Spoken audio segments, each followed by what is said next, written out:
those girls. You can talk them into anything. You can talk them into anything. Listen, we'll come to my house. We're gonna take a flight to France tonight.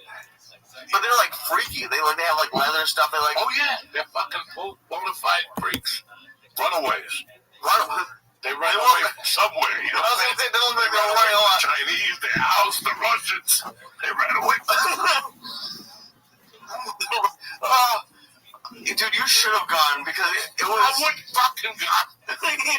You have to go for 5 minutes. I wouldn't fucking go to that shit. I lived in Colorado. And there was one, not in Boulder. There was one like in not in Boulder. It was up in like Longmont, where all those animals lived. Now Longmont's like beautiful and shit.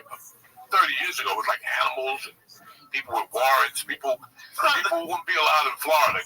Who lived in Longmont. Jesus. And fucking, they had that shit. And I remember I had to go pick up a car one day, and I sat there going, what the fuck? I'm from Jersey.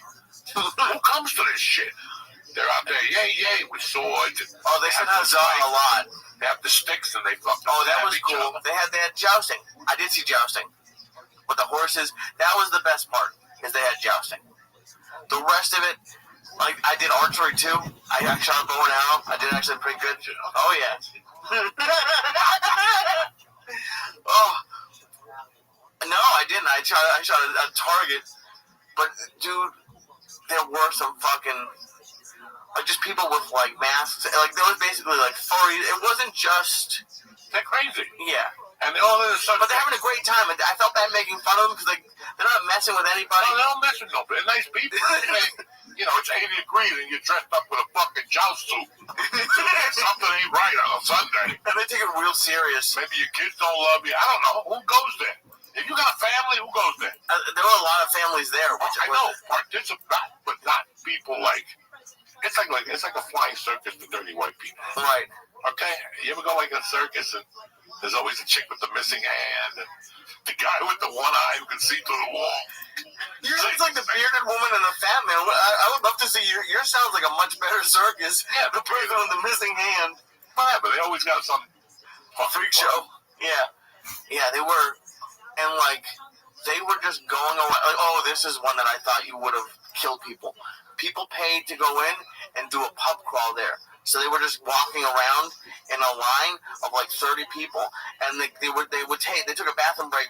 We were smoking a joint. We were just watching them, and they were taking a bathroom like a break, and then waiting for people to go to the bathroom. They were telling jokes, and this one old guy was there, and probably told like 6 of the dirtiest like hand job jokes around like kids and like old people, and was like bombing on the pub. But they paid money to go drink beer at this in concert. The guy was doing stand-up? No, he was doing like knock-knock jokes.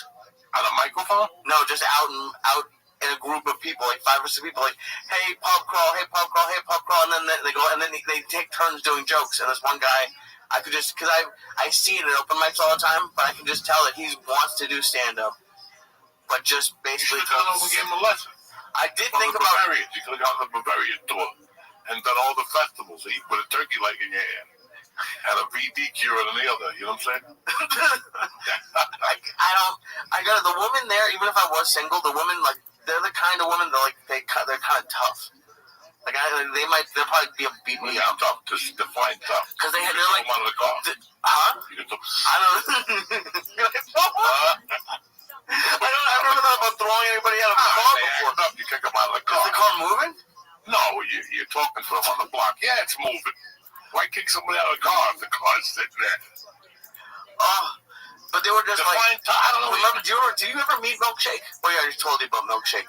I never met Milkshake. I just got the optical illusion. 6'300". There were a lot of those. But you told me you broke the bed. Yeah, we broke the bed. That's fucking tremendous. That's a good accomplishment. When you break a bed, fucking, that's gotta be. I'm not a good fucker, so. Me neither. I was just. I'm not good either. I'm not a good fucker. No, I didn't say I was good at it, but I did. This was like part of my heaviest, or on the way there. And this girl in LA was 300-ish. Her grandpa was a lineman in the NFL, and like it was his descendants. And I had to get. I bought on Amazon like metal reinforced legs for my bed, because I had wooden legs on my bed, and there was just one night I heard crunch. And it was, and then like as you go up and down the bed, so my neighbors started to complain. So I had to buy reinforced legs. but I still got probably like 50 pounds heavier. And she broke the bet. I don't want to put it on her. I think I was probably involved too. You're a big man for saying that. Thank you. Yeah, and it wasn't just all You were in the middle of having sex, and the bet just broke. Yeah. Did you at least break character, look at each other, and go, or did you just keep fucking knocking it home? Probably still, and I didn't fix it then either. Like it took a couple of weeks. I'm cheap. I don't want to. I fix it. You gotta break it all over again. I tried to put the leg back. Like I would try to put the wooden one back. I tried to and screw that one in. Like I tried everything I could to save the $12 on the legs on Amazon, but it didn't work. And they started to knock on the ceiling. I was like, "Fuck, I gotta fix it." I never did that. Like the only time that I was fucking embarrassed was I used to date a girl and she had a roommate, and I was about 91. I was 28, 29, and they were like 24. They had just graduated from Kansas. And it was all three of them had graduated from Kansas, right? And they knew each other in Kansas. And my girl was cute, but the fucking other girl was really cute. She was Asian, and she was a nasty bitch. And he would fuck her at night. I'd have to cover my girlfriend's ears. I was so embarrassed. He was rocking that side of the house. Oh, damn. I couldn't rock it like that. that does suck. Like 8 times. I just look at her like... Yeah, I think I'm quick. I'm not one of those Charlie. I'm not. Oh no, that's rough with the roommate. House was rocking. Like I have to do 3 lewd and an 8 ball to get my dick to work like that. I'm surprised you didn't just leave the house and be like, "Oh, go get an ice cream or something." I would cover her ears. I wouldn't let her listen to this because if I was abroad and I heard somebody fucking like that, I'd just get up later. Yeah, you know how black girls put their hand in your face. I don't know if they still do that. Carly B, whatever. Carly B? Yeah, if I was Carly B, you're like, with this big ass, yeah, I'm gonna lay here with a 3-pump Joey. Shit. I'm going next door and getting some real dick. Move over, China Woo. I'm getting on top of that fucking pogo stick. China Woo? Yeah. She was Korean though, but she smelled Chinese, you know.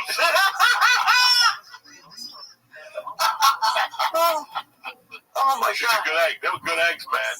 That was a wild time in my life. Wild. Like I got separated in October, and I stayed single as a fucking judge. Like I didn't even look at another woman. I was separated. I was Catholic. I was still doing coke. No, I was kind of clean at that time. I had just come back from New York, where George and I did a 10-day stint in a white detective car. That was always a great one, trying to go to Harlem and get a bag of weed. I didn't even know. When I rented it at Hertz, they gave me this car. And I'm like, this looks like a cop car.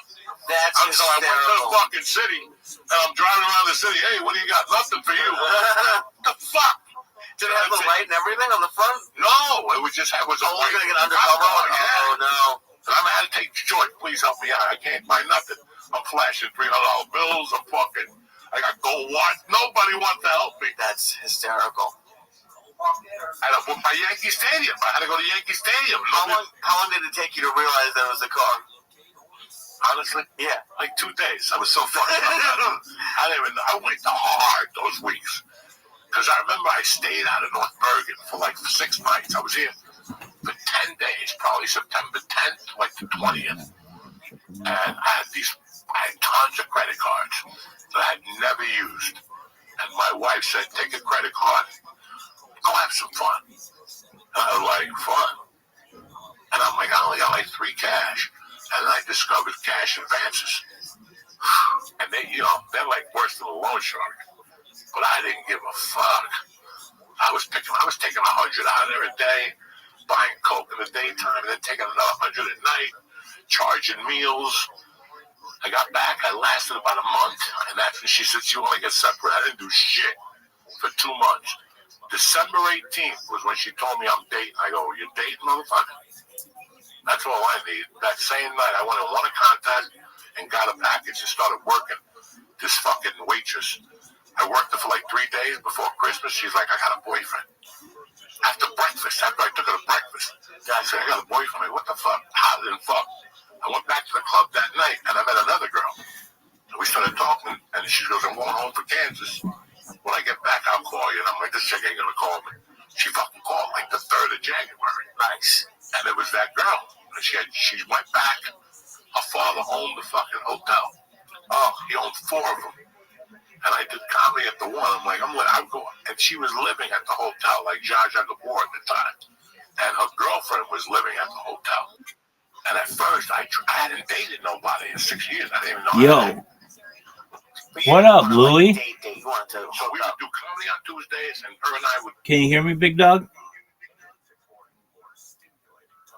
Louie. Can you hear me? Louie. Louie. Yo, dog. I see you, and I know you see me. What's going on? Can you hear me? Louie. Did you watch the Bills-Ravens game yesterday? It's one of the best NFL games of all time. Louie, are you going to talk? Or are you just going to sit there and jerk yourself off raw? That's cool.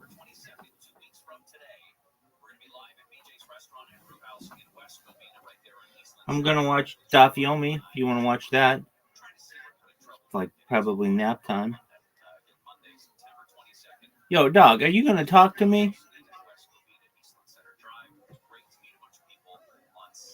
Louie over here jerking himself off raw. All I wanted to do was talk with you, Louie.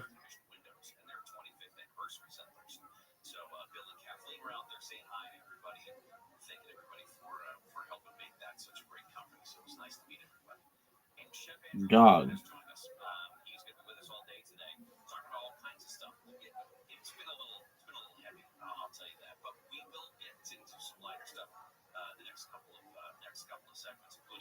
Oh, I see. You just wrote me, dude. You have a question. Is it your fault that you commit the same mistake 109 times? Or should I blame the other people? That's probably your fault, but let's talk about it. I mean, if you can speak, that's great. If you can't speak, type to me that you can't speak. And I understand that. I take questions from people who cannot speak. So, is it something like you're addicted to? Because sometimes addictions are outside your control. It helps to know what you did. Okay, I see you're typing. What up, Louie?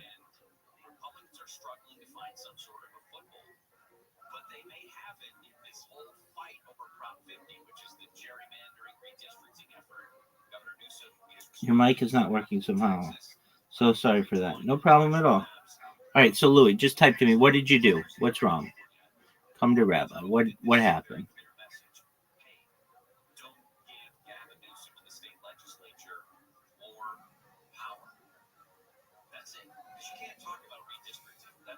I gave people money and I basically scammed them. How do you give people money and that's a scam for them?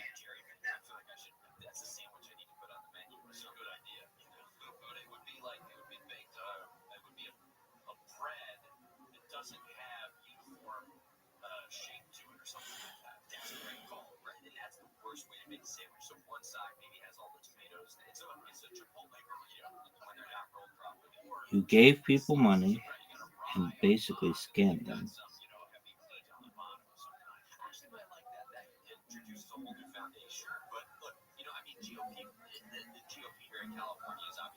Please elaborate, Louie.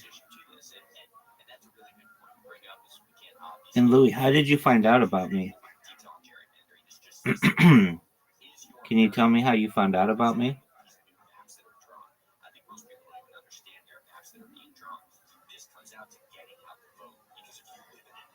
I gave people money and I basically scammed them.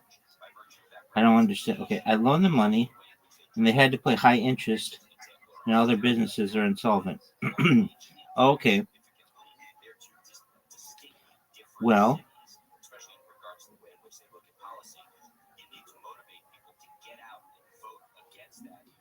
it's kind of both your faults. So it's your fault for not doing your due diligence and not researching them and making them put up collateral and checking their references, and it's their and also it depends on the interest rate that you charge them. But like, if it was an exorbitant, then you know that can be somewhat immoral on your part. For the the borrowers, they owed you a responsibility, or it was their responsibility to be able to pay you. I don't care if you did it to Jewish people. I don't care to whom you did it. All I care is how did you find out about me?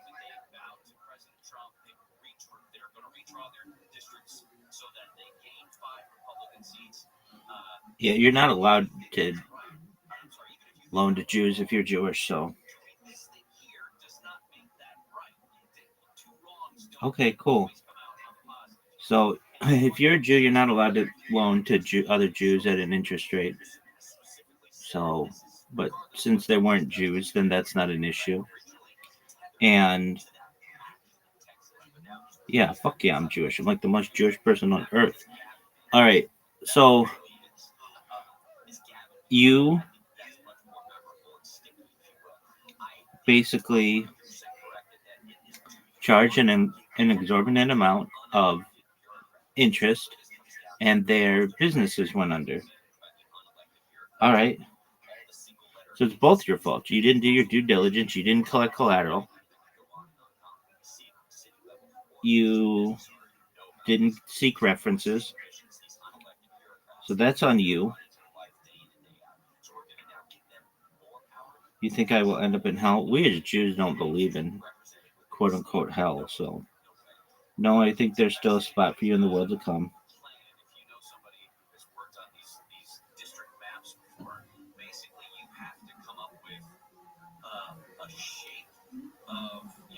Because I know some of these people are homeless right now. Yeah, I mean, that's not something that you can really control. And their whole family is broke. Yeah, I mean, they were probably broke before that. That's why they came to you.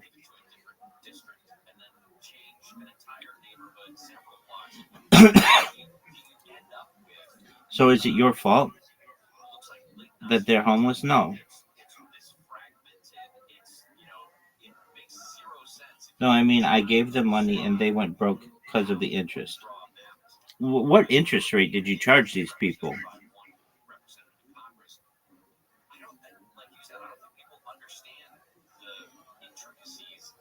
What interest rate did you charge these people?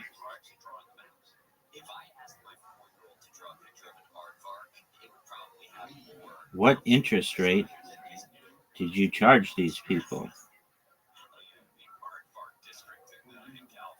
40%. That is very high. But they knew what they were getting into.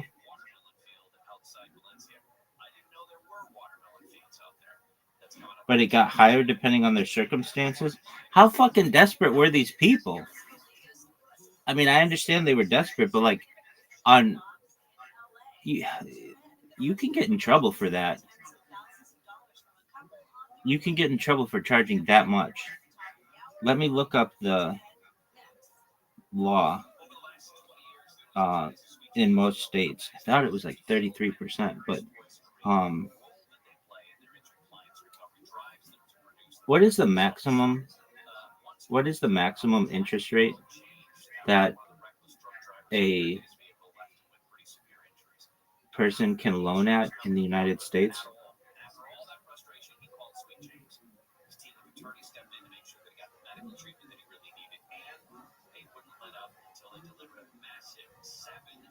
Yeah, so like 36% APR is usually the maximum. Some limit it.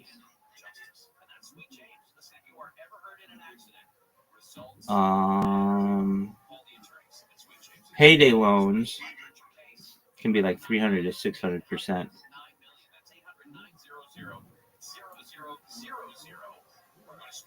It varies state to state, but yeah, it's usually like 36%. So, okay.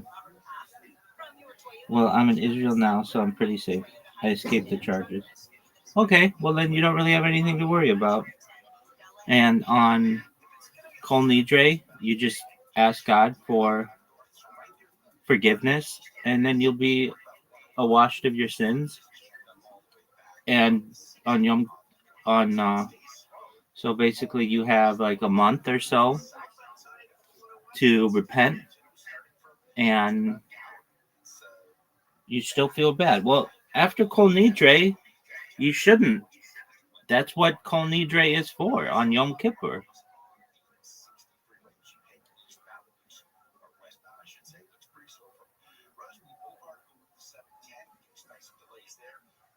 It's literally in the text of Kol Nidre that you basically screwed over these people and you're asking God for forgiveness. And you'll be sealed on Yom Kippur. And then, if you're really heartfelt, traditionally we think that your 5786 this coming year will reflect your sincerity.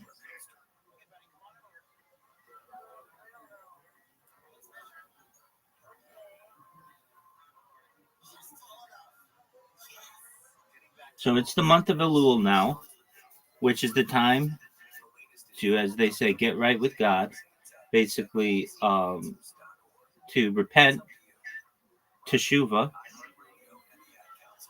If you really feel that bad, I don't get political, so that's a question for another day. But yeah, I want world peace. Anything that gets in the way of world peace, I am against.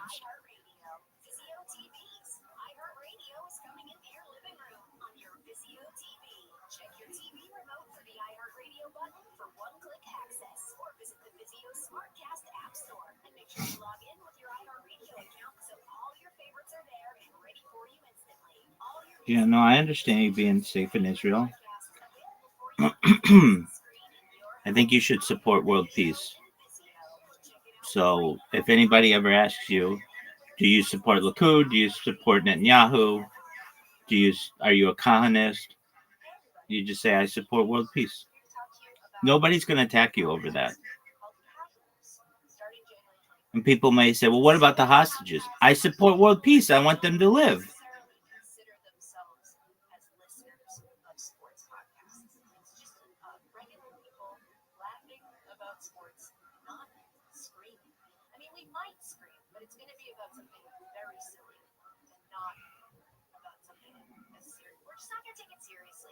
But doesn't that kind of avoid their question then without giving a real answer? You are giving a real answer. You're giving a realer answer than anybody else will. You are literally saying you don't want people to die. That's what world peace means. If you want to know if that is practical, I think it is. How? Well, let's say there's the idea of the right of Israel to exist if it does. We don't know what the borders are. The borders could be the whole world.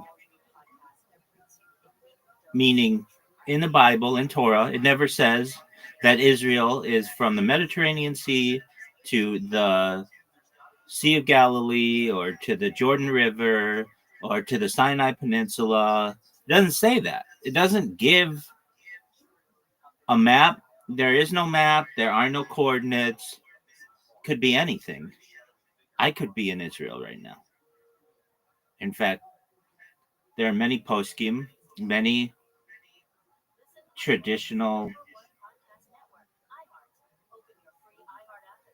rabbis that would say in the future, people will see that as that way.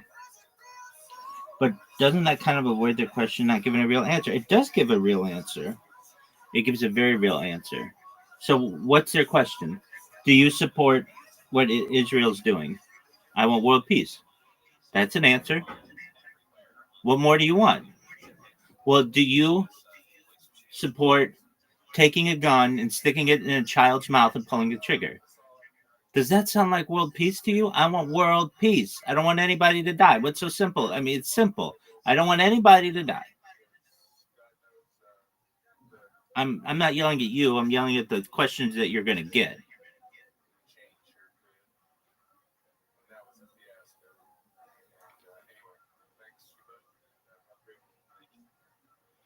If you're asked a question like, do you support Greater Israel? I support world peace. Greater Israel can exist in a world peace scenario.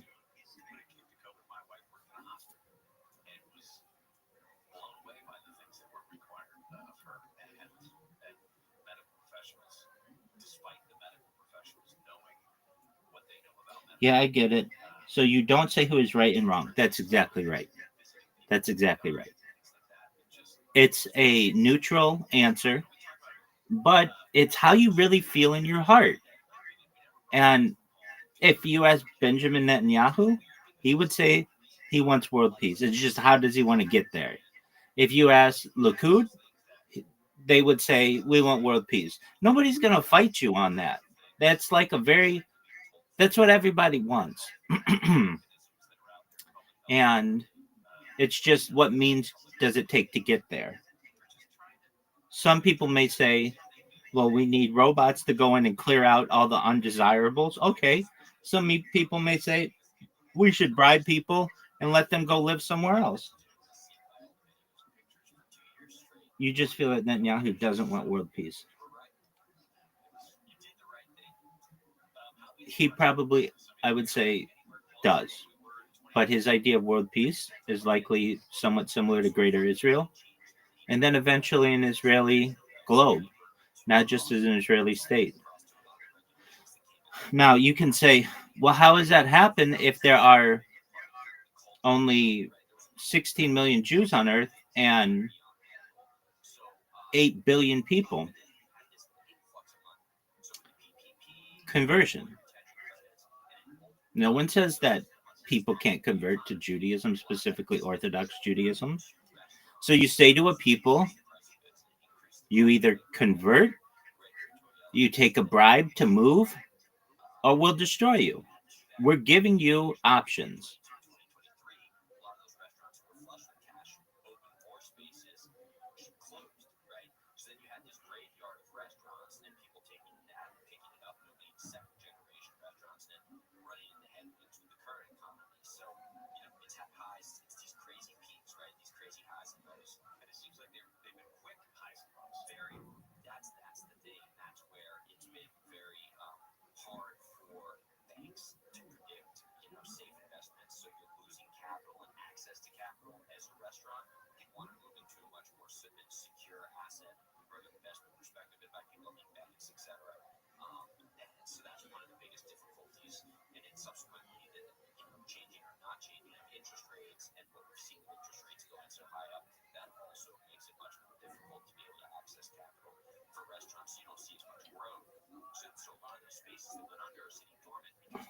The truth be told, Israel itself is not a very religious state. It has the facade of religiosity, but as you know, about 80% of people there are secular. And I also continue confused about whether we can accept new Jews into our own religion. I'm often asked this by some friends who want to convert. Can they even convert to Judaism? Absolutely. Conversion to Judaism is at the heart of Judaism. Ruth from the Bible, one of the most famous converts we've ever had. She's the great grandmother of King David. King David comes from converts. So if we consider King David, father of Shlomo, Solomon, whose temple we want to rebuild, basically build the third temple. If we want to do that, we have to recognize that that king was from converts. There have been many converts within the religion. And converts are seen many times in different lights. But overall, we teach that they should be held in high esteem to the point that once they convert, we shouldn't talk about it anymore. They should be seen as members of the tribe. And as should their children and their children's children. And frankly, most of Judaism right now has converted at some point. Most of it. Very few people share the same DNA going back to the Bible. It's just a fact of history. I am one of them.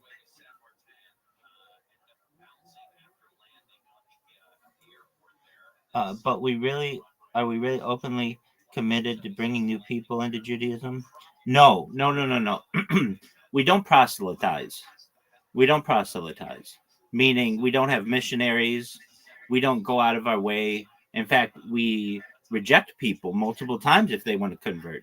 But those who are righteous in their hearts will overcome those challenges and seek their local Orthodox rabbi to convert. And is it a process? Absolutely. Can you do it in the Reform route? No. Can you do it in the conservative route? No. You have to do it in the Orthodox route to be seen as a Jew amongst all Jews. And what does that encounter? That means keeping kashrut, so keeping kosher. That means family purity, laws of Nida and such. And that means Shomer Shabbat, meaning a guardian of Shabbat. It's easier, though, than people think. It's just how much do you want to sacrifice for it? There are people who say, well,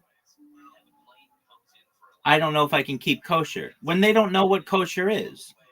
Or there are people who say, well, I don't know how to keep Shabbat, so I'll never be able to do it. Okay, you haven't researched it. You don't know. You haven't asked.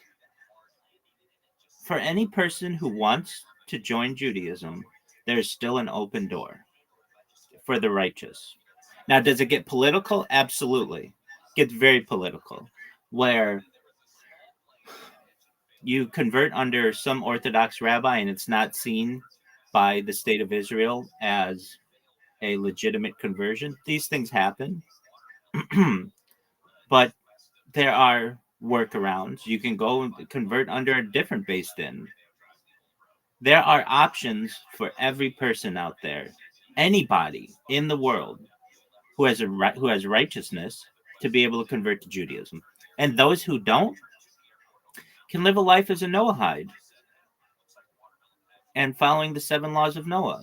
That's an option as well. You may have people who say, look, I don't want to keep Shabbat and I don't want to keep kosher and I don't want to follow the laws of purity, family purity. That's fine. Do you not want to kill people? Yeah. Okay. They usually agree with that. Okay. Do you not want to steal from people? Yeah. They usually agree with that. Do you not want to blaspheme God? Okay. Well, what does that even mean? Just you want to keep God holy. You don't want to essentially denigrate God. Okay. Do you want to not keep idols? Okay. That's fine. Do you want to not eat the limb of a living animal, the blood of a living animal? Yeah, I mean, most people agree on that. Okay, great. Do you want to create a system of laws in your society? Yeah, people normally mean that. And do you want to keep, you want to avoid sexual impropriety? Absolutely. If you can keep those 7 laws, then you're as righteous as any Noahide has ever been. Welcome. How are you?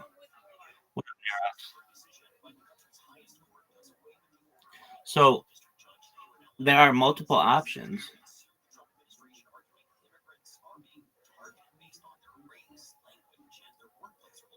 And even within Judaism, we have disagreements.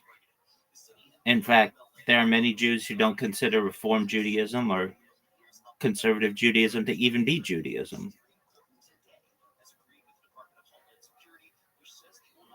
Not that those people aren't Jews, but they're not practicing Judaism. They're essentially different sects or even denominations, though they most certainly are. Some people may consider them to be different religions, though. Others, mostly, no, but that's a more political decision. Some people could consider Christianity to be a different denomination of Judaism. We all have the same mother religion, at least Islam, Christianity, and Judaism. We're all sons of Abraham. Jews trace our lineage through Isaac and Jacob, and Muslims trace their lineage through Ishmael. But those are all sons of Isaac and Ishmael. They're sons of Abraham. All right. I really appreciate the communication of the conversation. Learn something new. Thanks, man. Louis, if you have all this money, get a microphone. Okay? I'm always here to help you. And I know living in Israel can't be that easy all the time. I get people in here from Israel quite often, sometimes every day, who come and complain about the government, about politics there. I understand. You have to understand, though, Israel has a unique governmental system with far more parties than than other countries, and there are opportunities for those parties to become stronger over the years and eventually gain prominence. In your heart, if you get pressured on any question, you can say that you want world peace. Even for Kahanists, under whom I have trained and been, we want a world of peace. It's just, how do you get there? That's the big question. I have one. It doesn't really work, though. I don't know. Oh, you have one? It doesn't really work, though.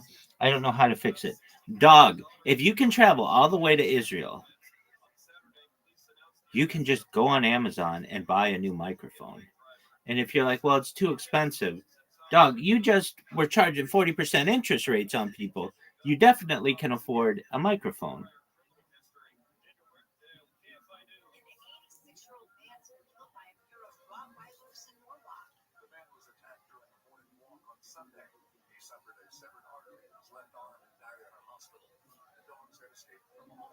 I have an expensive one. It just bugged. Hey, guess what? A cheap one right now works better than your expensive one right now. I don't know what happened to it. I am not good. I'm not too good with technology. Gotta watch some YouTube video later. Dog, literally, just go on Amazon, order a mic. It'll be there in like the next day. It'll be there by tomorrow. And you'll be able to talk all you want. They're like $9. They're not expensive. But I understand. Louis, in the meantime, I wish many blessings upon you, God willing. If there's anything that you need from me, always come in here. And if you need to talk, just stay in there like that and open up a ticket, and I'll answer your questions, okay?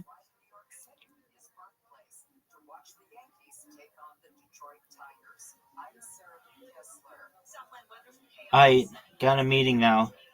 See you maybe soon again. Really appreciate it. Absolutely, my friend. Baruch Hashem, my friend. Take care. Shout out to Louis and any other Israelis out there who are battling. Or anybody. 1975.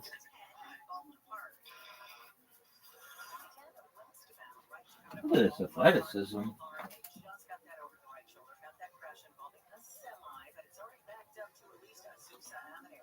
Look at this athleticism.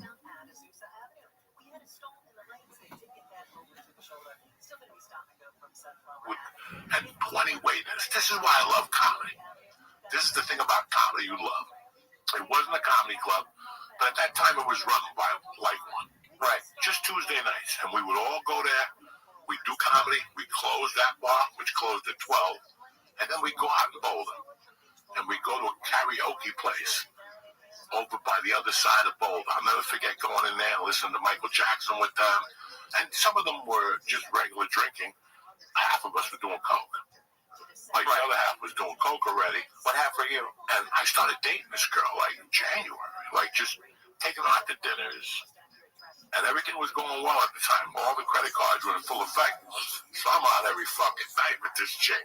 Her family owned a broker in Boulder, but they had 4 different banks, 4 different restaurants. One of the restaurants, guys, was one of the finest ideas I ever went to in my life. It was called the Broker Women's Bank. I don't think you can look it up. I think they sold it like 30 years ago. First of all, this restaurant, as soon as you walked in, the boys in Vegas give you French fries. Ooh, yeah. Right? SDK.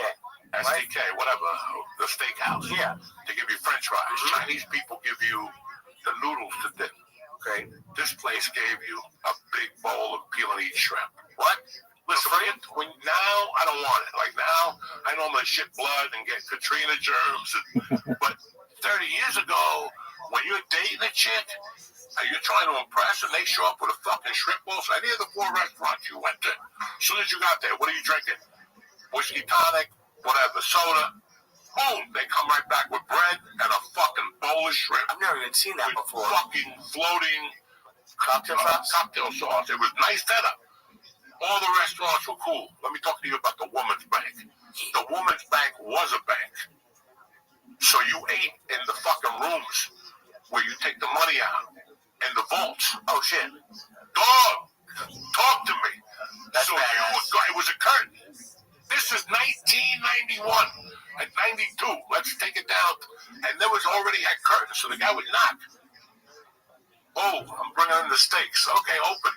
And then he'd leave, and you could get back to fucking and sucking. And snorting. We were snorting there for dessert. No, you wouldn't.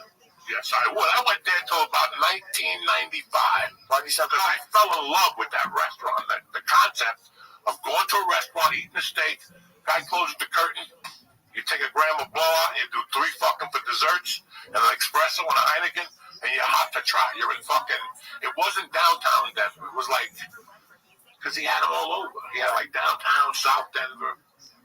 This fucking was brilliant. This was brilliant. And the restaurant in Boulder was known for, there was a place up the corner, and you can look this fucking thing up, and George is my witness. There was a place called,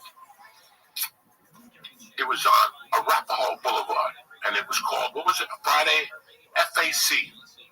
It was called the Friday Afternoon Club. And it was a hotel. Because every single person, this is the fucking 80s, and what's the name of it? And, yeah, it's in Boulder. But they sold it 18 times. No, he's talking about the Friday Afternoon Club. No, the Friday Afternoon Club is lit. Broke is still there because I reached out to them. They reached out to me, the waitstaff. And they're like, hey, we're young. We go to college. Would you ever consider doing a show here? And I'm like, fuck yeah. Oh, that'd be great. And they reached out and goes, and they kaboshed it. Old bank, 1910 bank. They kaboshed it because I threw the fucking manager against the bookshelf. When you, in that's the how I got 90s? fired from that job. And they won't. Are you serious? Well, you know. Is he still there? I don't think so. Dog, we ran, you understand, that was my open mic days. That was the very beginning of open mic. And I didn't know how to act. I won the contest December 18th. And January 3rd, they made me the house MC. And every Tuesday, I would be there for 18 months. And I'll never forget, like after I was there 8 months, if you guys know anything about me, after I was there for 18 months, I basically did what I want. They had an all-you-can-eat lunch, and I would just go to every day. The soups were the best in the country, right? But they had homemade Rice Krispie treats. I would eat the whole tray. The lady would come out and go, Joey, I made your fresh batch. That's how I was juiced in there. Even after her and I broke up, I go to that hotel at night and go, I need a room. I need a room around the back. You know what room it is.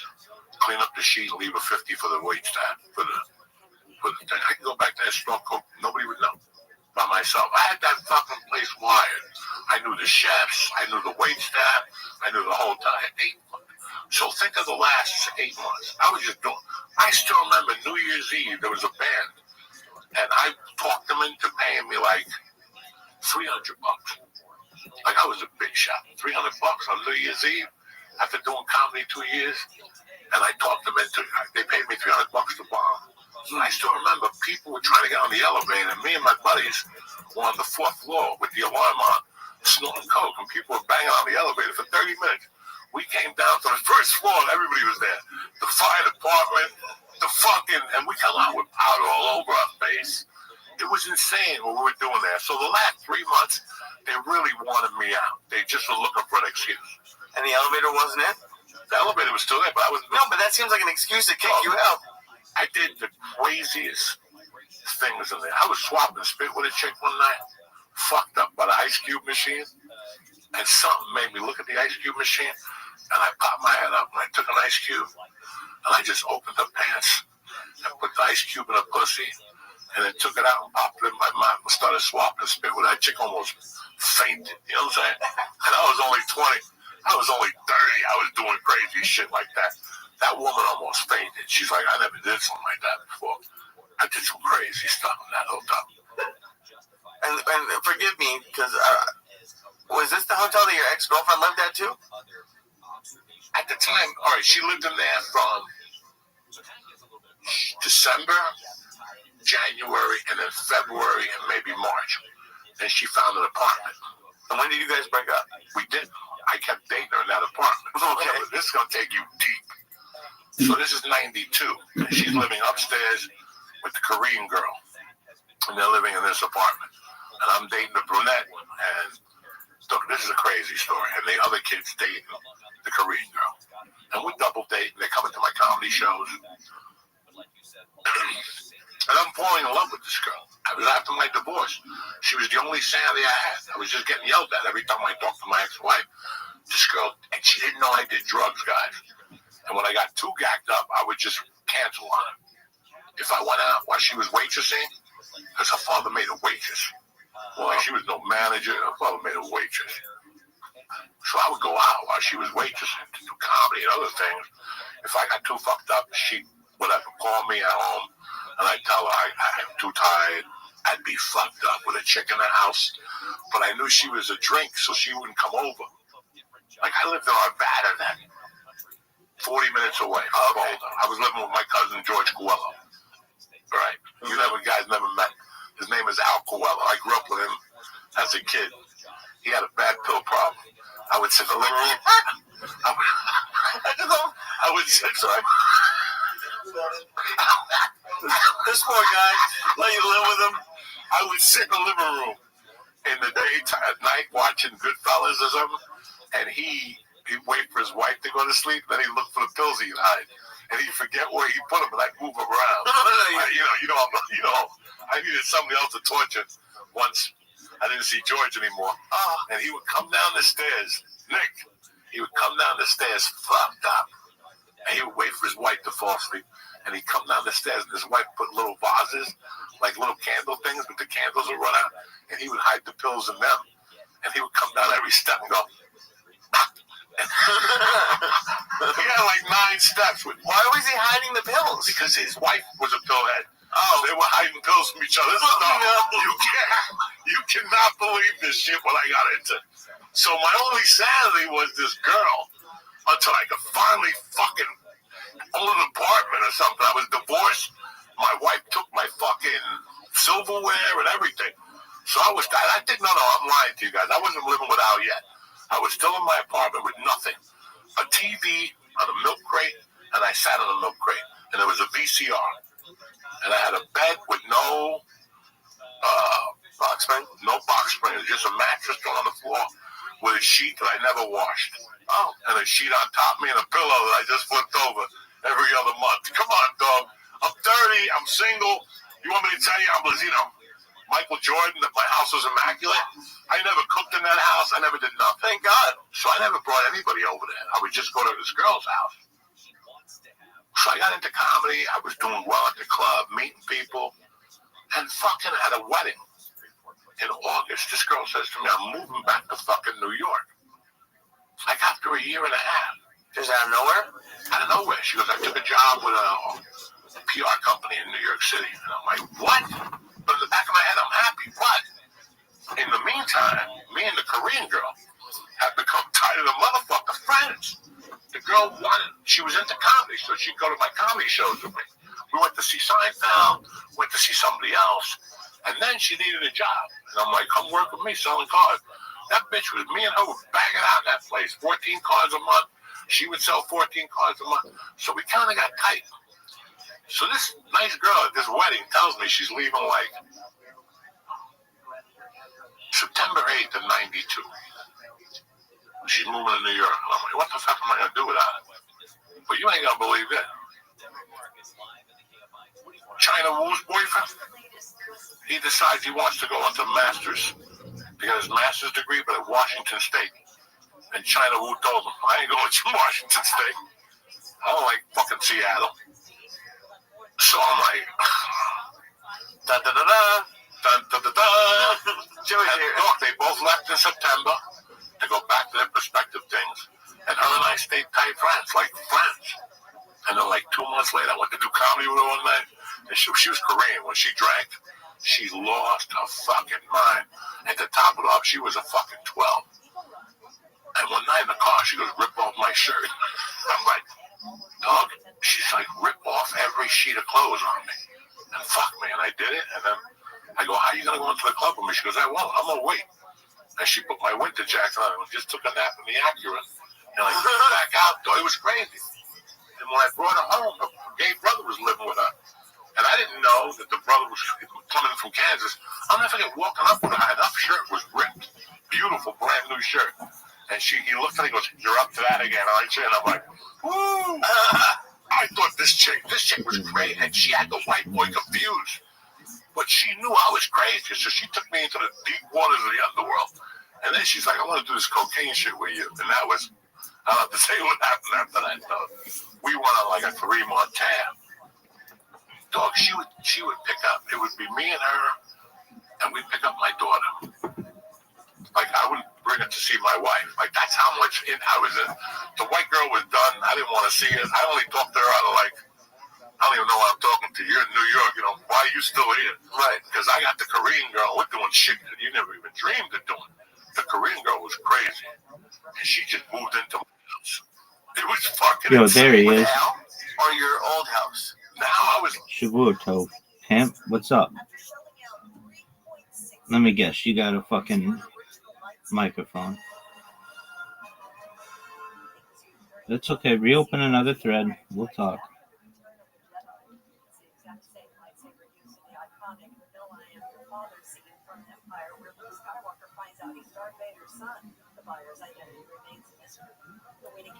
Here we go. What up, dog?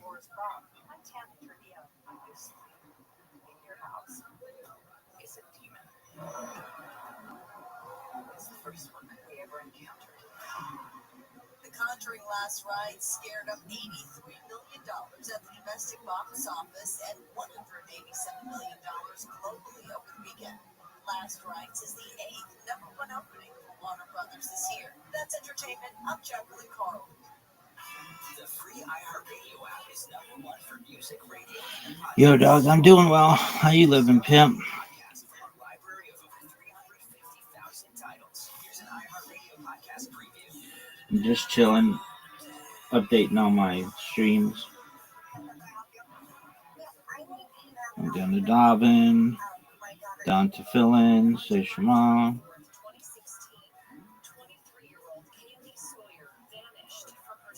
All right. You were sleeping a little bit. Dude, that's cray. You're,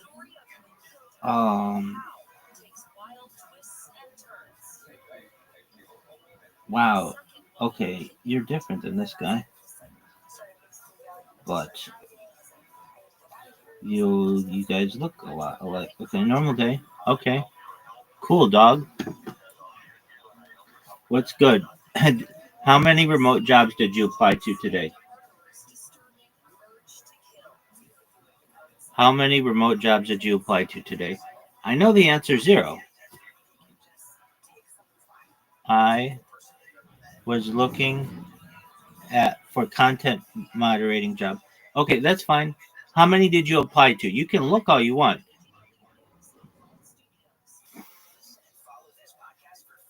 Like 2. Okay. But I am scared for fake scam shit. Doug, you never know until you try. Just be smart and don't give them any money and don't give them all your information. I mean, you can give them your address and stuff, you're going to have to do that. But just apply for the position. Actually, you shouldn't even have to give them necessarily. You might have to give them your address. It depends. But you never know until you try. You don't have to do it if you're on Indeed or ZipRecruiter or anything. You can just sit there and press a button and it'll apply for jobs for you.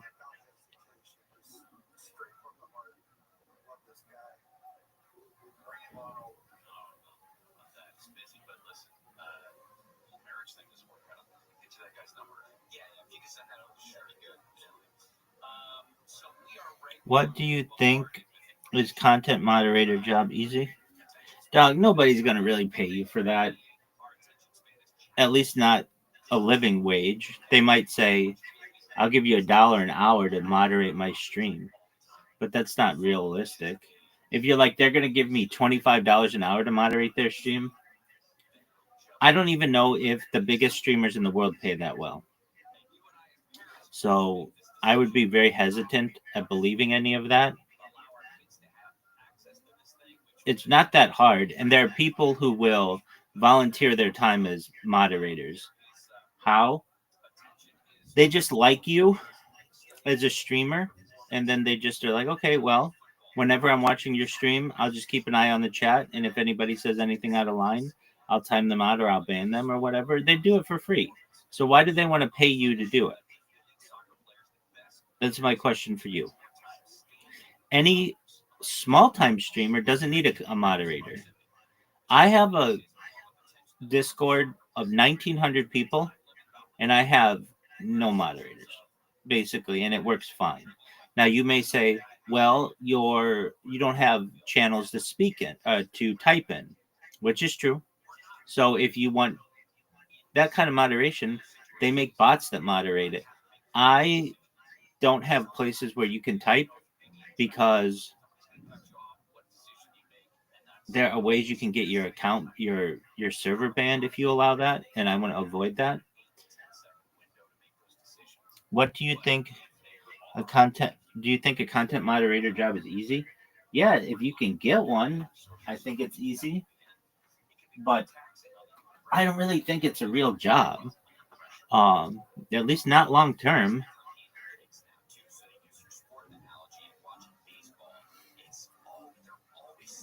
I mean, it could be, but most moderation can be done with bots. And that which is not done by bots can just be done by volunteers. Who's going to pay you? Okay, for remote job, which one do you choose if you were good at typing stuff? Well, I mean, that's not like, okay, if you really want to know, I mean, you need a certification to do this, but a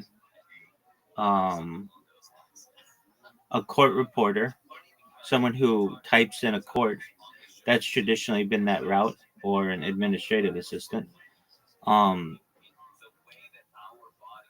Someone who takes diction is another person who can do that.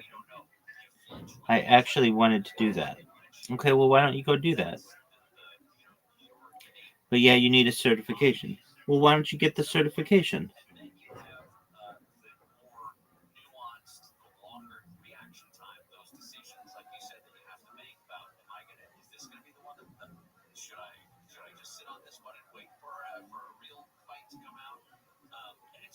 You need like college shit, I think. No, you don't. You can be a court reporter without college. You just have to get the certification.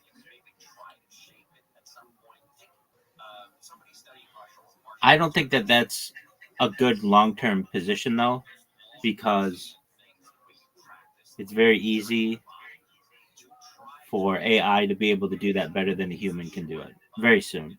In fact, it probably is already that way.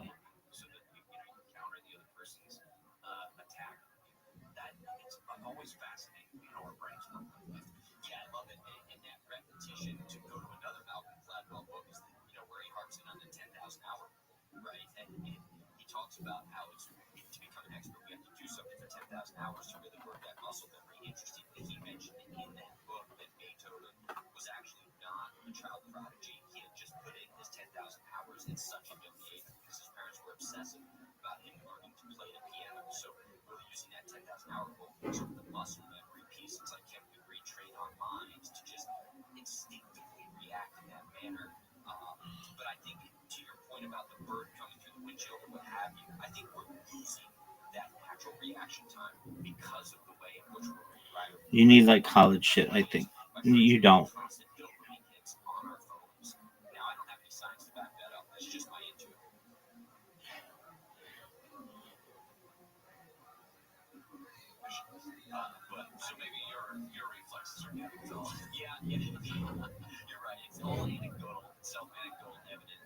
What do you think about deep web methods? What do you mean about deep web methods? What elaborate? Because usually when people say deep web, they mean dark web.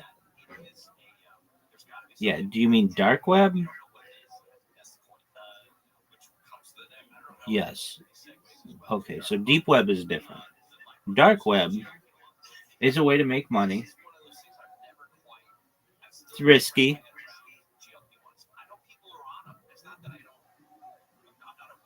but you can do it.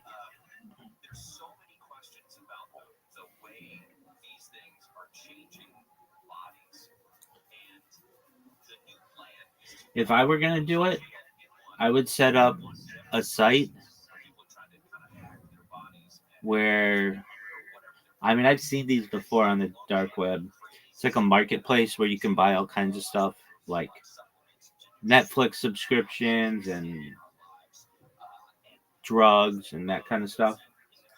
And you allow people to save their currency, their cryptocurrency on your marketplace. And then one day you just take the whole marketplace down and you take all their cryptocurrency.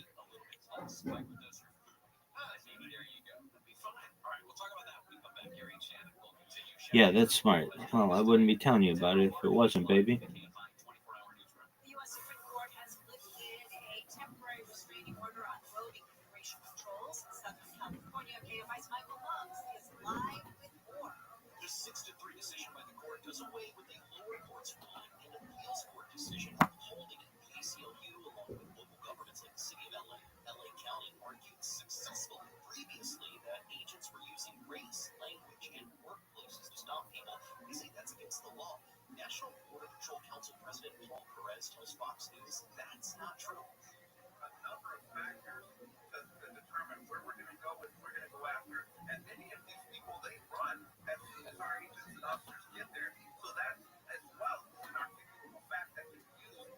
The Supreme Court agreed with the federal government in that the restraining order was overly broad. It says those I don't know how to build a site on there. I mean, yeah, it's like you need to know how to do it. And you need to know how to do it so that you don't get hacked. If you don't know how to do that, that takes time.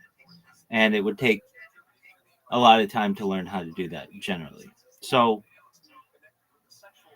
I mean, if you want the best way to how to do it, you could go to ChatGPT and ask it how to do all that stuff. But again, then you have to market it. It's going to take some work. Again, instead of doing all of these really difficult things, again, why aren't you on LinkedIn? Why aren't you on Indeed? Why aren't you on ZipRecruiter applying for real jobs, man?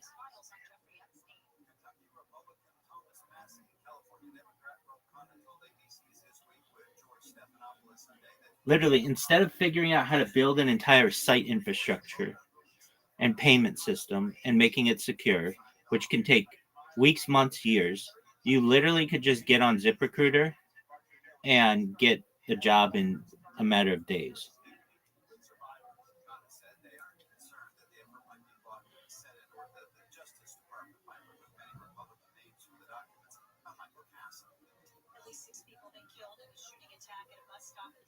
These are hard jobs only. No, they're not. They have 200,000 remote jobs on there alone.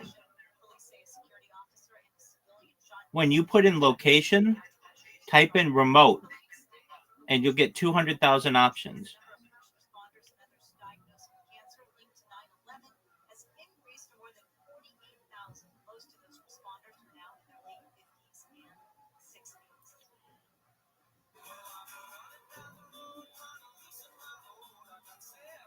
Let me check. Eagles are adding more shows to their residency in Las Vegas. The band is doing 4 shows in January with ticket sales starting next week. The band's residency at the Sphere began in September of last year and has a total of 48 shows with the added performances. Tickets start at $175.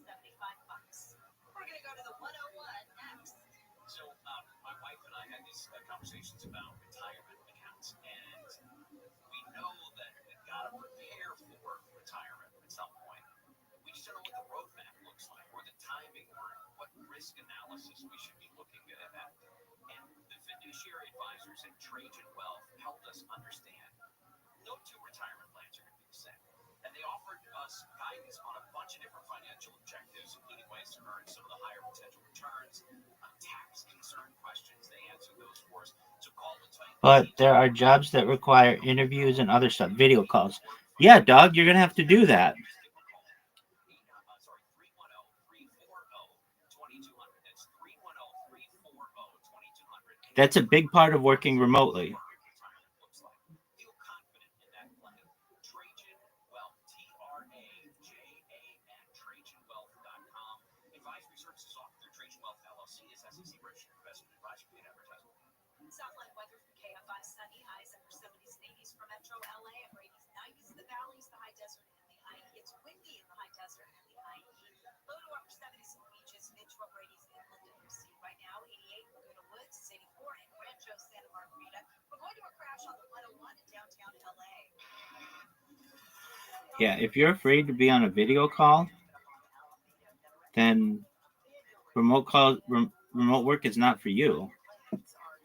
Even if you don't have to be on a remote call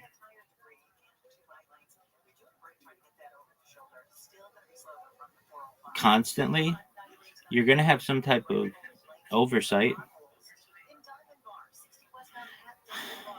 There's another site that you can go to. It's called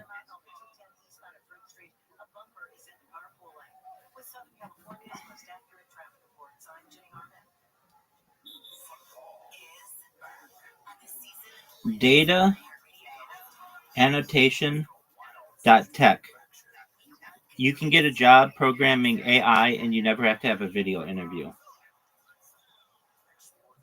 So go to dataannotation.tech. But I've got to be honest with you, it's not that easy.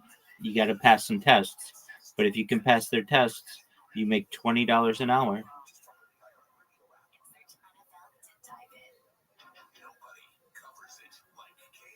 The Supreme Court has lifted a restraining order from a judge who found that ICE was doing indiscriminate arrests in LA. Protests have been held in Chicago as the city prepares for an influx of federal immigration agents.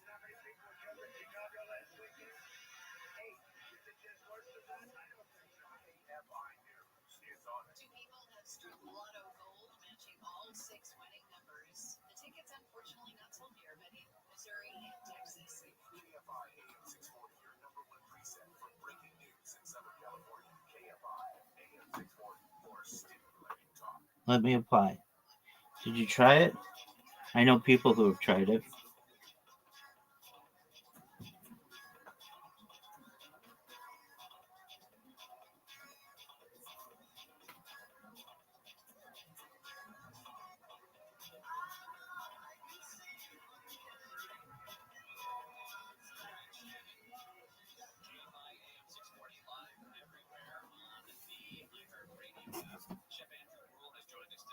Did they get the job? Yep. But it's not easy. Are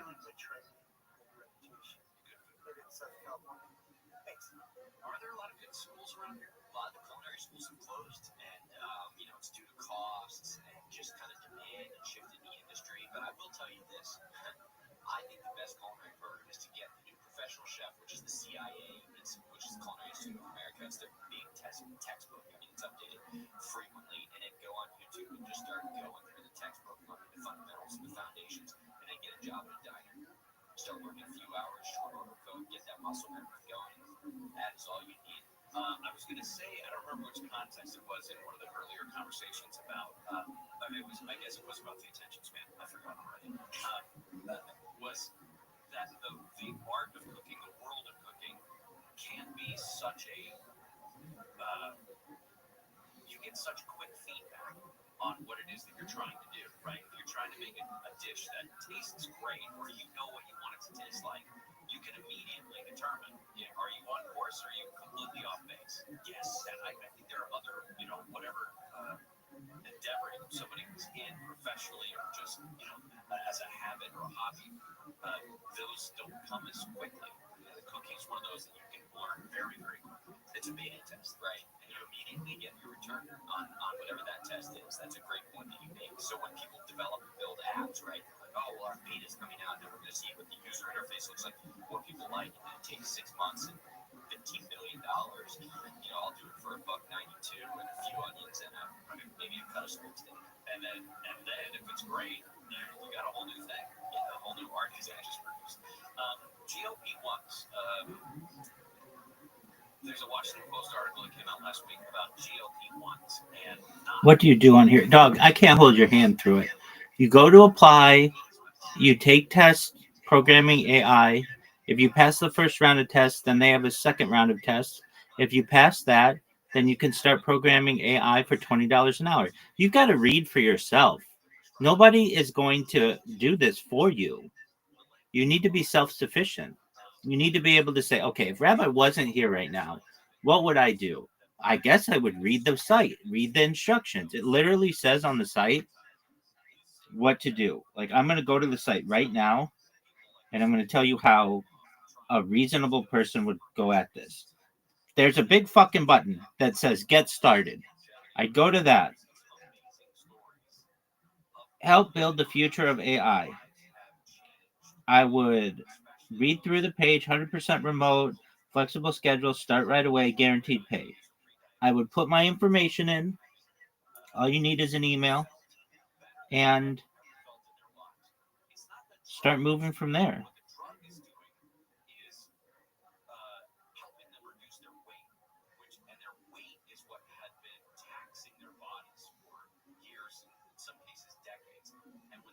It says Polish bilingual, German bilingual, Ukrainian bilingual only.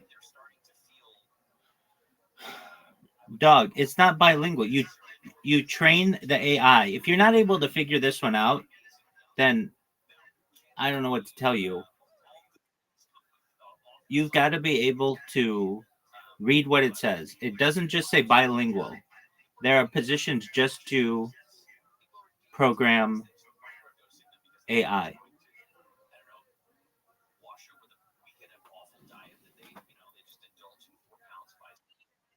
How you living, Brandon?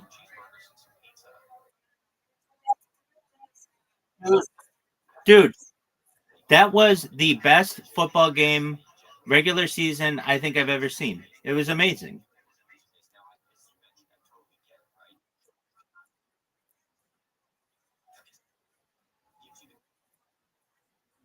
Man, they were up 16 points, and they ended up blowing the lead. It was an amazing, amazing game. I mean, I've watched a lot of NFL games in my life, and that game was like the best regular season game I've ever seen.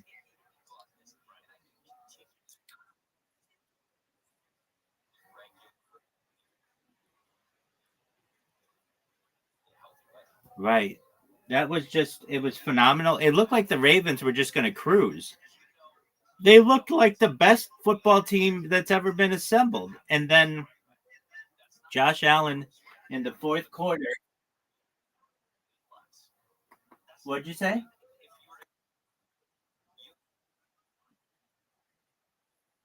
Oh, then that was heartbreaking.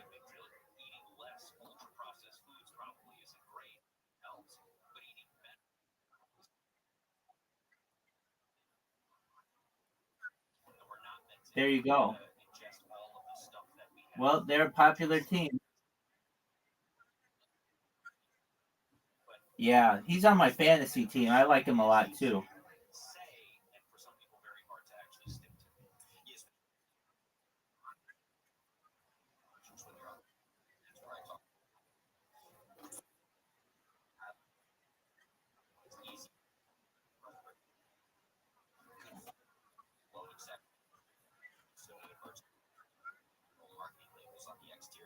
right? But then he fumbled, and it was a very bad fumble. He fumbled,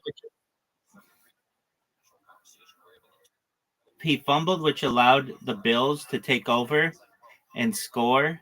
It was just an incredible game.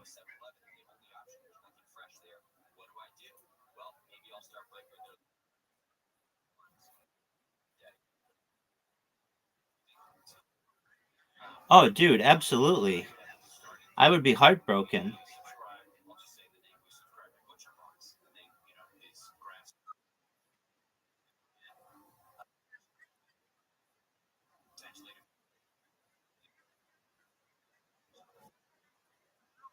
Oh, I understand. I absolutely understand. But you've got to know that, frankly, the Ravens look better than the Bills by far for 3 quarters. So the John Harbaugh kind of let him down with the play running. They had a 4th and 3, which they maybe should have gone for, especially with Derrick Henry, who was just basically unstoppable.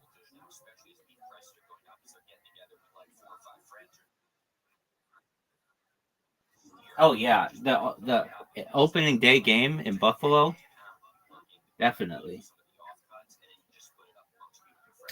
That that was that was an incredible game, Brandon. Oh, dog. It was again. I mean, I've seen some amazing playoff games, the Music City Miracle, and that Super Bowl where Tom Brady had the comeback against the Falcons. That was big. But as a regular season game, and I've seen some amazing games where they did like an onside kick or something like that, and those are really great.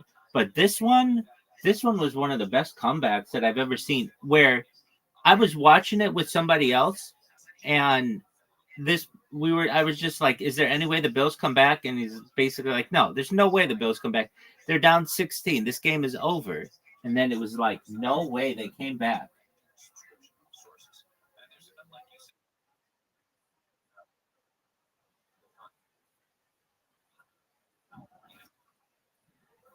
Amazing. I saw that. I saw you streaming the Lions and the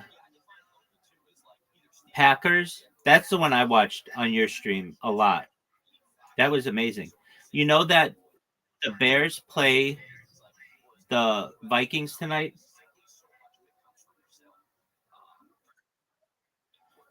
It'll be on. Well, if you go to that Stream East, yeah, that's the best one to go to.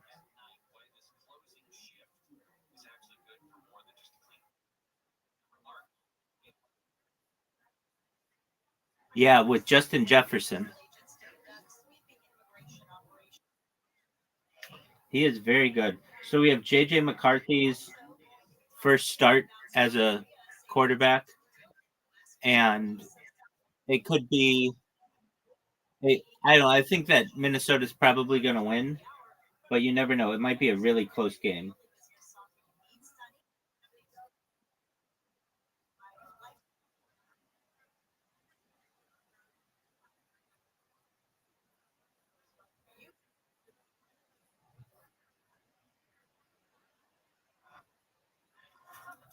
Oh, I completely understand how you were frustrated. I could not believe. I'm still in shock. I mean, seriously, I watched this game and it was like Baltimore just absolutely dominated. They were just, it was like they looked, I even said this and I heard other people say this, they look like the best NFL team to ever play. They had an amazing offensive line. They had maybe one of the best running backs in the league. They had arguably the best quarterback in the league. They had Pro Bowl receivers. They have a very good defense. Their kicker was, well, last year they had the best kicker by NFL standards as a career, though he had a really bad year last year. But this year they've got a rookie kicker. He still he missed one extra point, but he hit 2 field goals, which one was for 58 yards and one was for 49 yards. He was like 4 or 5 on extra points. I mean, they had everything going for them. And it's like they stalled in neutral in the fourth quarter. And I hate when teams do this, Brandon. I understand that they think it's smart to not throw the ball and not continue playing the way that they would normally play because they just want to run the clock out. But then their opponents know that they're going to run the ball and get ready for it. And that's what happened. And it turned out the Bills playing at home at night on Thursday football night in America. They knew what was required for them to win, and they won. And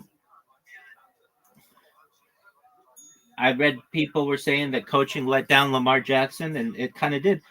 And Lamar Jackson played better.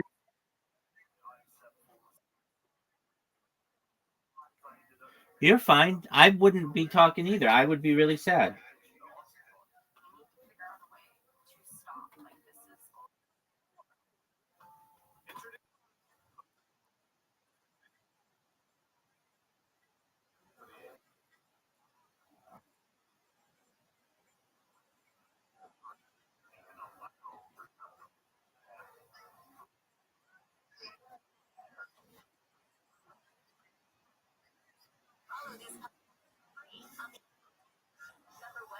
I understand. I'm shocked still.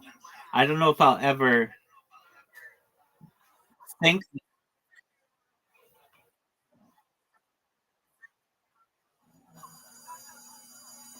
it was one of the most exciting football games I've ever seen. I don't want to I don't know if it was the best football game I've ever seen, but it was pretty close. At least from a professional. Like I think that there've been better college games because college just has more opportunities for like bigger comebacks. But that game, being down 16 with that team, or being up 16 with that team, with the arguably front runner for MVP, that game looked over. It looked like an easy win. And they also looked like they were unstoppable.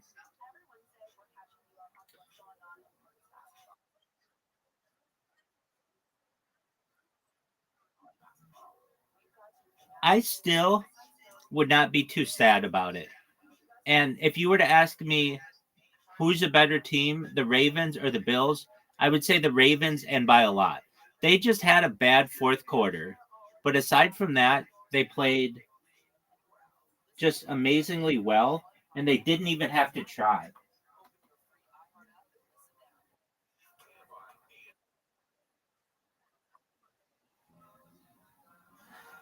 Well, the good news is they play again in less than 7 days, and you'll get to see them work their charm. And they're an amazing team. Are the Ravens your favorite team of any team?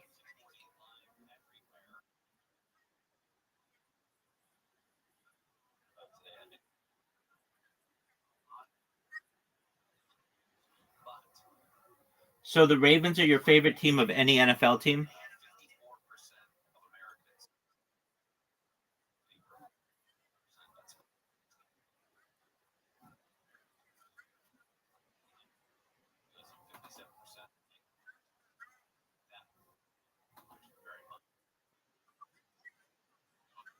So they're your favorite team by far, right? Doug, you're going to be fine. I still think they're the best team in the league. So don't worry about it. In fact, you should be really positive of how they played because they just looked unstoppable for 3 quarters. And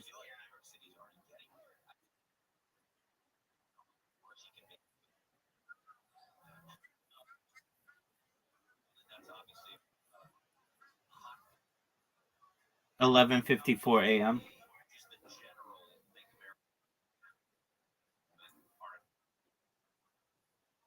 You have a right to be upset. That was one of the greatest football games ever, by far. It was it was a shock to everybody, but it just shows that it's going to be a really exciting year. You shouldn't be sad though.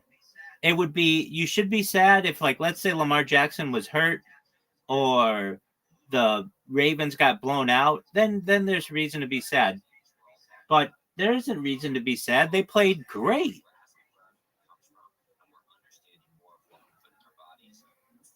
Anytime in the NFL, anytime in the NFL you put up 40 points, you've got a really strong offense.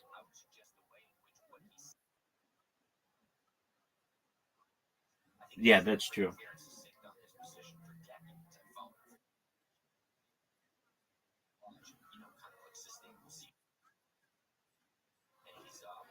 Well, you've got to control your anger.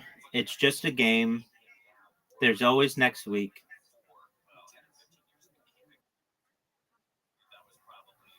Yeah, do you want to know who they play next week? Just one moment, I'll tell you. They play. No, they won't. No, no, no, no. They play Cleveland, the worst team in the league, basically. And they play. They don't play the Bills again this year. That was a wild game, my friend.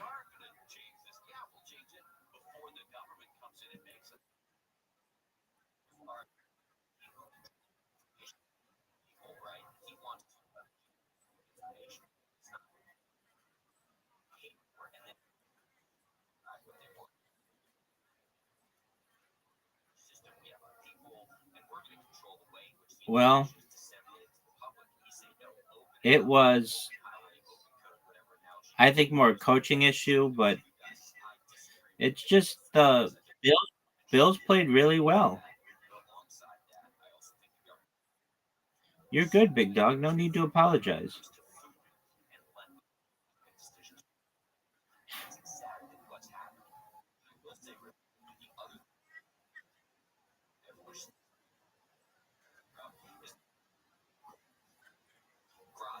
Right.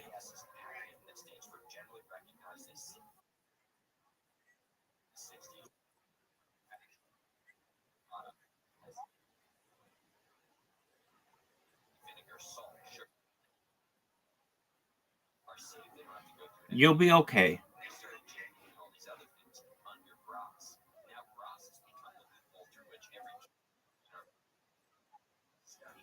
Well, you've got to be strong. The Ravens need you for next week. There's a game tonight. Get your mind off it. And again, I would be very happy with how the Ravens played. They played extremely, extremely well. They played so well.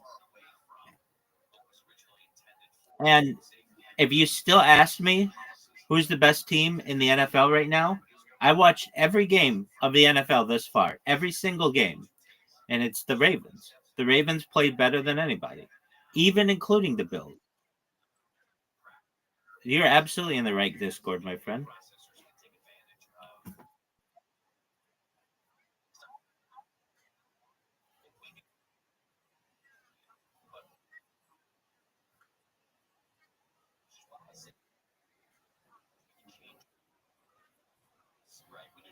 Oh, yeah, that one I'm in.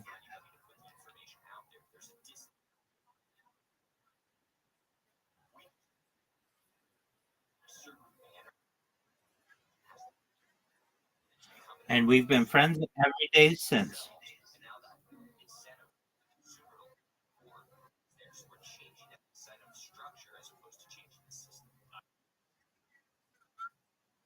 You should be. Just just relax. It'll all be okay.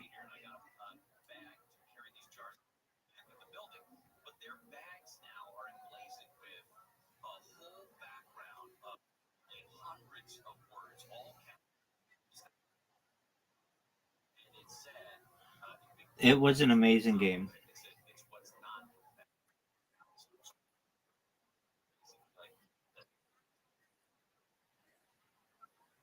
Absolutely, I'll watch it with you, big dog.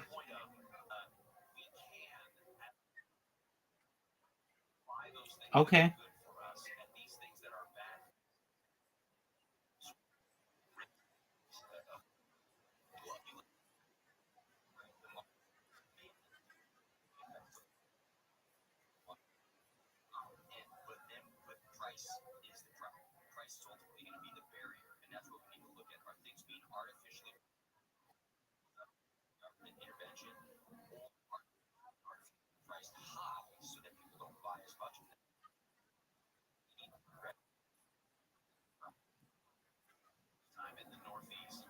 Yeah, so you're on TikTok?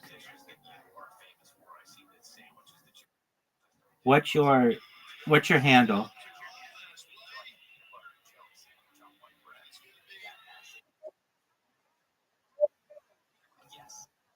Okay. I'll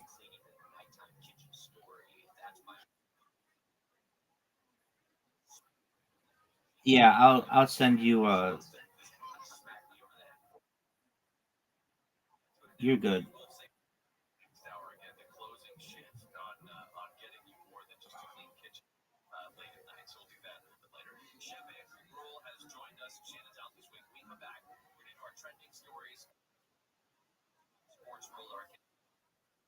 That's okay. I'll send you a message.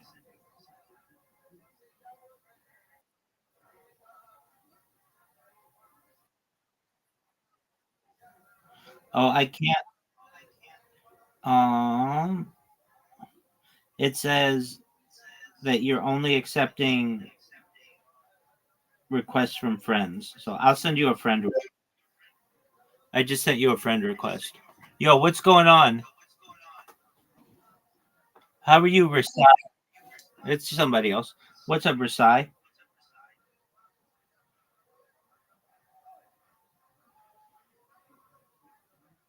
How you living, dog? Rasai, how's your day going?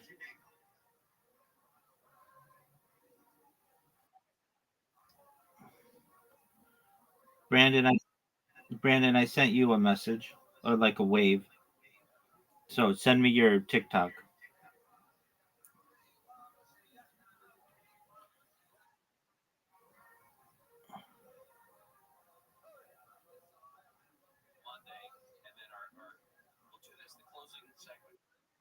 Excellent.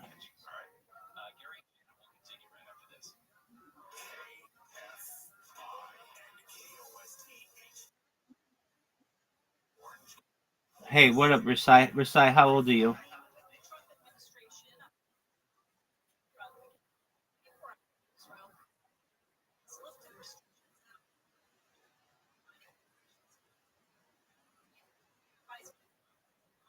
Rasai, Rasai, use your real voice, or I'm gonna kick you.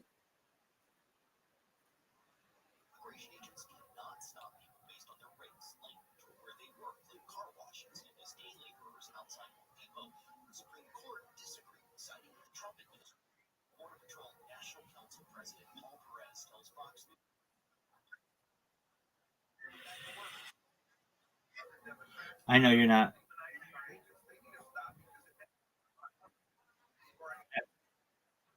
You're good, big dog. I'm following you now. Brandon, why do you have your at as Bramdon? Bramdon. Is that a typo?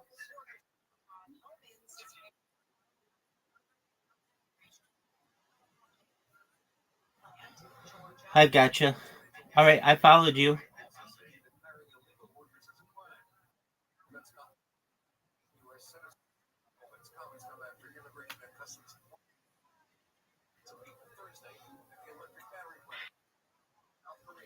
I'm Super Rothschild. Nope. Super. I see you followed me.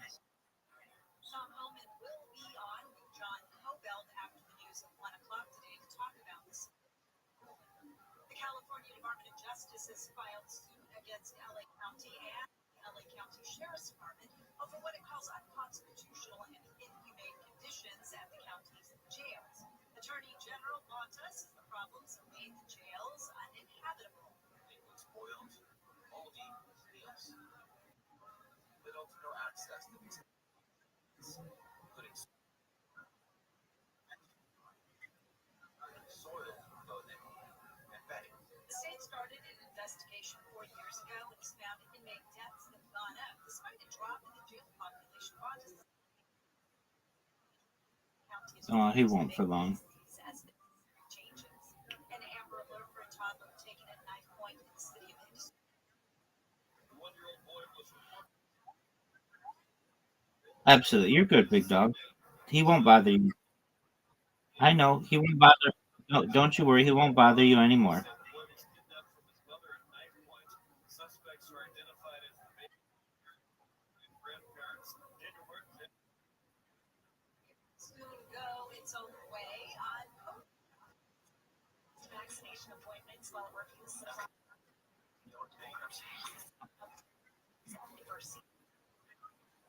Cases rising. California is joining Oregon, Washington, and Hawaii. I still think they're the Super Bowl favorites. I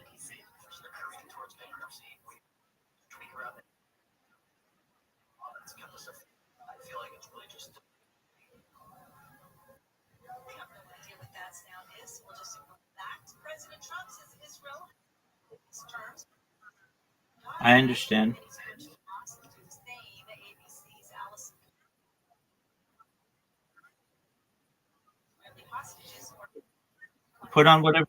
Put on whatever you want. mediators. They want to negotiate, but adding their terms, which include Israeli forces leaving Gaza.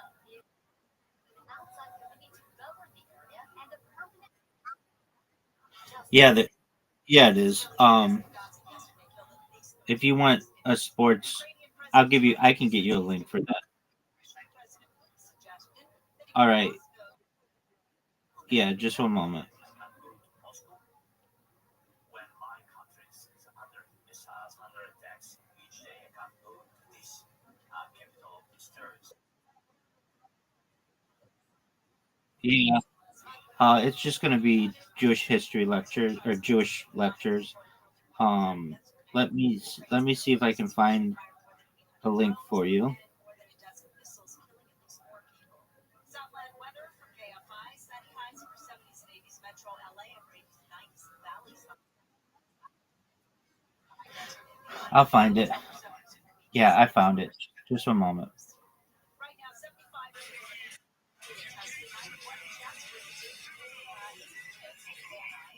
the KFI financial update. Dow is up now, 61. S&P 500 up 10.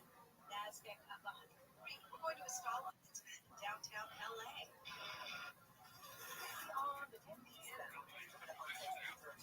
All right, big dog. Brandon, I'm gonna send you the link. Okay.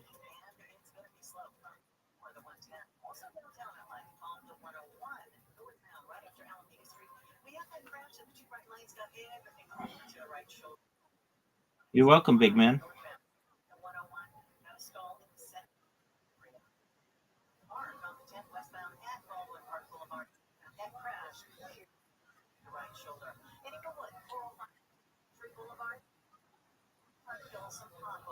Yeah, it's a link, and then you close the pop-ups, and then you hit the play button, and that'll be ESPN. No, no, no, no, no, no.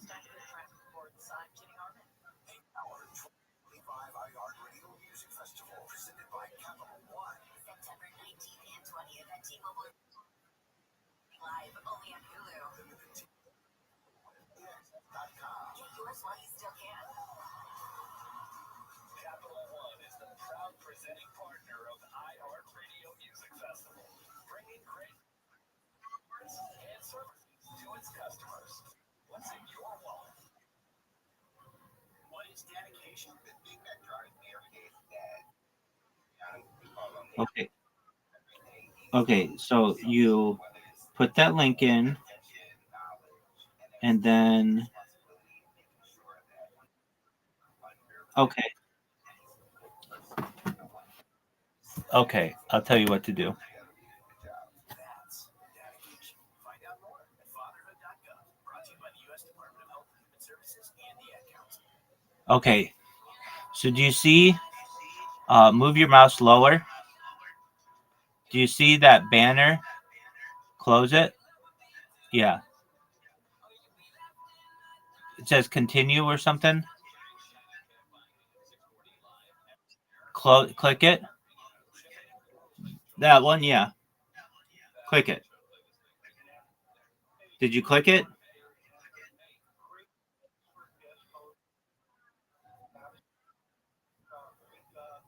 Click it again.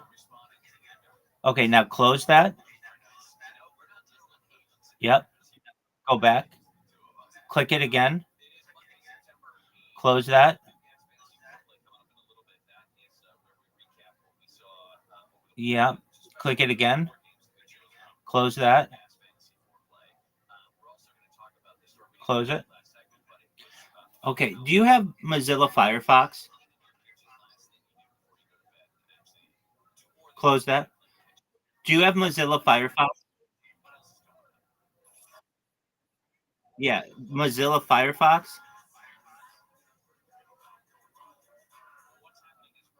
It's okay. It's another kind of browser.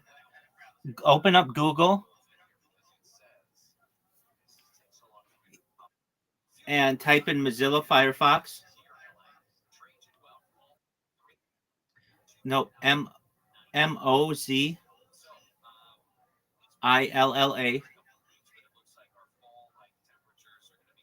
Firefox Firefox. Yep, that one. Download the blue one. Yep, you got it. We're gonna get you a browser that blocks all your pop-ups, so you won't see advertisements anymore, and it'll be much more efficient.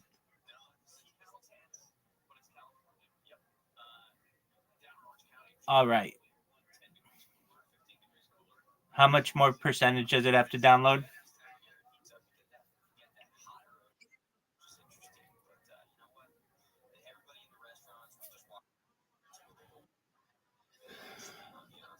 Excellent. Okay, in the upper right corner, you're gonna find extensions. No, upper right corner. There'll be like a 3 lines or like your settings. Right, but yeah, that one. Okay, look at extensions.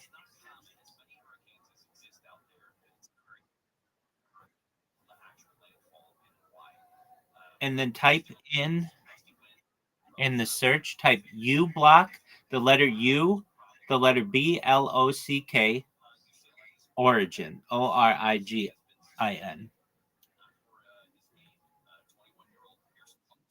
U block, origin. Yeah. And if you search it, it'll probably come up. Yeah, don't worry about the origin. Just U block is fine. Hit enter. Okay, that first one there. Do you see it says U block origin? Yeah. Install that. This will block all your ads. Okay. So now take that link that I gave you and put it in Firefox.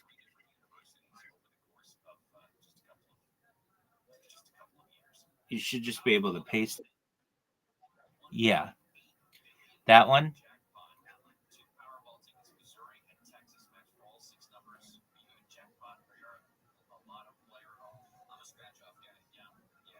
There you go. Okay. So notice on the right side, there aren't ads anymore.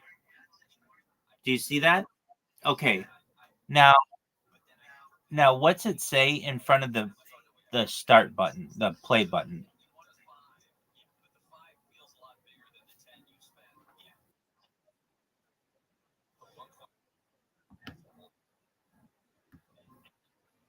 Yeah. So just wait.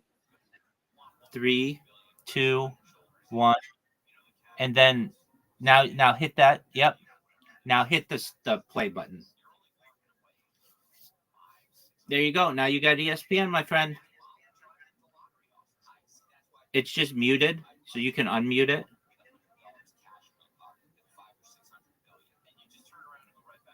There you go. Pretty neat, huh?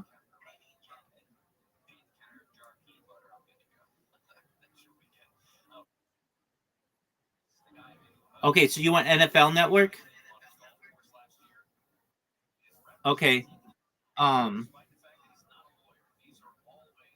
send you that link.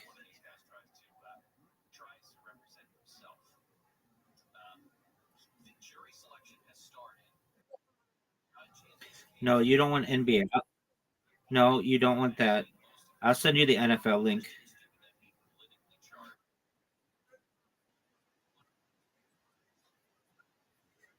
That's okay. I think they're playing that game again. That's why I didn't send it to you. Well, they're just replaying it. All right, go to the link I just sent you.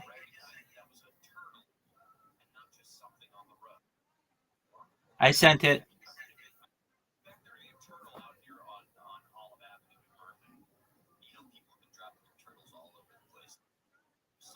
Yeah, in Discord.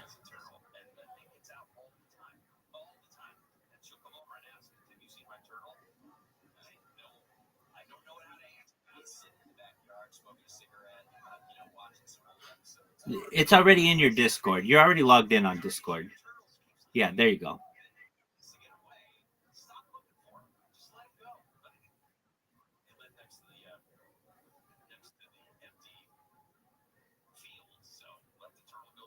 So copy the most recent link that I sent you and then put it in Firefox. Right.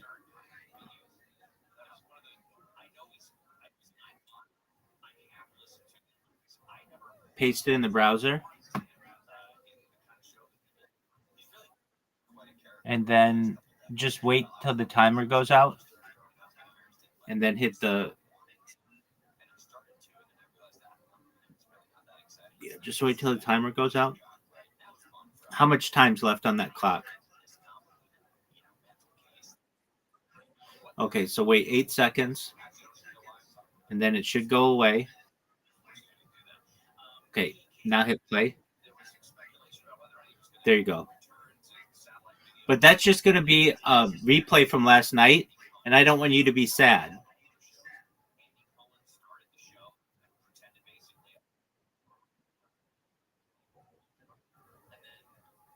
Do you want a site for movies and television shows?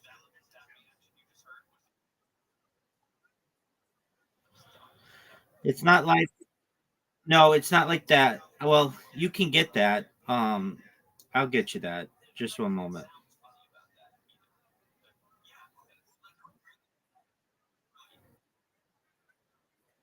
Not at all. I'm helping you because I want you. No, I love when you're here, Brandon. Don't feel sorry. Don't apologize. I want you here.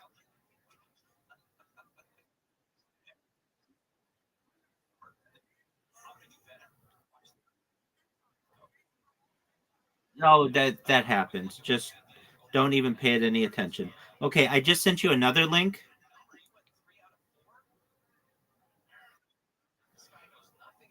Go to that one. Yeah, movie.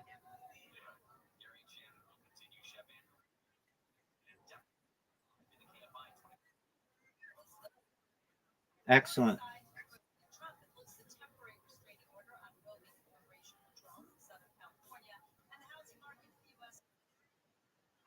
No.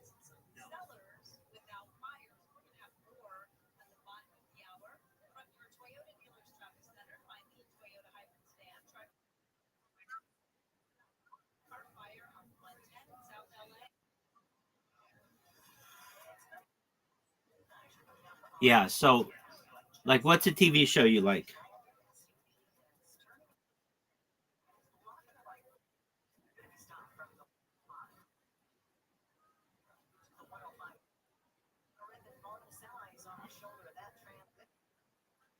Okay, so type that in. Do you see the search? Type SpongeBob into the search.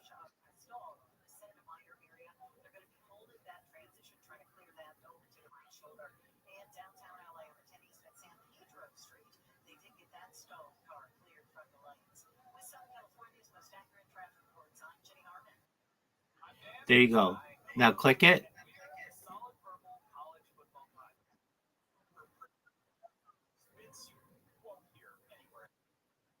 Okay, it's SPONGEBOB.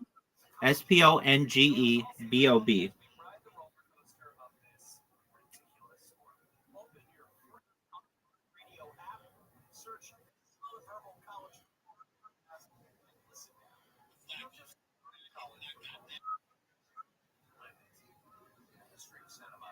Few films have been as successful as The Godfather. Francis Ford Coppola's gangster epic set a new standard, not just for movies about the mafia, but for So find what you like. Do you see one that you like?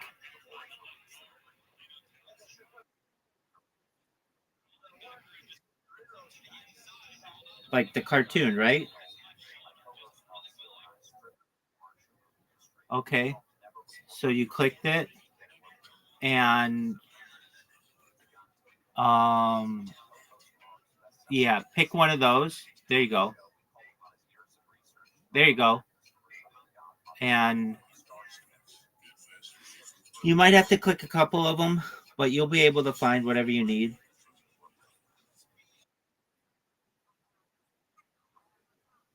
Absolutely. So I'm watching it.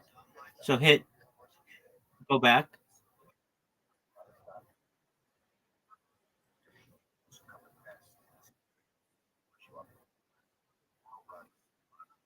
YouTube. Yeah, I know. I use YouTube. What am I live streaming on? YouTube. YouTube. YouTube. YouTube. Yeah.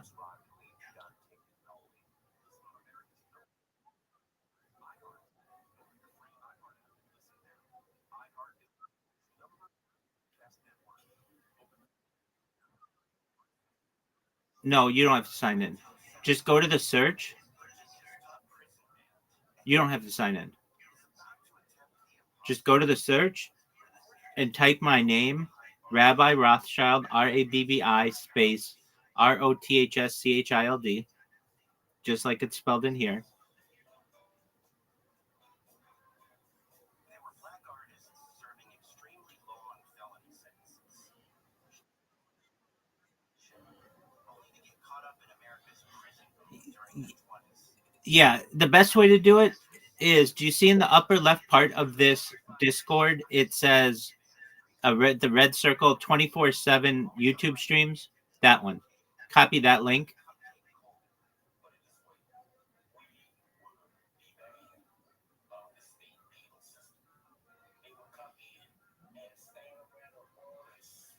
There you go. Those are all live right now. So you can hear yourself on there. They're out of prison now and in their 70s. Their past behind them. But they also have some unfinished business.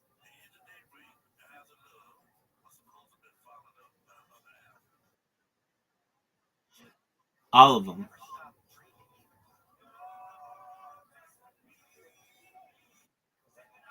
Listen to Soul Incarcerated on the iHeartRadio app. Listen on the #1 podcast network, iHeart. Open your free iHeart app and listen now. KFI AM 640. More stimulating talk. On the next Bill Handel show, California's best Governor Gavin Newsom's official challenger, and there it is. 15 years old. Just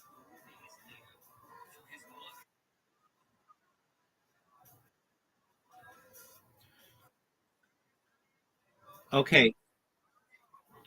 So I'm going to send you one more link because you said you wanted live streaming of TV.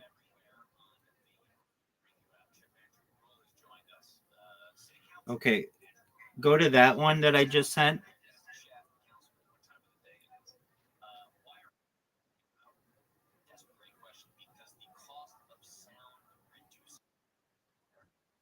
correct? Yep. Copy that one.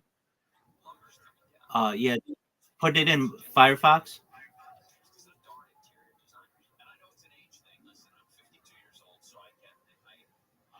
From here on out, if I ever tell you to put something in, always put it in Firefox because then you don't get ads. Okay. You can choose anywhere in the world you want to watch TV. See where it says search, like the search bar or the magnifying glass in the upper right corner. Click that and then just type in like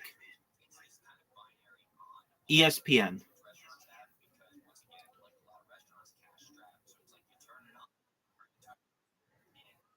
and then hit enter.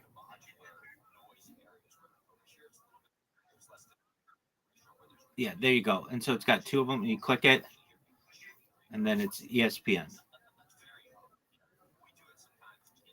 You like Nickelodeon?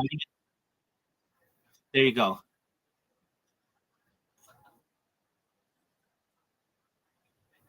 No. This is an old game.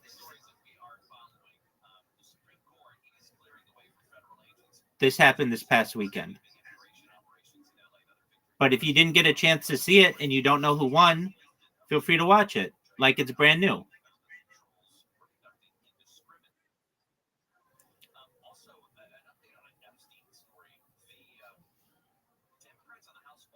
Pretty cool, huh?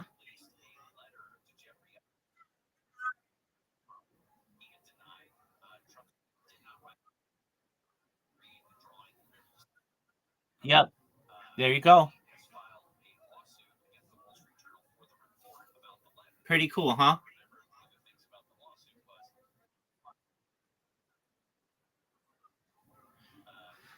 Now it's got a lot of NBCs because there's NBCs throughout the United States, so pick whatever one you want.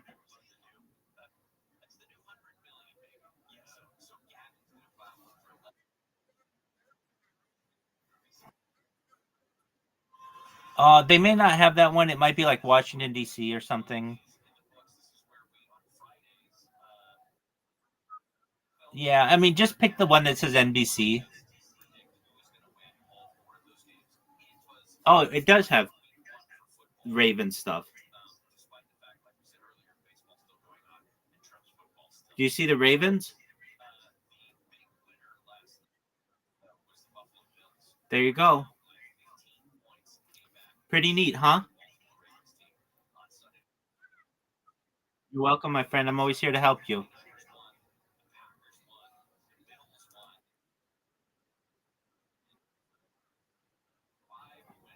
Don't worry about him. He's gone.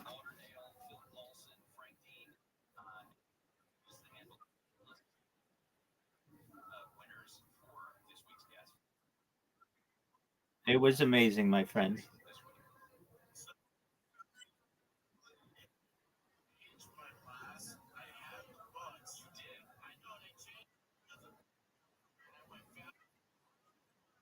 I'm watching it.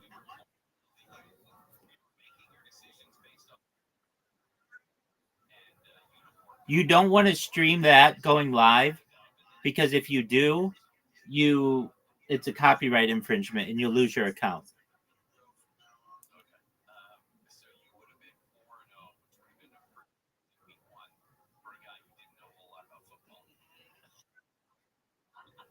Yeah, you don't want to stream it.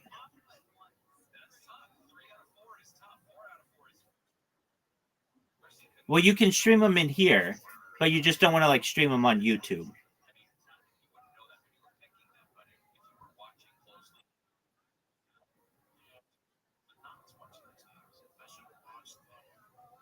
What's something else do you like? Do you like Nickelodeon?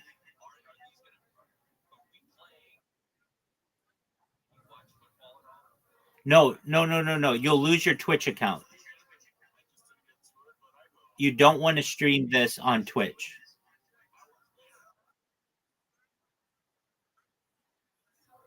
Oh, okay. Well, you can do that, but don't stream television or anything copyrighted on Twitch, okay? Do you under, do you understand me? So you don't want to anything I just any of the links that I just sent you, you don't want to put on Twitch or you'll get your account banned. Do you understand? Okay, good. You're no need to apologize at all. At all. I'm being protective. I don't want you to get anything banned.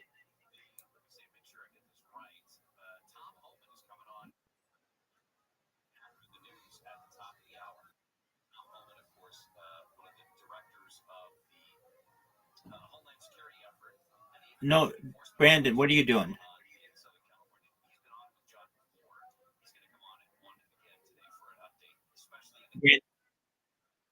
You're going live?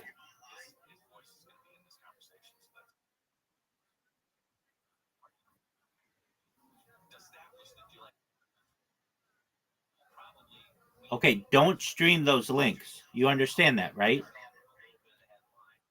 Okay. Because if you do, you'll lose your account, and I don't want that to happen. So I want you to repeat it back to me just because I want to make sure you understand. Those links I just sent you, say to me, I will not stream the links you just sent me. Beautiful. Excellent. The reason why I say that is I just don't want you to lose your account, okay?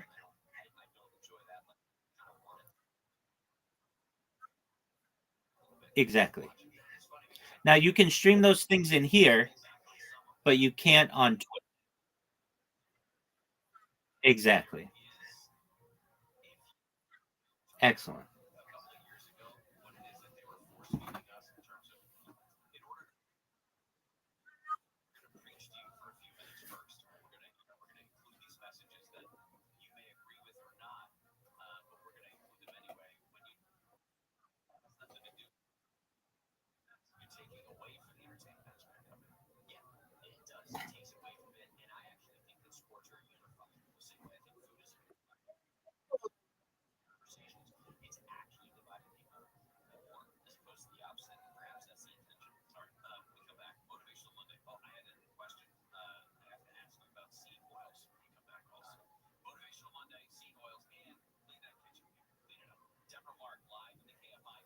The U.S. Supreme Court has lifted a temporary restraining order that barred immigration agents from conducting roving patrols in Southern California. KFI's Michael Monk is live with more. The city and county of LA and other local governments are part of that lawsuit that was filed by ACLU and other rights groups that argued successfully in the U.S. District Court and again at the Federal Appeals Court that immigration raids are unlawful. Language and their location in a workplace. Think about the car washes or outside Home Depots. The Supreme Court, on the other hand, has now sided with the Trump administration, which argued this temporary restraining orders overly broad and limited agents from doing their jobs here. Another hearing at the district court level on this restraining order, whether it should have been longer in the first place, has been scheduled for later this month.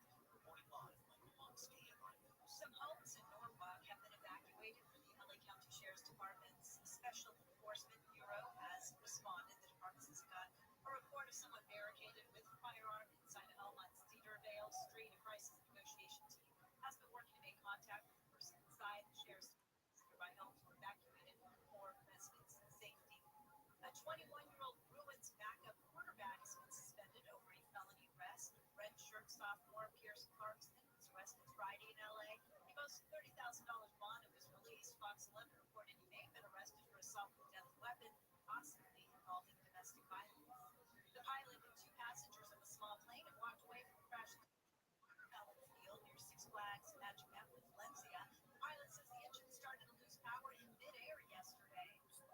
Losing power. Then I just put the mixture forward and it came back for a few seconds. Then I went down again, and then it came back again. The last time it just stopped. And I said, okay, we are not going to make it back. Look for a place to land. Plane ended up nose first, tail ended up, but did not catch fire. It had been headed from Santa Paula Airport in Ventura County to Whiteman Airport in Pacoima. The housing market in the U.S. has left some buyers unable to find homes and some sellers without buyers. Active listings have been increasing each month, and there's been a sharp increase in places like Texas and Florida, fueled by new construction.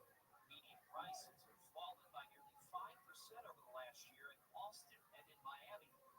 ABC's Brian Clark reports housing supply in the northeast U.S. is 50% below its pre-pandemic level. He says sellers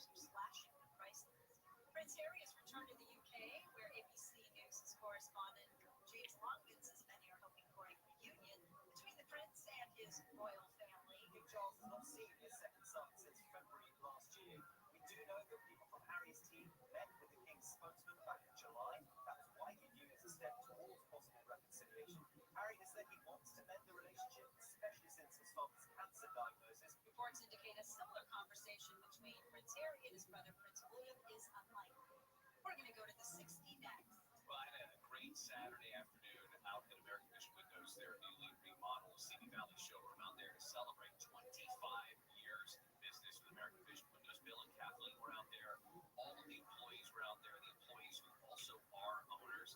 Listen, if you have seen rising energy costs, and I don't know how you couldn't, you're going to be one of those people who wants to go to a dual pane energy efficient window to reduce your utility bills. And like my wife and I, Shannon, number one, we decided that American Vision Windows was the absolute best company to do this with. So if you have those old wood, aluminum, even vinyl windows, and you want to save some money and the feeling of a well-insulated home, then you may be in the market for those new windows and doors. All American Vision Windows are custom-made to fit your needs and the style of your home. And right now, you can celebrate 25 years with American Vision Windows. Save up to $2,500 off your project, $250 off each window, and $500 off each door when you buy 4 or more. Like I said, go by their newly remodeled Simi Valley showroom right there. It's a beautiful place. 25 years they have put together 1 million windows, and they still deliver that expert service. For all offers, valid for a limited time, restrictions apply. Call or see the website for details. That's AmericanVisionWindows.com. Offer expires 9/30/25. CLCB number 778-326. Southline weather from KFI, sunny, highs upper 70s and 80s for Metro LA. Upper 80s and 90s in the valleys, the high desert and the IE. Windy in the high desert and the IE. Low to upper 70s in the beaches and into upper 80s inland and OC. Right now, 78 in Stanton, 81 Laguna Niguel. We're going to a crash on the 60 in Ontario. Of the 60 to come on Grove Avenue. It's at Carson Hall. The big rig, it's going to be blocking the second lane from your left. It is going to be slow from the 15. Also in Ontario, 60 eastbound. Before you get to Archibald, heads up a tire into the lane. In Corona, 15 north before you get to Magnolia. An accident involving semi making its way to shoulder. Downtown LA on the 10 eastbound before the 110. They did get that stall cleared out of the lanes. Also in South LA, the 110 over to Manchester, they cleared that accident. But right past that, it's running possible brush fire starting up on the shoulder. And in Arleta, by north out of Terranova, the whole tire is going to be in the middle lanes. With Southern California's most accurate traffic reports, I'm Jenny Hartman. I'm Dan. It's Ty. Hello. And we're the Solid Verbal College Football Podcast. Tune in for preview, recaps. Won't hear anywhere else. All the emotional support you need. As we write a poster of this ridiculous sport, open your free iHeartRadio app, search the Solid Verbal College Football Podcast, and listen now. We don't just love college football, Ty. We live it. iHeartRadio Earth is here with little tips for a healthier planet. Прокидали помощи крещенного чапотвора ванильного. Including coffee, melons, chocolate, almonds, and even tequila. Help stabilize the declining honeybee population by planting native plants that they rely on for food, habitat, and testing. Brought to you by iHeartRadio Earth and the National Environmental Education Foundation. To find more tips for smarter, sustainable living, or to take action in your own community, go to iHeartRadio.com/earth. Find your iHeartRadio everywhere. There are hundreds of ways to experience iHeartRadio at home and on the go, beyond the iPhone and Android app at iHeartRadio.com. Here's another way to connect to iHeartRadio. iHeartRadio is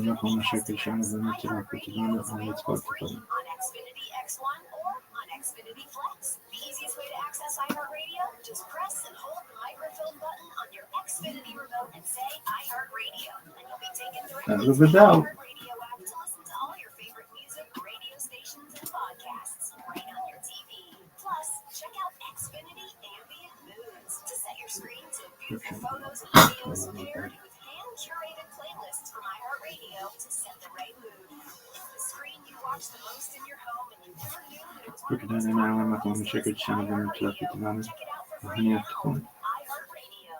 Anywhere you want to listen, iHeartRadio is there. We wanted will be the Bears hosting the division rival Vikings. The head coach will be you as well as Chicago's Ben Johnson, brought in to develop second-year QB Williams.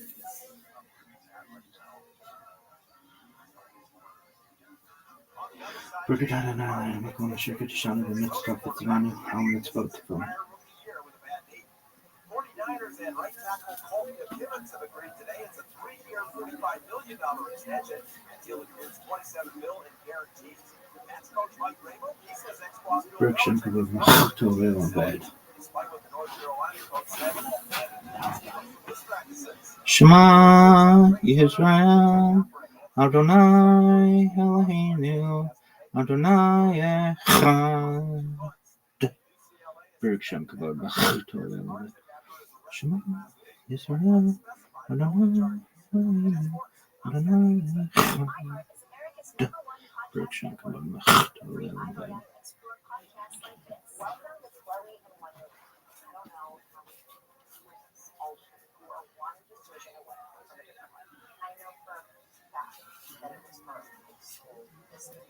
I'm willing to sacrifice anything in order to love and center. How dream affected Every week, I'll sit down with fascinating guests. you. Your way is that you deserve love. It wasn't nearly as bad as what I went through emotionally with pregnancy I had with my daughter. For real conversation, wrestle, like straight up crazy. Wrestle. It's over with. It started. Was it helpful for people to come in when you were with like direct touch and be like, usually when somebody bad, people are broken, they have to do it themselves. This is a window into my world and the stories that make me beautiful. Welcome to Chloe London. Listen on America's #1 podcast network, iHeart. Open your free iHeart app and listen now. Nobody covers it like KFI. The U.S. Supreme Court has lifted a temporary restraining order that barred immigration agents from conducting roving patrols in Southern California. Supreme Court cited the Trump administration, which argued the temporary restraining order was legally broad. And that arrested for allegedly stealing tens of thousands of dollars from a couple on their wedding day in Glendale. FI News is on. Pilot and 2 passengers of a small plane walked away from a crash landing in a watermelon field near Six Flags Magic Mountain in Valencia. Mark said, okay, we are not going to make it back. Look for a place to land. KFI AM 640, your #1 preset for breaking news in Southern California. KFI AM 640 for stimulating talk.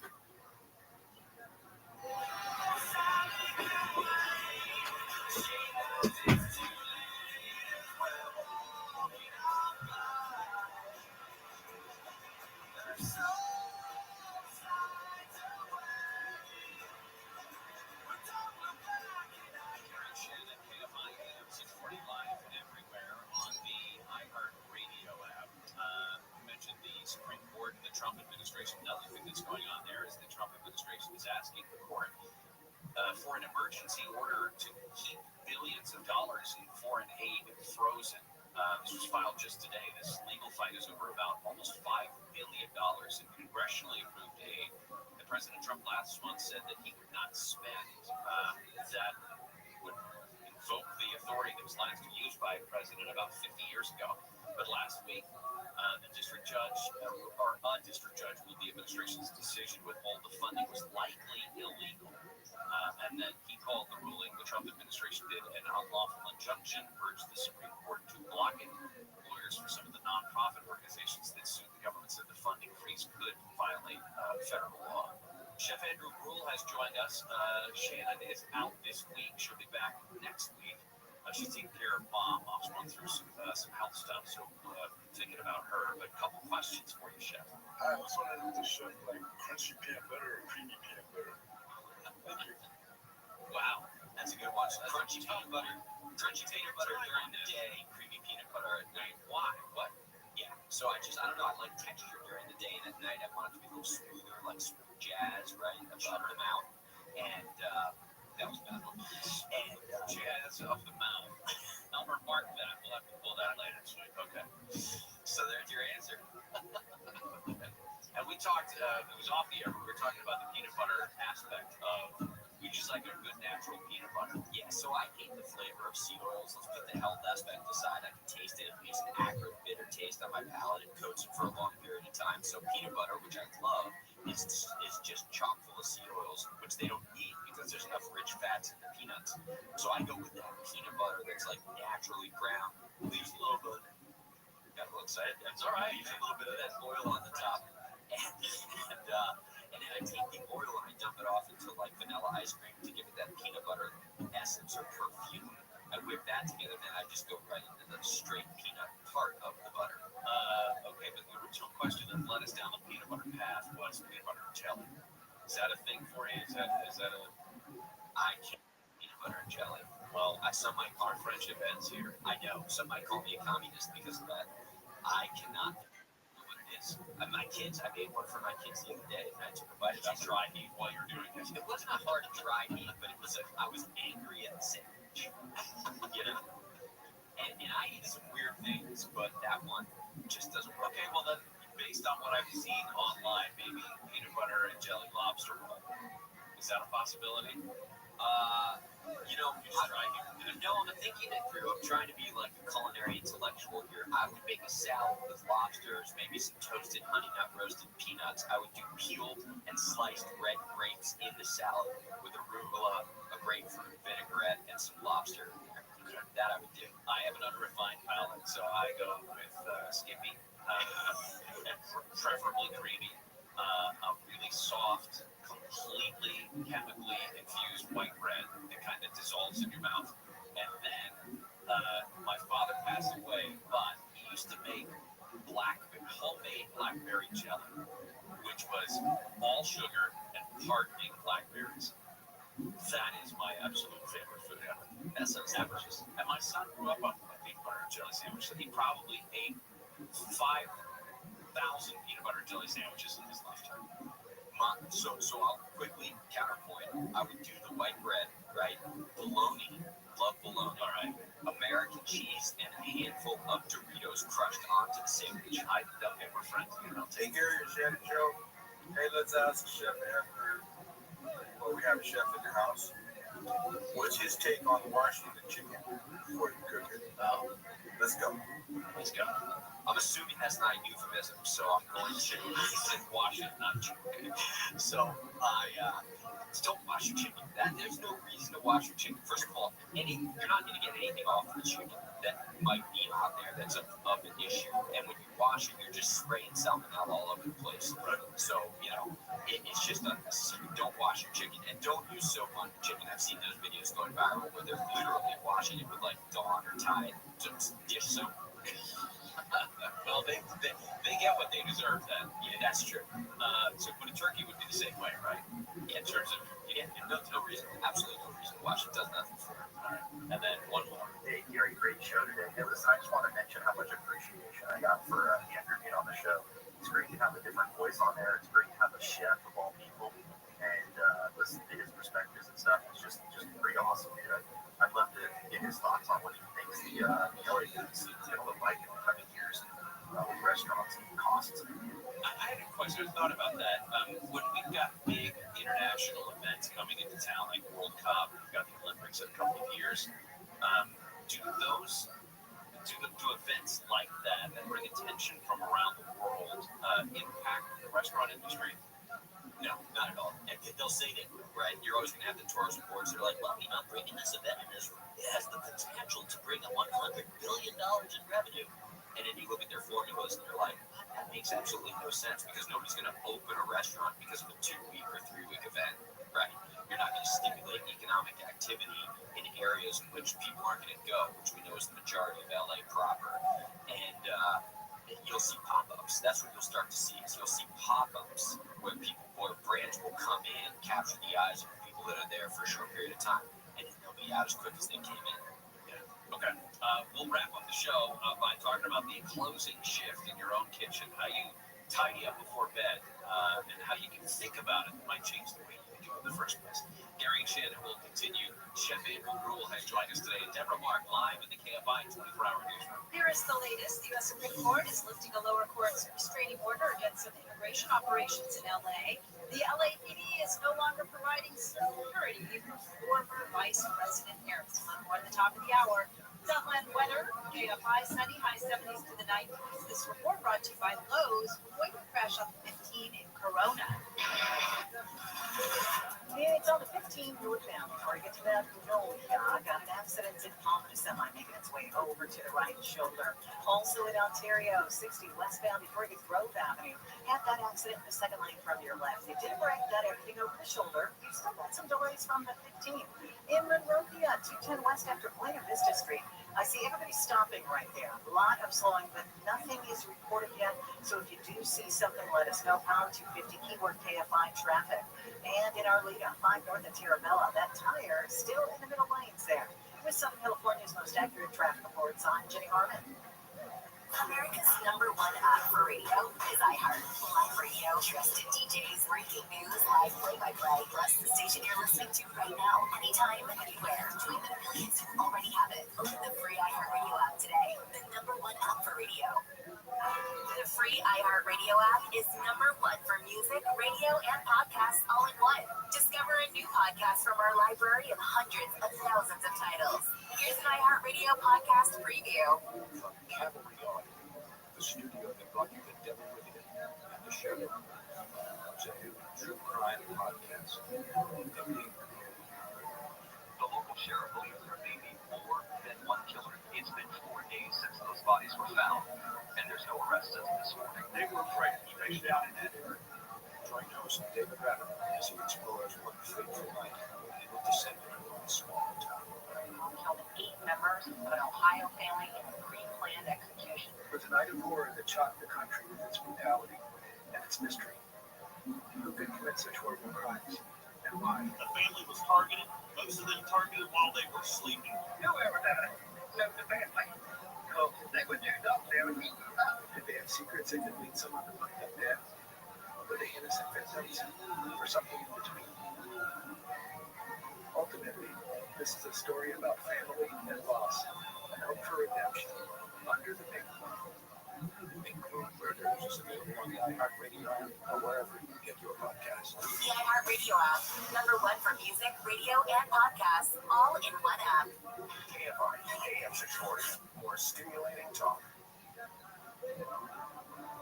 Today on the John Cobell Show, what's ICE going to do in Los Angeles next? We'll find out from Tom Holman, Trump's border talk. He's going to be on our show again, 1 o'clock today, to talk about what's going on at the border and interior enforcement. 1 o'clock on the John Cobell Show.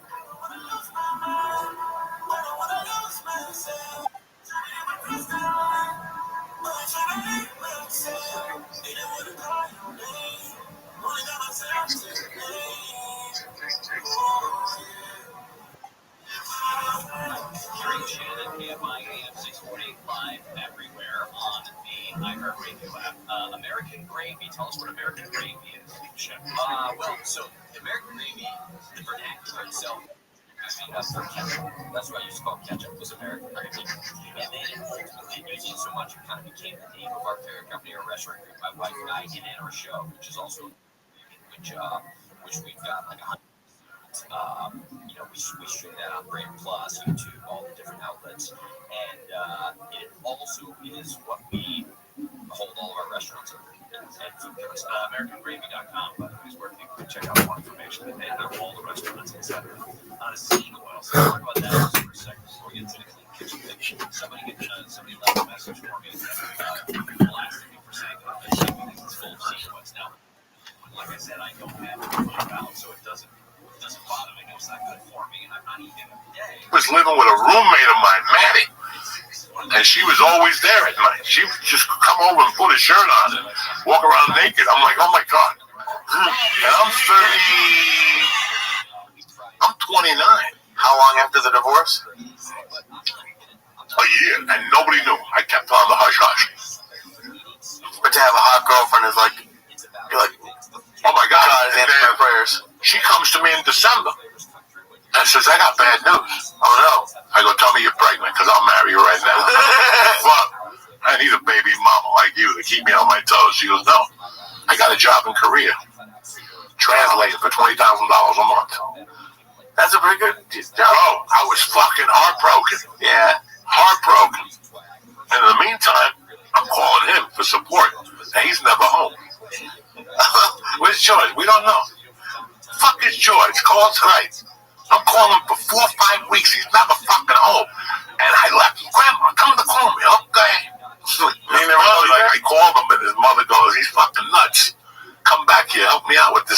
Village, and the rest was history. Then I came back here, and I hooked up with the white girl in the city. She knows nothing. We're in love like nothing happened. And I'm having a great time because she lives in the West Village on 15th Street in a prime little apartment. Her and a girlfriend rent an apartment, $1,500 a month. I had a banger in the kitchen and a little floor on my knees. It was just little. I mean, when I was banging and a mouse went by, I'm like, oh my God, this is my type of party. Another night, do I got a story for you. I go over there. They used to do comedy on 15th Street in Broadway. She lived right next door to Susan Sarandon.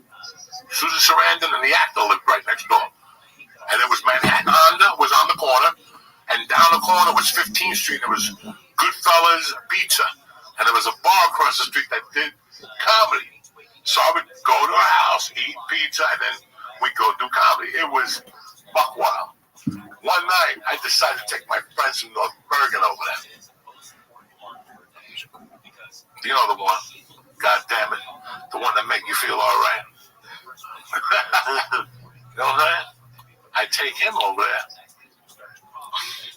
That dude. I take him over there. He's drinking Heinekens. I'm like, look at my boy and shit.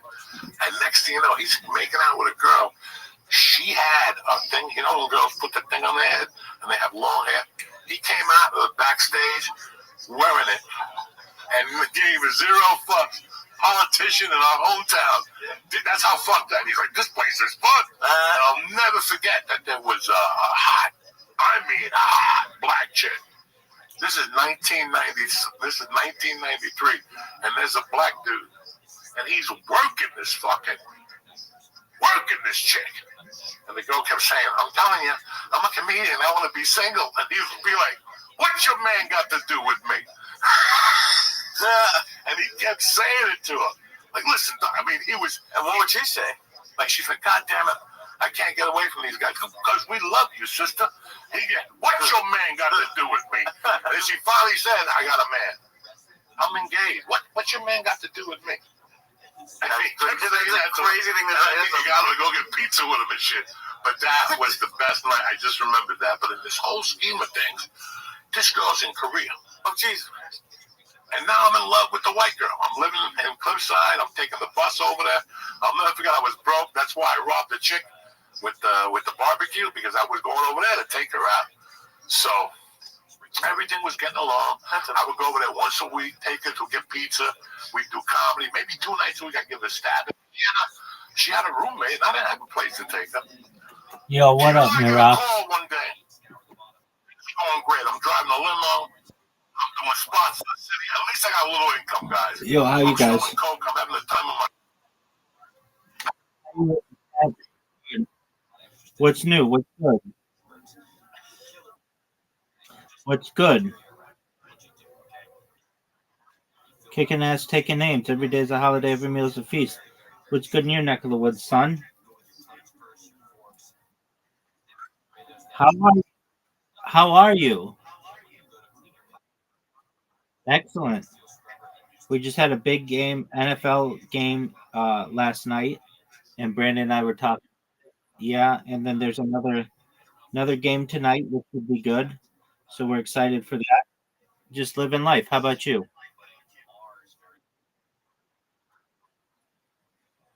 Excellent to hear. What's new?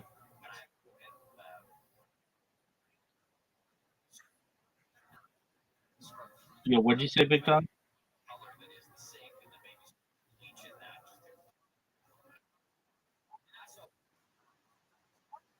What you're drinking?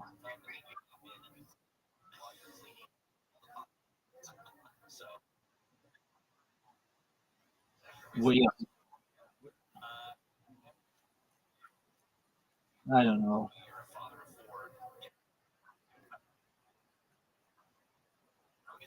I think you're right. All right, well, I'm just listening to a podcast. Feel free to listen to it if you want. I just want to let you know, I'll be in New York on Tuesday. Julie. And I'm like, oh, shit. And in my coat, 30-year-old mind. I'm thinking, threesome in this motherfucker. So Julie's the white girl. Julie's the white girl. The other girl's the Korean girl. So I called my friend Stinky. He's good looking. And I go, you're coming with me to the city. And Stinky was one of those dudes that he was so good looking at the time. He didn't get, he didn't even pay attention. I'll never forget. The Korean girl goes, I go, what do you girls want to do? And the Korean girl, we're driving. Stinky's driving. We're on Broadway. Me and him just picked up like 2 8-balls. They don't know it. The girls don't know it. We picked up the Coke first, then we picked them up. And we're driving, and the girl goes, I go, what do you girls want to do? And the one Asian girl goes, how about we buy a beer with a brown bag and stand on the corner? And Glenn Conti looks at me and goes, how about I pull over and throw you out? And he goes, I ain't standing on no corner. He was like, no, I don't want them in the car. And now she wants to stand in the corner with a fucking, brown bag, like to be cool. That's not going to happen. If you want, I'll pull over. You can stand in the corner all night if you want. So we went to a couple clubs. It didn't click. You could feel there was something in the air. Did both girls think they were on a date with you at this time? I was with the white girl. Okay. I brought Glenn to talk to this Chinese girl, the Korean girl. So the night ends great. We drop them off. I make plans with the white girl to come into the city. I meet her at CBS building. She worked right by CBS with a fountain, whatever. Because one time I brought her roses and the alarm system went off. I went to the back door and the alarm system went off. I had to run down the stairs. Dog, please. We do this thing. I hook up with the white girl. We go out for a date. I go, where's the Korean? She goes, she's with her somewhere in Brooklyn with her family. She's leaving Sunday. Like, all right, so now I'm trying to get a hold of the Korean to see if I could dig into that again. And I get a hold of the Korean, but dog, she ain't budging. I'm like, why don't you come over? I'll take you to Rudy's, whatever. Okay. I go over, I take the girl out. I'm trying to work this Asian chick. Sunday night, I call the white chick and I go, did the Korean leave? And she goes, yeah. She went back to Korea. Well, she's going to Kansas to see her family, and she's going to Korea. She was adopted. Monday, I'm driving a limo. I just dropped a motherfucker off, and I'm on 9W picking up the reels, the 5:30 news. You would pick it up in Edgewater, not Edgewater, Fort Lee. You would pick up. They would pay me $35. You pick up the evening news and you bring it to CBS or NBC or whoever. And I'll never forget, I go to make the left turn, and the white girl calls me crying. And she's like, you motherfucker, I can't believe what you did to me. You've been cheating with her. And I go, who the fuck told you that? She goes, she just called me and ratted you out and herself out. She goes, I'm never going to talk to her again. I'm never going to talk to you again. Hung up on me. Another week later, I brought her flowers. That's from the alarm system. I never want her back. End of story. I go back to Boulder. I'm doing comedy. 18 months, I don't hear from nobody. I'm doing comedy. I meet a stripper in Michigan. She tells me she wants to go to Seattle. She comes to meet me first, whatever. We hook up. She goes to Seattle, gets an apartment. I follow her. I'm there 8 months, bro. I'm in the fucking U District. Do you guys see where this is going? Oh, no. I'm in the fucking U District. And it's 1996, and I just hooked up with my weed girl from Boulder from 1985 at a supermarket. She was 70, and he was 30. But she had so much money, he just kept fucking her and fell in love. She smelled, she was old. I go to her house to buy weed because I'm going to that movie theater. I'm right in the U District. The U District is the fucking university district where Bruce Lee had a karate, kung fu school and everything. I crossed the fucking thing. And as I crossed to go get whatever, who's pumping gas in his car? Paul, the Korean girl's fiance. The dude who went to Washington State to get his original? Oh, shit. Seattle now. 4 years later, I forgot all about Washington. I'm looking. He's looking at me, brother, as I walk up. What up, big dog? And dog, This is 2 years later. This kid started crying. So you don't understand how much I loved her. I can't believe you fucked her. I loved her. He goes, I was gonna go home and propose to her, and I dog for like a week. I felt like dog shit. Well, wait, I thought they were broken up. They weren't broken up either? No, they just, they left it open, and they saw each other. They were in love, but she waited like a week. That motherfucker wasn't even, he didn't get an apartment, and I was already having relations with him. That is pretty quick. But that's crazy. How crazy is that? And I hugged him. I gave him my number. I go, listen, man, we were all in a bad position. And he's like, she was a fucking whore. And she just started crying and crying. I'm like, no, she wasn't a whore. You left, Julie left, you put us in a fucking bad position. I tried that, and he kept crying. People tend to do that. I felt really fucking bad. I know. That's not what I intended to do. I didn't think they were going to get back together. She was crazy. She was hot, smart, filthy smart, and fucking crazy. Like, I would pick my daughter up and then have to pick her up. And go. If my daughter fell asleep, she'd say, what are we doing? And I go, we're in a fucking car. Like, are you fucking crazy with a kid in the back? Like, that's how out there she was. Yeah, I mean, you messed up, but it's also, if she was going to do that with somebody, it's not like it was like only you. Listen, we all have a little Asian persuasion. I never thought anything myself to even get myself in that position. But between the drugs and the fucking missing the white girl and all that shit, that's what happens. I'm not copping. I was. Dude, going through a breakup is tough. Looking at it now, I fucked up big time. Yeah. And I can't find that girl today. Which one? The Korean one reached out to me in 2000. And here's the funny thing. You ready, ladies and gentlemen? The Korean reached out to me when The Longest Yard came out on Latino.com, LatinoComedians.com.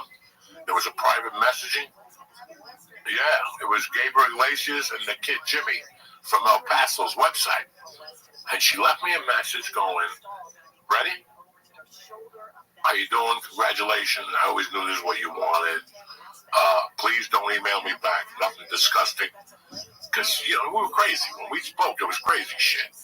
And she goes, I shared this email with my husband. She goes, I married a Cuban guy and I live in North Bergen, New Jersey. And my kids go to Robert Fulton. And I've always wanted to ask Rago's ex-wife, what happened to them? This is 2005, 20 years ago. The girls are gone. The girls got to be in college. They just graduated college. And you never responded, nicely? I could not respond because she emailed me through a website. Right. It didn't really give me her email. Got it. She thought I had her email. And every time I come back, I was like, maybe I go to Robert Fulton and find out where she's at to say hello to her kids. She married a Cuban dude. And lives in North Cuban and Korean. That's wild. She has a they're probably your age, Nick. 91. So, nah.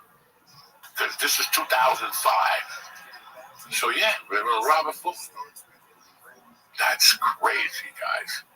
So let me tell you about my fucking weekend. Just so you motherfuckers know.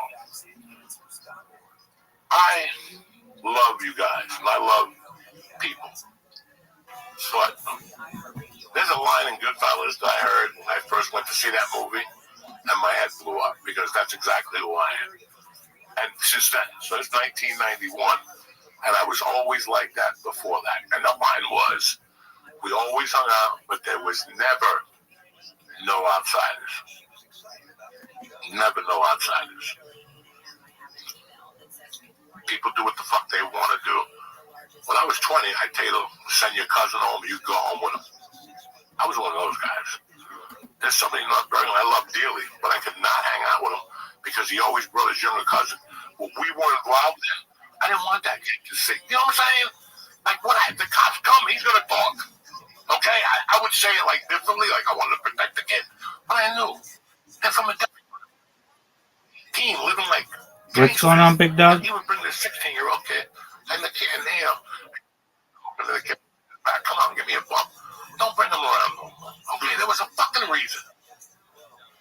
So, occasionally shit happens and you have to do things. And late in November, I started trying to just get out of my house. You know, I just want to get out of the house, man. I just want to be a normal person and be able to go to a bar or a restaurant and people don't come up to you and fucking, what size is Joe Rogan's foot? You know, I don't fucking know, you know. So, by January, I knew it was a waste of time. People have no manners. They don't give a fuck if you're on mushrooms. You know, they don't give a fuck if they're on coke. They'll continue to give you an ear beat. So I said, I'm just going to smoke pot and go to my original plan. And from time to time, I do my thing. I play bocce. I go to the gym. I go to jiu-jitsu. And I'm pretty fucking cool in those places. So it's fucking Labor Day, right? What is it this weekend? I get invited to a couple barbecues. I know the people on Saturday. I go to their house. Cool as shit. Great barbecue kids. My daughter's in the pool. Blah, blah, blah. They had, oh my God. They had a caterer from Staten Island. The fucking sausage and peppers were out of this fucking world. The dog out of this world. Anyway, Sunday I get invited to another barbecue. And I love the guy. I just went to dinner with him last week. And he goes, you know, I go, who's going to be there? This guy, that guy, this guy. I know these people. And he goes, a couple of my friends. I go, all right.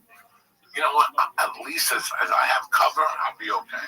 And the party was great. I had a great time, guys. The food was great. Pizza was shitty. The food was great. You know, the company was great. I saw people I hadn't seen before. The kids got huge. Like, these are the kids that you first played softball with. So it's about 8 o'clock last night. I made some brownies this weekend that were so fucking good.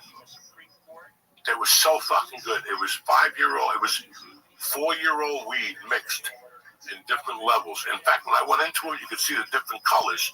It was like going into the earth. Clay, cement, Indian ink, you know, it was all that. Like the stuff when you put nugs in a jar and then you take it out. Yeah. I'm excited to do something with that. I was pissed because there was a couple of nugs. I'm like, God damn it. I'm not going to take these nugs out. Forget it. But I had 2 joints left, and I gave them to a friend of mine. I gave one to a friend of mine. She called me back. She goes, that is the best. This joint had to be 2 or 3 years old. And she's like, that's the best joint I ever smoked. I couldn't stop giggling. Me and my girls laughed for 2 hours. I go, I got one more left. You want it? She called back. She goes, you ever get more? I go, that's the last one. But I remember I had that 10. So my wife had that, not the fucking Betty Crocker, but the other one, the Guadalajara. What is it? No, I just said, that's Giardelli. And I go, buy some walnuts. You know, man, I don't give a fuck. You're allergic. You're going to go down any way you put it. I'm either going to get you with one or with the other. You know, so it don't matter. So I don't give a fuck if you're allergic. Yeah, I don't give a fuck. I'm not going to listen to that nonsense. If you're allergic, deal with it, okay? Oh, you're not eating my brownies. Yeah, at least you're going to be scratching and your throat's going to be swollen, but you're going to be a motherfucker, right? So my wife mixed up the batter. We throw the walnuts in, whatever the fuck they are, almonds, I don't know. And I get up there and I get a frying pan.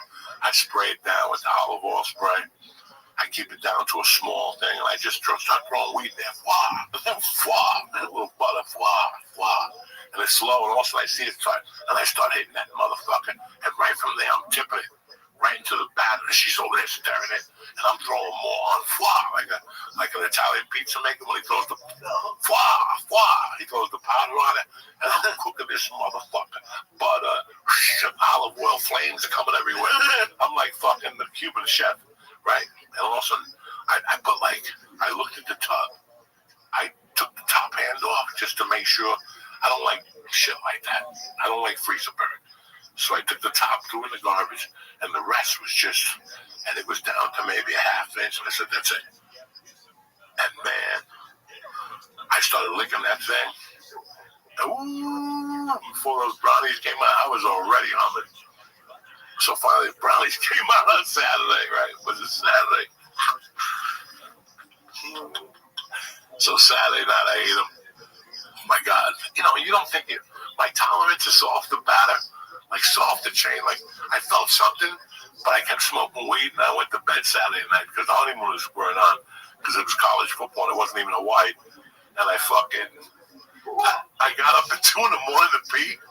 Oh, fuck. I was fucked up in a different. It was completely different than I've ever felt. Oh, Jesus. It was like my arm was numb and shit. The first time I woke up, the room was cold, and I actually broke down. I had to get a hooded sweatshirt, put it on, and grab the cap, put them on me, and I'm like, how high am I? And I looked at my wife, she was fine. I'm like, what the fuck is wrong with me? That's how high it was. My body was shaking, dog. Oh my God.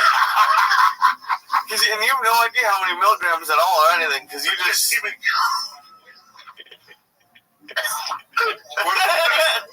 Wasn't even worried about it. Wasn't even flogging my mind. I didn't give a fuck. I wanted an edible to take me down for a few days. What?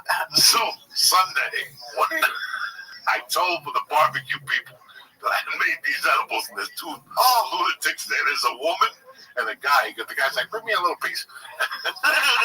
Well, I gave him a nice banded check. As soon as I walked in, it was the corner. She picked it up, George, and just started taking bites out of it. And I'm like, oh, this bitch is going to die. I got to take this away from her. And I gave her a piece of mushroom.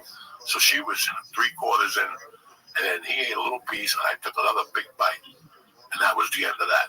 I gave him the rest to put in the cabinet. I have not heard from him yet today. He has not even contacted me at all. We were supposed to cook steaks today. He did not even fucking...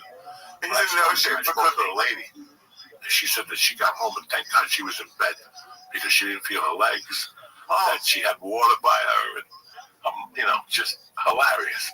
But it was her, another mom, the coach's wife, and another mom.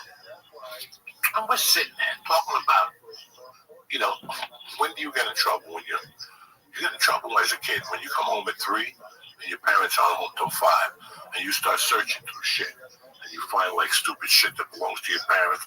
You find your mom's vibrator, you don't know what it is. You think it's a back massager or whatever. So, that's the first thing you find. 5 out of 10 motherfuckers sniff it. They don't even know. You start using it. They put that little mom's vibrator in their nose and give it a whiff. See, you're older. For us, it was the period bag, the thing that hung behind the douchebag thing. And they put the nozzle in their pussy and they swallowed the hot bottle. It was really a hot water bottle with a contraption to wash your monkey. Any woman, any house I went to as a kid, right, I always sniffed it if they was hanging there. Oh, I didn't care if it was your grandmother. Did you know what it was? You know what? Yeah, after I found out that everybody had one and women stuck it up their pussy, I wanted to sniff. I would sniff your bras first. Like if you ever go to a woman's house and she hangs her bras behind the bathroom door. Why are you going into these? Because I want to see if they... You're screaming around the house. You to put the bras in their personal bathroom. It's like my godmother, my mom's friend. I go over there and I got to pee it. And I run right to the bathroom to see if the lady left the bra. I'd be sniffing the bras down. And I wouldn't jerk off her. I was too young. I would get a little dizzy and all excited.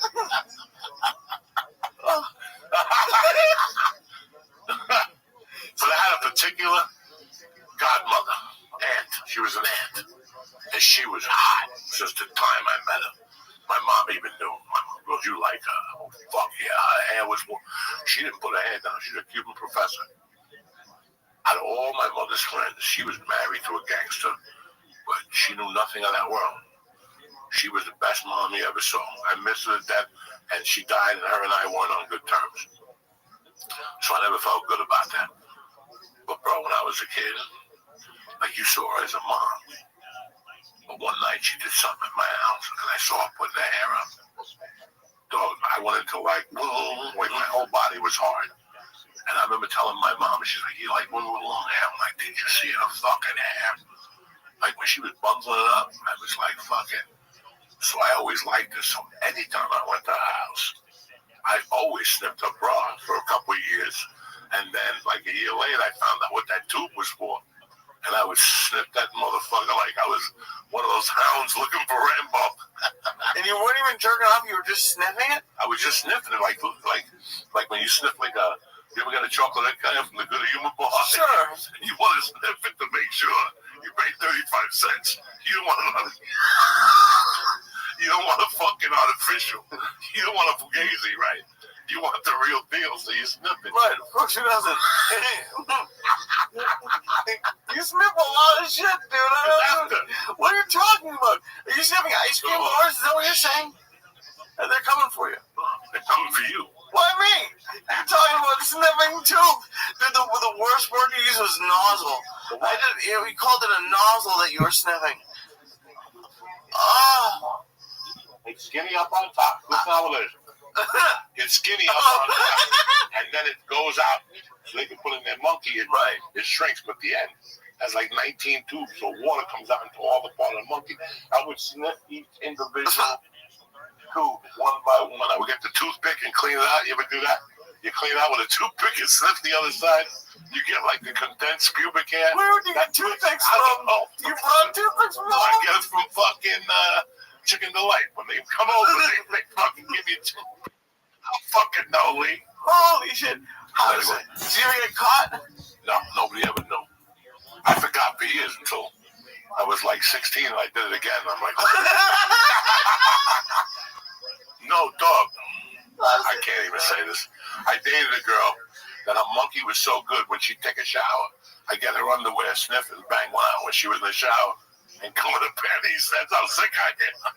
I'm a sick dog, you know what I'm saying? Anyway, back to the Christian minute. Anyway. So, holy shit. Guys, when I try to tell you, I'm a good egg dog, and I try a lot of fucking things. But sometimes you get high and you get comfortable, and then something happens, and you're like, you know what, man? This is why I don't go out. So last night I'm talking to these moms, and we're talking about 3 to 5. What happens to kids from 3 to 5? They snoop, how we all snoop. And I look at this guy at the table, and he's got his phone looking at me. And the mom that I'm sitting next to is a teacher. And she's cool, but she's skinny but tough. And that mom is not the mom you want to mingle with. Okay? Why not? Because she's crazy. And she'll tell you, and she's beautiful. But she'll tell you where to go. I've seen her do it. So, I'm looking at this dude, and finally, the mom goes, hey, what are you doing? And I go, are you taping me? And he goes, oh shit. He's hammered, the guy. But I know the guy. Like, I don't know him great, but I know I've seen him. Oh, Jesus. And this lady went home. This lady's like, I'm a teacher. We were over here talking about kid. What the fuck are you taking me for? And then this lady's like, you better fucking delete. What's up, Pim? It got like that. I'm watching. Women were like angrier than It fucking made him erase it. The guy's like, oh. Took him like Okay, 3 minutes to get up. He got up, he went, and he was so embarrassed. He packed his kids, and he went out first. His wife had to go looking for him. Then he sent his wife in. I wasn't angry, guys. I wasn't angry, and I didn't feel. I'm not gonna say, I was so violated. I didn't. But now you know. Now you know why. I don't know. Dude, I don't know, because that's what are you gonna do? Post it on YouTube? Yeah. What? Honestly, I think they're not even. They just want to prove to their friends that they saw you. Maybe. It doesn't matter, Lee. No, I'm not saying it's a great answer. They show it to you. Let's say I go to work tomorrow, okay? And I work with a cool fucking dude, and I work with a cool dude, and you're a cool dude. You're Jewish. Thank you. But I'm over there talking about. No, but I'm not saying a funny thing. He's just Jewish. I am. But you're a different type of Jew. Not you and me in our relationship, right? The dude at work who's a fucking boss, right? And also he plays, and you're like, oh, I like him. But also I go, fucking the Jews in Jersey are the ones that killed Jesus. What if you're one of those Jews that gets offended? Which, I don't know if you know the Jews from Jersey. The ones like Short Hills. Oh, God. I'm not calling nobody out here, but they're different. There's some, Bergen County has some Jewish areas. They're a little different. And they're cool, but they get offended, is what I'm trying to say. I don't need that. You follow what I'm saying to you? I don't need this guy going on his temple on Saturday. Take Joey Diaz, say anti-Semitic jokes. You understand me? Because in our world, we like that. I've had a bad day today. We talked about Chinese food.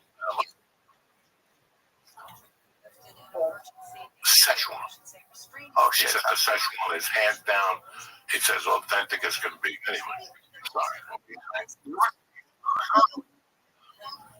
What'd you say? The tape recorder. That's what Right. I'm saying. That's wild. Okay, and that, you know, you don't pretty comfortable. Like, No, it's pretty clear. Invite me to your house. I'm comfortable.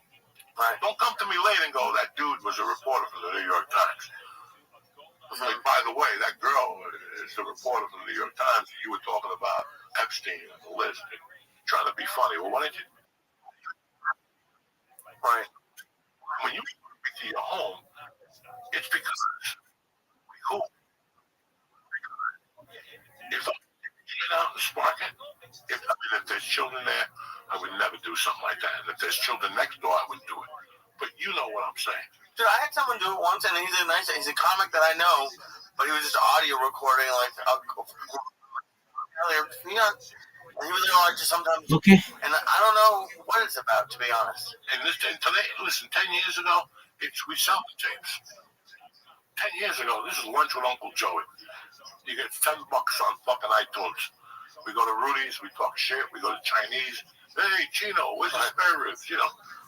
But guess what? You do that today, you don't know who's going to get offended. Right. So that $10 you're making minus 82% that goes to iTunes. Right? What's it going on? What goes to iTunes? You're going to check from iTunes. It's fucking, rabbit eyes. Right? It's fucking whatever rabbit is. So is it worth it? That's what I'm trying to say to you. Like, right. We can do it ourselves. If we want to tape our conversations, there's no more brilliant conversations than us at dinner time. When we go to a Greek restaurant and you get the fucking cheese with the Greek hair on top of it. Whatever the fuck you got. I like feta cheese. But have you ever tried to do it with Mercy? What do you mean? Like, have they started, like you might have been angry if it was, like, you and Mercy together, or it was just Mercy. Like, has anyone, like, tried to take pictures with Mercy in public? No, I've seen, like, people trying to take pictures of me and Mercy at a restaurant or something. What do you want me to do? I don't want you to do anything, but then with that, They don't come over. What are you going to do? Post it on Reddit that I'm having lunch with my daughter? You're actually cool. I would get upset.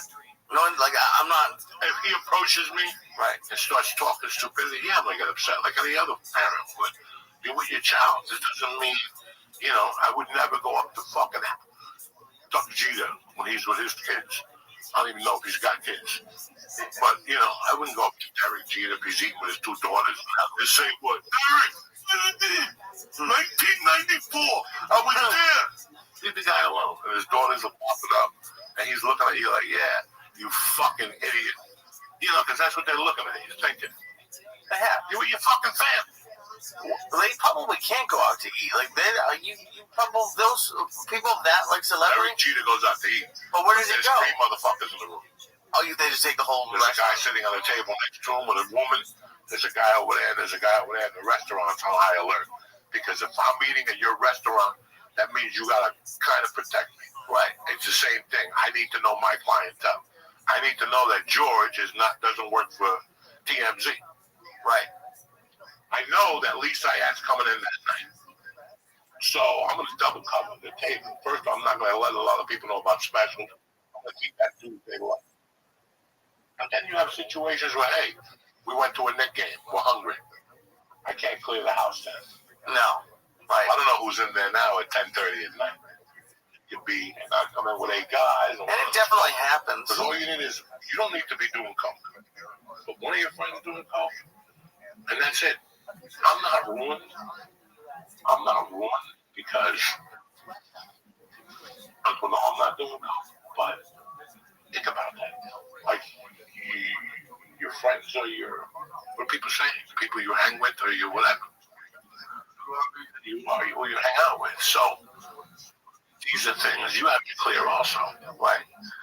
It's people are getting weird. I actually you know me, in the 15 years I don't really get into, like, physical or, like, yelling altercations with anybody. I got into it with someone at a dispensary this weekend, and I pulled into a dispensary, and these 2 guys, not cops, but were, like, parked how cops park if they want to just chat. And I just got in and I just tapped on my horn because I couldn't get around them.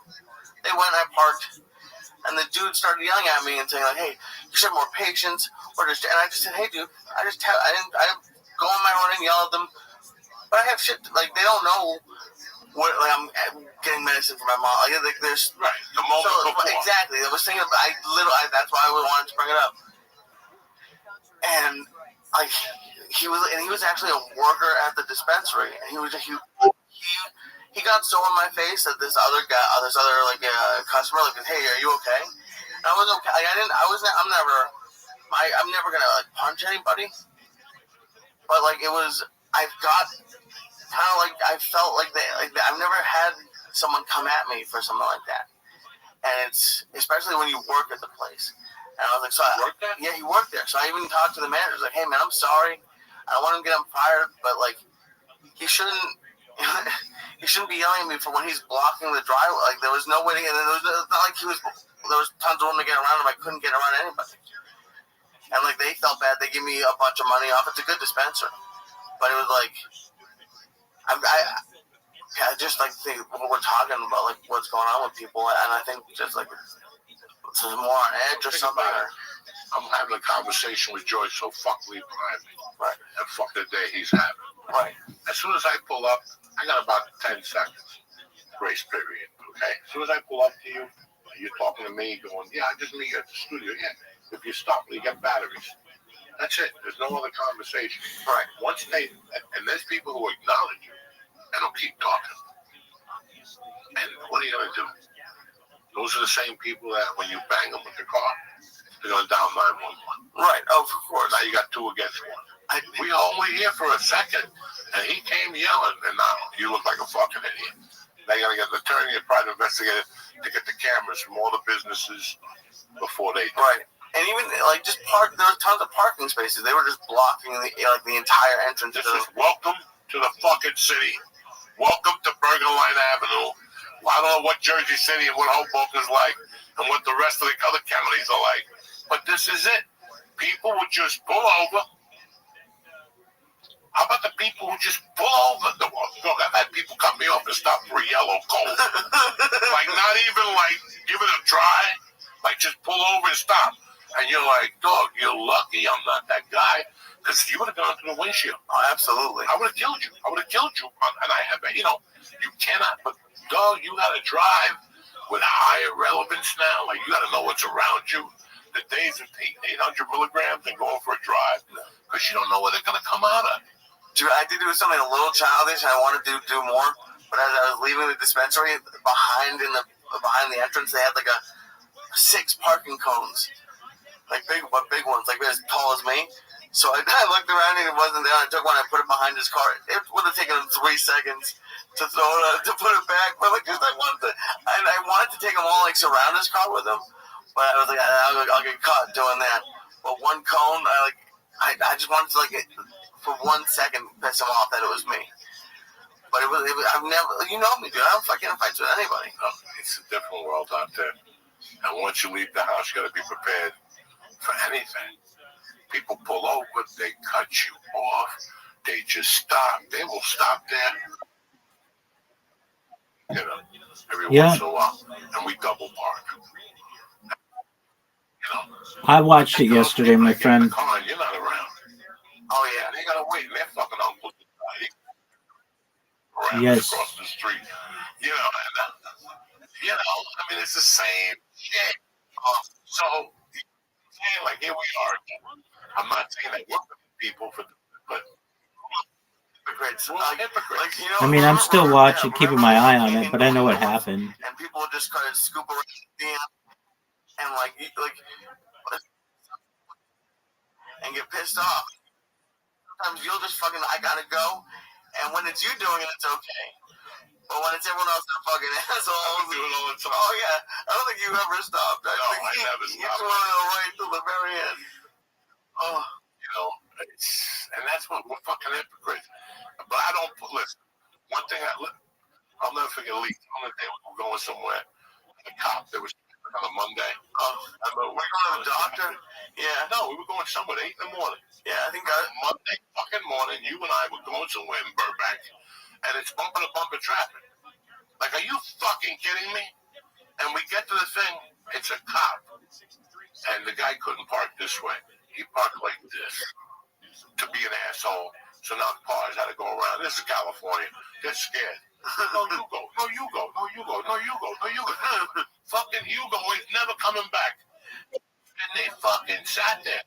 And by the time we get there, I wonder what's going on, Lee. And it's a homeless guy, puking, and two cops like shaking him down. This is Monday at 7:45. This is your job. And I remember beeping at him. He's shit. Beep, beep. Move the fucking car. Dude, I was driving. Beat my car and instead of yelling at the cops, you cocksuckers, and I'm like 25 cops. You can't be this fucking stupid. You need to protect and serve. How are you protecting and serving right now? If you come after me, I'm going to take a picture of your car and show the lieutenant. It's Monday at 7:40, Lou. Look at this fucking car. Yeah, I'm going to go right in there. Lou, where's the Lou over here? That's how they call him on all the TV shows. Lou, let me talk to you. It's Lieutenant Brave. Lou, let me talk to you, okay?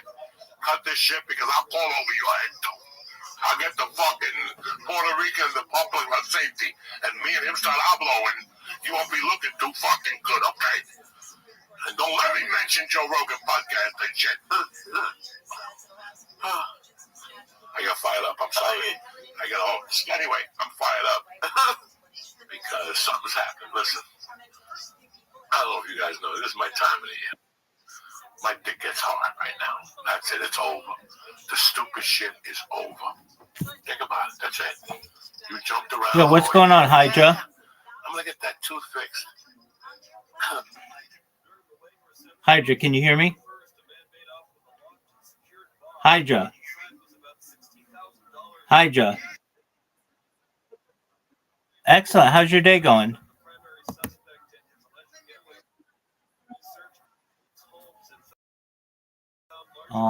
A few. How's your day going, Hydra? How's your day going, Hydra?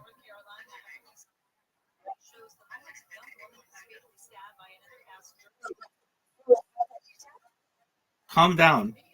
How'd you find out about me?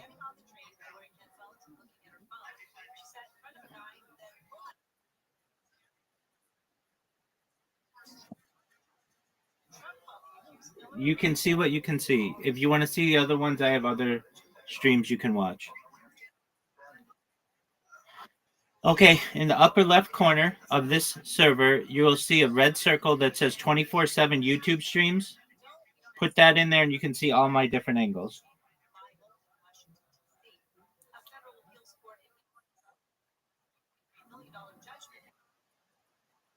You're welcome. How's your day going?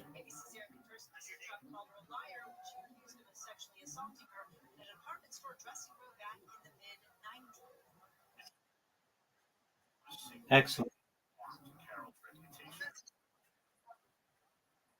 33.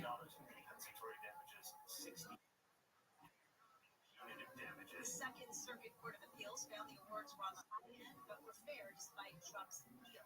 And Dick's Sporting Goods has completed its purchase of Foot Locker. Pittsburgh-based chain spending $2.4 billion on the purchase says it plans to continue operating Foot Locker as standalone locations. Dick says across all of its businesses, it will have more than 3,200 locations across 20 countries. ABC's Brian Clark reports the company has named a former Nike exec as the president of Foot Locker North America. We're going to continue. Guess what? It's September, motherfucker. It's scary for some people. I get scared. So I get so scared, I go, okay.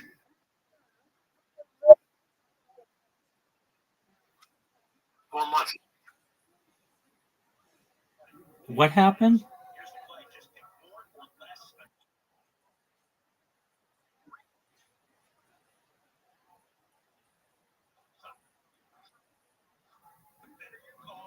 Okay.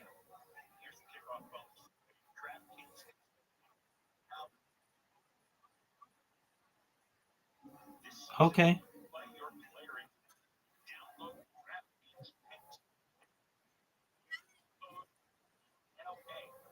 Okay.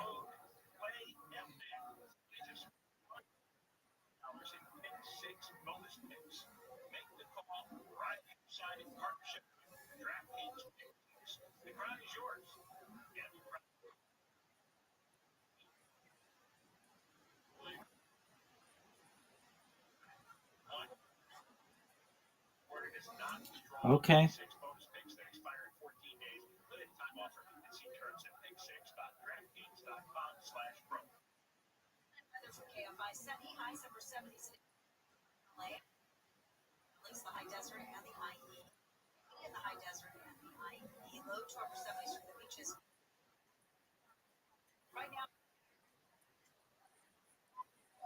we're going to a crash on the 10. Okay. Yeah. So what happened?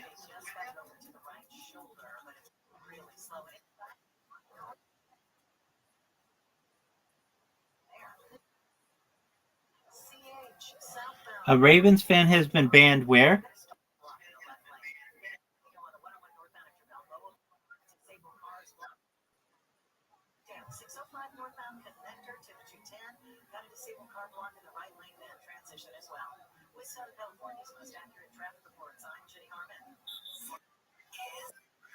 And the season lives on iHeartRadio.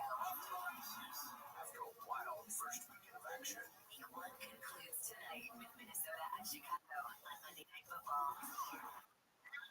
explore the official NFL podcast network. Plus, catch the It's 24/7 coverage. everything you love about NFL to dive in.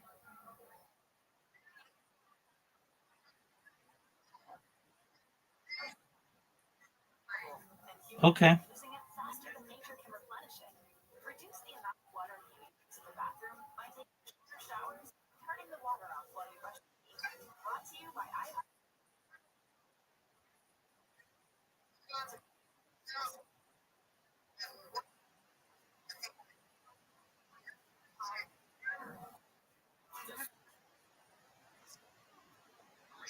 Podcasts. All in Okay. Discover new podcasts from our library of over 350,000.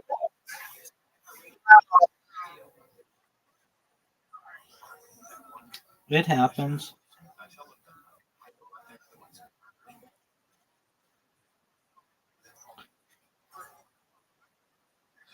That's true. That's your playroom floor. That's your baby's clothes. That's my house.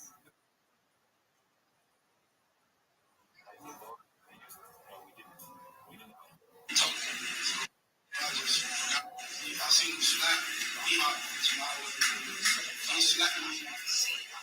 He said he told me. I just got my voice from my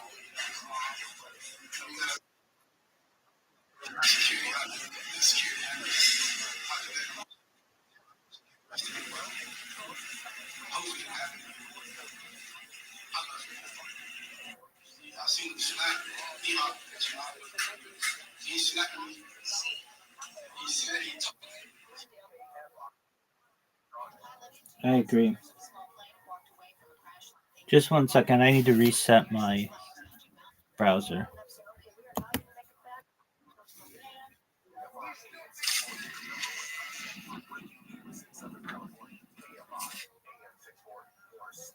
Law enforcement in pursuit of a suspect that's armed and stealing vehicles, but let's call him for what he is. He's a freaking criminal.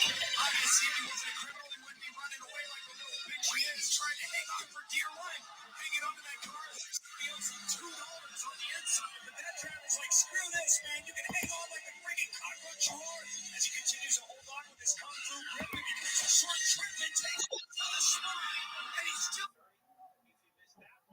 There we go. Test. Test. There we go. Can you hear me?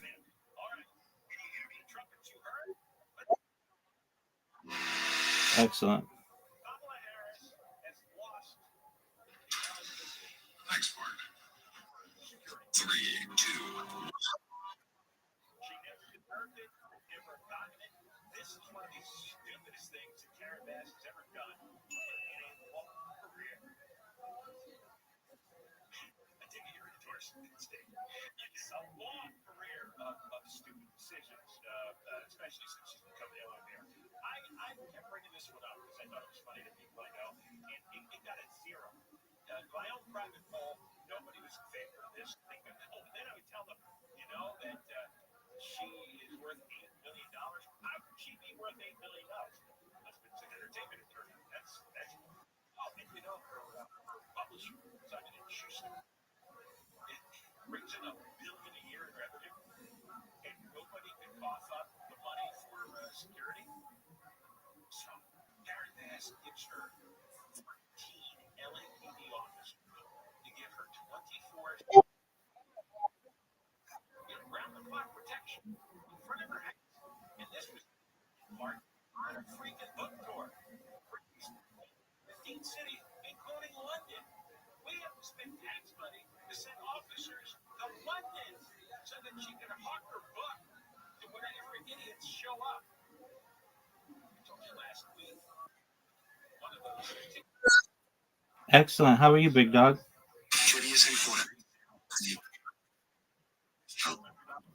How are you? Hello, how are you? I'm well. Lou, how'd you find out about me?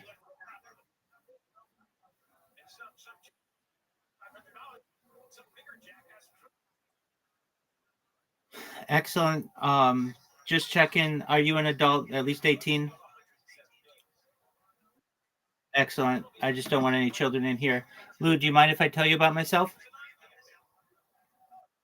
Excellent. I'm Rabbi Rothschild. I stream my life 24 hours a day, 7 days a week, 365 days a year for world peace. I've been doing so for more than 3.5 years. My streams go back to the pandemic. We've seen the death of a queen, the birth of AI, the coronation of a king, and everything in between. Lou, have you ever seen the movie The Truman Show or the television show Big Brother?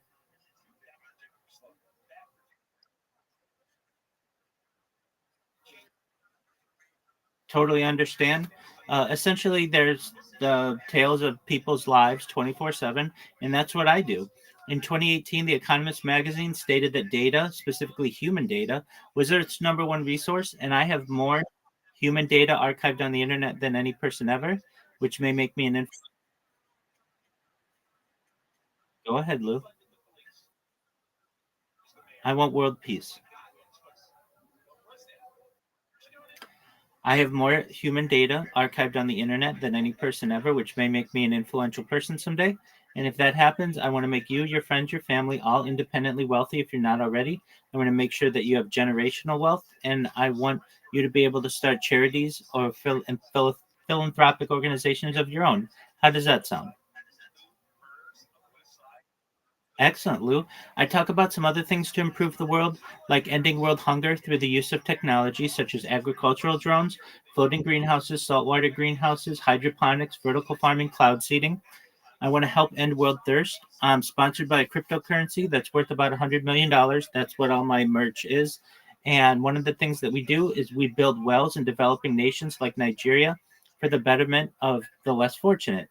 I'm also an advocate for the Lifestyle program and, most importantly, desalination technology, where we pump Earth's seawater onto land to make it drinkable. How does that sound to you, Lou? Excellent. Well, it's essentially a time capsule or a timeline of human society. I just live my life as I normally would live it, but I just give the world a portal into my life. In the past, people would have been like journalists or diarists, people who would write journals or diaries. I do the same, except I do it through video form. Does that make sense?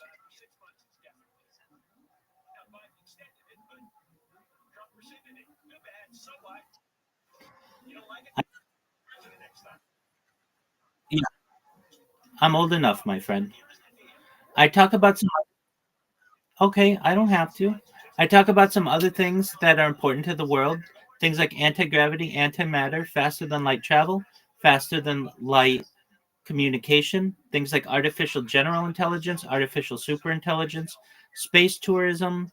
I talk about things like space elevators, terraforming of other planets. I talk about things that may be useful in the future, like alien disclosure, de extinction. People don't know this, but the first successful de extinction took place in the year 2003 with the Pyrenean ibex, which is a goat located in northern Spain, southern France. Fast forward to the year 2021, a company out of Dallas, Texas is founded known as Colossal Scientific. They've made it their goal that within the next 3 years to reintroduce the woolly mammoth into the Arctic Circle, utilizing Asian elephant surrogates, which I think is just a mind-blowing goal. Additionally, they want to reintroduce the Tasmanian tiger, followed by the dodo bird, which I'm really excited to be able to hopefully document. They recently made headlines with their direwolf project. They've got 3 of them. They're over a year old, so their projects are coming to fruition. I talk about other things that may be beneficial to you, Lou, and Hydra, and Brandon, and everybody else. Things like life extension technology. When you guys were born, the average life expectancy was approximately 80 years old. I want to increase that if you want to age 100, 120 with your consent through the use of technology such as oxygen therapy, peptides, human growth hormone, stem cells, testosterone replacement therapy, red light therapy, things like perhaps even cold shock therapy and nootropics, cryonics, cryogenics. But eventually you may get to be 120 years old and you may say, Rabbi, you know, I've lived a really great Hydra. I don't interrupt you. Hydra, I don't interrupt you, and you're not going to interrupt me. This is your warning. Don't interrupt me. You may eventually say that, hey, this is all really great, and I've lived to be 120 years old, but my body's starting to break down. What's the next plan? Well, if you want, with your consent, again, everything's with your consent. You don't have to live to be 120 years old if you don't want, but if you want, you may be able to utilize a type of technology known as mind uploading technology, where we scan your brain into a computer like a CAT scan or an MRI, knowing where every atom is in your central nervous system and your peripheral nervous system for later download. As an android, an avatar, a cyborg, a cybernetic being, a clone of yourself, a robot, an ethereal being, anything you want to be. But essentially, what I'm saying to you is that you may have an opportunity at digital immortality, which I think is really cool. With that being said, thank you for letting me say all that. To answer your question, Hydra, I'll now answer your question, but don't interrupt me. I'm 39. And what are your other questions?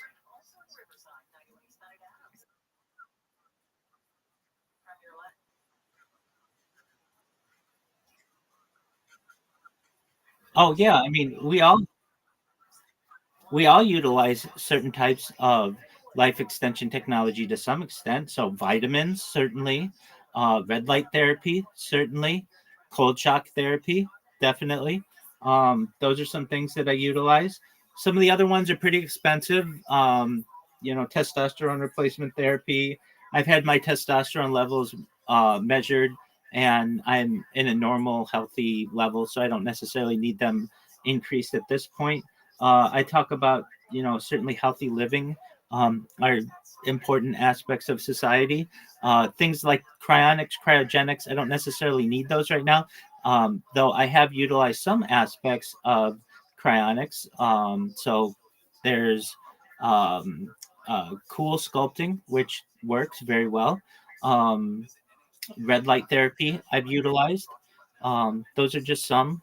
So basically, I'm still young enough that I don't need to utilize all of them, but in the future, I may.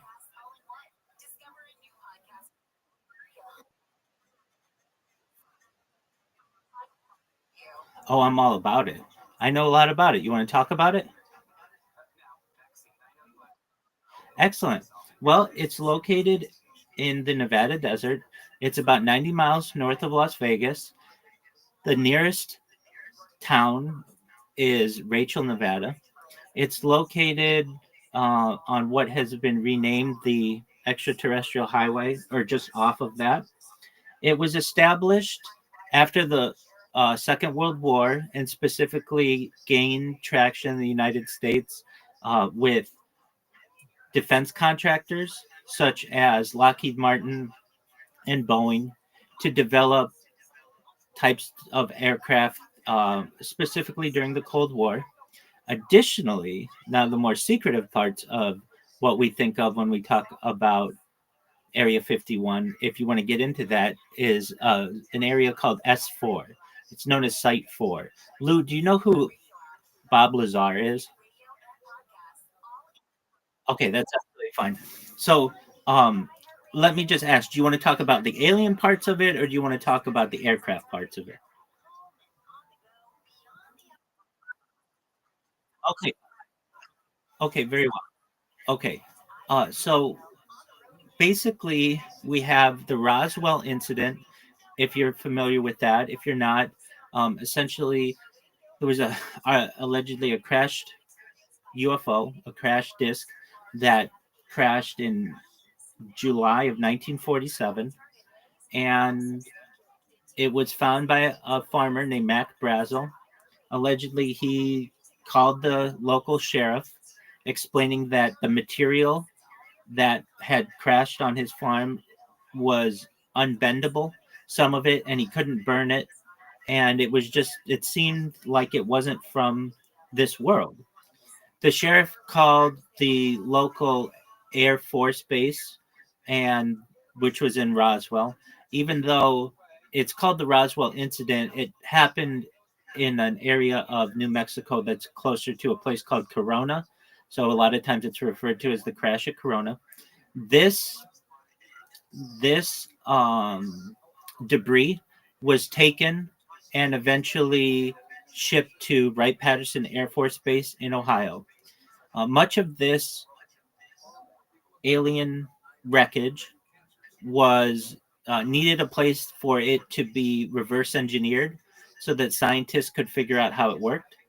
And thus, there are arguments to be made that Area 51 was the place where this would be done, with the cover of Area 51 being for defense contracting.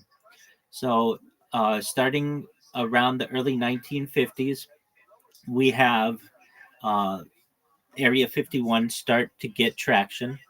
And it's really, at times, no, it has a lot of names. It's known as the Nevada Test Site. Some aspects of it are. And so Area 51 is one of many areas on the Nevada Test Site. Uh, there's Area 52, Area 50, Area 49, Area 48. It's basically broken up on a grid, but about 15 miles south of what is known as Area 51 is something called S4. That's known as Site 4. And that's where the alien aspects of this technology occur, the alien um, reverse engineering. So, what is located there? Basically, in the side of a mountain are different bays, like garage doors. And there are approximately anywhere from 7 to 10 bays that are there that contain crashed aircrafts, crashed UFOs. And I asked you, Lou, earlier, do you know who Bob Lazar is? And that's fine that you don't. So let me tell you his story.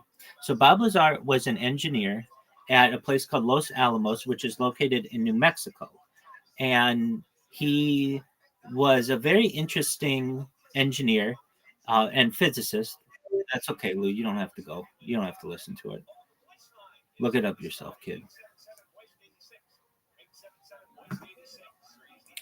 All I want to do is watch this fucking podcast. Yeah, but it's sort of. Yeah. No, think about it. But it's just continuous. Up and Life down is all year. Everybody had a good time. You went to the Bavarian Festival with the fucking, Andale, whatever that sword is called, the joust. That's it. I like the Andale Festival better. What is it? Renaissance Fair. Yeah, the Andale Festival. Everybody fucking's having a big time all year.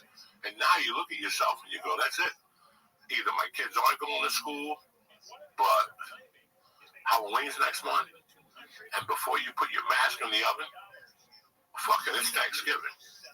I mean, Halloween don't even hit. And all of a sudden you're seeing commercials with pilgrims and the fucking Bavarian Festival and all those people with turkey leg. And before you put that turkey leg in your mouth, there's a Christmas ad already. So this is the time of the year you could be a fucking do's and bots, or you could shine a little bit. They have Halloween candy already. Who gives a fuck? Okay, only you would look at that shit. That shit's terrible for you. I know I'm not eating it. It's not Halloween candy. It's fucking poison. Trust me when I'm telling you. I've sampled all of them. Terrible. I got kids. Everything is bad. Everything. I mean, it's bad. They haven't. Everything is bad. They have destroyed everything.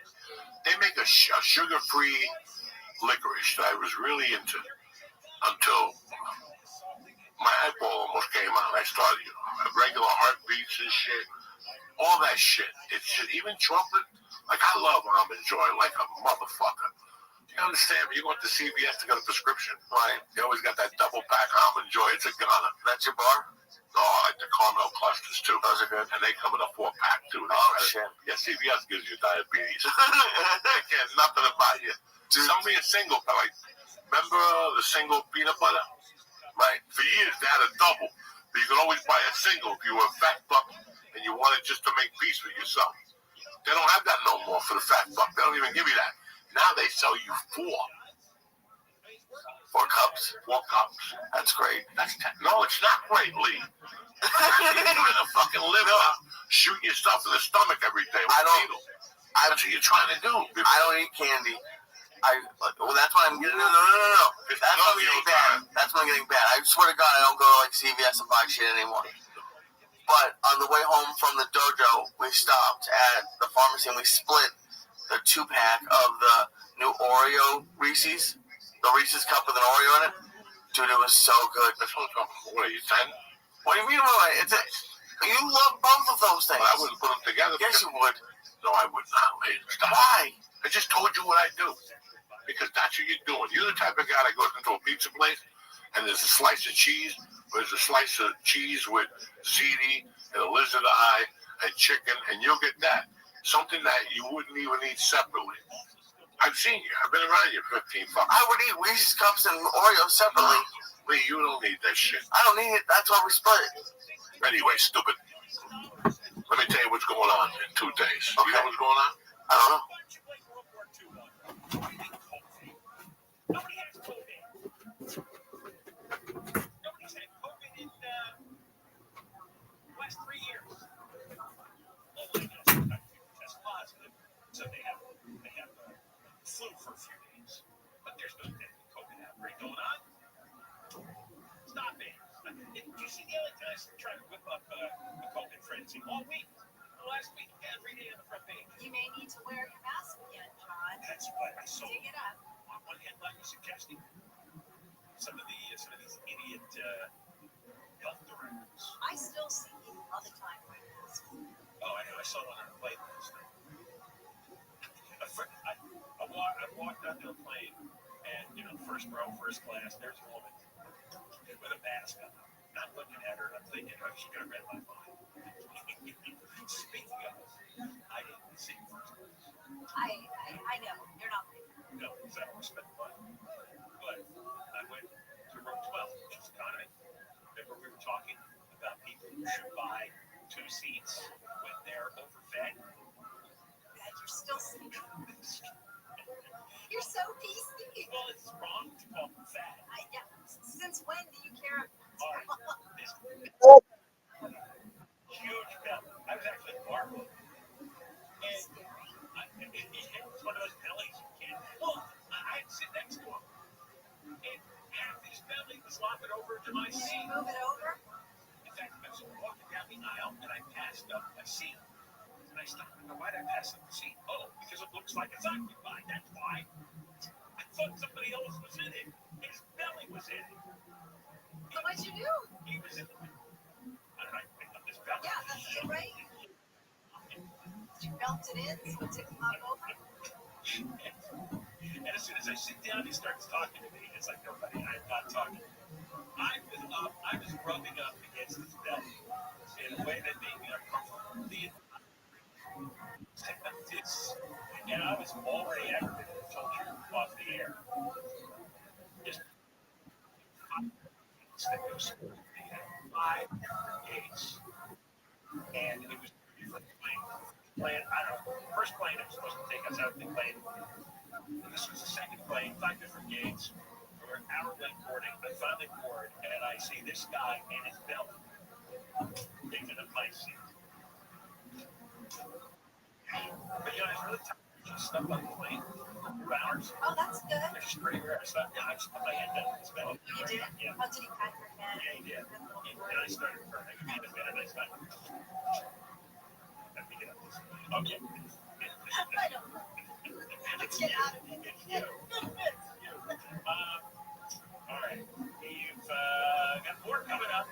You've all been talking to Carl and I on next hour. Carl, this story. A dog registered to vote and actually voted twice. And the woman who owns the dog is charged with 5 felonies. We're talking Carl about it later on. Number Los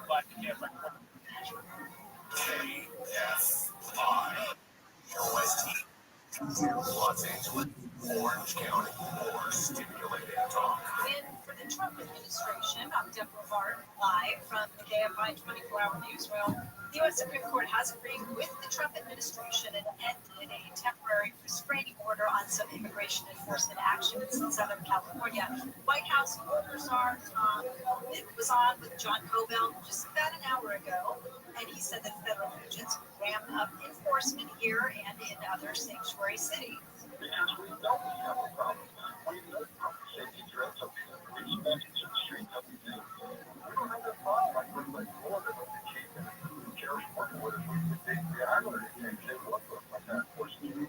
The ACLU sued the federal government, joined by the city of LA, county, and other local governments. They accused federal agents of unlawfully detaining people based on race, language, or workplace. A district court and an appeals court agreed before this court lifted the temporary order. Governor Newsom and LA Mayor Bass are reacting to the Supreme Court's ruling. They also released a statement saying in part of Trump's handpicked Supreme Court majority just ran Martin for a parade of racial terror in LA. He went on to say the ICE raids are about targeting Latinos. LA Mayor Bass also released a statement calling the ruling un-American and a danger to working families in the region. The news is brought to you by CJ Attorneys. California Attorney General Bonta has sued LA County, the LA County Sheriff's Department, and County Correctional Health Services. He says conditions in jails in LA County are unconstitutional and inhumane and made them uninhabitable. Unsafe facilities that broke fire with infestations of rats and roaches and inadequate access to drinking and bathing water. Bonta says violations at the jails in LA County included increased deaths of inmates, overcrowded facilities, and a failure to provide adequate medical and mental health care. LA County has refused to address the state's concerns and has instead spent money defending itself in court. An 86-year-old man has been killed by a pair of Rottweilers in Norwalk. The man was attacked during morning walk on Sunday. He suffered a severed artery in his left arm and died at a hospital. The dogs had escaped from a home. Authorities say they will likely be taken by LA County Animal Care Control and quarantined. Mark Mayfield, KFI News. A vigil has been held for a man shot and killed during an argument at a McDonald's drive-thru in East Hollywood. The shooter told cops he fired in self-defense, but the fiancée of the man who died says the other guy was the aggressor. She says they were in the drive-thru Saturday night when the driver in front of them suddenly hit his brakes and then claimed that they hit his car. Well, that led to an argument. When the fiancée took a swing at the other driver, the guy allegedly pulled out a gun. Supreme Court Chief Justice John Roberts said that President Trump can remove a member of the Federal Trade Commission. Rebecca Slaughter was appointed to the FTC by President Biden and removed by Trump in the spring. She says she's not leaving easily. I'm in it for the long haul. I care, a lot about my agency, a lot about my job, but much more about the principle that protects independence, accountability, transparency, and checks and balances in government, which I think we need now more than ever. Lower courts have reinstated Slaughter after she sued. The law states commissioners will be removed for issues like misconduct or neglect of duty. The White House has argued the commission is under the control of the president. President Trump has spoken to the Religious Liberty Commission, a task force he created by executive order in the Department of Justice. He says the Department of Education will soon issue guidance protecting what he calls the right to prayer in public schools. The Bible is found in every Yeah, what's going on? nation, yet in many schools today, students propaganda. What'd you say? Separation of church and state, say the president's statements from theater, then it's a lot. What are you having? Palestinian militants killed at least 6 people in a shooting. There you go, big dog. Hope you enjoy.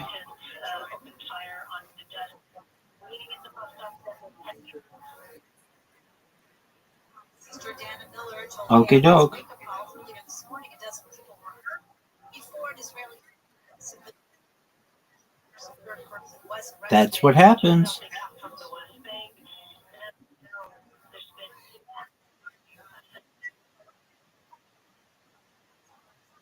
Fired on the shooters. What'd you say, big dog?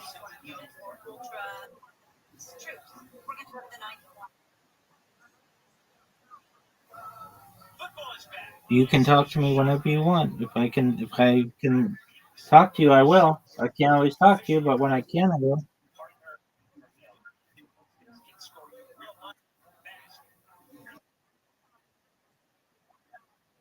Feel free to do it.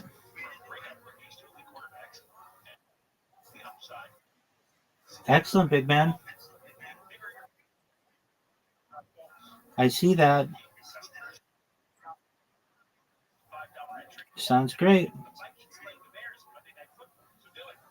This season, player instincts. Download the DraftKings Pick 6 app now. Use the code PLAYLA. The code is PLAYLA. Play just $5 and get $50 in Pick 6 bonus picks. Make the call, ride the upside with DraftKings Pick 6. Crown is yours. Gambling problem? Call 1. Each eligibility restrictions vary by jurisdiction. Void prohibited. One per new customer. Bonus order is a non-withdrawable Pick 6 bonus picks that expire 3 days. Limited time offer. See terms at pick6.draftkings.com/. Done.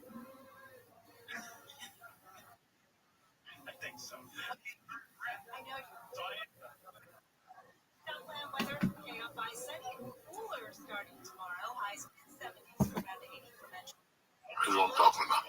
But he knows about Reese's and fucking Oreos. Wait till you get mugged. Jesus Christ, what happened? You gotta think about those Oreos. You should have had an apple or a protein bar. We did have it. Or a fucking protein milkshake. I had one Reese's cup. One Reese's cup. You're talking about packs of 4. Just for the 2-pack. Yeah, that's one. So 2 divided by 2 is 4. 2 and 2, there's 4. So divide What are you that. talking about 4? Anyway, listen, I don't want to argue about it. Also, you know, Jewish on me. What are you talking about 4? It comes in a fucking 4-pack, and you split it with your wife. That's 2 apiece where I come from. They don't have 2-packs, but go ahead. No, anyway, listen, what's happening? So this week is something big. This time of year, because it all comes true. It's fucking football season. That's what's going on. Is your head far up your ass from that joust that you don't know that this Thursday is fucking football season? I can't wait. I do know, but I don't. Listen, I don't have a favorite team. I don't want to hear your sorrows. All right? I don't want to hear about fucking New England and Tommy Porkchop. Whatever his name's never going to play. Oh, yeah, he's never going to play. If he plays, things are going bad. Make a big difference. Leave it alone, George. Oh, dude, I'm so excited. Tommy Collins. He knows his whole career. I get him on the podcast. Listen, I don't want no Tommy Collins on the podcast, right? He's going to show up with the agent looking like a Halloween costume. Leave me the fuck alone, okay? I can just see that idiot negotiating with the New England Patriots right now. And they're like, God, come in. We'll give you $30,000. Get rid of him. Like, we'll pay him. Like, we're a professional organization. Okay, I don't know what the Giants, they ring things down there in Jersey, in Autismville. Oh, Jesus. Fucking talking to you. But this is the New England Patriot organization. I don't know who you work for with your slimy black suit that you rented, and the black people rent their suits and shit for weddings and funerals. Right or wrong? Didn't he have like a whole... He shows up to a nationally televised game on a Monday to MetLife Stadium looking like a fucking hologram of a fucking retard dressed in a hologram. Black with a white hat on or whatever he had. Come on, bro. Give me a fucking break. Like, this couldn't be that more embarrassing than what it is. And the poor bastard, the kid was bartending in Jersey City or Hoboken 2 weeks before that. God bless him. It's a Rocky story. But if you're going to go on a Rocky, go on with Mick, not with Dick, okay? If you're going to go on to, like, Rocky, open up your eyes and go, you know what, let me call fucking Pacquiao's people or something. Let me call Montana. Let me call Aaron Rodgers and see if he can help me. He shows up with his uncle's friend from the dock. And that's what these idiots do. He knows people. He don't know nothing. He's been on the dock. He's on the bottom rink over there on the dock. He's your manager now. He rents a suit. And that's what it is. And it's a shame that nobody took Tommy Cutlets and said, listen, man, This is the NFL. You can't show up with that fucking moron. We gotta go big here. So what? You're not getting that much money, but at least it's what did Jackie Gleason? What was his big quote? You could be broke, but as long as your shoes are shining and you look the part and you go in there, you just he said something beautiful, and that's what it is. You're making a presentation. Why would you in that car? You want to show up with him until you get somebody? I get it, but then show up on Monday Night Football with him. Yeah, the people in Newark are jumping up and down. That's my boy. He bought that soup for me. He eats pizza here. He likes the eggplant here. You know what I'm saying? God bless. But that's not the guy you want to talk to the NFL with. That's the guy you go like to a school play. You know what I'm saying? That's the guy like you go to sign autographs at a pizza place because that's what he was doing. You're an NFL quarter. You think Joe Montana ever signed autographs at a pizza place? You think this is fucking funny? It ain't funny. This is what happens to the state. They're crazy. I worked 30 years of my life to go to some pizza place at American Mall and sign stuff. Are you fucking retarded with some guy with a suit on? Hey, quesadilla. Give me a fucking break. Anyway, I got all fired up on that. Jesus Christ. Yeah. And then when I moved here, I was like, I'm thinking about firing my agency. And I'm going to meet with a guy. And I met with that guy. And I let the time dictate. Just to let you guys know. I let life dictate. I'm not going to drop no names. The guy had a couple guys he was handling. So I said, where would you like to go? I thought the guy would say Vito's in the Lower East Side or Pontevecchio's in Brooklyn or some fucking Italian name. What's your joint? The place where you get the sandwiches? Casaldo's. You know, almost. Yeah, no, the other place. We get the chicken franchise. Cavazos. I thought the guy would drop a name like that. He dropped like IHOP. So you're like big business and meeting? I bumped him to a diner. Oh, nice. To another good diner. I just said, I'll meet you at the diner. You know, this motherfucker showed up with a Yankee ham. What? What's the shit you cut and put on eggs? Cream cheese? Where? In Jewville? This is Jersey. Who shows up with a fucking thing of cream cheese? Taylor, no, the other one. Pork roll. He showed up with a pork roll. Who's the best pork roll? A gift for you. And I'm like, you just lost me. I'm about to put an envelope in your pocket, and you show up with a pork roll at a diner down the block from my house. We're going places. You go on your own fucking, you know what I'm saying? The presentation, the whole thing. Right. That's the whole thing at that level. And it's crazy, like, you knew immediately that it was not going to happen. Immediately. As soon as he showed up at the pork room. There's no reason to talk. I got that and gave it to a friend up the corner. But think about, you know what I'm saying? Like, guys, remember a couple weeks ago, 8 weeks ago on the podcast, I said that you become a professional when you become a professional. You decide. It's your decision. When you look around one day and go, what the fuck is going on in my life? There was a booker I always depended on. Remember him joining the city? Always depended on this guy. Loved him. I trusted him. And every time was a story. The job started Wednesday through Sunday, and it was money. By the time lead constantly. Now it was Friday one show and Saturday one show, and they were going to send me a check with the mail. I didn't want to mention his fucking name. Jesus Christ. So one day I made a decision. I'm not talking to that guy anymore.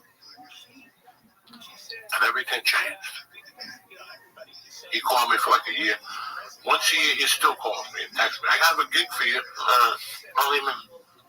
Because I had to get out of that. And you had to say no to him. If I wanted another, it's the same shit. You got to close one door before you open up another one. It's the same shit. It's tough to do because you're going to miss that. But at the end of the year, what was he really paying me?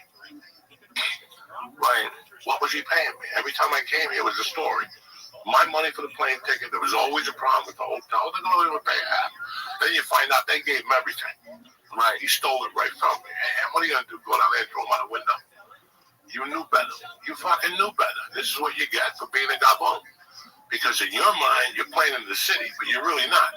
You're playing in Newkirk, New Jersey, in penguin weather. Oh, you know what I'm saying? Now when you get here, you ask Nick for a ride. Nick's like, I ain't got 4 hours. 4 hours. Where am I going? You're going an hour from Lake Placid. You're going to go for $400? What the fuck are you thinking? Right.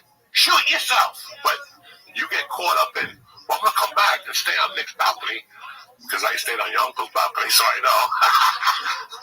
But I'm going to go to LeBron, and then I would go to these fucking places and showcase or whatever. But I was just spinning my wheels. I was losing money. And I did this once a month. I would take one of his fucking stupid gigs. Pittsburgh, just to be, well, I'll showcase at the Funny Bone on Monday. There's no showcase at the Funny Bone on Monday. I don't want to see your rapid ass. You just did a hotel on the other side of town. You follow me? Right? So it's the presentations. I mean, when you go to a shitty restaurant, you go to a good restaurant, if they give you the same fucking meat, the same potatoes, the same stupid carrots, and they design the dish differently. Your mind does that. Your mind does that on its own. We don't even need to go to some, if I go to Bruce's, your brother-in-law's a chef. He knows how to decorate a plate. He'll make 4 ounces of meat look like 22. That's what he went to school to do. Well, he's a different type of dude. He'll make 4 ounces look like 2 ounces and tell you it's 6 ounces. You know what I'm saying? But you follow what I'm saying to you? It's whatever you show the I like Tommy Cullins. I think he's a good quarterback. But to show up on Monday Night Football with an agent dressed like that, like I said, Well, like, because to me, also, like, he'll be like, I'm loyal. And you talk about loyalty a lot. Loyalty, that's when I go to the elite. Listen, we've been together for 6 years. I've gotten 3 car dealership offers where I go wash a car for charity. And then every other Sunday during football season, you get me to some fucking pizza place. And I make the small 600. And I come home and I got to take 2 showers from the garlic breath that sunk into my fucking neck and all the fake gangsters I met. All right? Let's figure this out. The NFL called. Why don't I put you in a better capacity? Why don't you become my personal manager? And I still pay you the 10. But I go in there with an agency. There's always a fucking remedy here.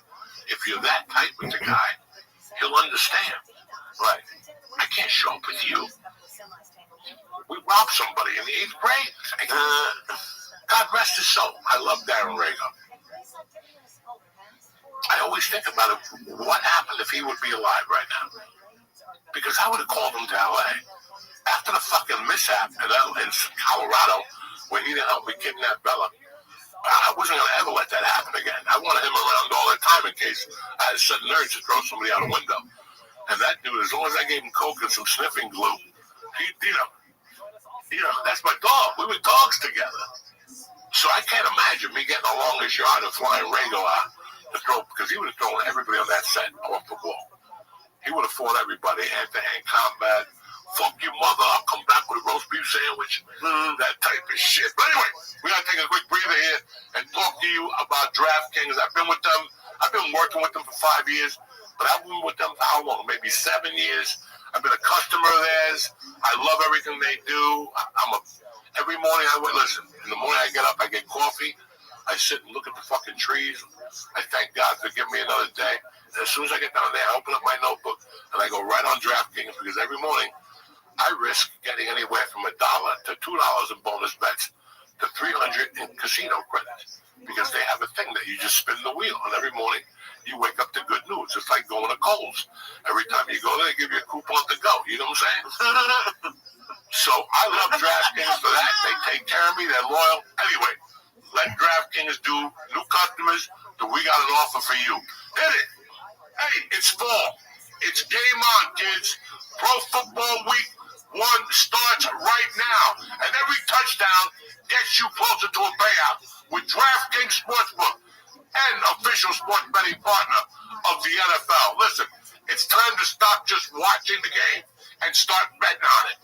you're a new customer, this one's for you. You ready? Bet $5. That's it, just $5. And DraftKings is going to give you 300 in bonus bets instantly, just like that. Plus, grab $200 off NFL Sunday ticket from YouTube and YouTube TV. Your season starts now. Download the DraftKings Sportsbook app and press in code Joey. That's code Joey to get 300 in bonus bets instantly when you place your first bet of $5 or more, plus 200 off NFL Sunday ticket. And that's a deal to have, guys. From YouTube and YouTube TV in partnership with DraftKings, well, that's where the party starts, and that's where the crown is yours. DraftKings. Download it right now, and let's get this party started, Jack. Yeah.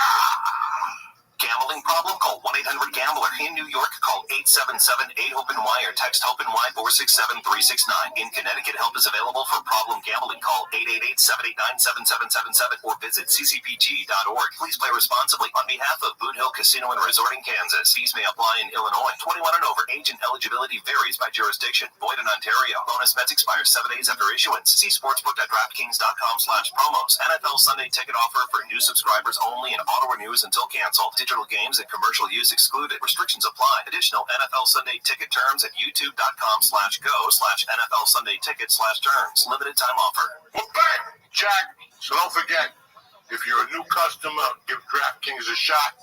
If you're an old customer and you went somewhere else, it's time to go back home to Papa. Uncle Joey's there. Lee's there. We have a good time. It's starting. We don't know yet. We just let you know. Excuse me. See, I didn't burp in my own mouth. You know what I'm saying? I burped in the microphone. The executive producer's getting a whiff of this right now. But we're going to let you know. We're going to start doing Monday Night Football through Twitter. We're going to do it on Joey's YouTube and his Twitter account. Yeah. We'd like to do it. We love everyone on YouTube. YouTube is first, but, they're going to dump us once they see smoke or a missing leg. So we're getting prepared for that. We always have, it's like you got to have backup insurance nowadays. You go to the doctor, like your wife's insurance don't work no more. You got to use yours. You're like, what the hell? I don't know about backup insurance, but it's your ex. It's Mad Flavor on X. So we'll start that on Monday night. Prizes, raffles, all coming to you from DraftKings, the king, where the crown is yours. All right, enough with that. Back to you, cocksucker. I was going to go to Austin, but I moved the date back because I want to be here for Passover, whatever comes in September. A lot of shit in my world in September. I think this week there's something. The night we're in, maybe it's next month, the 6th and the 8th. The 24th of September, big Cuban holiday, especially for me. Not for a lot of you fucking peasants. And then you have the other holiday. What's the Jew holiday in September? 2 days. 2 days. We have Rosh Hashanah and Yom Kippur. There you go. So after all that goes down, just in case, Barishnikov over there starts lighting firecrackers. Right. Netanyahu. I don't want to be in Austin. And then I go to Austin the last week of fucking September. Walk the streets, get a little barbecue, get a couple shots from ways to well, and try to get healthy. That's it. That's my schedule. We got Florida this week. Really excited. And then we're going to pressing code Joey. That's code Joey to get 300 in bonus bets instantly when you place your first bet of $5 or more, plus 200 off NFL Sunday ticket. And that's a deal to have, guys. From YouTube and YouTube TV in partnership with DraftKings, well, that's where the party starts, and that's where the crown is yours. DraftKings. Download it right now, and let's get this party started, Jack. Yeah.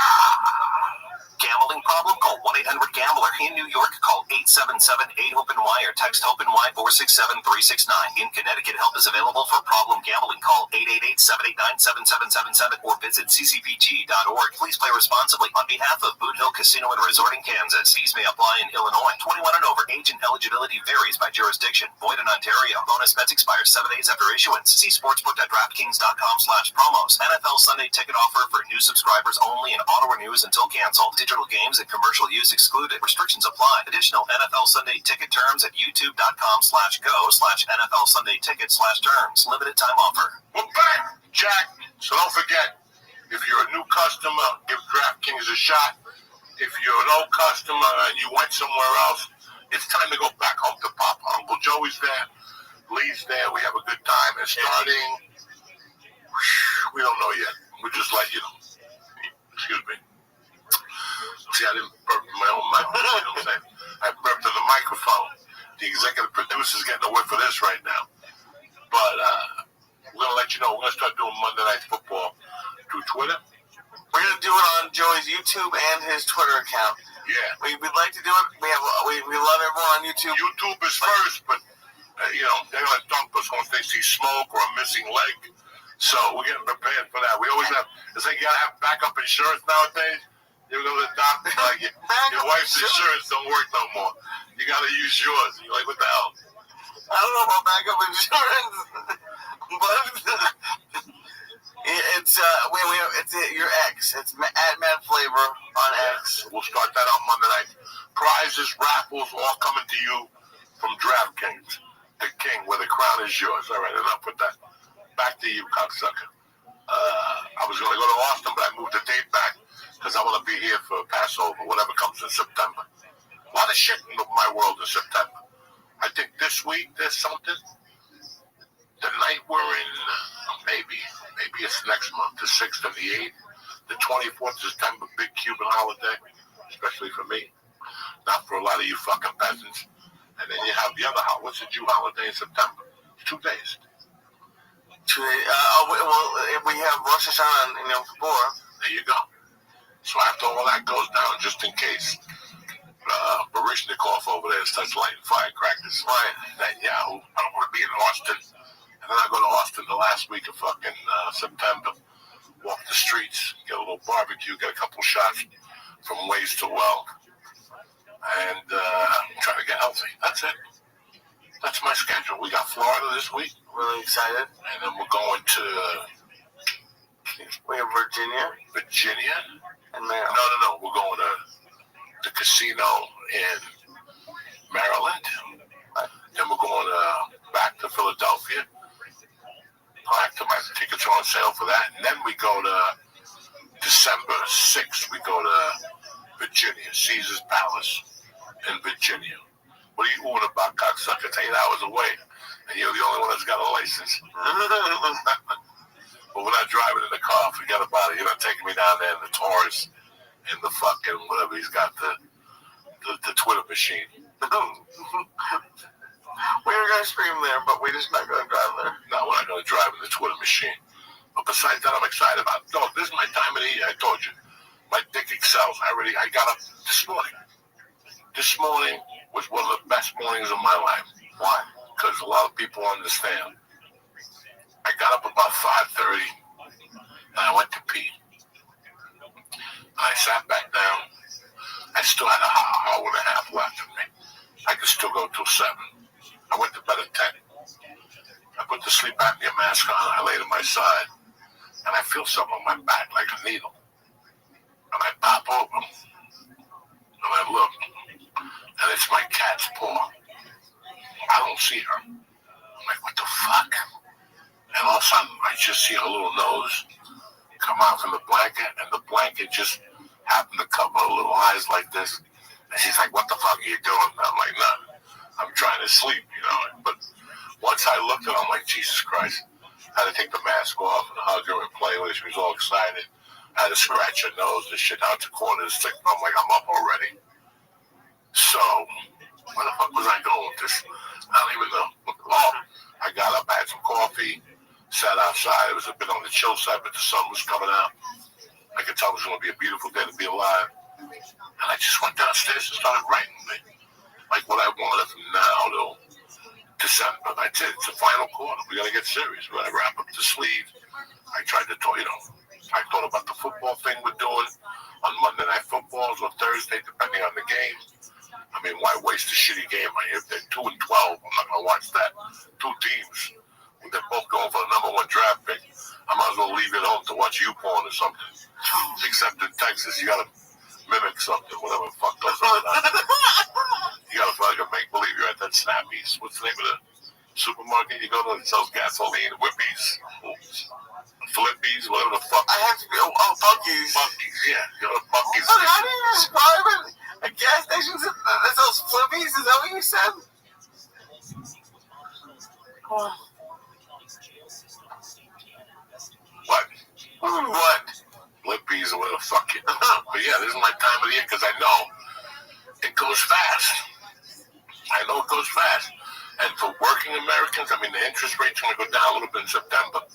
But fucking everything else is going to be expensive. Egg prices went down, but they're fucking in the ass with everything else. From Disney to electrical power. So it's going to be a rough Christmas. So you better get that gun ready. You know what I'm saying? You better get that gun ready and that little note. Get that little disappearing ink. That's how you rob a bank, with disappearing ink. How do you rob a bank with disappearing ink? So you write the note, give me the fucking money. And by the time the cops come, there's nothing on the note. You know what I'm saying? You're like a bitch in shit. You know I'm always thinking, though, okay? I know you're thinking all the time. I don't know how good the thoughts are. How does this one note get... We gotta leave. It's a joke. I know. You're the only idiot that's sitting over there like, you know, taking this shit seriously. And at 2 in the morning, you'll call me. Where do you get disappearing ink? Listen, I don't even know if they sell it anymore. I'll be in a magician store. So that when you want to hire that magician, go ask him about disappearing ink, all right? What's bothering me? I want to hire a magician so bad. Dog, I don't want to see a magician. I know you I don't. told you how I feel. I will dial 911. Oh, I want to hire so many magicians. But that motherfucker will be mid-trick. And I'll have a handcuffs on him like a motherfucker. I'll press charges for child pornography charges.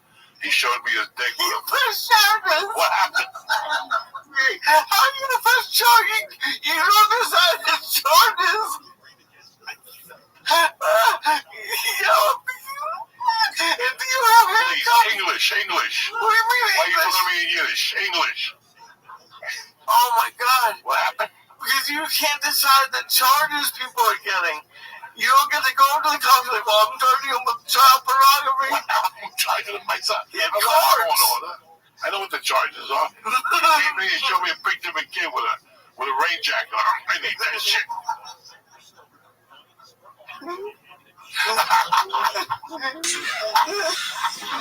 That doesn't sound like a magician to me. How does it feel to know? I want to hire one so bad to come here for the show. Well, you Chinese. I know what the fuck you say. It's not good enough to be good. What? If you're not eventually a first-rank Hall of Famer, a lot of people will say you were a bust or I said I wanted to hire them to come to do magic during the show. Comedy, football, magic. I've never been done. You ever see a Super Bowl show where they go, oh, Jocko the Great Magician's going to come do the last time they say this. We got rid of Jay-Z. This guy's going to cut himself out of a box and then fucking eat a bullet in midair. Right? They never cancel Super Bowl for a fucking magician. Did you ever think of that? You ever see that fucking guy? You ever see fucking the redheaded guy on steroids, the comedian? Carrot Top. You ever see him at the Super Bowl? No. You ever see his buddy, Vince, whatever, the other magician? You ever see him at the Super Bowl? What about the guy that got eaten by a lion? You ever see him at the fucking Super Bowl? That's a reason. There's a reason. Because magic and football don't go hand in hand, okay? Well, we're not doing actual football. We're just talking. Listen, we're doing it. It's a Monday night or a Thursday night game. That's an American as apple pie. And you want to bring white voodoo in here. Magician shit. I feel more comfortable to black guy who cuts a chicken's head off. I'm going to try to get one of those too. To show you people a live Santeria event right here. In the basement of love. Oh my God. And that's better than a card trick? Fuck yeah. Who wants to see a faggy fucking card trick? Who gives a fuck if it's the ace of spades, okay? Go to the track and bet 8 winners, then get back to me 3 nights in a row. Nikki, what are you doing over there? What are you looking at? Pornography again? I told you, get off that shit. I told you, they're going to trace your little midget fetish over there. Get your shit together. What, Lee? What, Lee? The shape of this shit. I give him a couple fucking hot dogs, look what happens to him. There's no edibles here, FBI. What does the hot dogs have to do with anything? Because that's what's going on. I give you a couple hot dogs laced with angel dust to shape you. Fucking Renaissance family, you really start to lose it. You really just... You get a crown. I'd rather you go to a ghetto and say an ethnic slur and run away. I'd rather you do something like that. I don't think that's going to go well for me. Yeah, something that has value. What do you mean that has value? What you do is this: practice the skateboard first, and get good on the skateboard. And after 6 months, go to a Chinese neighborhood and yell ethnic fucking things, spare ribs and shit, and let them chase you. That's better than going to some fucking fair and making believe you're some pirate. Whatever the fuck is wrong with you. I never said I was a pirate. Whatever. What's next? They're gonna fuck you in the ass on one of those things. I can't wait till you come back all depressed, like a 16-year-old Catholic girl after the dance. You come back all depressed and shit with that one eye closed. What am I gonna do with you? A fucking Renaissance fan. This fucking chair. You can't get comfortable. The microphone's broken. I zip in like fucking Tom Brady. Anyway, folks, we're gonna have a great fucking September. I feel it in my balls, you know what I'm saying? I just feel good. I just feel really...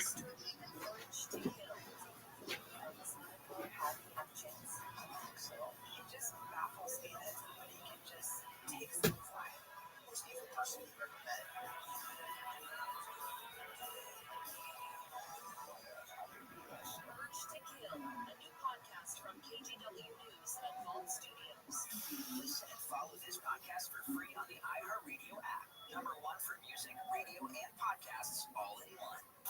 Find your iHeartRadio everywhere. There are hundreds of ways to experience iHeartRadio at home and on the go, beyond the iPhone and Android app and at iHeartRadio.com. Here's another way to connect to iHeartRadio. Apple CarPlay. Our iOS app comes alive in your car's dashboard with a seamless way to play your favorite music, radio stations, and podcasts. Developed with driver safety in mind, the Apple CarPlay interface was built for simple navigation to limit distraction while making sure you can still access all your favorite content. I was thinking about mental health the other day. When I came here 5 years ago, I had a little mental health issue. I mean, listen, I'm always fucked up. But the edibles and the mushrooms and the fucking hot dogs don't help it. But I work on it, and I write, and I was in therapy for a while, and I learned how to talk it out, and I learned little fucking things, and I feel like, I think it got in the middle of my comedy for a while. It really did, because I'm being on stage, and still I feel it. There's some nights I can't get through. I just can't get through. And it's the same material, tuned up or whatever. But I felt better after the last bucket show. We're doing another bucket show the 18th of September at the Dojo Comedy. Tickets should be on sale in 2 days, whatever. It's a great show. Very creative. I'm hearing from different comedians. Like, people are taping it. Now I'm going to tape my next thing. I have it. This shit happens, Shit happens up there. So, that's what I needed, guys. I had so much shit going on in the hospital. Doctor, stitches in my ear. Now I got to go back to the doctor for my ear. It's bleeding again. My wife I asked my wife, I go, take a look at what's going on back there. And I heard her go, holy shit. I go, what? And she goes, let me get a tweeze. She pulled out a fucking stitch. A metal stitch. Because this shit was hurt. The thing finally went down. The other day, the top of my ear was on fire. I'm like, what the fuck is this? And it would sting and shit. My wife goes, not only do you have a piece of metal in there, there's a fucking whitehead deep in there. It was a fucking, this whole year, this is 14 months. I must have done something bad to somebody. They put the malook on me. And it's okay. I'll take it like a man. I did a lot of bad things. I deserve a lot of things. Yeah, I'm not going to sit here and go, what is that for me? No. I did a lot of creepy things. I robbed a few people, shit like that. You're going to pay for your sins. But I feel better now. I feel a little bit more free now. I know it wasn't a midlife crisis because I would have put a Corvette and tried to leave my wife for a 19-year-old, yeah. Even though I can't fit one. I go on a Corvette, I need 18 chiropractors. I can't sit. Can you imagine me driving up from Marlboro? You guys have to come out. The auto body guy here. What's his name? Melvy over here is going to have to pull me out with the fucking with the whole scissors of life, whatever the fuck they call them. What do they call them? The scissors of death when they pull you out with the helicopter. Hey, I don't even call them death. I think they're It doesn't matter. Go back to your coma. You want the shape. Well, look, you can't give me these edibles and then. I didn't give you nothing. You show up looking like you spent a week in Auschwitz on a fucking retreat. What the fuck? We get it out.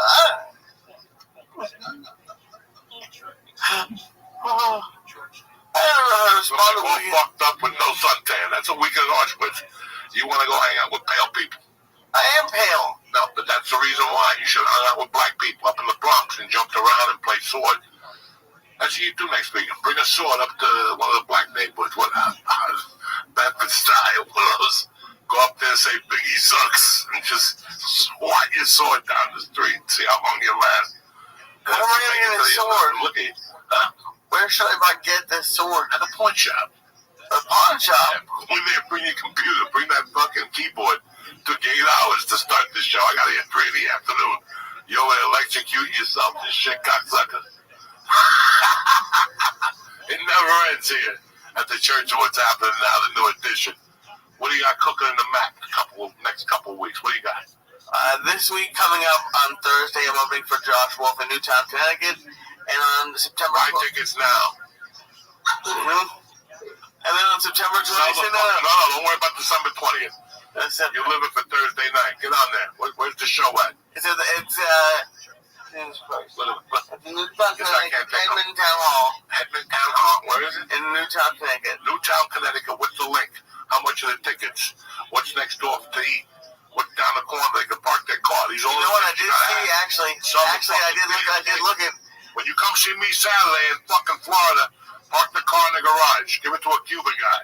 You're good. You know what I'm saying? Me anything. Tell him Uncle Joey sent you. $5, you walk in, get a cocktail at the bar. There's a couple restaurants. They're fucking tremendous. There's a Chinese place down there I'm looking for. We're going to be at the steakhouse either Friday or Saturday night. I'll tell you whatever you want to hear for Saturday night because we're on the fucking express. You know what I'm saying? What happened? ¿Qué pasó?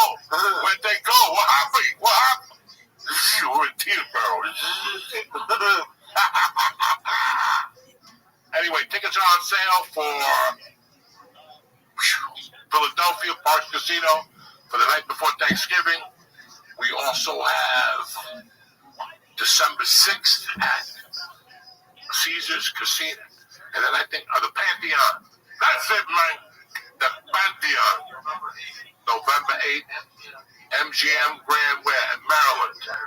See, and these clowns will all be with me, slinging dick and giving out fucking autographs, okay? Lee, what are you going to say? What do we got to get Thursday? No.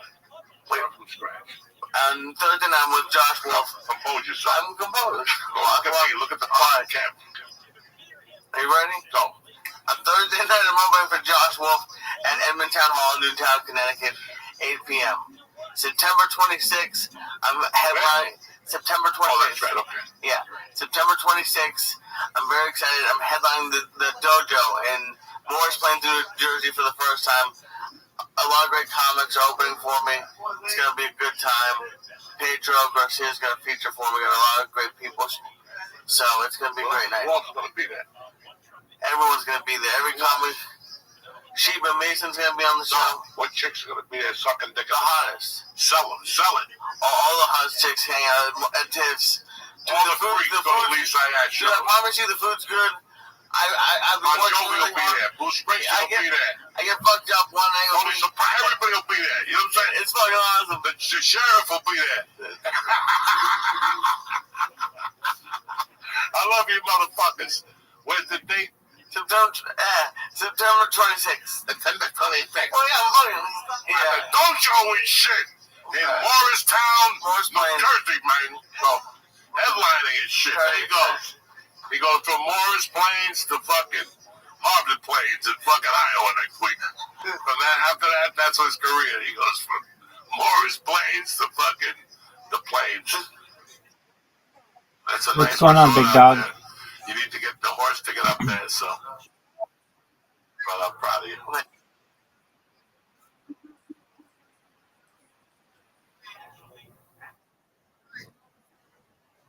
You got it, big dog.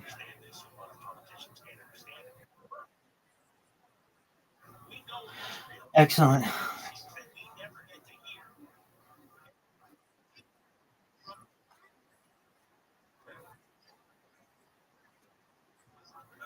Oh yeah, I'm sure you'd get something.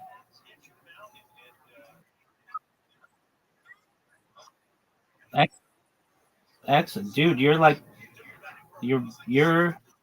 one of the highest ranked people in the Discord.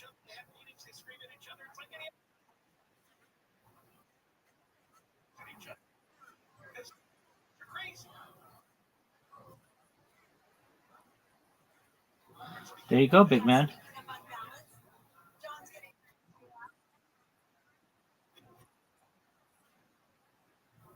Excellent.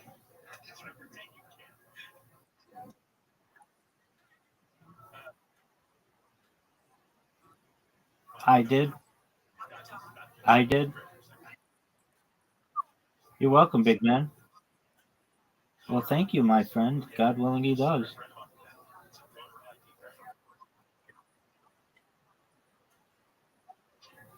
I hope so.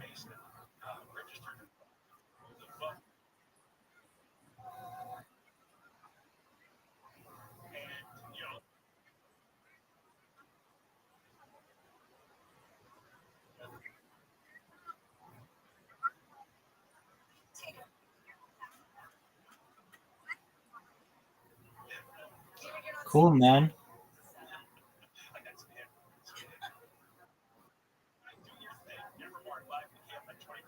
Here's the latest. ICE officials will have more immigrations tonight. Excellent, man. We're gonna have more at the top of the hour. We're gonna go to 4:05. The more time you spend in here, the more you level up.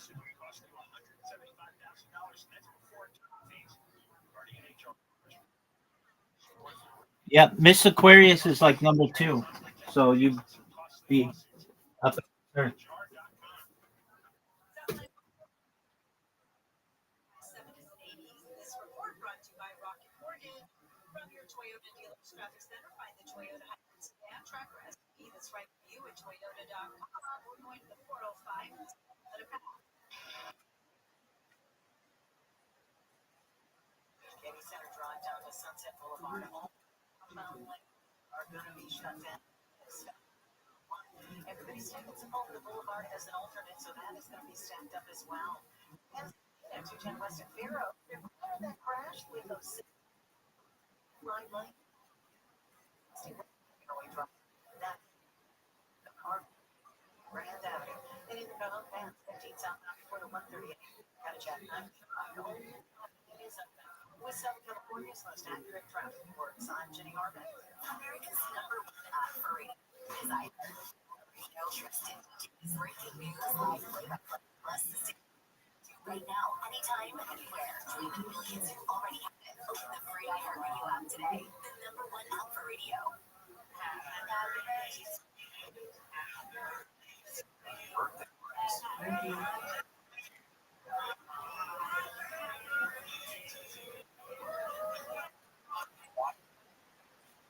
Starts with getting informed. The latest info about COVID-19 vaccines and get vaccine answers. It's up to you. Brought to you by iHeartRadio Council. The free iHeartRadio app. Music, radio, and podcasts all in one. Discover a new podcast library of hundreds of titles.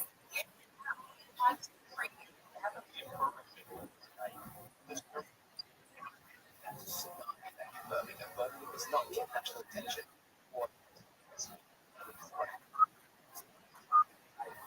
He wanted help with his first ever story, but it was straight. No one ever began with a straight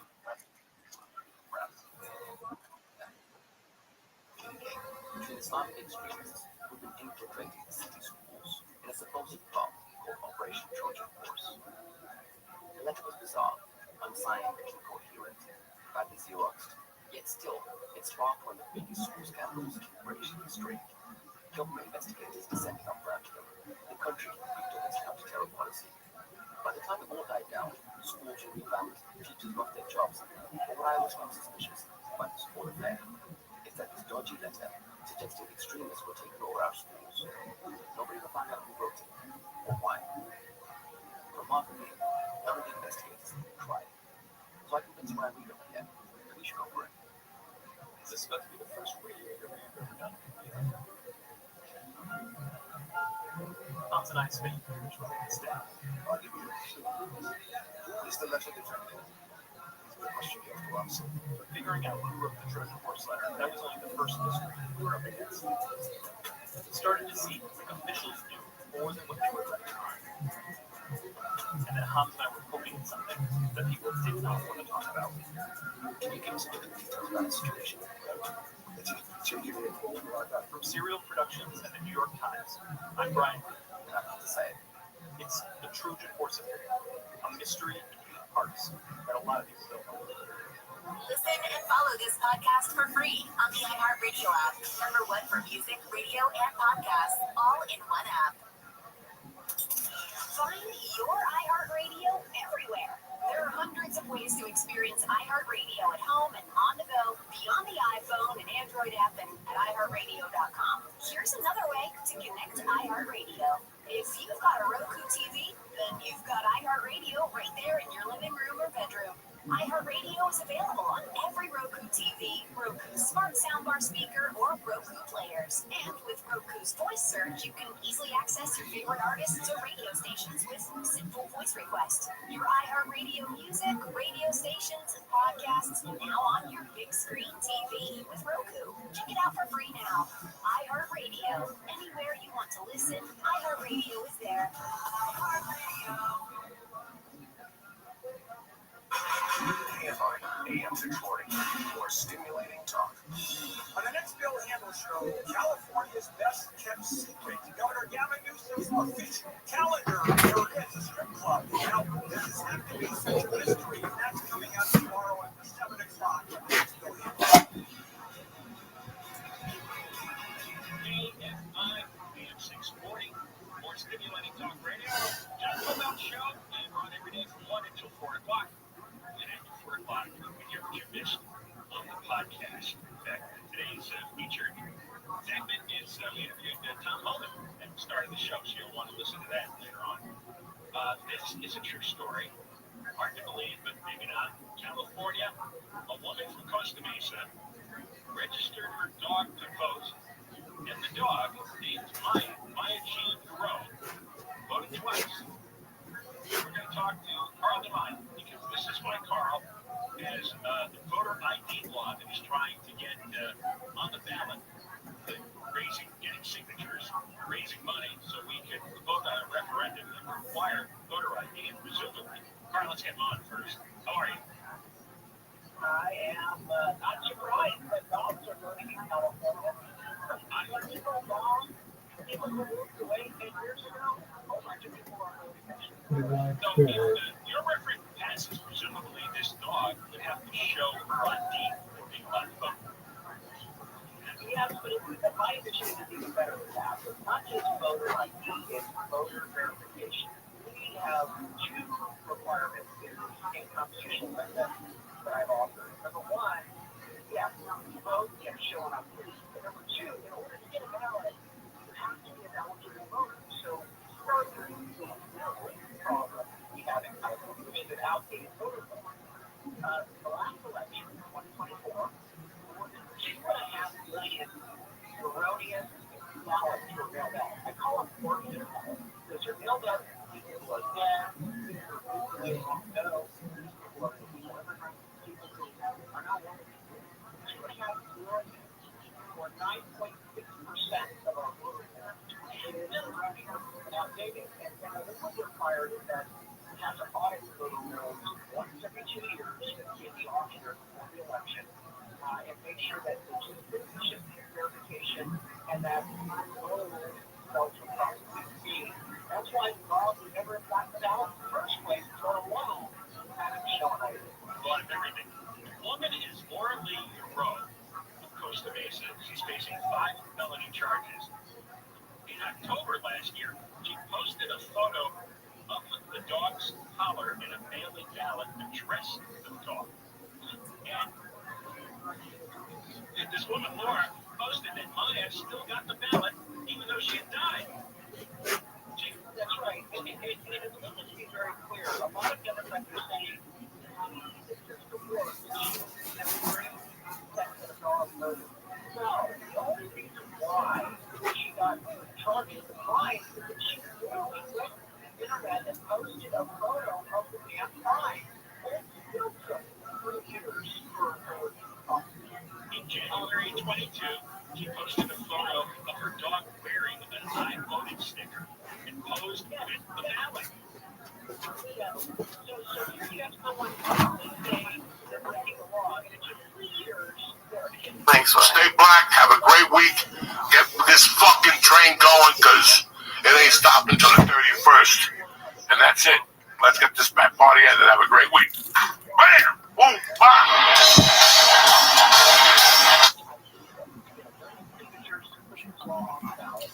And that's why I'm asking everybody to be very good about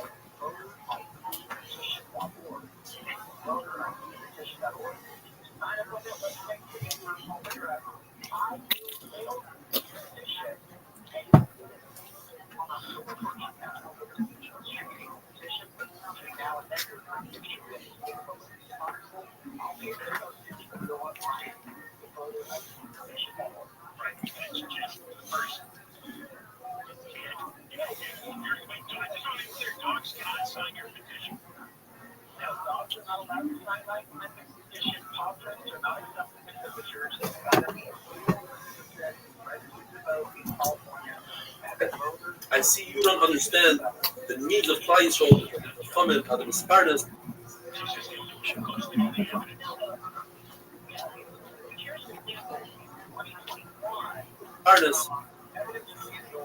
And he says, I accept. I ask you, Mechila, Yeshua didn't take the Mechila. Says the Gemara, an amazing thing. So he says, well, at least in the honor of my forefathers. As you see, his great-great-grandfather was Hillel. And look at all the Doilim, all the Nasiim that came from Hillel all throughout Atur Gamliel. And in fact, Yeshua was Moichalim. So the Gemara Kiva said, if so, once Yeshua was Moichalim Gamliel, we could reinstate Gamliel. What do we do? He sent the wanderer, and the wanderer said in the Remez, the words of Rabbi Yeshua, he said, let the person that wears the clothing, the cloak, continue wearing the cloak, referring to Gamliel, and the one who doesn't, referring to Gamliel Azariah, you shouldn't say, get your cloak, let me wear it. Rabbi Gamliel didn't accept it. Says Rabbi Kiva, let's get the doors, let's not allow servants, the slaves of Gamliel to come and persuade us. So, Yeshua himself, when Yeshua said, a person, a Kohen, the son of a Kohen, who does Aslan, sprinkles the ash of the Paraduma, you're the son of Nasi, of the Nasi, and therefore you should be a Nasi. The question is, so he accepted it. The question is, what do we do with your husband Azariah? He's married the Nasi, you don't go lower and what they said is, Leo would say, 3 weeks of Shiurim, and on the 4th week, it should be your husband Azariah. They did switch off, alternate week to week, because that will bring Kiddush. Rabbi Zera, says the Gemara, was very weak. He couldn't learn Torah, but he wanted to gain sufficient. So he stand by the Mismarish, and every time he stood up. It's amazing. He couldn't learn Torah, he was able to stand up.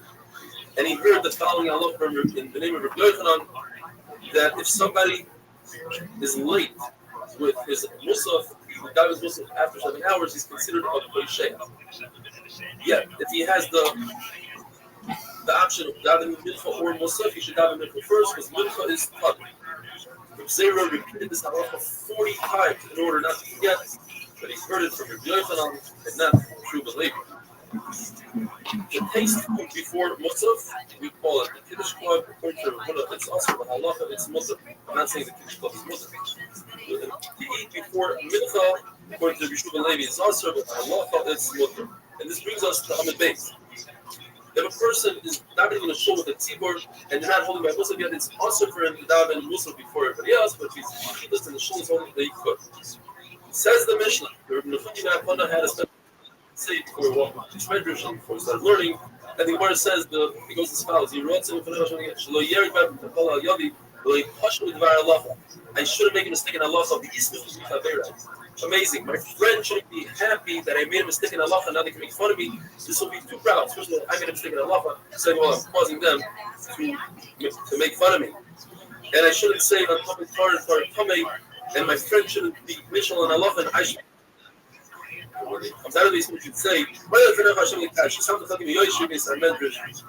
שאני משקיע בין רוזס from Restream, such an אני משקיע והם משקיעים ברבי Rothschild, what's the name of the Bob, and this is the Shachas, etc. When Rabbi Eliezer was sick, he told his Talmidim, if you want to learn about Bob, do the following things, and he says it in this order. It's very interesting. First, treat your friends with respect. That's number one. Number two, don't allow your children to learn too much Chumash, because then they'll stay away from Gemara. Have your children be surrounded by the Chachamim, put them in a place of the Chachamim, and when you daven, number one rule in davening is not so much to have Havana, etc., but to remember who are you davening to. When Rabbi Rothschild was about to die, he was crying, and they asked him, why are you crying? He said, for a Basar Adam, for a person, a regular king, we're so fearful that he could judge us, put us in jail, etc. But it's a king that today he's here, tomorrow he's gone. Convince him, you bribe him. I'm not going to be afraid. I don't know if I'm voting. Then it says, and he gave him a bracha that your year Shemayim should be as you should have fear of his bracha like you fear human beings. And he said right before his death, he says, get the king out of my house. They're about to be coming. And prepare a seat for Hiskiyahu Melech is coming to greet me. I'm going to be in his placing an Eden. Says the Mishnah, according to Real, you say the Fushman Esrei, according to Yeshua, you say maintain Shemon Esrei. You say, not all of it, you say the beginning and the end. And according to Rabbi Kiva, it depends. If you know how to say Shemon Esrei very well, then you say Shemon Esrei. If not, you say maintain Shemon Esrei. In a place of Sakana, you say something called the Tefillah Ketzara. And the difference between that and Avininu is that if you say Tefillah Ketzara, you must repeat it again later on. But once it's Tefillah Ketzara, you say, Shah Hashem is Hamkash, the Eretz Yisrael, but the Parshas Yibur. Yutz Rapayim, Fonecha, Baruch Atah Hashem, man, Tefillah. The person who's riding on a donkey, he must get off the donkey in order to daven. If he can't,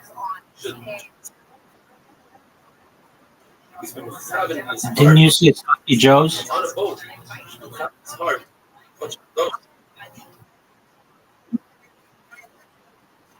This was the 18th. It represents the 18th. There you go, big dog. Born the 18th Shema is the Kriya Shema. Excellent.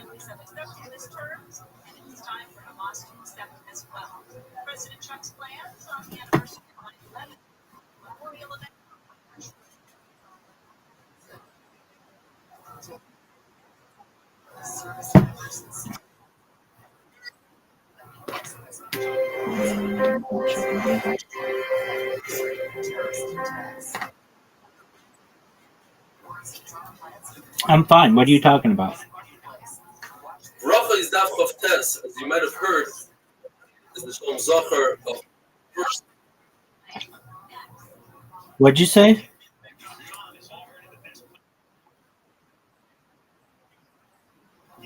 No, I'm fine. You're good, big dog. Grandchild, my grandson, and I want to thank everybody from the bottom of my heart. We got close to 400 emails, WhatsApps, text messages, and I want to assure you, I read every single one. I just can't reply to that many emails and WhatsApps. I really thank you from the bottom of my heart. It means a lot. It's very touching and moving that people went the extra mile and sent me messages of encouragement and mazel tov and welcome me to the grandfather club, etc. We should all share simchas together. The Gemara tells us that Shimon HaBekoili, he's the one that put together the Shemona Esrei, the 18 brachas that we say every day. And Shmuel HaKatan is the one that added the 19th bracha. Today we say it's called Shemona Esrei. We say 19 brachas. And the 19th brachas, V'lam Shinim, it's against the Minim, the heretics. And the Gemara tells us that a year later, after you author it, he's davening for the Amid, he was a Shliach Tzibor, and he simply forgot his masterpiece that he put together. The halacha is that when a chazan forgets a bracha, we don't remove him. But if he forgets V'lam Shinim, we must be concerned perhaps he himself is a min, and that's why he's not saying it. Rabbi Shmuel HaKatan became a min. Just because he's a tzaddik and just because he authored it doesn't mean anything. Says the Gemara, the reason why they didn't remove him is because he started the bracha. And that proves he's not a min. A min wouldn't even start the bracha. Now, if a person is a rasha, and then he did tshuva, it's very possible that he ends his life as a rasha. Because machlek in Rav and Abaya, if a person starts out as a tzaddik, will he become a rasha later on in life? And this is also dependent on the machlekes whether or not Yochanan Kohen Gadol is the same person as Yanai HaMelech. Yochanan Kohen Gadol, we know, served as a Kohen Gadol for 80 years, yet he died as a rasha. The 7 brachas of Shemona Esrei on Shabbos, it's funny, we call it Shemona Esrei, the 18 brachas, it's really 7. They are to correspond with the 7 kolos that David said in Kol Hashem Al Hamayim. The 9 brachas we say on Rosh Hashanah are to correspond with the Asparas that Chana said, which was on Rosh Hashanah itself. On Rosh Hashanah, Sarah, Rachel, and Chana were nifkad because Baruch Hu decided that they should have children on Rosh Hashanah. On a Tainus, in addition to the 18 brachas, we say 6 additional brachas for a total of 24. And we only say these 24 on a day of Rachamim, like a Tainus. Why?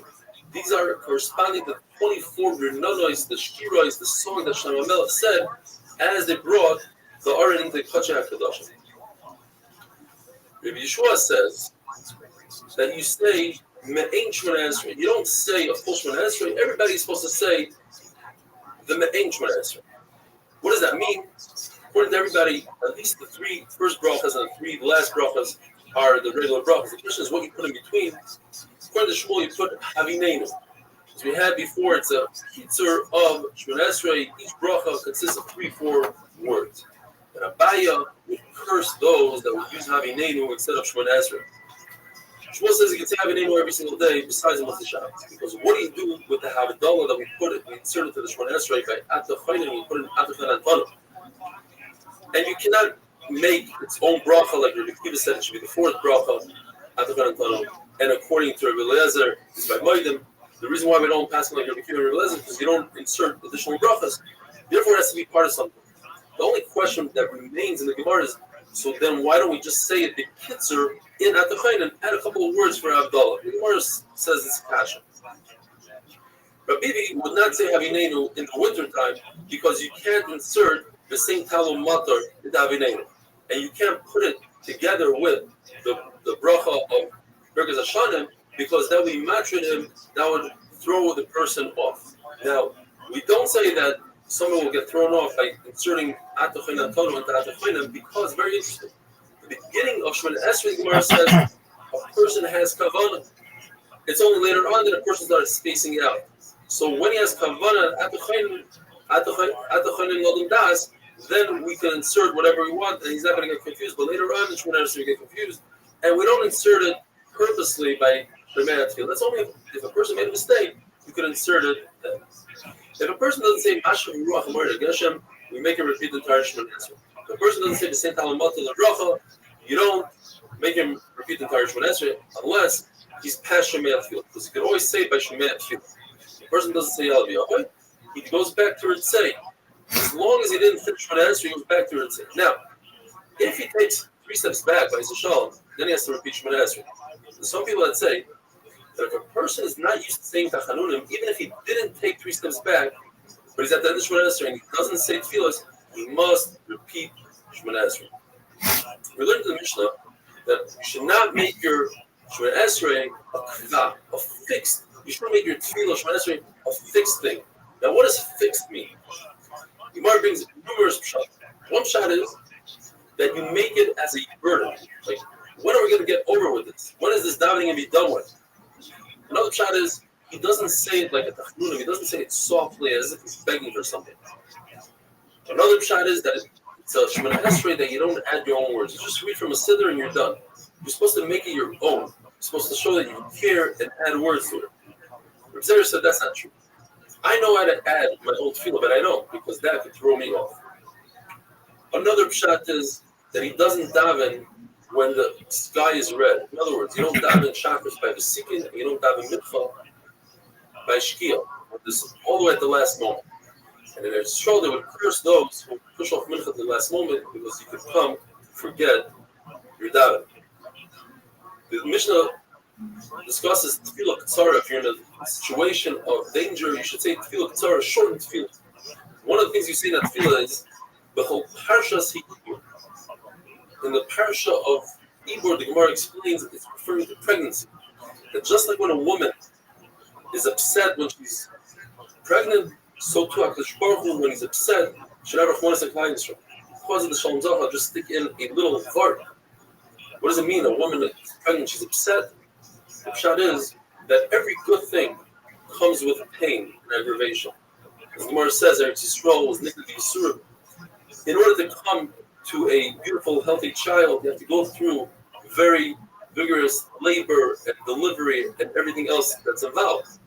So just like a woman who's upset, in other words, she went through pain, but at the end she had a beautiful thing, so too, Klal Yisrael, if God was upset at them, it comes to beautiful things, as the Gemara said in the beginning of the Sefer, that if HaKadosh Baruch Hu wasn't upset by those days when Bilam was going to curse Klal Yisrael, that led people to go off the derech and be mizana because they didn't have that fear of the Chasam HaKadosh Baruch Hu. The Chasam HaKadosh Baruch Hu actually is good for us. It brings good things. And some people say that this field Tzar Shas Ibur means when Klal Yisrael are not doing the right thing, HaKadosh Baruch Hu should still think about Klal Yisrael. If a person is walking in the safari with dangerous animals or bandits, you should say Tefillah Tzara. What is this Tefillah Tzara? Lezer says, "Aser ritzoncha b'shemayim ma'al v'tein nachas ruach li'yiriacha mitachas v'atoy b'necha asay baruch atah Hashem shemed tefillah." Rabbi Rothschild says, "Shema tzakas amcha Yisrael v'asay meher b'kashosam baruch atah Hashem shemed tefillah." There's another one in there, and finally Acherim say, "Sorchei ha'amcha merubim." I think this is a song. V'daydim tzara yiratzin shetidan kol echad ve'echad kedei parasasay. You should give everybody what they need. And the halach is, this is what Tefillah Tzara is. Yanavi said, don't get upset, because if you get upset, that brings to an Aveira, to Aveiras. And you should always say, Tefillah Saderech, and that we know what it is. Yiratzin, etc., etc. Have a wonderful day, have a great Shabbos, have Mazel Tov, and it's simchas by everybody.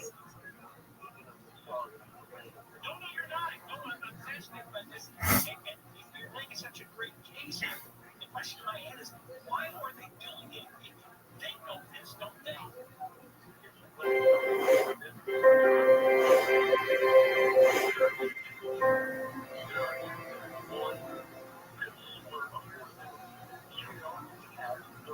Brothers, that's Lamed. If you're going to watch the Super Bowl today, please remember to insert a little bit of Torah, maybe at halftime, an 8-minute daf. And if you do, don't forget to send some pictures. The word tells us that if you're going on the way, you have to say Tefillah Saderech.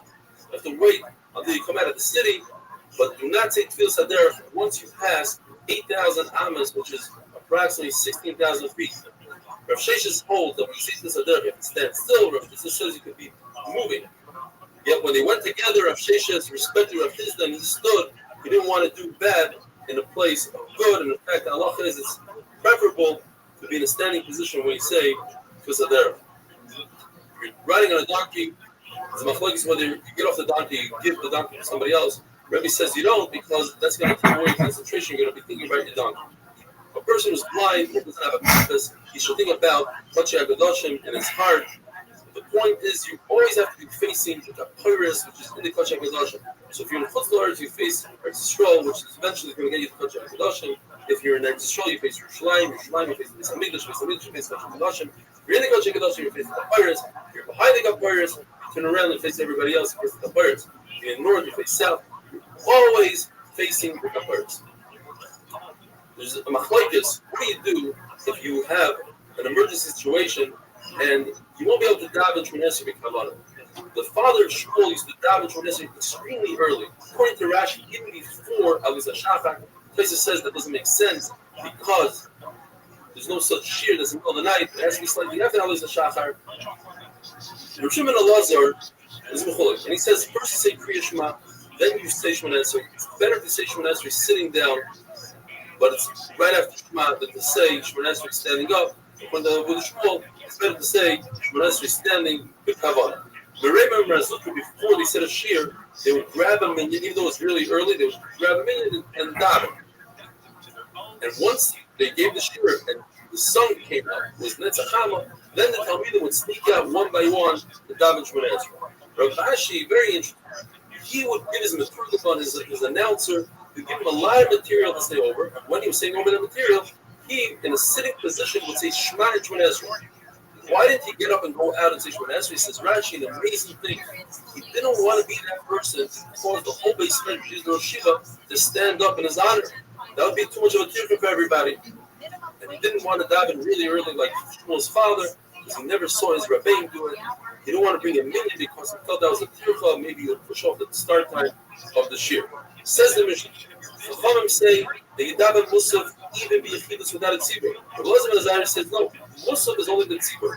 Rabbi Yehuda says that the name of Rabbi Elazar ben Azariah that Musaf, if you have a tzibur, then the shnei tzibur is moitzi. If you don't have a tzibur, then even a yachid is mechuyev to daven Musaf.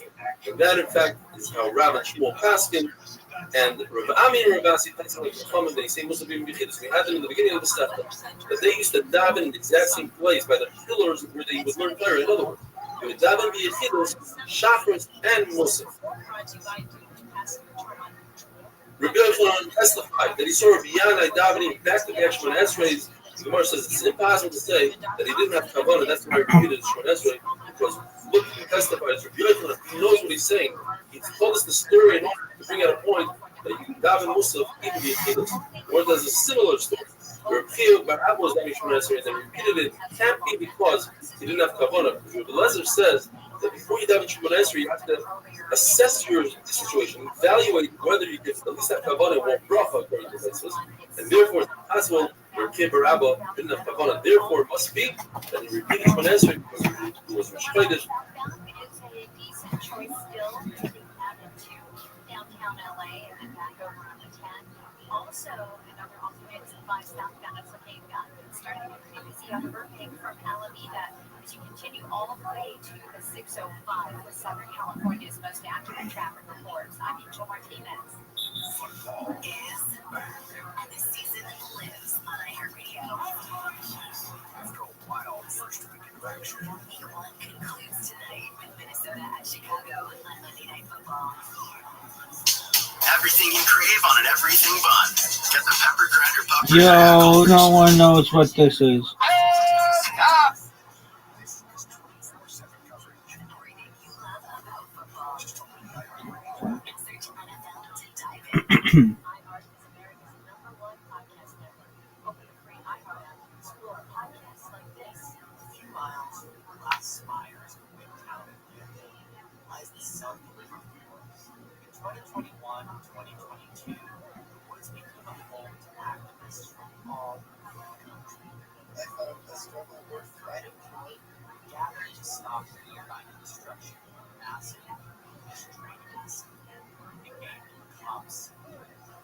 There, in the forest, we built it differently. The forest occupation are things like that present a vision of a society where we can have what we need and support each other without being at each other's throats or being subservient to each other. Until one day, shatters.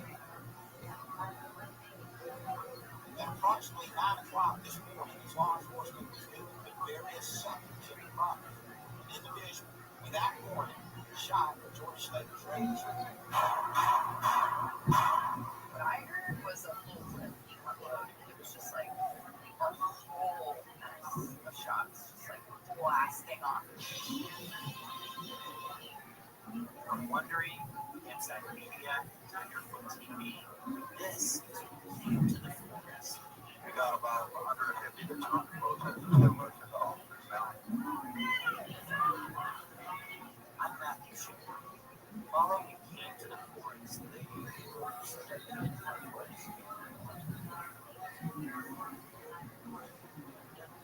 Listen on America's #1 podcast network, iHeart. Open your free iHeart app and listen now. The first week of the NFL regular season wraps up with a couple of NFC North rivals squaring off on Monday Night Football. Chicago Bears will host the Minnesota Vikings at Soldier Field. Caleb Williams has to take a step forward there in his second season after Chicago hired Ben Johnson to take over as head coach. Minnesota will get their first look at QB J.J. McCarthy, who comes from growing up right near Chicago. it's just really cool to be from there. Giants coach Brian Taylor confirmed today Russell Wilson will be starting QB this week against Dallas after a catch win yesterday. Michigan will have him come in on the side. And now, London Shop. What's up, fam? It is Monday morning, September 8th. September's flying by. September's flying by, kids. How we doing? Everybody good out there? Great, grand, wonderful. How was your weekend? Mine? Not bad, not bad. The kiddo sports have officially started. So I'm a glorified Uber driver, but instead of just dropping you off, I stay for the whole time, and then I gotta take you home. That's what being a dad is when kids are in sports, and they're both playing two sports. I'm not gonna lie to you, it's a lot. I love it, though. I freaking love it. So they finally started their football and baseball games. Boys are playing well. On Saturday, they both had football games, and then I had to leave at the end of Tigers game because I was doing the fight companion with Mr. Joseph Rogan, Gordon Ryan, and Mr. Brian the Kid Callen. And that was 4 hours. I think it was 4+ hours. We started at 2. I think we got done around 6-ish, 6:30. And then Boston had a game at 9. I had to be at the field at 7:45. We got there early. So I was just on my feet from like 5. And then when you're doing the companion, you got to pay attention, you got to be on. But you're with your boy. It's a good time. But you just got to be on, When I got home, I was so drained. I literally just sat on the couch. I didn't talk much to anybody. And I just passed out. About 8 o'clock, your boy was out. I was mentally, emotionally, physically exhausted. It was a great day. Boy, it's just, I don't know, man. It's a nap then. That's an actual nap, right? That would be a 10-hour nap, Jim. I did not wake up till the next morning at 4 a.m. Wow. I was just drained. It was weird. I was drained, and I didn't eat the whole day. I'm fasting. But then I'll usually fast like 5 when I do it. But then since I was doing the companion, there was no food, so I just powered through it. So I think maybe that had something. I don't know. Your boy's drained. Companion was fun. I like to stir the pot. I like to mix things up. I brought up vaccines. Huge mistake. Brian and Rogan really got into it. I'm like in the middle of those two when they talk about vaccines. I'm right in the middle. But you got to realize, too, like, you can throw all the stats at me like Brian does, and even after the show, Brian's sending me all these articles and shit. I'm like, dude, I do not care. You got to realize, from a personal standpoint, whether I agree with vaccines or not, I'm not anti-vax, but my oldest son had a major issue. Gave him seizures, and we had some major complications. So that's why I'm a little hesitant. There's a lot of narrative on both sides there, but just personally, I don't care what you do. I don't give a shit. I don't care.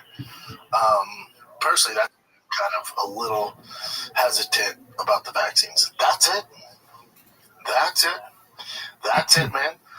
But when I brought up vaccines, it really went south. Boy, did it go south.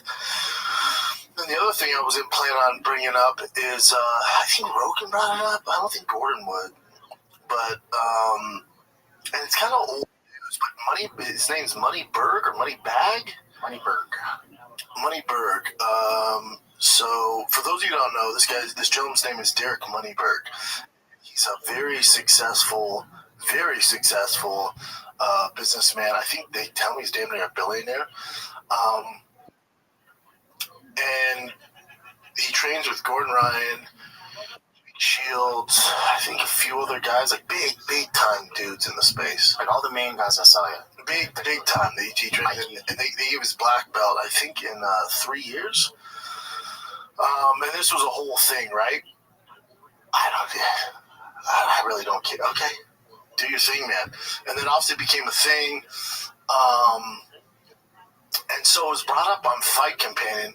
And before I go into it, I don't know Derek Moneyberg. I'll call him Moneybag. Sorry.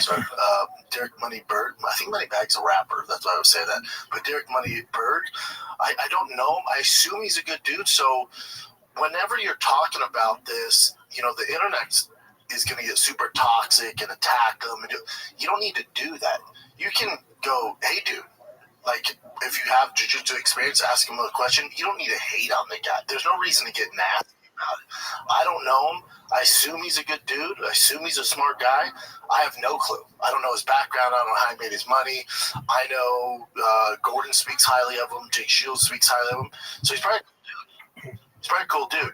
So any criticism, it's not really towards him. I don't know. I don't know him.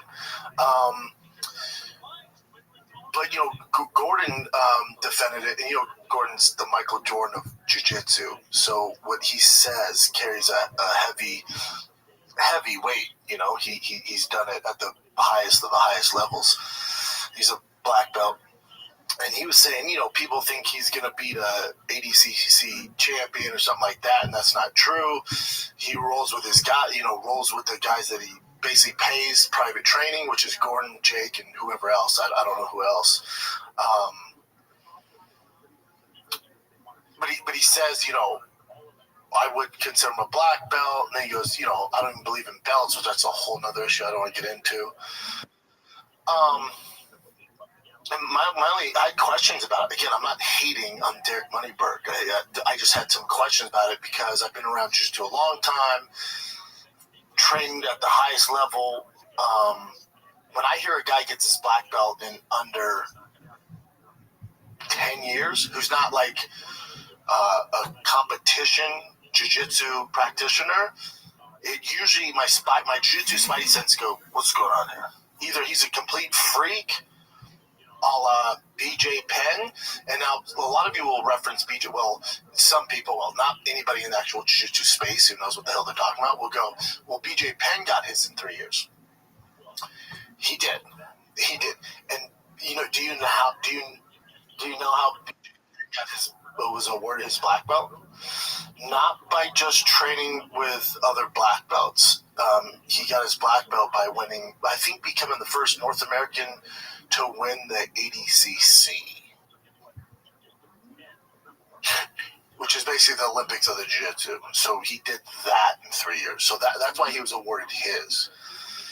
Again, very impressive. It'd be hard to question giving BJ his black belt because we can see in competition against other elite black belts how he performs. So there's a lot of footage we can look at and criticize and critique and go, okay, that guy got it. So I think with Moneyberg, and especially online, and it's a current thing these days where people want instant gratification or instant status without actually doing the work. I'm not saying he's not doing the work. If he is training, like Gordon says, 5 times a day, 5 hours a day, 5 times or 7 times a week, with these high-level guys, you're going to get pretty good. The hiccup I have with it is Gordon says he doesn't train with like students and anybody outside of just his high-level black belt trainers. So even though you might have the knowledge and those guys are going through it, those guys aren't rolling with you 100%. You would never learn. So when I was starting as a white belt, if I only trained with Gordon Ryan or I only trained with Henner Gracie or Henzo or Amal Easton or Elliot Marshall, all black belts, or Ricardo Almeida, these are guys that trained Bushesha, Chrome Gracie, Lyoto Machida, I can go GSP. I can go through the black belts I've been with. Hodger Gracie, Holes Gracie. So if as a white belt, if you just jump into that deep end with those guys, you're not going to learn too much. If they're actually going, you're not going to learn too much besides just getting beat the fuck up. You're not going to, you're not going to learn. You're not going to advance a ton. Now in your head, you're going, yeah, but if you're seeing that every day, correct. But if you're not learning the fundamentals and building up to that, it's just not the way it works. It's just not. It's not. So again, my question to Gordon and to Rogan, who's defending it, was if you're training with Gordon Ryan privates for 5 hours a day, for 7 days a week, which I can imagine the amount of money he's paying, which good for him and good for Gordon, good for Jake, all those guys, everybody involved, good for you. But if you're not competing with other guys who are coming up the ranks, you really don't know what level you're at. You can say, well, mentally, I've soaked in, whatever it is, 25 hours a week of high-level black belt knowledge. Right. But if you've never actually put it to the test, it's tough to know where you're at. It's very tough to know where you're at because if you're not doing it live and going against other styles and belt levels, you really don't know what your thing is. You really don't know what's going to work. That's what I would say. And that's it. And I think the reason why I question it, and again, if Gordon says he's a black belt, you gotta give it up. What are you gonna do? You can't argue with fucking Gordon Ryan. But from my personal experience, I know it took me as a professional athlete, and I'm not being condescending. This guy's right, a lot smarter than me, has a lot more money than me. He's doing things way better than I am in a lot of facets in business and life, and he's crushing it. This Derek Moneyberg. When it comes to athletically, I don't know his background. Maybe he's more athletic than me. I do not know. Again, I'm not being condescending, but I know with my athletic ability, Division I football, very short tryout with the Buffalo Bills, and then UFC made to the top 10 heavyweight, which isn't terrible. I just know training 7 days a week, 2 to 3 times a day as a professional was my only job. Wasn't making a ton of money, hungry, motivated. It took me about 6 to 7 years before I could roll with a high-level black belt and give him some work. You know, where I could walk into any gym, whether I went down to Brazil, which I did, and trained at Gordon's or Gordo's. It was Big Nog's instructor, and give him his black belt. Before I could go to Chrome Gracie's, before I got invited to the black belt class at the Gracie Academy, before I got invited to the black belt class at Rain Training Center, or at High Altitude, where it's just black belts, and we would meet at 7 a.m. It took me about 7 years of being a professional with my athletic ability, competing at the highest level in gi, no gi, before I was comfortable to survive, might get a submission here and there against certain black belts, but really to give them actual looks. It took me that long. And so that's my perspective. Now, he's coming from a different angle, and the argument would be, well, what exactly is a black belt? That's the argument. Is a black belt an argument saying they can hold their own against high-level black belts? Because, again, I could train every day with my athletic abilities, which might be higher than a lot of these elite-level black belts, and I could train for 15 years straight, 7 days a week, and I would never, ever be able to compete with a Hadra Gracie, a Bushesha. It's just, you can't. You just can't. It doesn't work that way. You're not going to give him work. So the question really isn't, is he a black belt? The question would be, is what's your definition of a black belt? Obviously, I'm going to be a little biased, and mine's more competition-driven and putting the work in and competing against from a white belt level, blue belt level, purple level, brown belt level, black belt level, and then there's even another competition level up to there where you're dealing with guys who make a living doing jiu-jitsu, and it's that whole thing. It's that whole ecosystem. where you're going to realize where you're at and what your skill level is and your cardio and what you need to work on and what your go-tos are and stuff like that. That's where I'm coming from. So again, it's a discussion. I'm not attacking this Derek Moneyberg guy. I'm not attacking, sure as hell not attacking Gordon Ryan and Jake Shields, you know, and they're making a good living doing this, and it is what it is, man. So, yeah, and the way he deals with it, again, his comments, people are like, oh, why don't you roll with this guy, and he kind of attacks him, which I don't think is the way to do it, but again, this guy is doing a lot better than I am in life, it appears. I started training MMA. This is from Derek Moneyberg, and he just posted this 2 hours ago. Wow. I started training MMA to help with fitness goals and have good self-defense skills for the rest of my life. I've accomplished both of those goals extremely well. I've never said I want to be a UFC champion or competitive at ADCC. That's not realistic and was never my goal. I don't owe the public anything. I don't have to compete and prove myself with every low-level doofus who wants to call me out. I don't need to show rolling footage or make any special effort to prove anything to anyone.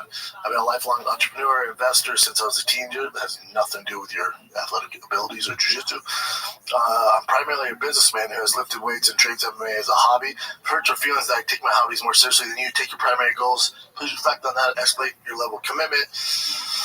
I'm not the average person. I have no concerns what average people think of me. In reality, most people don't think much or do much at all. It's impossible for an average person to understand the exceptional and abnormal commitment it takes to do anything excellent. If they understood the benefits of excellence, they would be working hard to create. I know the progress I've made, okay. The people who matter already understand, and people who don't understand don't matter. I'm going to stay focused on my next 100 million. Training as a hobby. Best wish to you who are seeking out excellence. When you read a hater comment in my post, remember a hater is just a jealous fan, and the number one thing a hater hates is himself. Best wishes to the winners and haters reading this. I hope you do better. Hope you're working hard and doing better for sure. Do you, big dog. Do you. Tom DeBlas, who's very good at jiu-jitsu, but I'm with Gordon. Who cares? Everyone needs to chill. Yeah, I'm that way too, but I don't care what the guy does. You get yours. Everyone, you get yours. But it's okay if you have background, you've competed, go, well, hold on. Just go, hey, help me understand if you don't roll with anybody in classes and go through that whole grind period, because there's a reason why it takes 10 years to get your black belt on average. There's a reason, man. Because anybody else who doesn't have his money, that couldn't afford to train with Gordon and Jake and these other monsters, it's literally impossible to get your black belt in under 8 years. That's being generous. That's impossible to be like a legit competitor, but it's impossible. But yeah, this guy's doing the impossible, and he's doing his thing. With Tom DeBlas, yeah, you're right. Who cares? I had some questions. That's it. And maybe I'm criticizing it because it took me a bit longer to get really good at a high level. But maybe he's there. But in my experience, there's no way to tell. It would be like, how can I put this in regular terms? It would be like if you only practice stand-up in front of the mirror, and Shane Gillis and Theo Vaughn were your coaches, right? Let's say you hired Shane Gillis, you paid them each $1 million, Shane Gillis and Theo Vaughn, to give you tips on stand-up. But you only did it in your living room for those two. And they went, dude, you're better than we are. Dude, you're a legit black belt in comedy. And then you go to a party or you go online and podcasts or whatever you do, and you go, I'm a black belt in comedy. At stand-up, I'm right there with Theo and Shane Gillis. And then someone goes, oh, where are you performing? You go, I don't perform. You go, what do you mean? I don't do it in front of people. You go, well, so how do you know where you're at? well, Theo and Shane Gillis say I'm really good. You go, that's cool, but in order to understand how good you are, you have to do it with people that don't know you, with different crowds. You gotta travel around. You gotta go to open mics. You gotta go to different crowds and try it out to see if the bits actually work. Yeah, but Theo and Shane Gillis punched up my tags, man. Yeah, I know, but where can we see it? You can't. Just know I'm that good. A lot of people, especially in comedy, would be like, hold up. That's not the way this works. Comedy is another thing. 10 years. Jiu-jitsu, 10 years. There's a reason that exists. But everyone wants instant gratification, instant credibility. There's a reason I got a ton of hate. Rightfully so. I had a special in 2 years. That's not normal. That's not how it works. I was not at a black belt level in comedy. I got pushed way too fast. Way too fast. And so you're going to get a lot of criticism because that's not how this works. Everyone knows, whether you're a professional comedian or a professional jiu-jitsu player, everybody knows it's impossible to be at that level in 2 to 3 years. It's not the way this works. So, but when you tell us it does, it's going to trigger some people because there's a lot of people, especially in the jiu-jitsu community, there's a lot of people that work their ass off, man. And some of them do it 12, 15 years and they're not black belts. Some of them do it 8 years and they're savages and they're still not black belts. So that's where the criticism comes from. And I would assume he expected this. And it seems like he deals with it well. And I might be wrong. Maybe the general consensus of the I don't know what the internet's saying. I don't go through the comments typically. I don't know if the general jiu-jitsu community is like, no, he's a black. Maybe they're saying he's a black belt. Let's take a little break, then we'll jump right back into this juicy episode. Looking for the perfect buzz without the hangover? Well, I'm here to tell you about Breeze, spelled B-R-E-Z, an incredible functional beverage company revolutionizing how we drink. Their line of feel-good tonics are the perfect alcohol alternatives with an effect you'll actually feel. They use a small amount of THC, CBD, and functional mushrooms to create fun effects without the traditional downsides of alcohol. And no, these aren't your typical edibles where it's the Wild West. Ugh, not fun. You'll fill each blend within 10 minutes, and the effect will last about an hour, hour and a half. Similar to cocktail. Smell enough for your moms to try, but stackable if you're trying to dial it up, boys. They ship all across the United States, so head on over to feelthebreeze.com/shop, SHAUB. That's feelthebreeze.com/shop. Use the code SHOP for $5 credit and free shipping on your first order. Consult with a physician before use if you are pregnant, nursing, have any known suspected allergies or medical conditions, or taking any medication. FDA has not evaluated these products for safety or efficacy for 21 plus. I mean, I think this says it all. This is pretty much the general consensus that it's an insult to other black belts. I completely get it too. If it takes people 10 years typically to get a black belt, and he gets it in 3, and plus he's not showing anything that he's done, it's just not the way it works. Some people will take offense to it. But as long as you don't have to be mean to him about it, though. That's what I don't understand. Like, why be nasty to him about it? Yeah, that's what just be cool. People are gonna hate you. Yeah, and you can question it, which is what I'm doing. But you don't have to be. It doesn't make him a bad guy. It doesn't make him a piece of shit or whatever the hell they're calling him. It's just like, I'm from the outside looking in. I'm not a jiu-jitsu guy, but when I see this, I'm just like, oh, obviously they paid money. He paid money to get to where he's at. That's how I see it, But that's fine. As long as he's not saying, you should see it. He's not saying, like, I'm going to beat this guy, jiu-jitsu. If he's not doing that, then go ahead and do your thing, man. People want to get paid. Jay Tony read my comment when someone was like, dude, BJ Penn got his black belt, dude. You're saying you're like BJ Penn? He's like, actually, BJ congratulated me and said, good job. And someone's like, well, BJ thinks his mom's a robot, so that's not saying much. Oh, so sad, but it's true. That's what's happening with BJ. Yeah, and last thing I want to do is,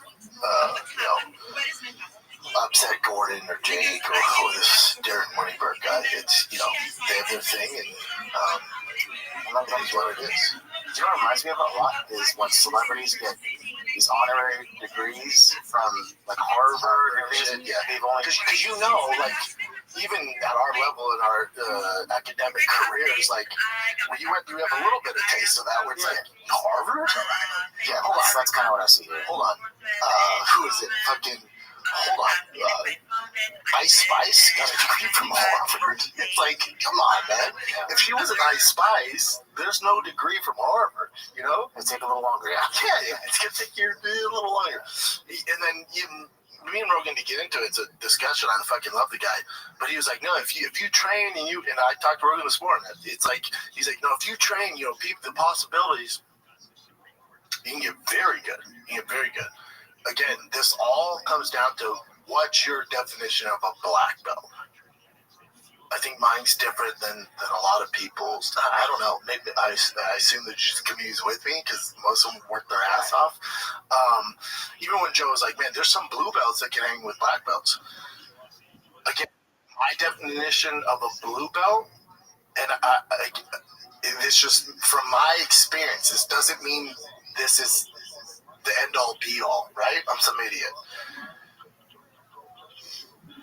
Within the legit jiu-jitsu gyms I've been in, even brown belts, a high-level brown belt and black belt, if there's a blue belt, even if he had a crazy pedigree in wrestling, he would dominate. He would do very well. He would do very well with the other blue belts, some of the purple belts. But when he got to the legit brown black belts, he would get his dick twisted in a knot. Now, I've only been around jiu-jitsu over 15 years. That's it. And maybe Rogan was like, this one guy, I was a black belt, and he came in, I could not do anything. I get that. Where I come from, when we've dealt with those guys, always wrestlers come in, always high-level wrestlers, they come in all the time and roll with us. NFL guys, when they came time and they went against legit black belts, they got eaten alive. Makes sense. That's how it goes. Across the board. I've seen Crone Gracie fuck up big guys, small guys, world-class wrestling, great grapplers, purple belts, but it does not matter. At a certain level, when I'm talking high-level black belts, it does not matter.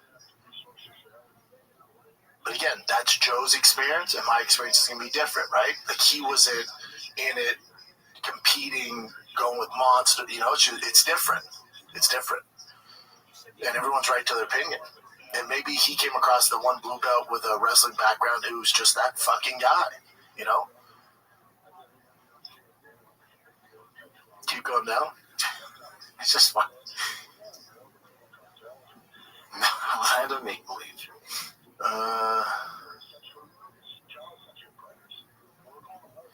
Yeah, like I said, the guy's being nice. He goes, although I respect a good work ethic, agree, me too.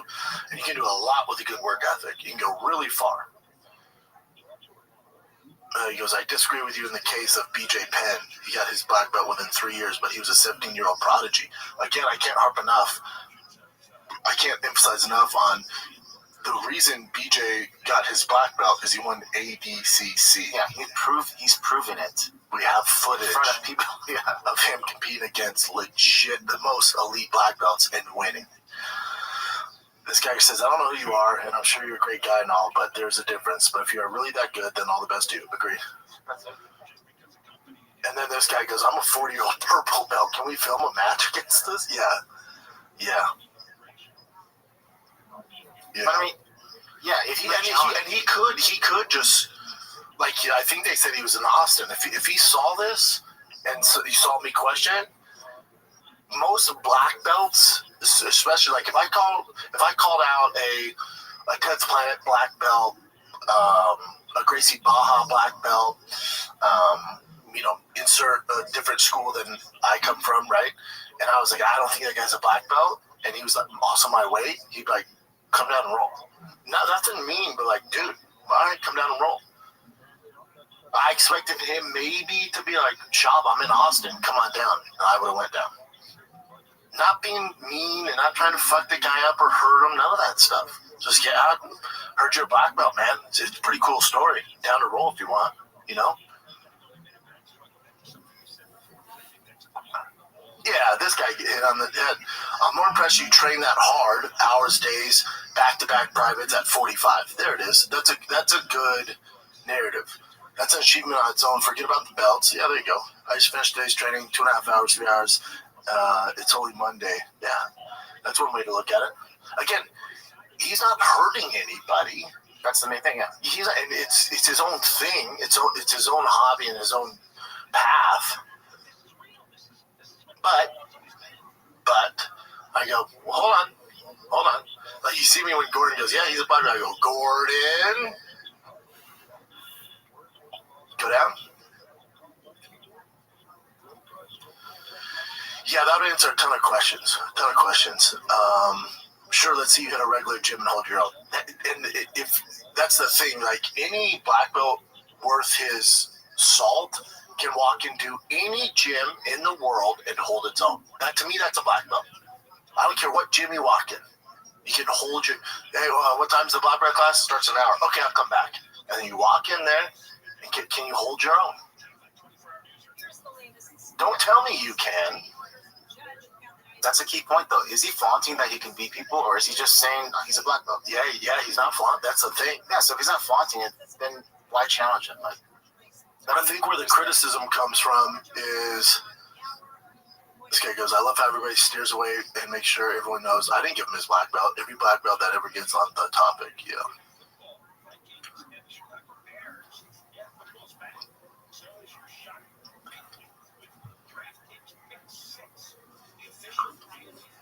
and his other. Yeah, but this is my other thing, and I'd like to ask him this, is he's like, so whatever, a billionaire or whatever? Dude, who gives a fuck?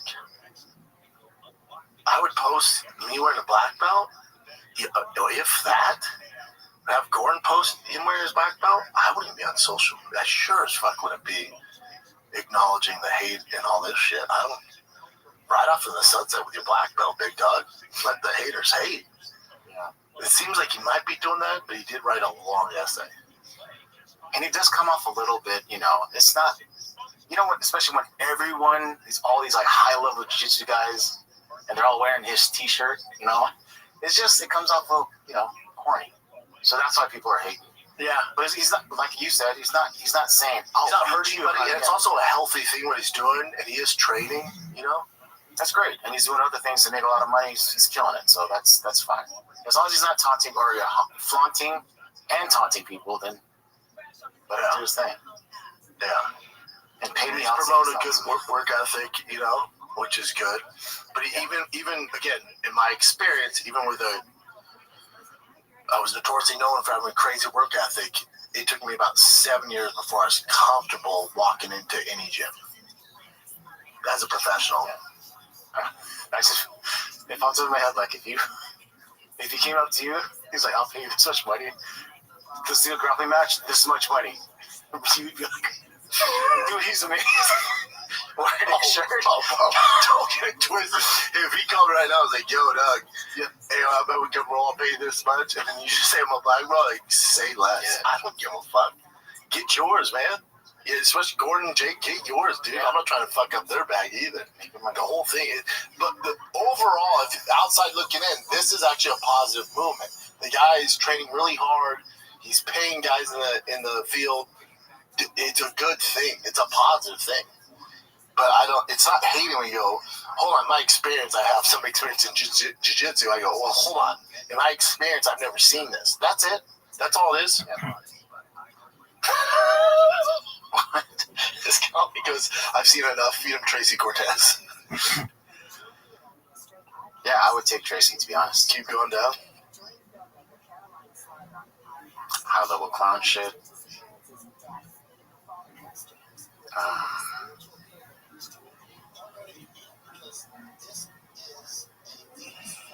Yeah, they're saying it's paying people off. Keep going.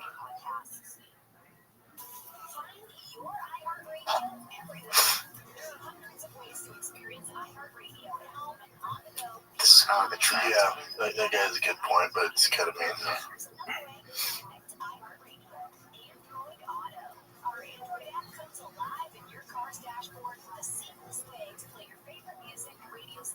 This guy also has a good comment. Ben Chubb is a black belt in fuckery. Facts.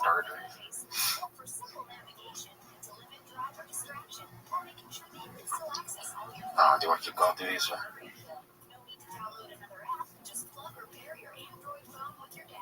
I don't know. Yeah, but this guy does. I mean, this guy goes, honest question. Again, not being mean, that's the way to pursue this. Honest question, why not just find an average black belt like Gordon discusses here and roll with them and record it, which shut everybody up. I'm a black belt myself, and I know how wide the skill gap is. Correct. I mean, there's a reason why he doesn't show it, right? Because he's likely not that amazing. Yeah. All right, that's good. It's an interesting topic. Again, keep doing you, man.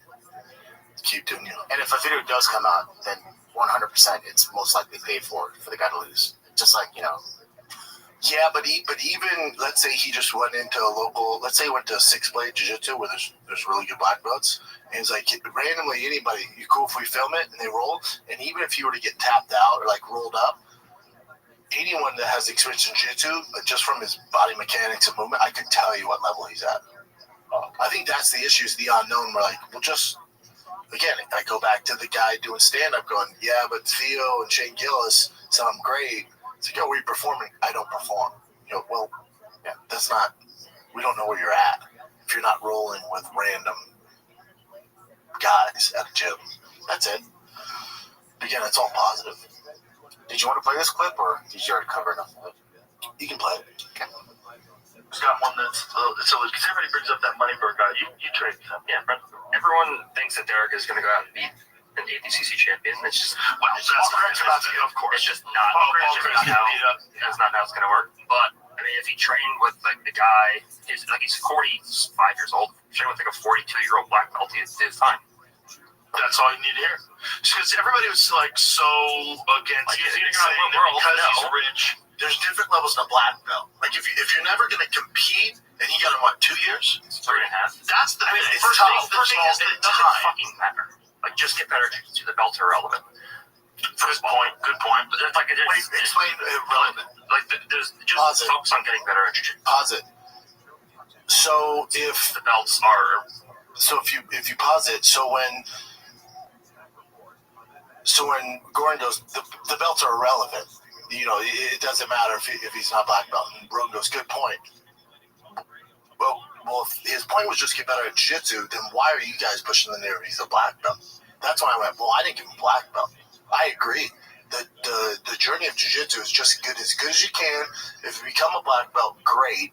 There's a reason that 1% of people that start jiu-jitsu get their black belt. There's a very good reason why that. Life happens. It's hard to do, so that's why it takes so long.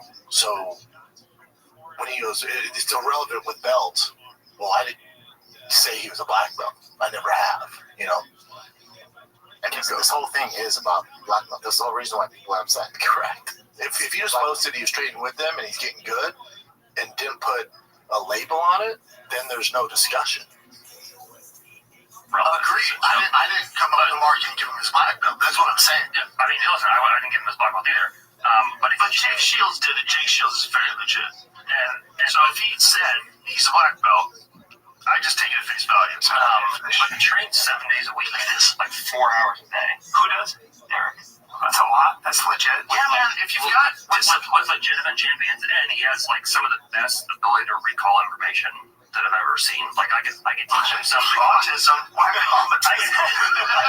can teach him something, and I come back a year later, and he's like, oh, we worked on this, and this last time. I guess a huge black belt as far as knowledge rolling with you guys, but as far as competition goes, like is he executing it against other guys? Like besides, he has no aspirations. No, he means a training. He trains for the guys who comes in to train him, so he doesn't have like a lot of looks. Like he doesn't go to like a normal gym and train, which I think is something that's important to do just for your personal training. It's like we just opened a new school. We just opened Kingsway, and we have a bunch of black belts who come from other schools. And a shitty black belt to me is like a guy can beat it at a world level, and I call my submission out. That's like my like definition of a shitty black belt. Like, when you go to the gym and you see like what your average black belt is, it kind of brings you back to reality. You're like, oh, this is what most black belts are. Like if they're enrolled with like a regular black belt in a gym, you'd be fine. You don't know that though. I train with normal black belts at the gym, and I train with Derek.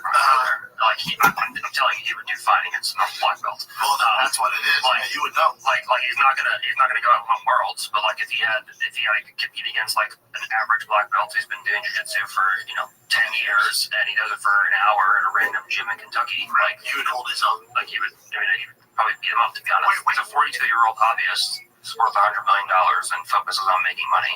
Yeah. And also trains 4 hours a day. Sounds awesome. If you're disciplined, everyone's giving him shit because he used it to market himself and was like, you're too fucking stupid to get a black belt in 3.5 years, and I'm not. That's why everyone's upset about him. Well, he does train hard every day. It's a great idea because I had no idea he existed, and now I'm defending him. I defended him based on what you said. Actually, he's here right now. But Gordon, you can see why some people, if a guy gets his black belt in 2 years, you're like, okay, what's going on? 3.5. How much did he really train? So, like, this is the idea that we always say. This is what I always say when people talk about Jake Paul. They say, oh, Jake Paul is fucking YouTubers, this and that. I go, push all that away. Yes. But that doesn't mean you can't be good at something. That is psychological. You look at him like he's the YouTube guy. Yeah, so a rich guy, like a Money Bird guy, or a Zuckerberg, you say, oh, so let's talk about that with Jake Paul. I love Jake Paul. Jake Paul's great. This is part of where the discrepancy of talent comes into play here. Can Jake Paul box? Yes, clearly he can. He has some legit wins, over some MMA guys and other stuff that he's doing. So can he? The question is not can he box. The question is Jake Paul a main event black belt boxer? There's no belt levels in boxing. Take my bias out of it with Jake Paul and how much I love the dude and appreciate what he's doing. But if you go to the regional circuit, which I was on, and I've coached guys at the regional amateur level. I was in Golden Gloves. I've been around it. Been in gyms with those guys. In Jake Paul's experience, whatever it is, 4 or 5 years, he would still be, if there's a belt system of boxing, a blue belt. But he's in these huge main events, and so the lines get blurry.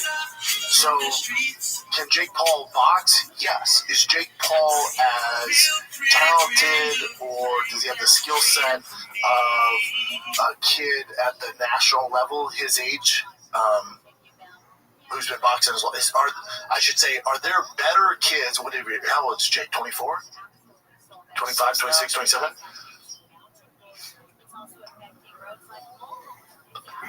Oh shit, 28. So Jake Paul's 28.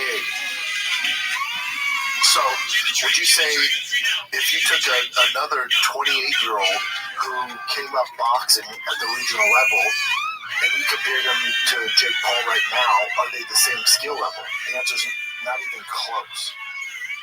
Not even close. So when Logan goes, yeah, like people want to hate on Jake Paul, it's not that you hate on Jake Paul, but we're in this world now where the lines are getting blurred. The lines are getting blurred. Just like you and I, we didn't get into it, but when you're like, what is Sol Poppy? Yeah, Sol Poppy's a professional boxer. Hold on. Yes, he got paid to box. Again, I'm coming from a biased perspective here. Is Jake Paul professional? Technically, yes, he's making money boxing. But when it comes down to the nitty-gritty of actual boxing, are there a ton of other 28-year-olds who don't have his fame and stuff like that who would box the fucking brakes off Jake Paul that you've never heard of, that have 30 amateur fights and might not make it pro? Yes. But again, guys want instant gratification, instant notoriety, and they catapult up because of other fame, and they get to the top of the boxing world, and we're all like, oh, dude, Jake Paul versus Anthony Joshua. It's insane. It's insane because there's a lot of 21, 22, 23-year-old kids on the regional circuit at Jake Paul's age that have 15, 20 years of experience. They've been boxing since they were in diapers, who would run circles around Jake, but they don't have 20 million followers on social media. So you're not, and again, if you're just a casual fan and you've never seen boxing at the regional level or at your local level, you're just like, yeah, Jake's a very good boxer. I'm not saying Jake's a bad boxer. I'm saying Jake is a pretty good boxer for doing it for 4 years. But he wouldn't be in the top 5,000 at his weight class if he went through the traditional paths of boxing. Does that make sense? That's all I'm saying. That's it. But again, do you? And Jake's going, why the fuck would I have done that? I was on Disney or Nickelodeon, where the fuck he was on. He was famous from his, his stuff with his brother. And he's like, and this is something I do. I can call out guys and jump to the front line. Hell yeah, I'm not hating on you. All I'm saying are the lines get very, very blurry. And it's just the world we live in now. And even with Francis Ngannou, the lines got blurred. You guys saw him against Tyson Fury. And they went, oh my God, an MMA guy can compete with the very best boxing guys. I scratched my head. I went, that's not how this works. But then the argument was, well, he went 12 rounds. Okay. And then he fought Anthony Joshua. I said, now, if the world is not flat and it should go like it should with a guy who's been boxing since he's in diapers and came up with a pedigree on the regional circuit in England, and he's on the national team, and he's a gold medalist, and he's the same size as Francis, the way this should work is it shouldn't even be a competition. And what happened? It wasn't even a competition. Now, if Jake decided, forget Gervonta Davis, who's 100 pounds heavier than, forget Anthony Joshua. Let's say he fought a let's say he's a cruiserweight, and he fought a top 10 guy that came from a national pedigree, like Russia, from Poland, America, and he fought like a real guy, he would not win. That's how this works. It wouldn't even be close.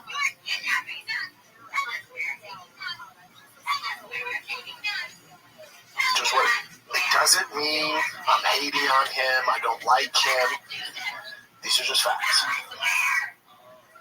They're just facts. But again, the line gets blurred. Well, Logan Paul doesn't have any boxing experience and went in there against Floyd Mayweather. Yep. Okay. So I can see why people that aren't involved with boxing or jiu-jitsu can go, I don't get it. Jake's just as good as Canelo Alvarez. Okay. I don't get it. I watch Misfits. Those guys are pro. How's it any different than watching the Olympics? Okay. You know?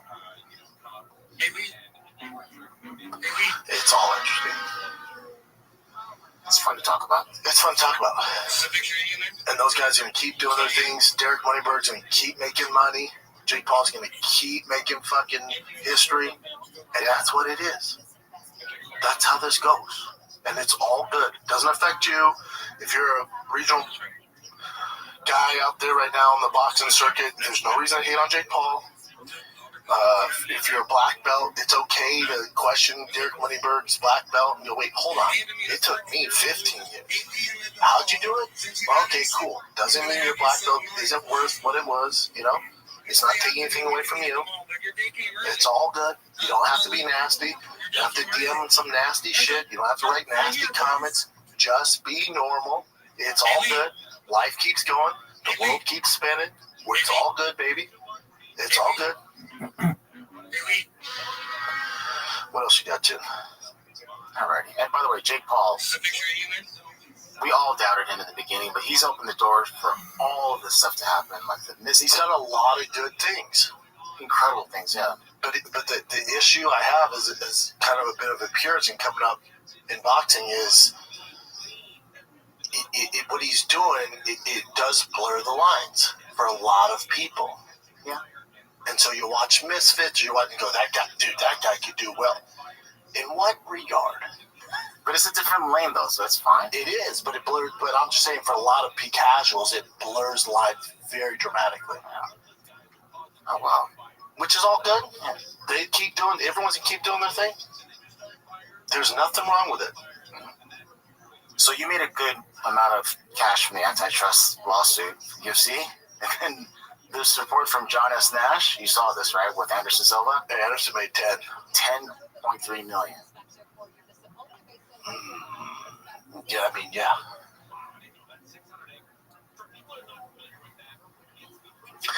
So the receipt of 10.3 million is to Anderson Silva. Now, what's interesting is I'm going to sound like the guy from Shawshank Redemption when he got that loss or that insurance money, the hater gone.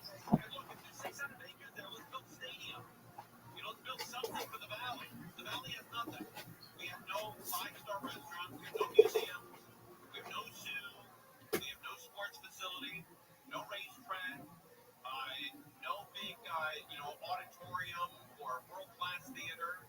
There is no football team, baseball, basketball, soccer, nothing.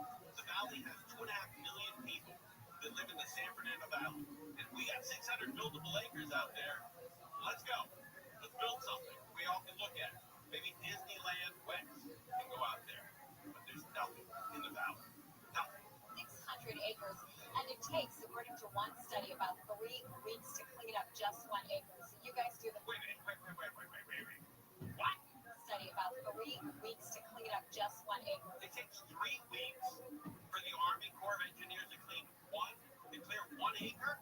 Okay, if that's the case, then let's let them sit up the sidelines. Go to Kern Valley and get a couple of farmers. You guys who do this for a living, they'll clear out the basin in about 6 hours. The entire thing. Go get some heavy equipment. Get the early birds. Get the guys that get up early, the farmers. Get down here. Get 20 of them, and they'll clean out the basin in less than a week. I guarantee you that. Hard, where he's like, yeah, then the kids are asking me for a ride. But what's funny about all this is $10 million is a shit ton of money. If you go through Anderson Silva's fights, that the time they're supposed to pay him, he'd be severely underpaid. But again, it's better than nothing. Waking up one day going, 10 million in the bank. Mm-hmm. So it says for the class, the average payment will be $231,000. Median $86,000, high is $10 million, low of $16,000. Based on the final settlement funds, each fighter should get 32.7% of their total bout compensation earned during the class period, plus $14,000 each bout. That's cool. Yeah, I mean, Anderson deserves that and more. I know a guy who's supposed to get around there, if not more, and turn it down. I know of 2 guys that turned it down. But Meccano and then one other way big, almost bigger name than Anderson Silva. And I think, because the way it works is, say Anderson Silva turned down the 10.3, that settlement money is already, UFC's already paid it, and it's sitting in a fund. It's sitting in a fund, and they're going to disperse it throughout September, right? Distribute it in September to everybody. So that, whatever it is, 300 something odd, 475 million, whatever it was, that 475 million is getting distributed no matter what. So let's say Anderson turned down the 10 million. That means the rest of the fighters split that, which is awesome. So the gentleman, I'm not going to say names. I don't think I'm allowed to say who it is. Massive name. Everybody knows him. He's not struggling for money. He's very famous. And I can't confirm this, but I like to think this because I've had some interactions with him. he turned it down because he's well off and he has more money than God. I think he turned it down to give more money to the other fighters. That's what I think. I have no idea if he really did that, or maybe he's just like, what? I have no. There's a lawsuit. Maybe he's that guy. He seems like that guy. I think because he's actually a good person, turn it down so the rest of us get his money. And it's a ton of money. Wow, pretty cool. Take a little break here. This episode of The Shop Show is brought to you by Progressive Insurance. You choose to hit play on this podcast today. Smart choice. Progressive loves to help people make smart choices. That's why they offer a tool called Auto Quote Explorer that allows you to compare your Progressive car insurance quote with rates from other companies. So you save time on research and can enjoy savings when you choose the best rate for you. Give it a try after this episode at Progressive.com. Progressive Casualty Insurance Company affiliates not available in all situations. Prices vary based on how you buy. Progressive. What else you got, Jen? We were just talking about boxing. So this was announced, and we kind of talked about it, but then we talked about it on T5K, right? So this is Floyd Mayweather versus Mike Tyson in an exhibition bout in 2026. I don't know what to say anymore. This is Mike's statement. This fight is something neither the world nor I ever thought or could happen. It shouldn't happen. I still can't believe Floyd wants to really do this. It's going to be detrimental to his health, but he wants to do it, so it's signed and it's happening. I'm going to tell you the same thing I told you when he was going to fight Jake Paul, and all y'all thought he had a chance. He's every bit of 50, a hard mid-50s. Well, Tyson? Yes. He's like 59. Yes, with health issues, and they'll release footage from earlier competitions, and it sells you guys on the fight. This whole thing is a big sell, and it's an exhibition, and you're going to get hoodwinked again, and they're going to move around, and nobody's going to get hurt, and that's the state of boxing right now. Now, you can reference, well, they've had bad blood in the past. Cool. One of them is 50 years old. He's 48, but we'll just say 50. Floyd is 50 years old. Mike Tyson is 60 years old.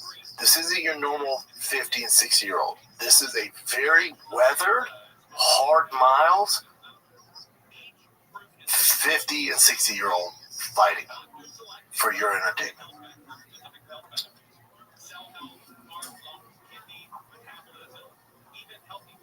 I have no desire to watch this. The exhibition thing's what kills me. When I see exhibition, I'm like, here we go again. Like, what? Like, again, get your fucking money, Big Mike. Get your money, dog. Whatever it takes, dude. Get yours. I celebrate it. I hope 100 million people watch this. But I would ask, what performance from Mike Tyson gave you the inclination that he's going to knock Floyd out or Floyd's going to knock him out? Which fight? The Roy Jones one? That one? Definitely not that one. That one? Would it be the Jake Paul one?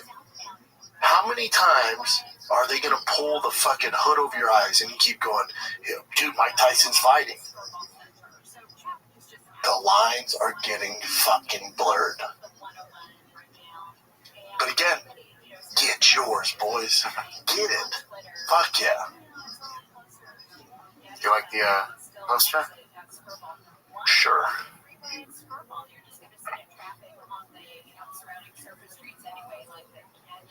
Okay. This got me a little hyped up for the UFC fight at the White House. So they had to change the date to June because of logistics. Remember, originally... Oh, man, I thought they were doing on Independence Day. I know, that would have been even so much cooler, but they had to change it. This is for real? They changed it to June? God, just early, damn it. It's kind of weird. All right, we get sooner, but still. And this is the YouTube channel MMA World. They kind of describe what... They show pictures, and this is what got me excited. Ivanka Trump, the president's daughter, has also been involved in the planning. The report notes that thousands of spectators are expected to watch, with giant screens set up at the Ellipse, just south of the White House grounds. The event will feature weigh-ins at the Lincoln Memorial, fights held on Weigh-ins at Lincoln Memorial. the White House grounds. The event will feature weigh-ins. God, you imagine being part of that? At the Lincoln Memorial, fights held on the South Lawn. Fighters warming up inside the White House itself, and a production capped off with fireworks and light show. Reacting to the You news, get a warm up in the White House? Warm up in the White House. I'm sure everything's going to be filmed, so it's going to be super dope. It's going to be so dope. Yeah. Greatest event of all time. Yeah. So cool. Has to be the greatest. Yeah. Sucks not July 4th, though. I know, that would have been like the best possible. What else you got, Chin? Okay, but anyways, Connor also, as he always does, he tweeted McGregor's return. I think you're getting Connor or John Jones on that White House card. Speaking of John Jones, he was interviewed recently, and this is what he said. Hold on, look at how he's dressed too. He looks like Von Miller. Von Miller. Tired of active training 5 days a week, and UFC's drug testing pool. Great. And what's the status of the fight at the White House? I don't really know. It's kind of out of my control right now. I'm training for the event. I'll be ready for the event. That's my intention.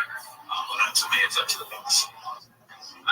So yeah, he's training 5 days a week for the White House. He's planning on doing the fight at the White House. I can see Tom versus John. And that's just he says one in a billion. Well, John's a 1 in a billion fighter. I'm with John. You're getting John or Connor. Both? Oh, you're asking too much. Both. The stars would have to align. I mean, that would be the craziest alignment. So the WBO is investigating Alexander Usyk because after his fight with Dubois, he had an injury, so he couldn't fight the mandatory anytime soon. Yeah. However, he was caught dancing in a video. He was brought on stage with this girl, and I'll show you the dance. Motherfucker can dance though. Yeah, but I mean, this is kind of silly. But wait, it's his hand or foot? I think it was a back injury that he's talking about. So they're saying that because of this, literally just because of this video, there's an investigation. Yeah, hell yeah, there should be. That motherfucker's moving well. I mean, he's not doing crazy. It's also Usyk, who's going to question Usyk? He's not afraid of anybody. Maybe he just doesn't want to fight that soon. That motherfucker's twerking in that. All right, let's go to. Oh, wait. Before I say this, Terrence Crawford is saying that he has a pick for the best boxer in the UFC. What would be your guess? And it's not Ilya Topuria. Cody Garbrandt. You're correct. Yeah, I did. Well, I saw this before. Okay. Yeah. Cody's a very good boxer. I think he's trained with Cody. I wonder what he's basing that off of. He said straight up pure boxing, not like MMA boxing, just actual boxing. Yeah, I don't know, because you'd go, well, who has Cody knocked out compared to who? It's tough, because if you talk about the Cody that fought Dominic Cruz, you look at that like, Jesus Christ, yeah. So maybe he's based off that, like both in their prime. It's just tough because where Cody's at in his career, obviously long in the tooth, he's towards the tail end. Ilya's into the prime of his career, so it's tough to argue it's not Ilya right now, just based off his actual performances in the octagon. But yeah, Terrence knows fucking boxing. I would ask Terrence if he's ever seen Ilya Topuria, though. Like, really, give us your top 5. So, because he might just have a connection with Cody, and Cody's it's not a bad pick. No, he's badass. So if you're talking about Cody in his prime, it ain't a bad pick at all. But I would go Terrence, top 5 then. In no specific order, just give me your top 5. He'd be like Cody, Rampage, Chuck Liddell. You know what I'm saying? That's what you're doing. Yeah, I wonder how much he follows his actual sport. Let me play this one for you. How did the Full Send guys react? I would also ask them their top 5. They reacted kind of like... Fellas, name 5. Terrence, name 5. Oh, neither one of you know what the fuck you're talking about? Cool. Hit it. UFC at all, or do you have who's some you fuck with in the UFC? John Jones, my boy, man.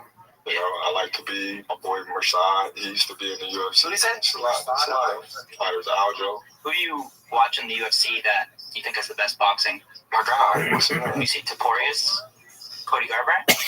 He the best UFC boxer. Have you seen Topuria? Have you seen his fights recently? Yeah, but I don't know, man. Cody got them hands. No, like Cody's not, like, I'm not shitting on him, but he's not on the... But I'm saying, we talking about straight boxing. Yeah, we ain't talking about nothing else. We talking about straight boxing skills. I just think Cody got the best boxing skills, in UFC. But So you think if there was one UFC fighter that would have any chance against you in the world, it'd be him? no, he's too small. Yeah, no one have any chance against him. Do you watch any UFC? No, yeah. No, the answer is nobody would have a chance against him. But, fellas, both of you, top 5. No order specific, please. All right, just a couple more. Oh, maybe more. So Alex Pereira, remember that one time he tweeted some stuff about the UFC? Like he was going to potentially retire. But so it turns out, he said in the beginning he said he was hacked. It turns out later on Ariel's show, We all know. Yeah, we all know. Yeah, we all know. Yeah. So he was not hacked. Yeah, we called that one. Did you want to cover anything on the past fights this weekend with Kyle Barrio and? I can. I mean, tough night for the fight nerds. You know, what they've done's insane. That whole kid. Yeah. Congrats to them. Congrats to them. It's great what they pull off. It's no, you know, it's no pun intended. It's no black eye that they 2 of their guys lost on the same card. And I think they're going to have a very tough night this Saturday at UFC Noche San Antonio. I think they're probably going to suffer another loss, but they did special. About the main event, Imavov and Kyle Barrio. Did anybody watch that and go, man, whoever wins this is definitely beating Hamzat? Not a chance. I don't get excited to see either one of them fight Hamzat. No, so I think the winner's going to come from Fluffy and RDR. And I don't see either one of them beating him either. It just is what it is. BSD, boy, did he need that in his hometown. He fucking dog-walked Hoofy. Just dog-walked him. Dog-walked him. But again, I always say this. You know, I go off base strength of schedule, just like I do college football or anything. Boxing, and we can get into Canelo and Crawford. Strength of schedule. Who's faced the toughest competition and excelled and did well versus a guy who's on the come up and he's had some incredible wins or knockouts, but they're not the best, you know, tip of the spear guys. I always go with the guy, even if he's had some stumbles and losses, I always go with the guy who's more battle tested, and that's BSD here. And Hoofy has some work to do. You know, the jury's out on him. You know, if he faces a good wrestler, he's fucked. You know, so his ceiling is that, and it is what it is. It's all good. He's still a very exciting fighter. If they get in the right matchups, he's going to be a superstar. He'll be fine. For BSD, at lightweight, just the way the division's going, Gamrot, BSD Gamrot, that's what I would do.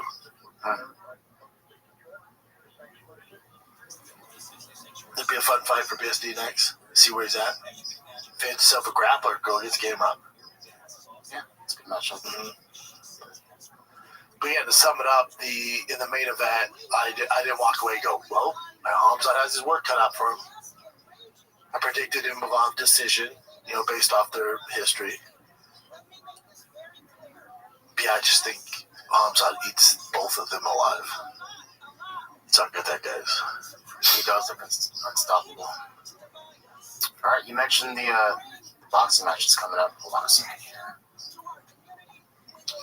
Well, we have the No Jake card as well. Man, where'd they go? Hold on. UFC No J's. It was supposed to be in Mexico, but they're having issues with the arena, so they moved to San Antonio. Diego Lopez Silva. Again, I think it's gonna be a tough night for the fighting nerds. You picked Lopez? Yes. Yeah. What's the odds on that? It's a good card. Great fight night. Well, you should be able to switch back and forth because you know how boxing does. The undercards are trash. Silva's a minus 270. Interesting. And you're basing that off of. Oof. Yeah, I don't see it. But who knows? Go with the odds. I don't see it though. I was more excited for Rob Font than our youngster, our boy, he pulled out for a rib injury, Chip. Yeah. Okay, so you picked Diego Lopez. Diego Lopez, Bob Fonte, Dave Martinez. Yo. Good Mexican coming to that. What's up, Yonet? I was excited to see him step up into the kind of contender spot there. Kelvin Gastelum. Tatiana Suarez back on the dude. Prelims? That's offensive. Super offensive. But yeah, you should be able to switch between this and the big Canelo Crawford on Netflix.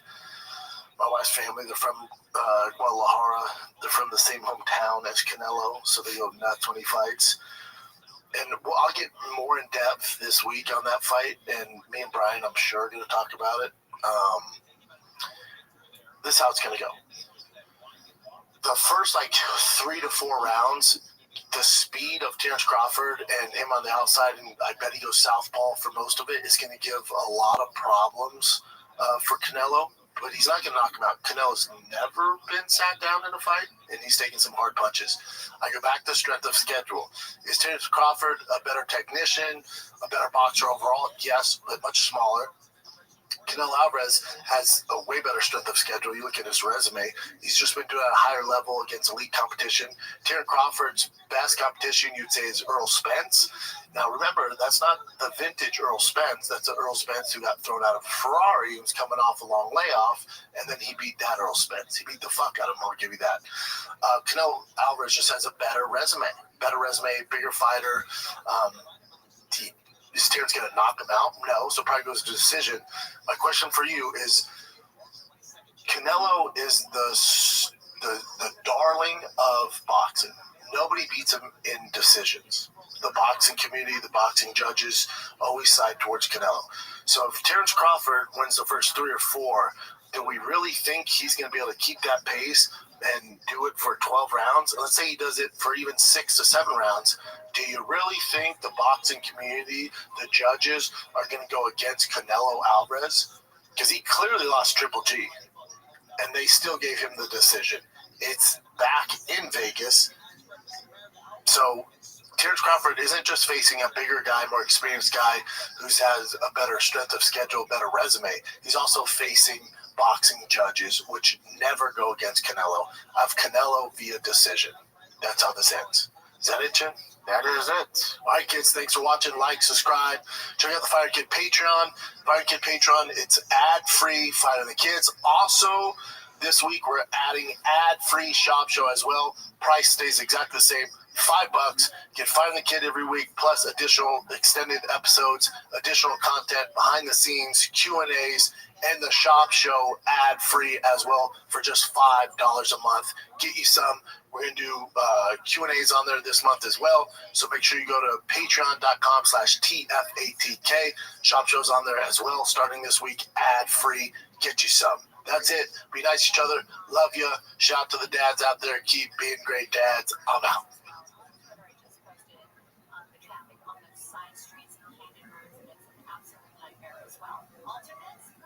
And now, Brandon Shop. What's up, fam? It is Monday morning, September 8th. September's flying by. September's flying by, kids. How we doing? Everybody good out there? Great, grand, wonderful. How was your weekend? Mine? Not bad. Not bad. The kiddo sports have officially started. So I'm a glorified Uber driver, but instead of just dropping you off, I stay for the whole time, and then I gotta take you home. That's what being a dad is when kids are in sports, and they're both playing 2 sports. It's a lot.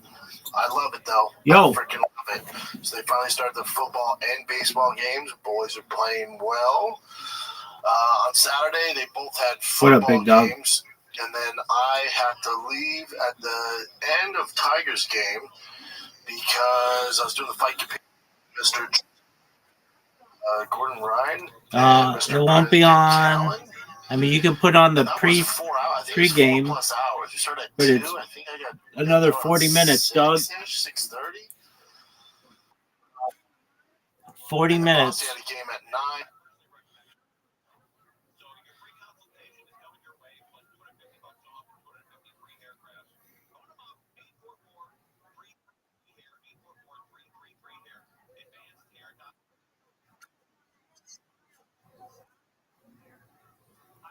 What'd you say, Big Man?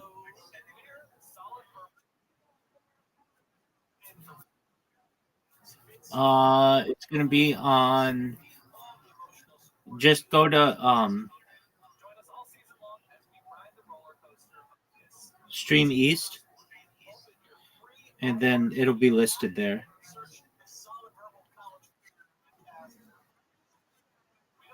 It's probably already on the pregame. Word.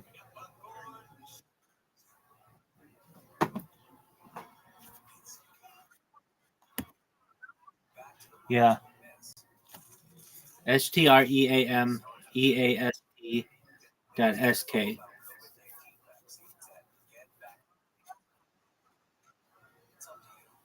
And look at it in Firefox.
It's loading. It's Xfinity.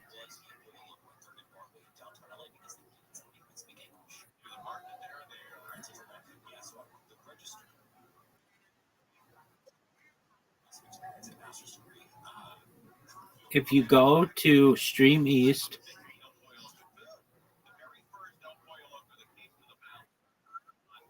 yeah, streameast.sk,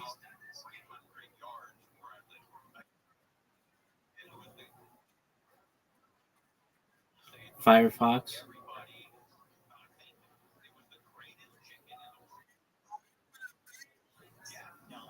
Mozilla Firefox,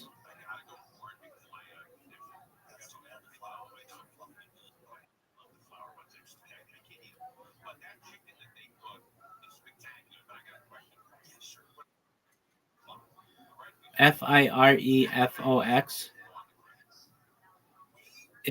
It does not work. It does not work as well on an iOS device. So I mean, just go to Safari and just put in streameast.sk into the browser, into the browser bar.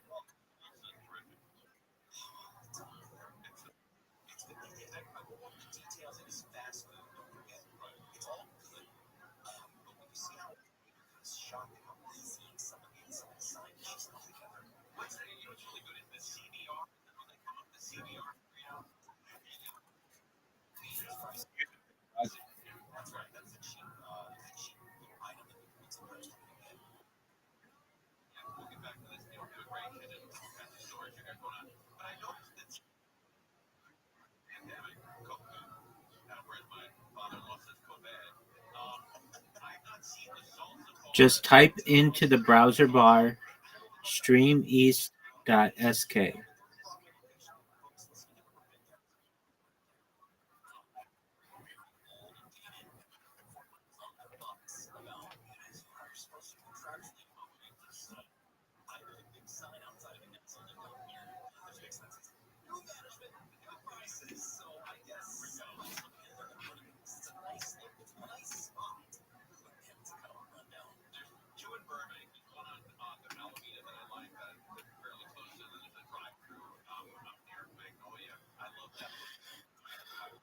It's easiest if it's on your computer.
Do it on your computer.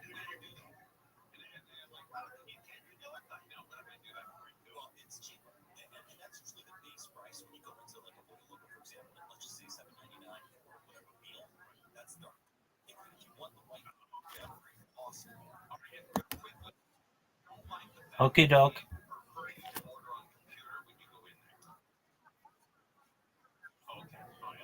Do whatever is.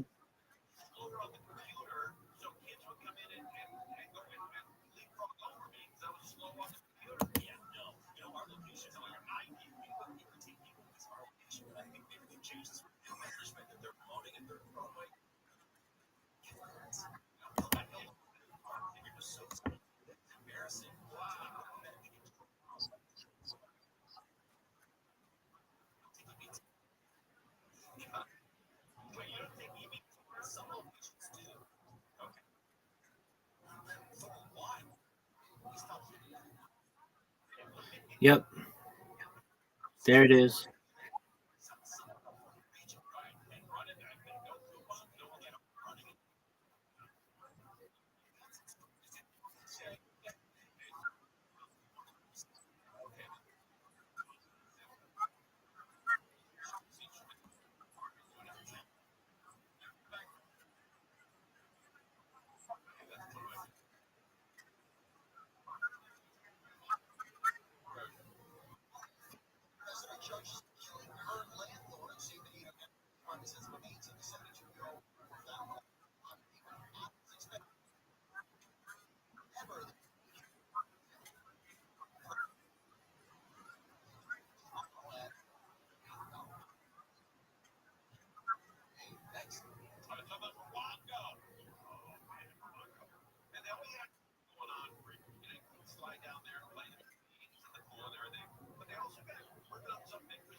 goes to points 101 towards Mount Getty Center. The surrounding surface streets and canyon roads are as well. Let's head over to the 110 freeway. Just getting word of somebody possibly on the wrong side of the fence on an overpass. This is on the southbound side of the 110 near Fair Oaks, so we're waiting for some more information there. And here's something else to watch out for as you're loading up the drive. In Chino Hills, brush fire affecting the 71 northbound coming up on Butterfield Ranch Road, where the right lane has been off limits, and that drive was slammed getting away from the 91. The Southern California's most accurate traffic reports. I'm Angel Martinez. America's #1 app for radio is iHeart. Live radio, trusted DJs, breaking news, live play-by-play, plus the station you're listening to right now, anytime, anywhere. Join the millions who already have it. Open the free iHeart Radio app today. The #1 app for radio. My name is Dale Kaczynski. I'm a Taylor's United way to help the homeless in my community learn computer skills and build a basic resume. I don't just wear the shirt, I live it. Give, advocate, volunteer, live United. Go to liveunited.org. Brought to you by United Way, the head counselor. The free iHeartRadio app. Okay, but how many civilians have been killed in Gaza? Who gives a shit? Okay, but don't you feel like, for example, children? Children grow up to be Arabs. I shouldn't say this. I know, I read the numbers last week. My memory died on to heaven. I don't think children should suffer, but they're always casualties. And since they do a lot of poor food, that is the natural result. Do you understand why the world is so angry? Because they keep saying so. Overall,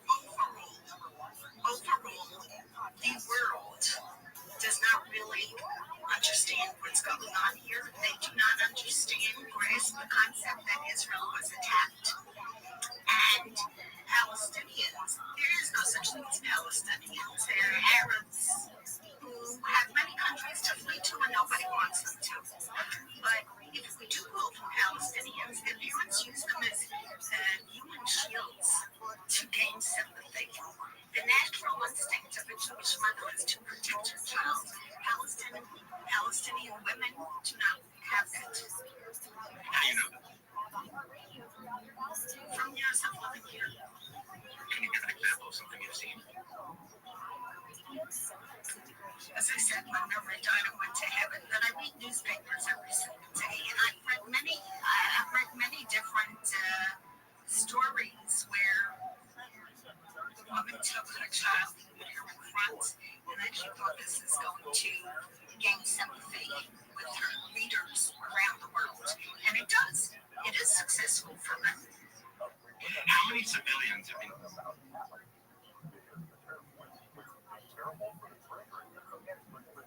killed in Gaza? Trump has asked the High Court for an expedited ruling after a lower court found the terrorists to be illegal. Homeland Security is announcing an immigration operation in Chicago. In a post, DHS says Operation Midway Blitz will target the criminally illegal aliens who flocked to Chicago and Illinois. The post goes on to say the operation is in honor of an Illinois woman who was killed in a drunk driving hit-and-run car wreck allegedly caused by a criminal illegal alien. The operation follows days of President Trump's warnings that he wants to clean up the city's crime problem. That's politics. I'm Brad. I'm so sick of hearing men talk about women's basketball. I want to travel a professional WNBA player with her own podcast I can listen to. Right? Hey, this is Lacey Brown. And this is Mariah Rose. You know, been starting to do stories on TikTok. And we have a podcast, Full Circle. Every Wednesday, we're catching you up on what's going on in women's basketball. And not just in the WNBA, but with Athletes Unlimited, Unrivaled, and college basketball.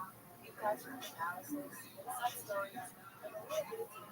I know you guys have seen a lot of former current basketball players telling their stories and their career. We want to share all of the different basketball stories that you won't see anywhere else. Listen on America's #1 podcast network, iHeart. Open your free iHeart app and listen now. Catching up after work.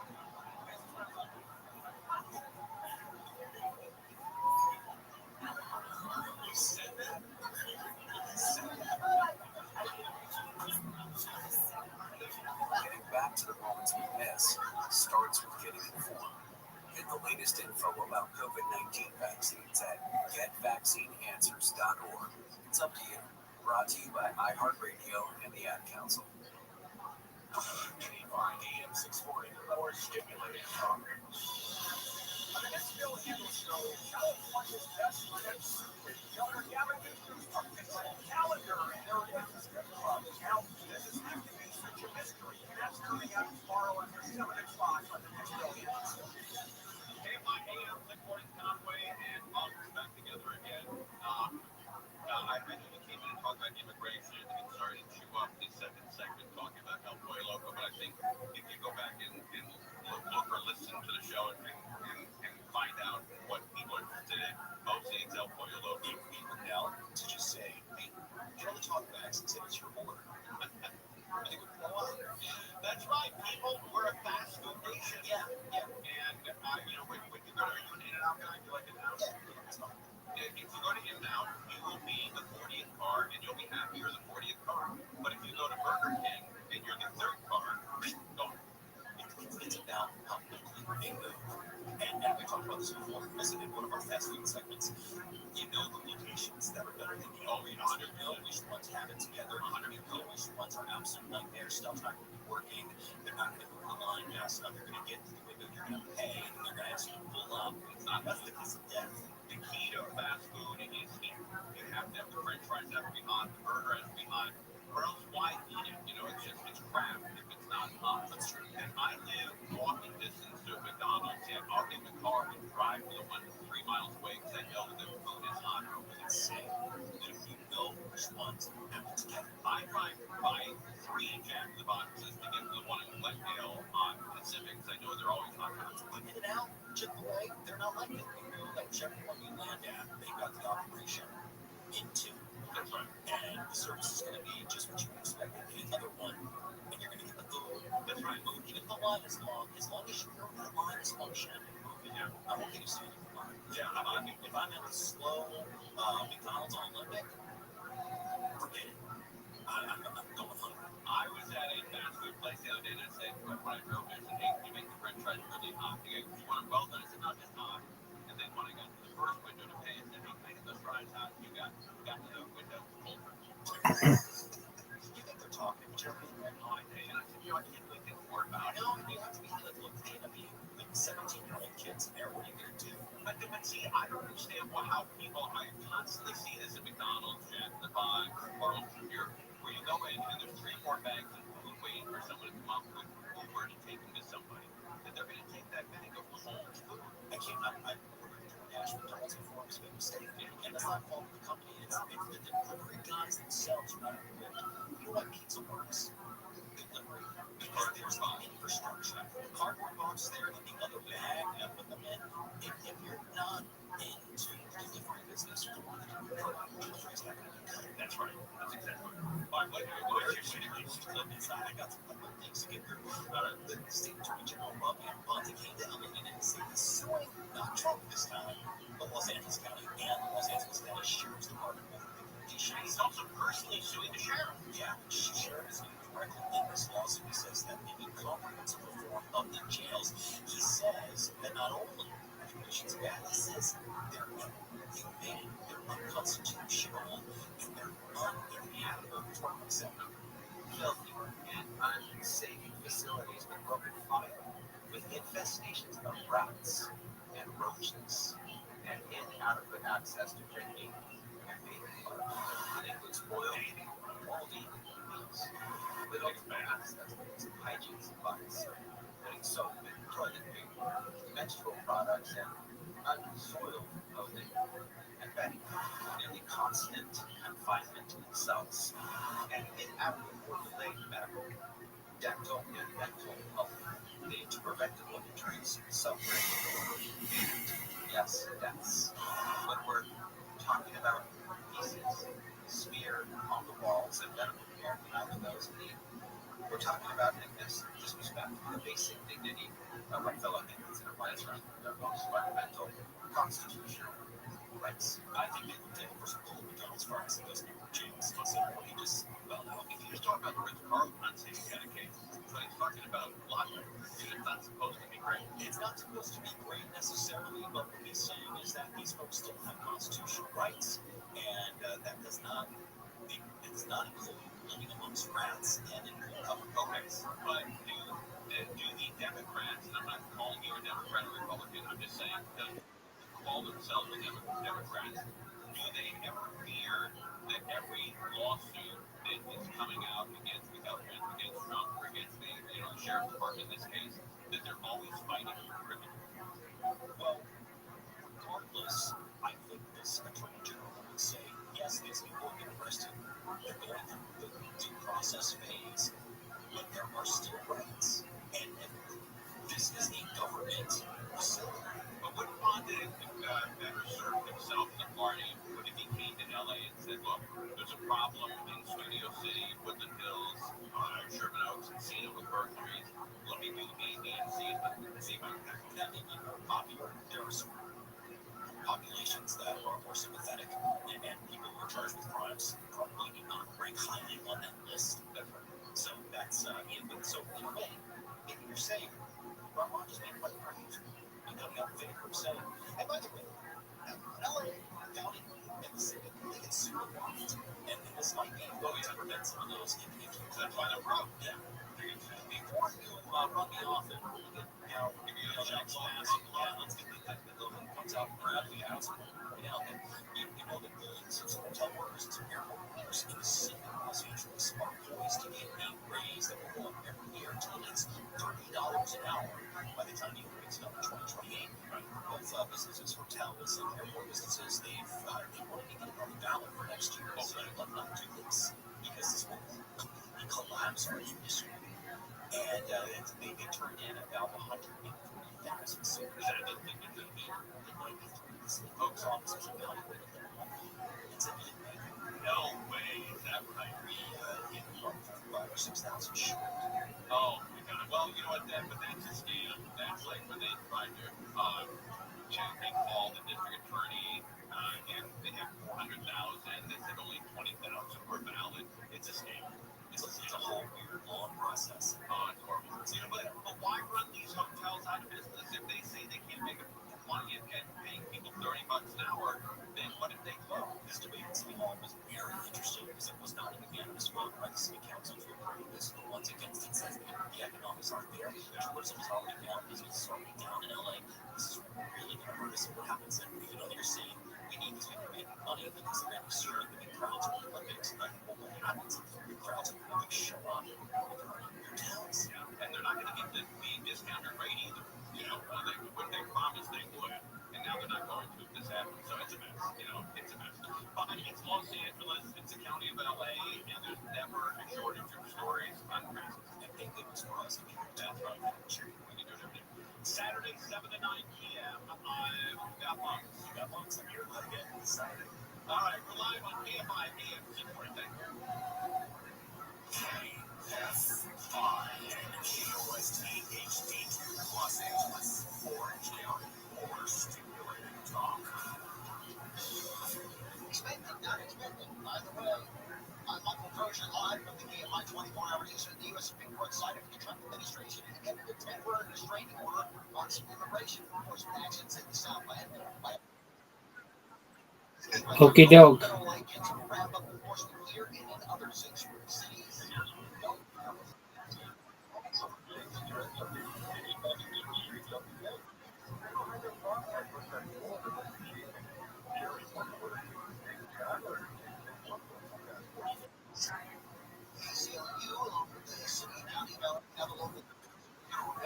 They accused the federal agents of unlawfully detaining him based on race, language, or workplace. District Court and accused were agreed before the Supreme Court entered that temporary order. Glendale police are investigating the two men arrested for allegedly stealing tens of thousands of dollars from a couple other. Wedding reception on September 1st, a man made off with a large secured box. Inside was about $60,000 worth of cash and check for the inmates. On Saturday, police announced the arrest of the primary suspect in his alleged Okay. large amounts of cash and checks made out to the couple, along with guns and narcotics. Neither man has a prior criminal history. In Markdale, KFI News. For the potential immigration agents. What is the looking at? He's talking about putting up 5G screens in the military. He's talking about immigration enforcement. So there's a lot of things. It's really leadership he's planning on doing.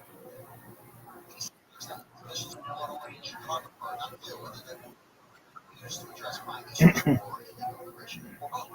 Bipartisan lawmakers in the House, they've got enough votes to force the Justice Department to release the files on Jeffrey Epstein. Republican Thomas Massey, California Democrat Rob Hunter told ABC his week with George Stephanopoulos Sunday that they feel confident the two started a petition that would force a vote on releasing the files. Hunter praised Republicans who signed on. I admire Congressman Massey's courage. I admire Nancy Mace's courage, Marjorie Taylor Greene's courage, Lauren Boebert's courage. They are standing with survivors. Hunter said they are concerned that the effort might be blocked in the Senate or that the Justice Department might remove any Republican names from the documents. I might go cast them. Majesty of LA is bought the merry-go-round in Griffith Park that inspired Walt Disney to build Disneyland. The famous carousel was in limbo after falling into disrepair after its owner died during the COVID pandemic in 2020. The LA Recreation and Parks Commission paid $1 million for the ride to keep it from being sold. The city of Disney used to bring its daughters to the merry-go-round park. KFI News. KFI clouds moving in giant patch of fog as well. Cool temperatures, lows around 50 degrees. Clearing up tomorrow and overall about 5 to 10 degrees cooler. Highs around 70 at the beaches, 80 Metro LA, Orange County, a little over 90s further out the Fire Palm Springs area, close to 80 in the San Fernando Valley, mid 80s in the Antelope Valley, high desert. Little more cold Wednesday, kind of like that. Maybe after very warmer, get to the weekend after that. Right now in Lake Forest, 87, Anaheim, 86, Piedmont, 91, Santa Clarita, 100. The KFI Dow was up today, 114. Nasdaq was up 98. S&P was up 14. Let's check the traffic. A new crash in this Pullman Pass. You know, how do you crash when you're rolling single-digit speeds? This is on the South 405, just before Scribble Center. Middle lanes are blocked due to a two-car crash here, and they're trying to get everything rolled to the shoulder, and it's adding to a terrible drive getting away from the 101. You know, the jam in this Pullman Pass is affecting the 101 southbound as well, with delays out of Tarzana, Tampa Avenue, all the way to the 405 and 9 as you continue towards 171 moving towards Split. That South 101 is starting to crowd up in the Cahuenga Pass as well. Around tomorrow, as you enter into downtown Los Angeles, even the 5 southbound looking a little extra heavy this afternoon from Alameda and Burbank as you continue all the way to the 605. Let's also check out the drive on the 91 in Anaheim. Delays from the 57th freeway and stretches all the way to Green River. And it's tough in Chino Hills. There was an earlier brush fire coming up on Euclid, Butterfield Ranch, on the northbound side of the 71. That's where they have the right-hand limits coming up on Butterfield Ranch. Delays from the 91 southbound slopes from Pine Avenue.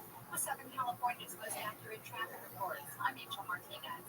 Our 2025 iHeartRadio Music Festival presented by Capital One. September 19th and 20th at T-Mobile Arena, Las Vegas. Streaming live only on Hulu. Limited tickets still available at AXS.com. Get yours while you still can. Capital One is the proud presenting partner of iHeartRadio Music Festival, bringing great products, rewards, and services to its customers. What's in your wallet? The free iHeartRadio app is #1 for music, radio, and podcasts all in one. Discover a new podcast from our library of hundreds of thousands of titles. Here's an iHeartRadio podcast preview. She was our idol. It's like, wow, Margaret, you're so cool.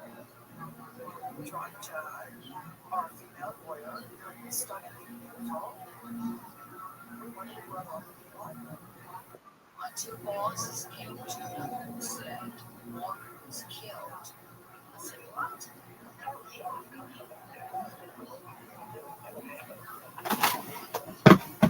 They promote this image of small town America when it's not. Why the fuck would I have done that? And maybe the reason they haven't made an arrest warrant is because they're not protecting themselves. Up on these cases, we didn't catch whoever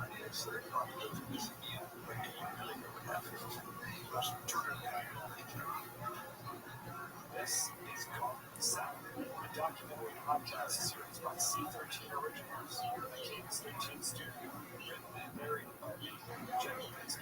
Season 1, Killing Margaret. If my mother played a role in this, I don't think she should die thinking that she got away with it. He is a serial killer, I believe. I asked her, what are you doing here? She looks at me and says, I'm here to kill you. Listen now for free, wherever you get your podcasts. Listen and follow this podcast for free on the iHeartRadio app. #1 for music, radio, and podcasts, all in one app. #1 on your car radio preset and the new and improved iHeartRadio app. Free, never sounded so good. KFI AM 640. KFI AM 640. It is the Conway Show. We have the 405. It's a fast Angel Martinez has been on it all afternoon since about 1:30. The parents, Glenn and Gary, were the sons. And when they were in college, I would go in there in high school. I was like a junior. Mrs. Hash would say, go, stock up the U's, because we're also, Somebody, that person died, and the tow truck driver was taken away and needed housing. the parents, Glenn and Gary, were the After a field sobriety test, according to the airport reporter at KTLA. All right, well, if everybody put two and two together here, let's find out what's going on here. The 405 takes about an hour to get through this horrible crash. Just that tow truck there at the left-hand side of your screen, that's one of the two vehicles involved in this crash. As I come out wide, it's the southbound 405 freeway just south of Skirball Center. As the second vehicle here you see, as I zoom in, that's the second vehicle involved in this crash. Now, it was about 2 o'clock when the CHP got the call of a body. the sons. And when they were in college, I would go in there in high school. I was like a junior. Mrs. Hash would say, go, stock up the U's, because we're also, U's would sell by 10 o'clock. They put 100 U's in that fucking case.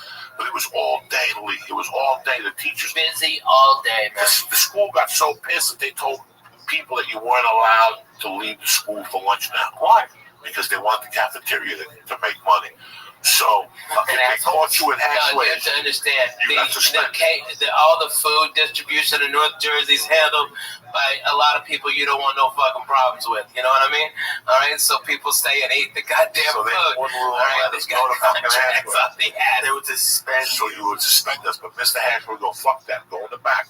I'm not going to let him go in the back. But if I say, hey guys, that means run out the back door. So for a year, until they moved that law, we would sit in the back of Hashways and delete the fucking thing while the school teachers were in front looking for it. And the truant officers and the whole thing. Fucking hysterical. Man, there was no goddamn good place in my shit town. I got no good stories. You know, we had fried bologna sandwiches. Like, oh my God, you hear that? Like your grandma rolling over. When I went back in 93. Like your lady just flipping right in the grave. Oh my God, when I went back in 93, I stayed with my buddy in Sea Caucus named Mike Ronnie. And down the block from his house was a fucking deli that I'll put it up against any deli ever.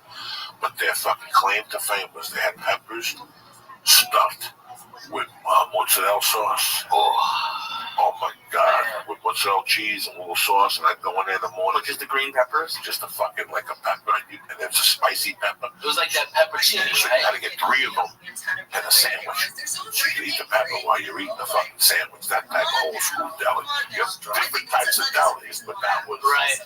What the fuck 3 fat guys got talking about food for now? Because we're all stoned. It sounds great. But it's crazy what today signifies in the Catholic religion. And a lot of our religions also. I mean, our good friend George got rest his mama's soul. She's passed this year. And, you know, it's hard, man. My Uncle Jim passed this year.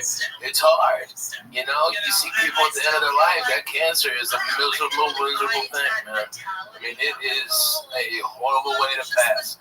You know, I'd rather get slammed into a sign on the 5 and break that bitch. I'd say, God forbid. But, hey, I'd rather take that than that stuff, you know what I mean? So it was just fun going to church. It really was. I went by myself, no pressure on my wife and the kid. I didn't want them there. I just wanted to go because we did that church over, St. Bartholomew, that we did it over. So I just went in there at 7:15. I'll tell you what, man, it just brought back a lot of fucking memories. That's what happens in church for me now. When I go to church, I look at the 12 stations of the cross, and it's like a fucking acid trip, man. Yeah. I just go back into sections. And I remember I was thinking about my godfather. One of the worst things I ever did in my life was fuck my godfather over. After church, I went home and I tried to find him. On Facebook? Yeah, he's got those fucking cuties up on Facebook. He was the keys. When I was a kid, my God, it's amazing what has happened. Did you see Mad Max? Yes. Okay. The question that fucked me in that movie is who killed the world? Oh, yeah, man. People ask who killed the world. You know what, man? They've killed the fucking world already. The world is half dead and we don't even know. No, it's more than half dead. Trick-or-treating this week. I saw trick-or-treating now. There's no kids on the daytime. I mean, these are great areas to trick-or-treat. I didn't get one. At night, I saw kids, but they're confined. The parents put the fear of God into these kids. Yeah. You know, Friday night, I went to this trunk-or-treat. You know what, man? Did Mercy have a great time? Fuck yeah, she had a great time. You know, did I have a great time? Fuck yeah, watching her and watching the kids and watching my wife. I dressed up and put fangs in my mouth, and she kept saying, "No, thank you, Daddy." When did I take the fucking fangs out of your mouth? "No, thank you, Daddy." And she would keep tugging my cake. "No, thank you, Daddy." It was the cutest fucking thing. I went in there and I had a great time. We got that 5:30. The dinner they made us was, you know, not bad. It was a cheeseburger with macaroni salad. It was a barbecue. I enjoyed it. And then I watched her play ball with other kids, and I could tell that we're halfway there. We're okay. We got an okay kid. The ball hit her in the face 3 times. She didn't cry. Some little boy dressed up as Captain America got hit once. He wouldn't stop crying. But when the kids left to eat, she didn't want to eat, so she stayed with me. She goes, "Daddy, come in." And I started playing ball with her. So when kids came over to play, she was like, "It's me and him now." She was going fucking nuts. That was the only problem we had all night. Everything was great. But back to Trunk or Treat, it's like cars get together. It's like a beautiful car show. And they back up and they open their trunks and they hand kids and they sit in front of the trunk with disguises. And I tell you what. Is it like a lowrider club and hot rods and stuff like that? No. It was just all these fucking Studio City people. Oh, yeah. You know, whatever they are. I don't know what was. I didn't talk to them. I talked to maybe 2 parents and the principal. Man, you know, I've done that same thing with Mexican car clubs, bro. They are the nicest. They had a whole goat cooking. Okay, I mean it was the real deal. Old ladies was making tortillas. Okay, they was handing out good candies and stuff like that, having a blast. They had a band, a salsa band. It was on, man. I'm telling you. It's for kids. This was for fucking kids. Yeah, it was for kids too. Yeah. There's no fucking salsa band with this kids. This is white kids. White kids, no. This is white kids. There's no salsa band. There's no Beatles. They're barely walking around. You want to hear about white people? So these motherfuckers, I mean, the most interesting thing in the world was I looked at my wife at one point. I go, "What the fuck is this?" I know. Like, I almost have a nervous breakdown. I'm like, "What the fuck is this? This is like Puerto Rican shit." But I go, this is what we have now. The parents scare the kids. And, you know, let's get together. Let's put them all together.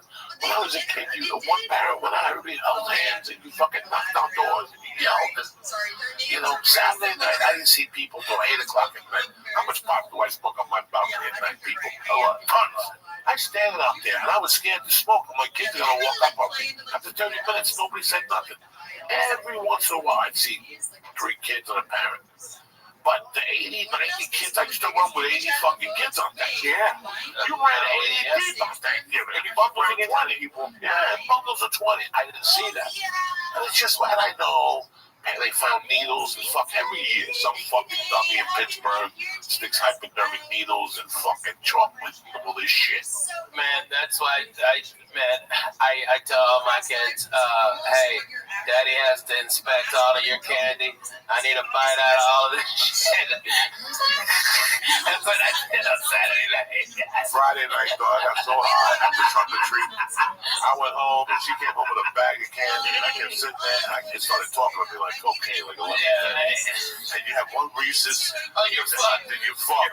Reese's will fucking put you over the limit. If you start with the little ones, the bullshit That's ones. what I started with. Oh, then I ate 3 of those. then That's you're 3 fucking cups. getting cups out Then I everywhere, went back and got the whole cup. I went back and got the Swedish fish. Swedish fish, that's my world. That's my world since I've been fucking 5. Since I came from Cuba, I discovered Swedish fish. The red ones or the multicolored ones? Listen, the red ones. They only have a one color Swedish fish. That's it. The ones that 7-Eleven in the back. That's the only one I eat. All those imitations and skinny worms and shit, shove those up your mother's ass. I don't eat none of that shit.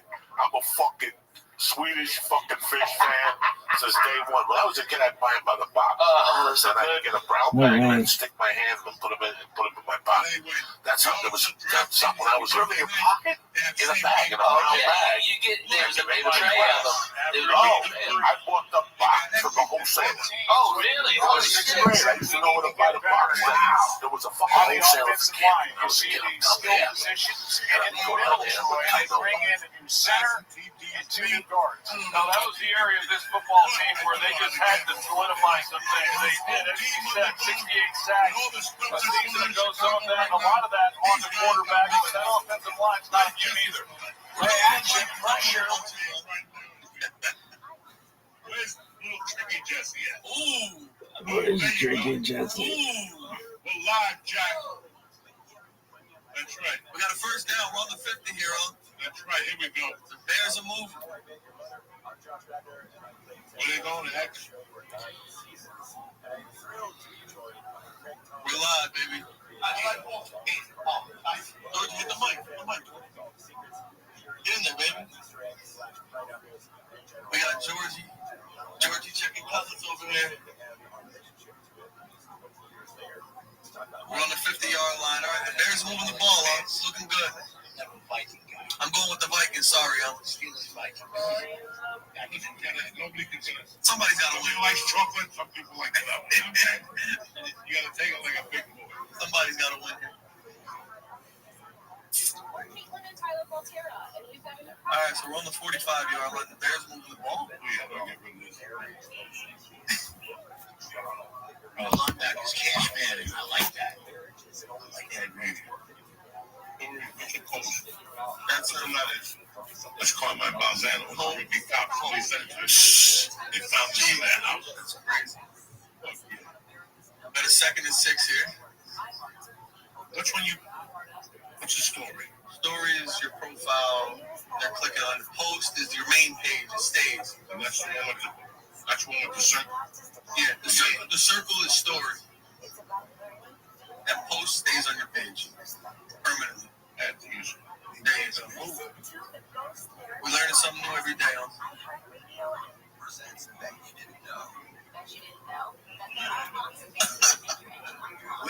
What's that? Me? Lee, how do I get rid of this? Let's do this shit. I got a post here. I don't know what I'm doing. I'm just gonna make a short thing. They click my little thing up in the top. You know, like right here. You see, I want to put the picture right here. So they click onto that. They get the little video that says go to fucking X right now. Okay, so what do I do? Story and X and YouTube. What do we got going on here, George? 2nd and 4. The field goal range, right? 2nd and 4 on the 30. We're moving here. Brandon, I don't know if you can hear me, but the game is on. Brandon, I don't know if you can hear me, but the game is on. X and YouTube. X and YouTube. Live, baby. Live, baby. We're here. You know what I'm saying? With the devil's coming. Everything tonight. Method, dude. Come on, Lee. Help me. Come on. I don't know what's going on. I'm like an Arab. I don't know what take my finger off the bone. What the fuck? You know what I'm saying? What I do? Right now? All right, go to X and YouTube. They just put YouTube and there we are. No.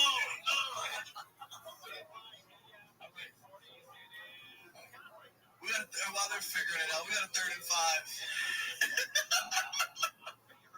Jesus Christ, they scared the shit out of me with all these new computers. Uncle Joey's the best. We love him, guys. Let's see what's going on here. All right. 35. I don't even know who Caleb Williams is. I know that's Eric Bieniemy. Eric Fumbling Bieniemy. You're gonna love him. In the background, He paints his nails. How do you think about that? I got no problem. That dude was a savage in Colorado. He fumbled those 3 things, and he scored 2 or 3 touchdowns. I mean, Lee and I looked at, George and I looked in Boulder at the time, and it was a very interesting.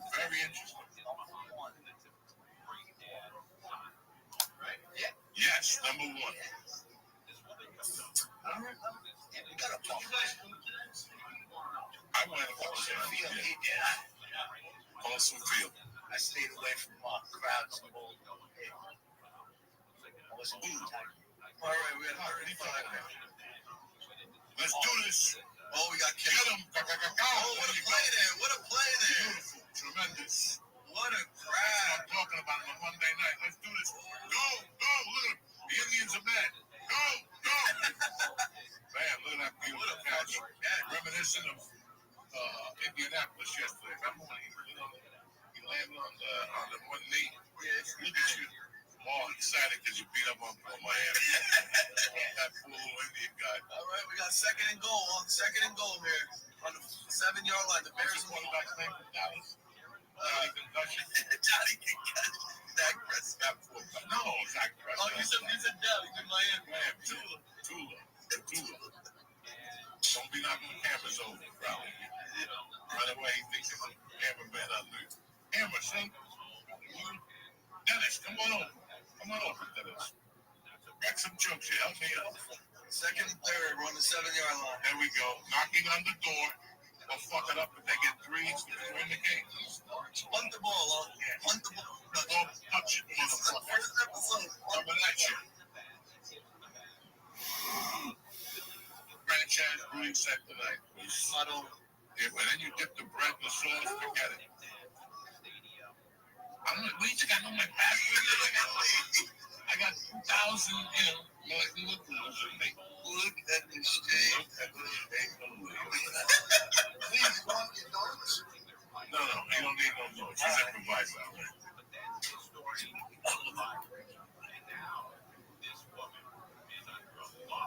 Welcome to Monday night, guys. This is the real deal. In about 3 weeks, we're going to have a dancer right behind me. Dance. You know what I'm saying? Just dance. We can't put music on for violations. We got to get a deaf dancer. Not the first time you violated, right? Yeah, I already put an ad in the deaf group. I don't even know. All right, 2nd and 3rd. There we go. Oh, Jesus. Jesus Christ. You got killed. We got about 3rd and 6.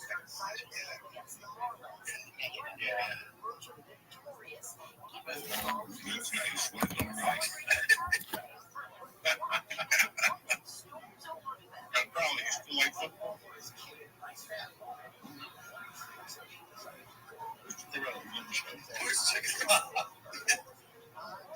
Oh, man. Dennis, push your feet in this chair. Here we go. Knocking on the door. 3rd and 6. 3rd and 6. We gotta make something happen. We can't make no field goal. Uh-oh. Scrambling. Run!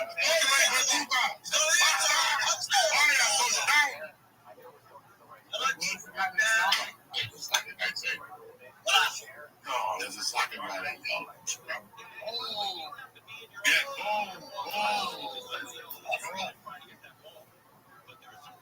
Brandon, can you hear me?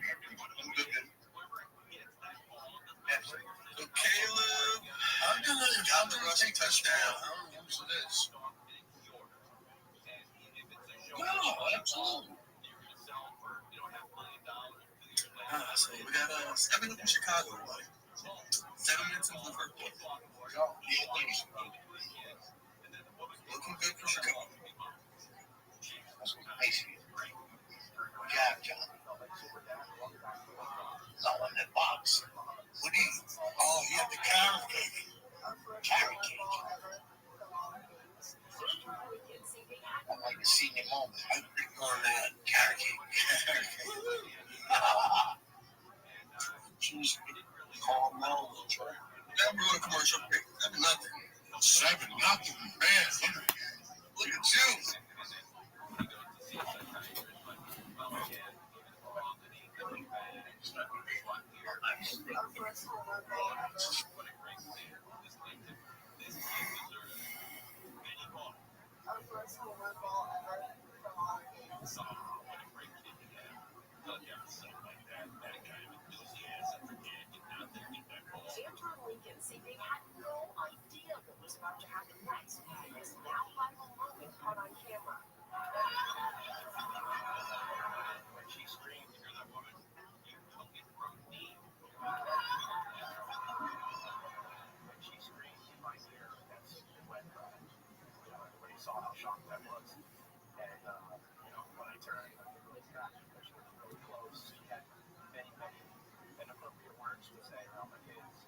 you've got to diffuse that situation and make sure your daughter, your son, and your wife are not injured and get the ball from them.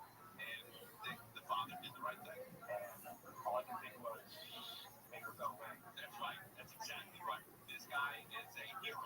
All I could think was, make her go away. The cops also might go to Tennessee. As for that young Phillies fan, teams chipping in to create a happy ending. How about that?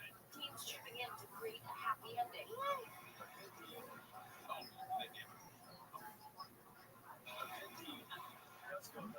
Marlins gifting him a bag full of goodies, and after the game, Harrison Bader himself sending Lincoln home with a signed baseball bat. It was really exciting. I would have still liked that home run ball to play in my room, but I think you'll get it. I think it's coming your way. I think that woman eventually will give it up very publicly and apologize. everything else, it's all this idea that in the end. Everything else, it's all this idea that in the end. But I think that woman is going to give that ball up. I think that ball will also be his. And that kid's going to be a hero in school. You know, the girls will want to be next to him and rub up against him and be friends with him and, you know, and want to date him later on. Because that's a good kid. That's a good kid. He's got a good face. Their mom and dad are both there at the ballpark. His sister's the family out. The kid's birthday. That father did everything right. Got to give that guy an attaboy as well. The dad deserves an attaboy. The kid deserves an attaboy. The mother deserves an attagirl. And the sister, who looked like she was shocked at what was going on, she deserves an attagirl. And the woman who took the ball, deserves nothing other than people pointing out that she looks like Mo Bauer. And her, I don't know what she was going for. That short, Mo hair. Mo Howard style. Now, and they should go on Mo Howard. It's called the Jared Wilson. Is that right? Yeah, wow. Well, we'll see what happens, but she's under a lot of heat. A ton. And thank God the Phillies made it by. When they play the Marlins give a package of souvenirs and then but I don't know what happens in society. We had the best set of his life this week. I had to think about it. Like I thought about it. Remember the guy who was open and stole the hat from the kid, and now this woman steals the ball. You know what? I don't know what time zones. Off the cherry. Some late no shit hanger. No, man.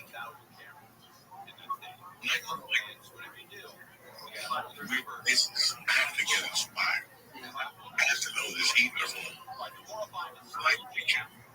Still on this 405 southbound, right around Getty, is completely jammed. You are completely screwed until probably 8 o'clock tonight. A death investigation on the Trying to get, we have bad news. We got bad, you know, Dan Fouts tore his shoulder last night in the bathtub. Details at 11, you know. And we're like, God damn it, nobody told us we're about to lose. You're trying to get the bookie on the phone. And I didn't know what happened. Oh, he's dead. Oh, shit, look at him. He goes to jiu-jitsu class. Yeah, and like, we got a second. 15 years later, 30 years later, I was reading that detective's book. He tells the story of one night Chuck Muncie and Dan Fouts, another fucking savage running back. Chuck Muncie were in a room in San Diego snorting and fucking Dan Fouts was walking around with like a 22, like a starter pistol. And something happened, he tripped and he shot himself in the shoulder. Nothing serious, but he needed stitches, the whole fucking thing. So the doctor had to come home. Up the ball Productions coming up. We need that. Chico, ahí, azúcar, métete, jalapeño, we on Twitter or just YouTube? YouTube and Twitter, baby. All right. How many people on Twitter? Anybody watching? The last I saw on YouTube was 1,000. All right, well, pick it up. YouTube, thank you for checking in. Wherever you are, I know it's late, but there's 4:51 left in the first quarter. They're on the first and 10 Chicago. I got Chicago getting 2 points. My nephew, beautiful nephew, Lee, have And don't forget, Thursday night we have a great game. Amanda's Packers. DraftKings already has a line ready to go. That's why I had yesterday early. Opened up the day beautiful. I was with Green Bay. And then last night I got sucked in. I turned the game on. And Buffalo was winning 17. I put the under. Like a fucking move. And all of a sudden, I didn't put the bet in. And all of a sudden, touchdown. I go, God damn it. They always get you with that. 11,000 on X. Because I wanted to. On Sunday night late, you have to bet the opposite of what you think. Like the other night, I had a parlay because I just went. Dallas and the under. Remember they blew that the fumble on the 2-yard line. That was the biggest fix in the history of football. Then a 2 hour I even watched him go, ooh, man, that looked Captain Obvious. It was what? Yeah, and it was 44. Yeah, under 40. Under 40 and some crazy. I was like, yeah, the under in Dallas. I love Dallas. The whole week. Everybody was going with Philly. And you never seen a bookie with a part-time job. Philly. LeBron liked Philly. You know, all the movie stars were there. Philly. I go that. And once people see that, when you're young and you're inexperienced, you go, oh yeah, let's jump on that. You know, the guy who sells cheesesteaks is on there. Bradley Cooper. The Eagle shirt. That was a fucking mini basketball. You know what I'm saying? People get all, oh, let's bet them. Bradley Cooper's there. It's like whenever they do a Hall of Fame game, you know, the team's future Hall of Famers, that's a fuck. Bet against those motherfuckers. Those old fucks are the kiss of death. Once they walk on the field, the young guys are like, well, we don't gotta do nothing. Here we go. Super Bowl 20. Walter Payton, God rest his soul. Isn't he dead? He's dead. Anyway, everybody's dead. I'm fucking dead. Look at this poor bastard. Look at this poor bastard. I'm racist. Yes, sir. Come on, baby. Let's rock the house. But you don't have it on, do you? Okay, so go to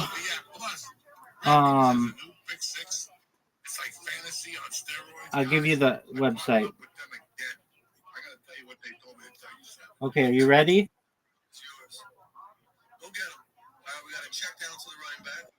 Are you ready?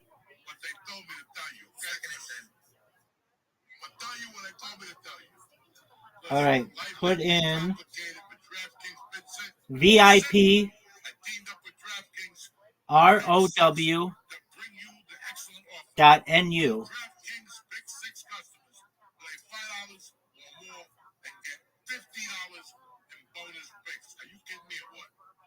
VIP ROW.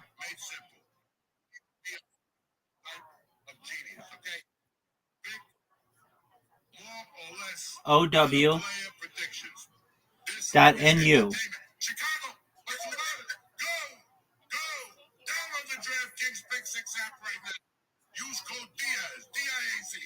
And then press enter. With DraftKings Big Six. Don't forget DraftKings where you wear the crown. All right? The crown is yours. The crown is yours. That's right. Whatever you. Shout out DraftKings. They got points. They got pools. They got it all. It's entertaining. It's like Palisade amusement park for a kid. Anyway, where we at? We're first and Here, I'll just send it to you. You get some bakeries? Treats? All right, what do you want? Need some cornbread cookies in here. Shout out to the fiance. Let's do this. Boom. Ooh. There you go. 3-yard game by the running back here. Bears are looking good tonight, huh? I'm telling you, home team underdog on a Monday night. Okay, check your Whoever starts out good messages. usually shits the bed at the end.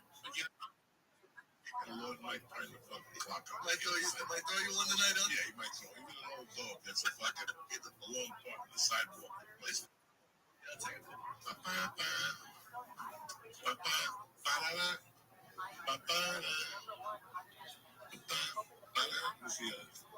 He said, we're off the train here. Lee's wife is the fucking baker of the future. You know, we got a false start on the Bears. Cornbread.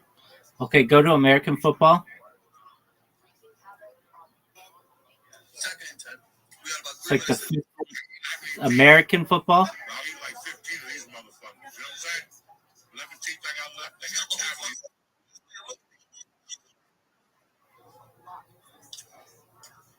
put in. It's like the fifth one over. Shout out to Mrs. Syed. Again, if you got no weekend plans, you know, by Rudy's American football. Cliffside Park, New Jersey. Delicious tonight. Chicken franchise. We didn't get to sorry because you know we're trying to all watch our weight, cholesterol level. Clearly, look at the stomach. Shout out to my girlfriend. Okay, and then it should be Monday Night Football.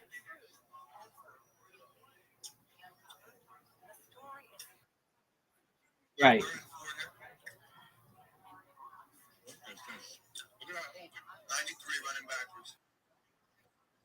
And then you should see two little links there. Just pick the top one. The top, that one.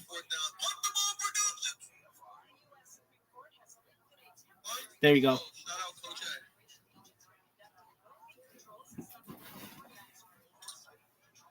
There you go.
What's wrong with you? Scared to show up the mosquito bites? I'm mature since the 4th grade, Matt. Oh, I got 10 pounds of dangling maturity right here, Lacey. Quit calling that. Okay, moving on. Matt, just pick another question, please. For the long.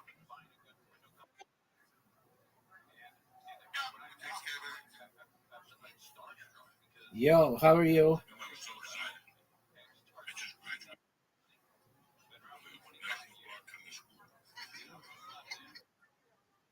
Oh, okay.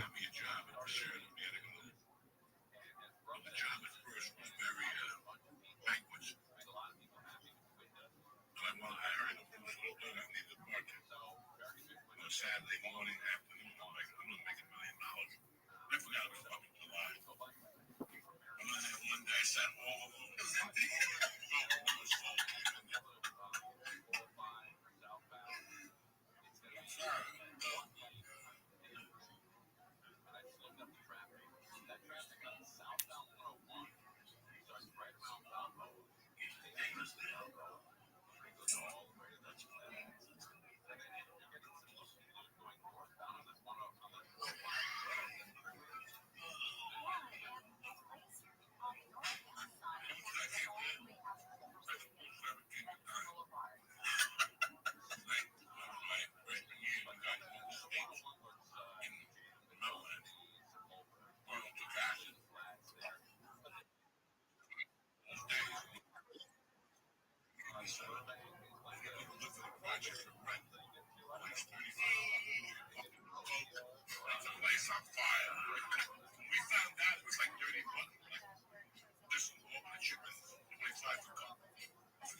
See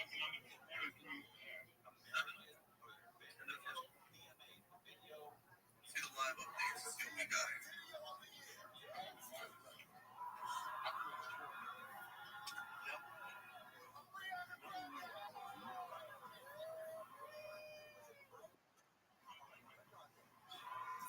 Cigarette break?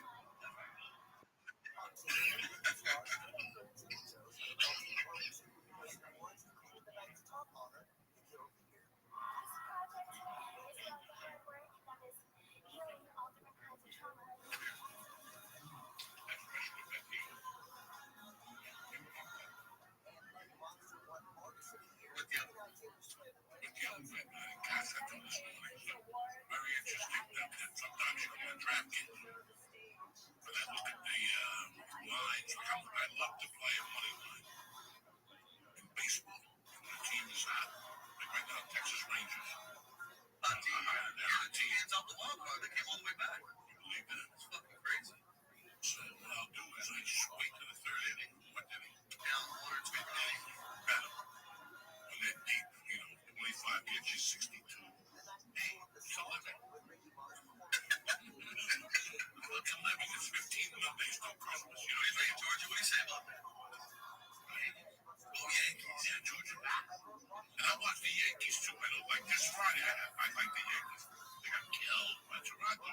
But usually on Friday nights at home, they're not bad. Especially if they're playing like a nonchalant team. The Yankees are going to kill them 11-1. Yeah, 11-1 favorite. Oh, it's very interesting. But the Yankees don't play. The Dodgers don't play. Like, can you imagine betting against the Dodgers the last 2 weeks? They lost like 19 in a row. Yeah, they get killed. They're getting killed. They got fucking drilled Saturday night. I saw that, and I had to go back in the line and rewatch it. I don't know if anybody watched the Baltimore fucking Dodger game Saturday night. It was a no-hitter going into the 19th. It's the nobody on base. 2 out, 2 strike. 2 strikes. Bam, home run. Another guy. Bam, single. Right in a row. Right in a row. Single. Another single. And some guy they ended up beating the Dodgers. I mean, it was like the place went crazy. And everybody was there. Everybody was there. Like all the old Baltimore players. They look great. When you see that. And the Dodgers spent all this dough.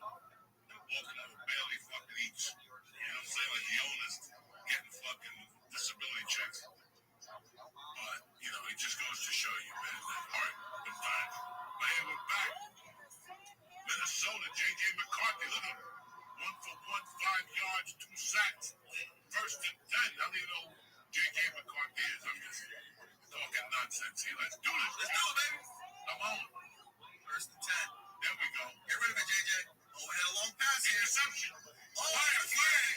There it is. You see what happens? You see what happens when you don't play Hudson County ball? You see, you let the ball go over your head. 50-yard pass interference. Oh, my God. I'm also sell the ticket. I might as well see if Hawaii's playing tonight. Hawaii money line. Hawaii money line. Look at this. That's the best offense. You just throw the ball up. You get tackled 50 yards down the 10 on the 20. Crazy. What do you think, George? He's all right. He's a chicken cutlet out. Chicken franchise. Yeah, he got nicotine in his Look at Lee. Look at Lee. Look at Lee. He's on his way. He got 3 different cookies.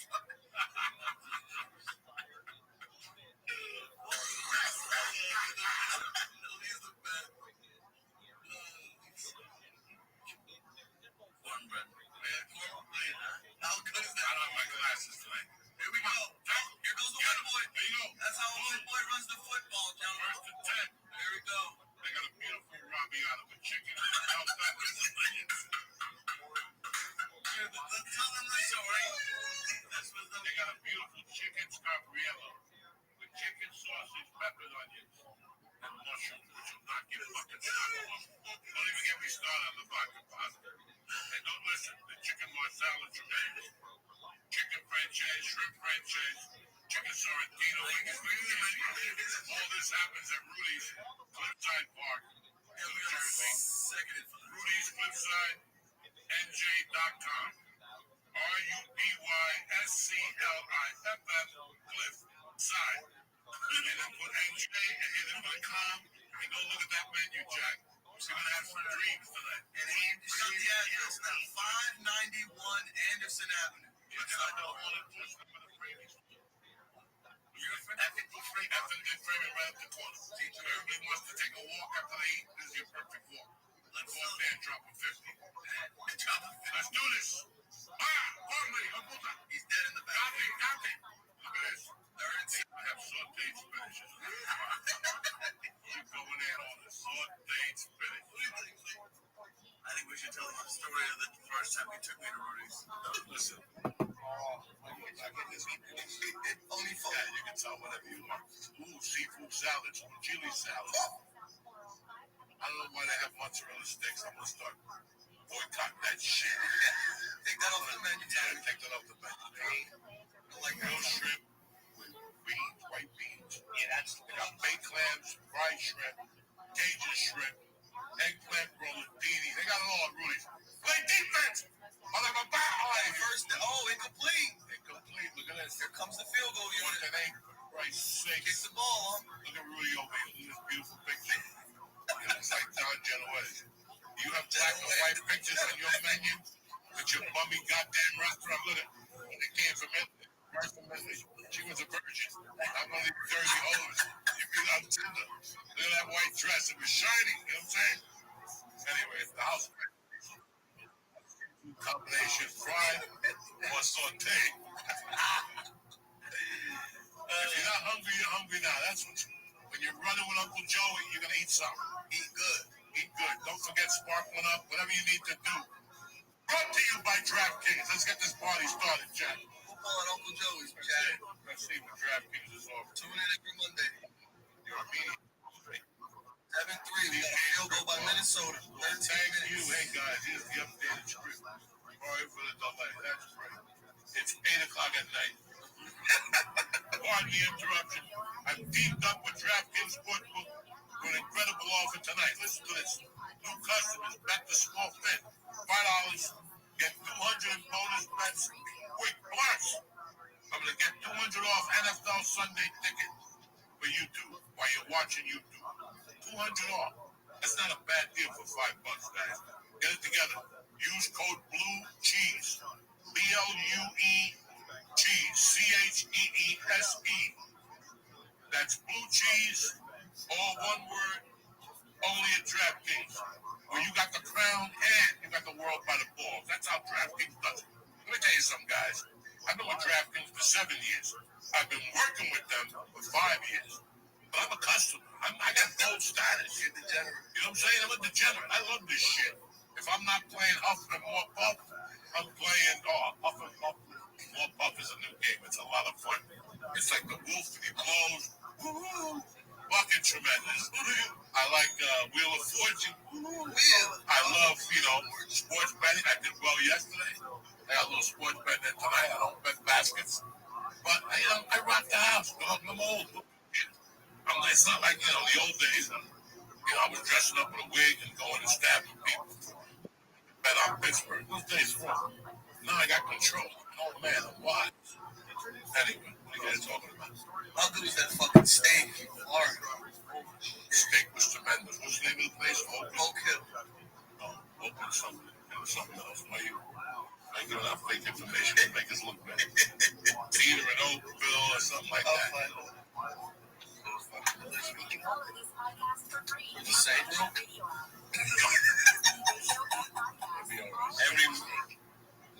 How's those cookies? I see you now sticking a needle in your stomach. That's fucking good shit. Those Rice Krispies are some of the best Rice Krispie treats I've ever tasted. Council Hall, glad you had some more. You had it on. You don't want anywhere else to do. He actually used food. Magic spoon. And we got protein.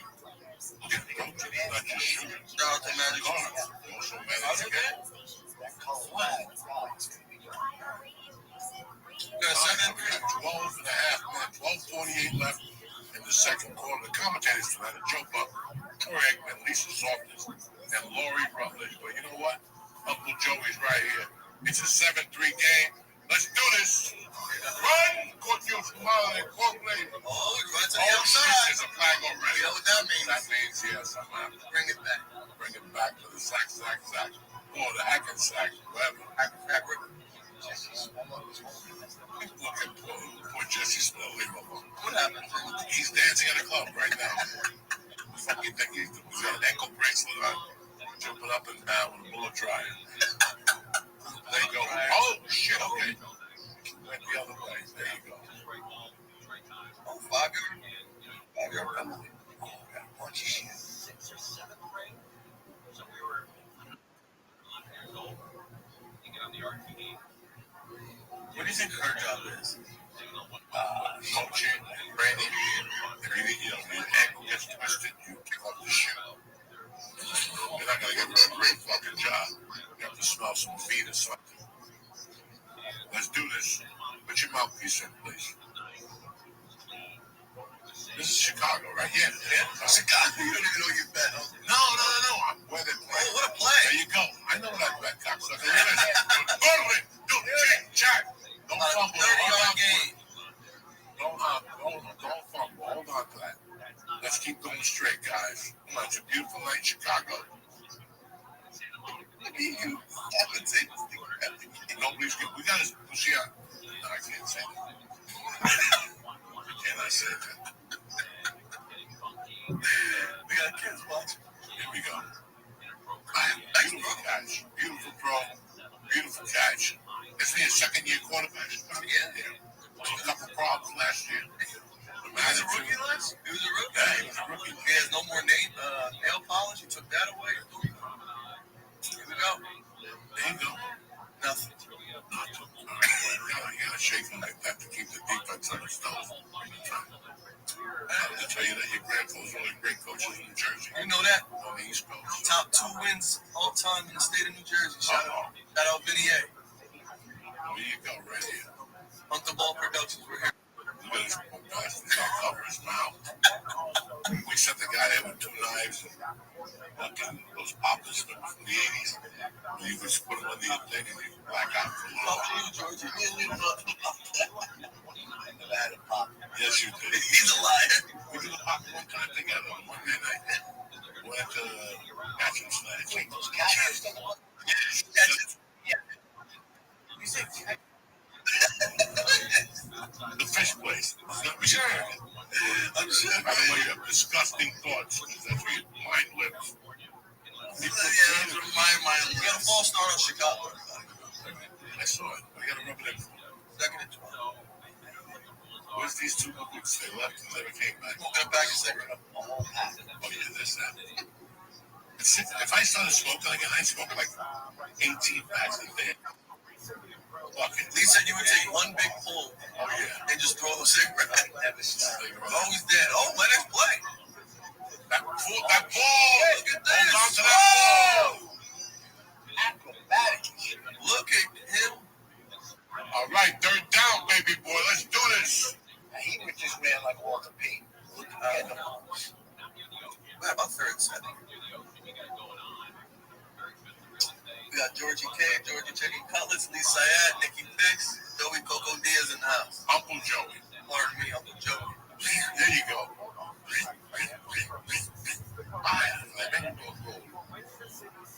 Let's see what's going on here. Yeah, we got another great game Thursday. I don't know if we'll be up here. We're taking a sabbatical.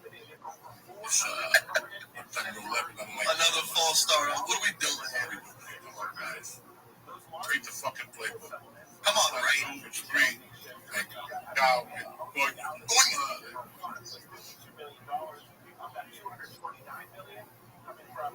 All right, let's see the chat. Let's see what's going on with the chat here.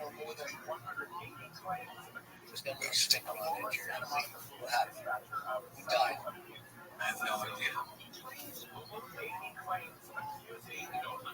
All right, they want us to read the chat, see what we got going. All right.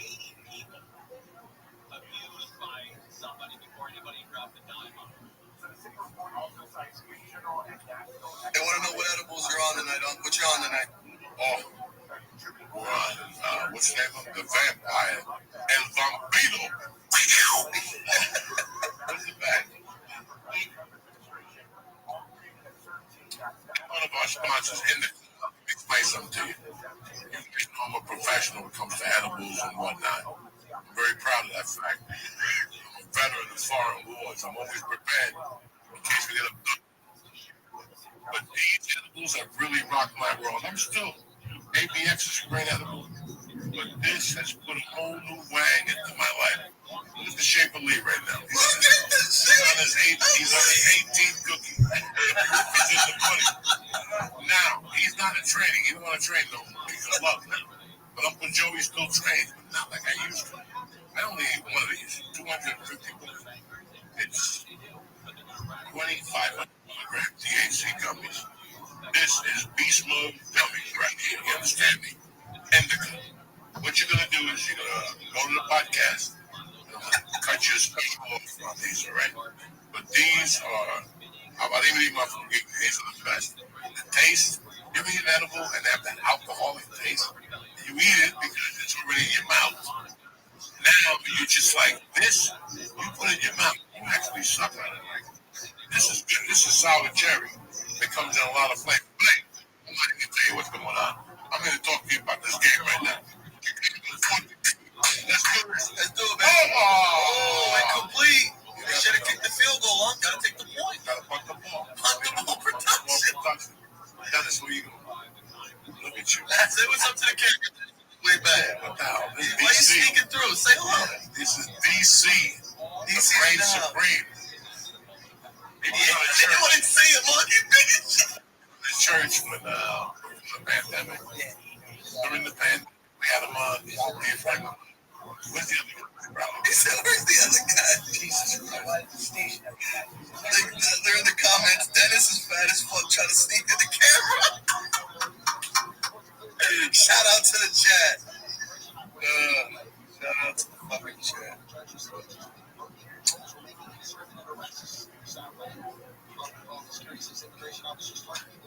I got chick hitting me. You must know the secret location. I told him I'll call later. Really? I got the Armenian calling me.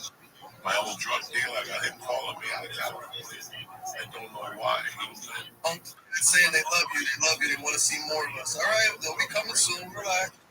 I'll upgrade it. Just to run through tonight, just to see if this whole thing works, the setup.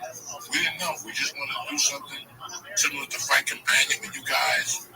Every Monday we'll have it catered from a nice restaurant. There's no wings here. There's no ranch. You know, if we bring pizza in here, it's world-class pizza from Hudson County, from the hood, we know. I'm not going to go out to Goochville because my cousin, I ain't got time for that. You know what I'm saying? Only quality product here. Hudson County, bread and corn. We call that? We only eat sourced-out product in Hudson County. That means everybody gets cancer. You understand me?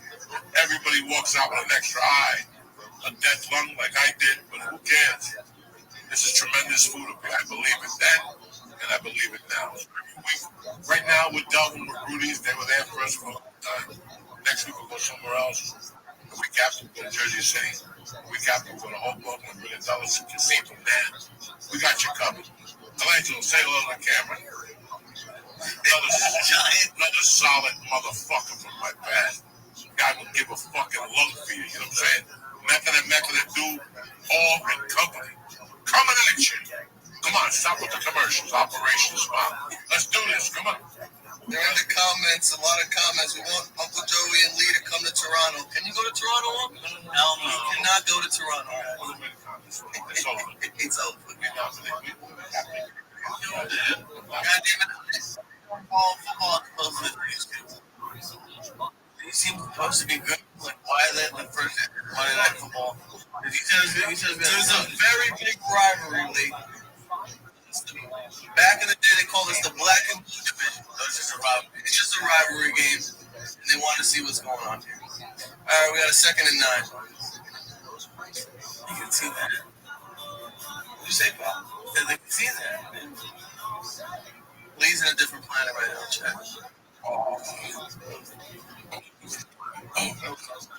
On my shoulder. I got a masseuse in here, too. I saw that. Down at the Fort Lauderdale, no, Hard Rock Casino. casino, dog. I was walking back to the sports book, which I had a great time this weekend.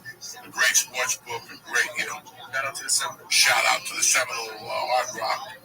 But I was walking back and I noticed, at some point I noticed somebody, a woman had a guy by the neck. And I'm like, what the fuck, man? There was two women right next to each other, giving two guys a massage. I'm like, what? Spend $1,000 a hand. Yeah, what a class act. What a class act to get a massage. I need a girl to cut my toenails. That's when I go off. Like, if I can get somebody to cut my toenails while I'm playing poker, forget it. I'll put that nail and paint it. You can sandblast it. Let's do this. All right. Ooh, that was the first one. We got 7 inches. They might go for it here. They gotta go for it. This is do or die. Or the Ying Bowl. There you go. How much would you pay? Coming out. What? How much would you pay? Get your toenails clipped. At a poker place? Like, I'm gonna take my foot off and soak them. So they take like a razor and shave the bottom. Dry your heel. Towels. Put the cream, the towel. And they cut your toenails and get under it. It's a good idea, Uncle. Next week we'll be they're gonna say, I don't know. Listen, I don't want to hand job. Just cut my toenails. I don't have sex with no man. We got a punt. You cut my toenails. I'll give you a good tip. That was a shit punt. Everybody puts up with that abuse. They take a drill. Like I have a thing. I can't see what I'm doing. When you inside of my drill, skin is. I have to get a bucket and go in there. And to rack up the skin, there's like dead water in there. Oh my God! I give it to the cats sometimes. I rub my foot at night and let the cats sniff it. The cat, like, God damn, Joey.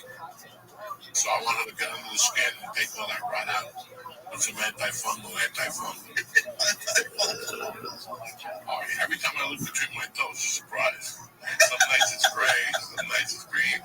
Who's looking between their toes? I do. Did they? Your toe came off? How many of your toes came off?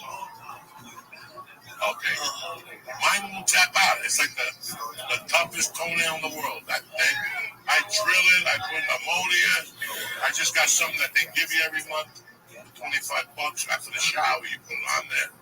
That thing looks, I don't know what they do no more. This is just, it's in your bloodstream. This is 30 years in your bloodstream. How badly do you want Taco Bell? What? How badly do you want Taco Bell? Listen, I don't know where you've been getting these fucking stupid ideas lately. Between Taco Bell and the other night, he had a flame up his ass about that fucking Waffle House. Oh, he was going to get left in fucking thing. He didn't know. He was about to get thrown out with George. Both of them. No, I didn't get to go Waffle House. Yeah, I was really excited. Of course, I'm always looking for Waffle House. I'm right there with you. Thank you. For breakfast. Next time I remember that. That's all they have. We would have been on the farm, blindfold on both of you. It'd be like living in Mexico. You'd be walking, you go, wait. You gotta put a bag on both of you. Drop you off for handcuffs from the donut plate. Why are you wearing the handcuffs? Because that's to scare the shit out of you. So when you wake up, you get scared. Because when you wake up, you're in front of that waffle place. You're like Eureka. Biscuits are great. It's like $2.49. It charges $12 and you get the same thing. Listen, you want brown gravy, and potatoes, and bread for $2.49. $2.49? You have the idea. I'm not even eating biscuits and gravy on Walmart. Your mother's got a trick like $2.49. Listen, motherfucker, don't talk about mine. Anyway, you got no choice. Eat or go to bed. You got a choice. Last time I went to Waffle House, it was where where Epstein's cousin is from. What's his name? Epstein's president, the guy from Molly. Wait. Oh, where's cousin from? August. Basic guy. Yeah, what was the name of that town? Oh, where he's from. Oh, yeah. Where he was, whatever. They opened up a funny bone there. And like, the guys from the Miami Improv decided to tell the improv to go fuck themselves, that they had the secret. And they went and opened up Funny Bone in that town. 2nd and 10. As a matter of fact, I'm happy I took the headline me and I took the gig. And that's why I found out I had sleep apnea. But month before that, Ralphie May, a dear friend who worked by, who weighed about 600 pounds. And this was way before Ralphie. This was way before last comic stand. He was probably getting $1,500 a week, but Ralphie negotiated the room upstairs, the biggest room, the biggest bed. First day, he broke the fucking bed. The Hindus were fucking furious. I will never forget hearing like 6 Indians yelling and screaming. And I look out, it's Ralphie in the hallway. It's hot in hell. It's hot in hell. And Ralphie like, I don't know what happened. I was like, you're big. You're big. That was about 2 years after, God rest his soul. That was about 2 years after he was at Spellbinders. There was a great club in Dallas called Spellbinders. I forget the woman's name who ran it. I meet Ralphie May, we talk. Houston was in Houston. We become friends, me and Ralphie. One day he tells me he works Spellbinders. I always wanted to work that club. I forget the booker's name, but she had like one of those names, Len or something. And I called him one night, and I sent her a tape, and I go, listen, I'm working at the comedy school, and I'd love to work your club. And she goes, who's your reference? And I go, Ralphie May. And she goes, let me call you back. I'm trying to sing on the Ralphie. And one day, what's going on over here? We got a 3rd and 10 on. Come on, dog. Uh-oh, here he goes. He's dead. Hold on. Oh, my God. Oh. And we're punting the ball. Punt the ball production. Look at him. He's a nervous. What are we talking about? Ralphie. You and Ralphie May in California. Used him as a reference. Used him as a reference. And about a month goes by, and then we hear Glenn Carnes. The name like the singer. And I remember I telling Ralphie, I called that lady, trying to think I use your name as a reference. He goes, I'll go bite your fucking helmet. I go, why? He goes, I saw those motherfuckers. I went to the stage. Like we were eating lunch or something. Wait a second. I've been your friend for a year and a half. And this is the first time you decide to tell me you fell through the stage at a comedy club. And the club claimed that he was too fat for the stage. Okay. Ralphie says it was a pretty creepy thing up there. He fell through the fucking... That was your buddy, man. Oh, my God. Oh, because there was shit like that. Like, he would never opt to that unless you, and when you did it, he would get a little shy for like a minute, but he was real, so he had to laugh. Come on, Ralph. It's fucking up. No, it's not. Then you laugh. Which what happens to you? Huh? Yeah, he fell down a him. No, we tortured him for that, you know. He fell a lot, but the classic floor was on Gardner. And it was right across from that fucking toy. At the time, there was a pizza place in the corner. And it was action. It was karate school. It was Elton Padre. It was action. And he pulls right up in front of 1440. Not the main parking spot for little back, so 1440 is over here. We're having a conversation. A fucking excellent conversation. Music, comedy, whatever the fuck we're talking about. All right, as we're talking, we're still in park. As the car's off, as we're talking, I'm getting out of the forerunner. And I get out of the forerunner, and I keep walking. I slam the door, and I keep walking, thinking he's doing the same thing. I'm talking 3-4 minutes. I'm walking into the door, I turn around. There's no fucking Ralphie. I'm like, where the fuck is this motherfucker? I thought he was playing with me. I go, Ralphie. And finally he goes, over here.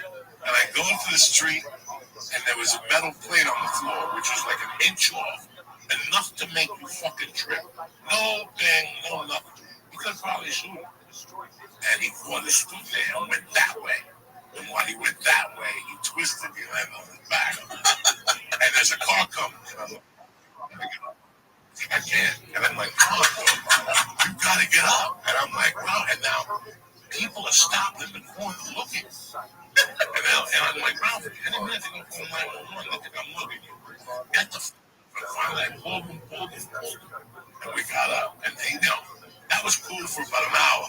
And an hour later, I was already like, hey, no, let me get it to you. No, you might fall. Like a month after that, anything he did, he might fucking fall. Oh, my God. He just fell, guys. How big did he get to?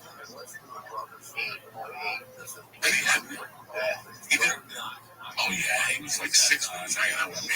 She had done the surgery. Then the surgery didn't work. Gabriel laughed. He said the funniest line he told Gabriel. He went to a restaurant. Everybody's eating. Ralphie's sitting there. He goes, Gabriel goes, Ralphie, you're not eating meat? He goes, no. I'm a vegetarian. And Gabriel goes, what do you eat? Crops? Fucking.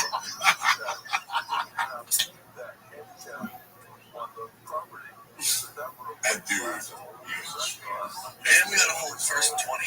6 minutes left to go in the second half. First half, excuse me. And then you heard shit. Like, he wouldn't tell you, but I knew people who were close to him. They would tell me, Ralphie ripped the stitches off. The surgery for me too much. And that was another one. We were torturing about that. When we first met, he was in Dayton. What year was this guy?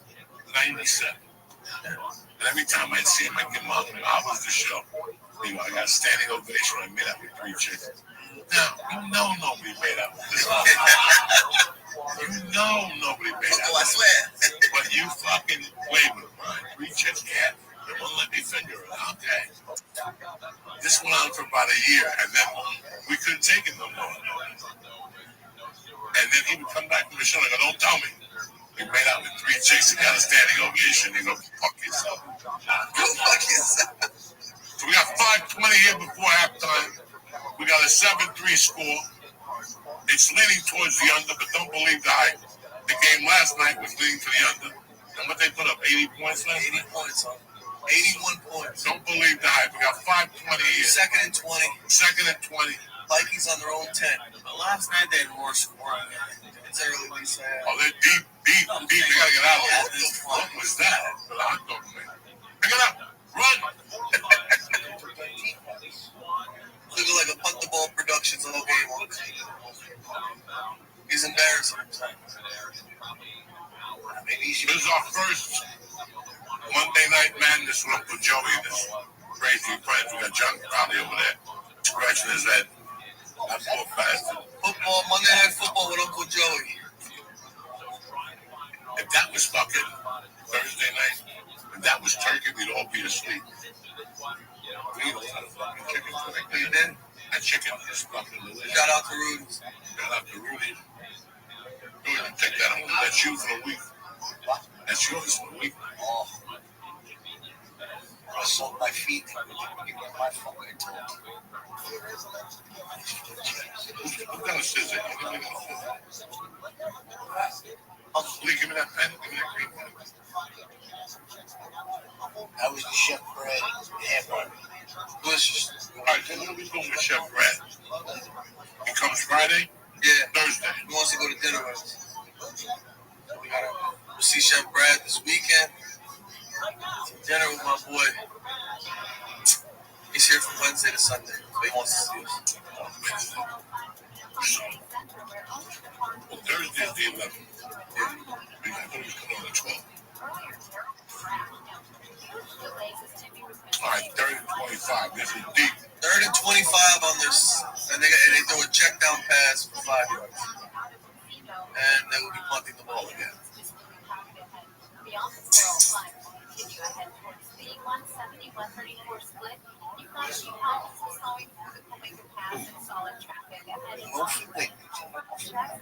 Bergen County. We don't want to get tracked down.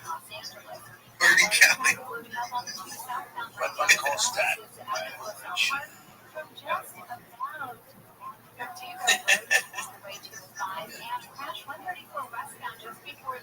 That first move, yes. What a punt. Wow. We got a 65-yard punt. Got it to 38 on the other side. When I first moved here, I became crazy. When I first moved here, I put a Marlboro pool. Just anxiety. I would go to Marlboro pool every day. Towards the end of the summer. My daughter was in camp one day there.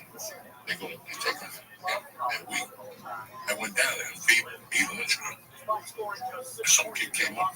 I told him. No, this is not a pool. A city pool. Oh, yeah, his wife's a big. Yeah.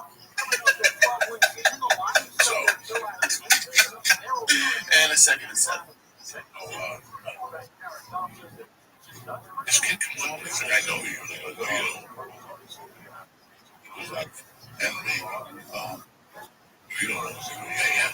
I've seen you on the picture. What's the Japanese, the Chinese? He's the Chinese. This is a fucking true story. I forget Yusuf. He starts talking to me and he goes, man, I know you. It's me. You film movies too. Listen, he's like, whoa. People that want to grab some pictures, $2. Kids started coming up. I was like, oh my God. Yusuf.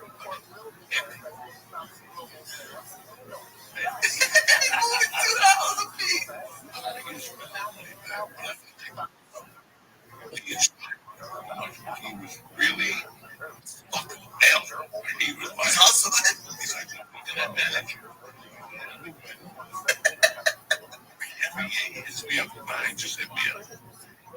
He has a question. Doing a fundraiser for the team. Yeah, he was about to do anything. I was wondering. What would you like to donate? Okay, we got a first down. Chicago's moving the ball.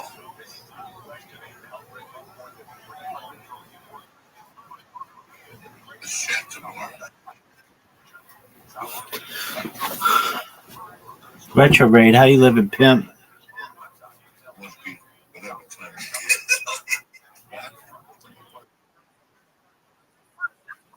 That's right, we're watching Monday Night Football. How about you?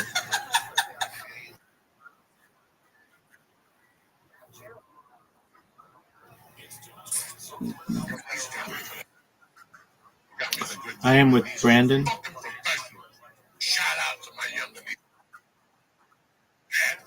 He was watching it. I'm watching it here.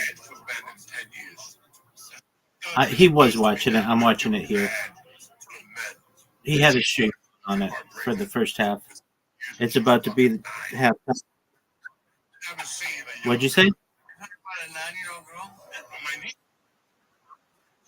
No, you should take all that money that you were going to bet and put it in a savings account for your children.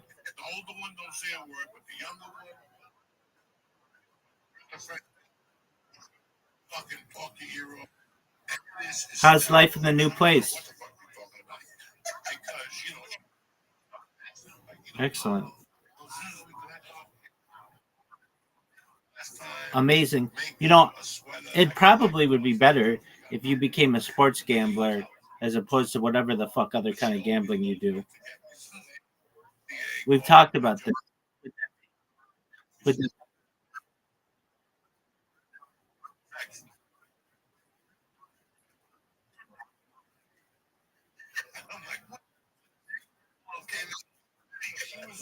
Please elaborate.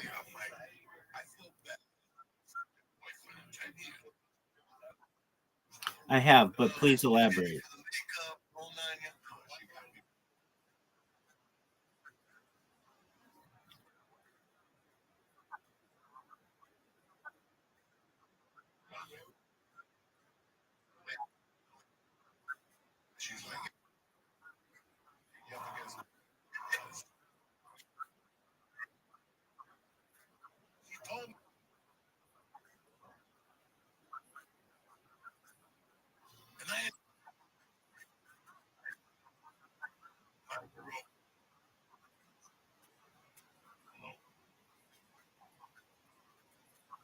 There you go. There you go. They're basically giving money away.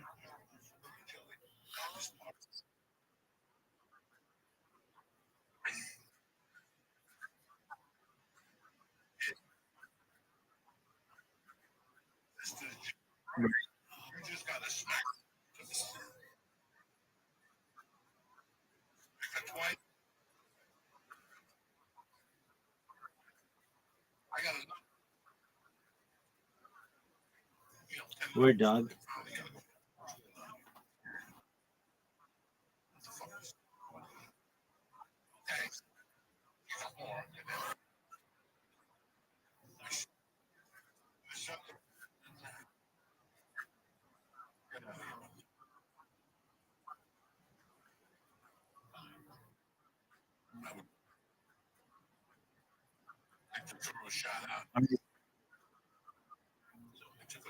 So what are you gonna put on this game? It's halftime, baby.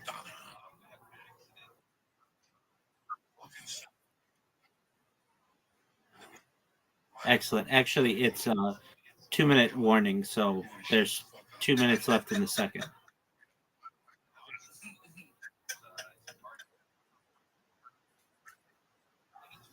Yeah, for the second half.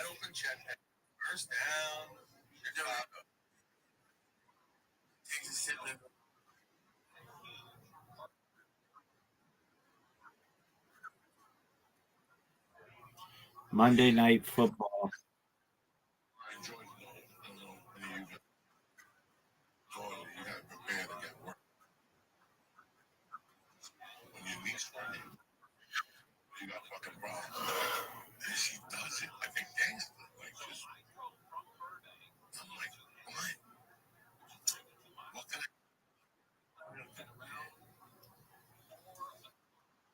First and 10, they're fucking 7 and 3. What's going on there?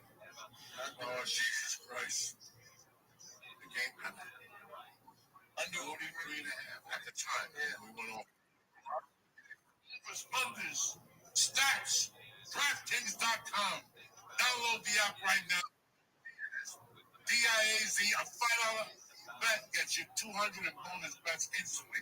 Like that. Listen, I told you before, I've been working. You're right. I got gold. They send me. Yeah, dog. I had to. So. Right. I love them with all my heart. If I were you, I'd take the over for the second half. I didn't know they taught me through the whole thing, and now I'm trying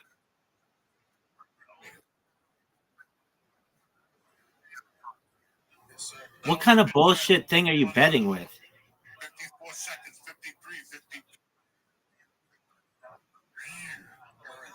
That's a 5.5.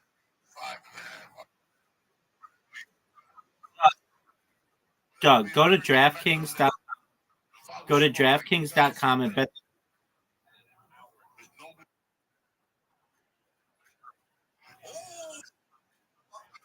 Steak sucks for sports betting.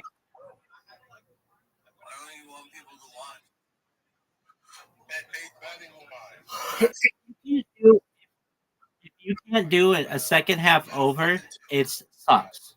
They shouldn't even be in sports gambling. If you can't do a second half over.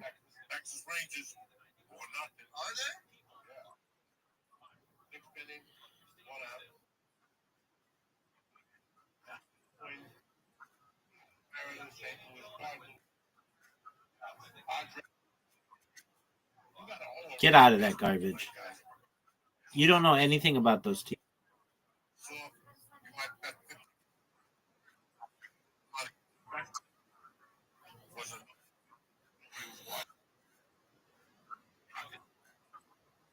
Maybe 1982.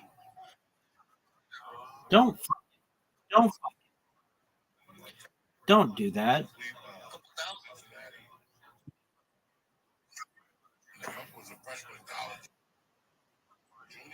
Bears. 42-yard field goal. And missed it. Oh, it went in. Yeah. I mean, they're up. All right, 10-3.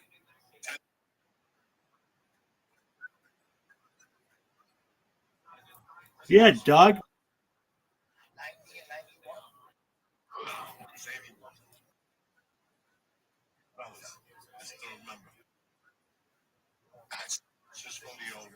Are you going to bet the Vikings?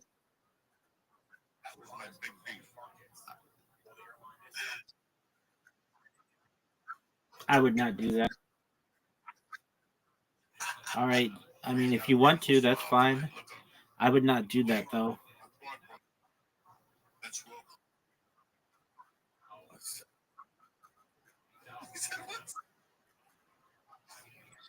Bring the box.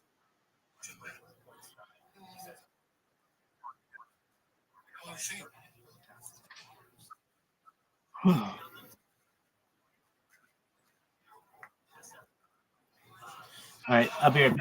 The rest of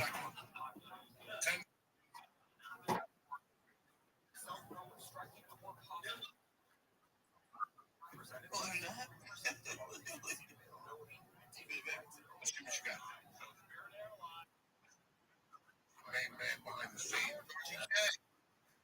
Oh my goodness, look at us. What's that?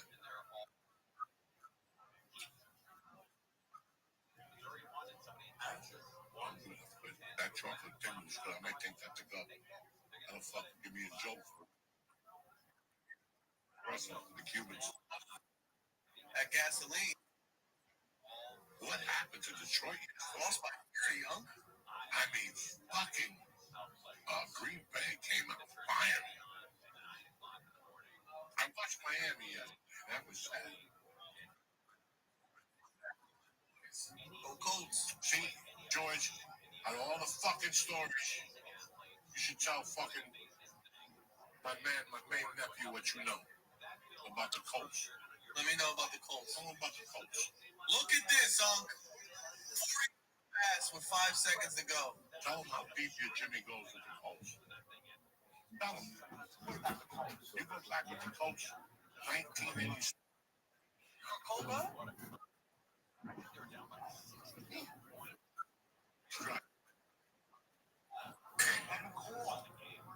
Evan Cole. He had two brothers, right? Evan Cole. What up, pimp? Played for Baltimore when they had a battle. Evan Cole was amazing. Father was amazing. Okay, good. The food truck, the roach coach in Boulder. Evan Cole went to Boulder. This is before they. Yeah, this is before they. He gave us credit. Bears are winning 10-3. He had some great burritos with cheese. No, that was Boulder body. There was a lady who came in there. They can't get a play all day. Now there's 20 seconds. Whatever. 50-yard pass. Unfucking believable. Did you bet the Vikings? So last night, anything is possible. Look at this guy, Johnny. You better take. Look at this. You did? They're about to score. Why are they kicking the field goal now? Brandon's streaming it. Watch his stream.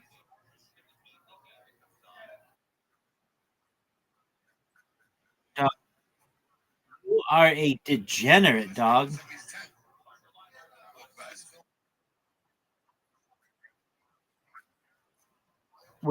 Which you know.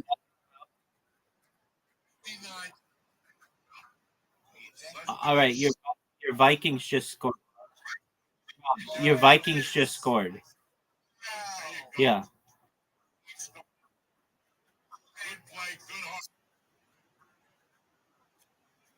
Ball game. Over live, like you said. Could have took that over. Is this that door? Boom. Is it right? We'll be singing up. You get kicked. Look at the people there. Like, what's going on? Look at that. Nice catch. Beautiful catch right there. Look at this guy. Wearing a $100,000 chain playing football.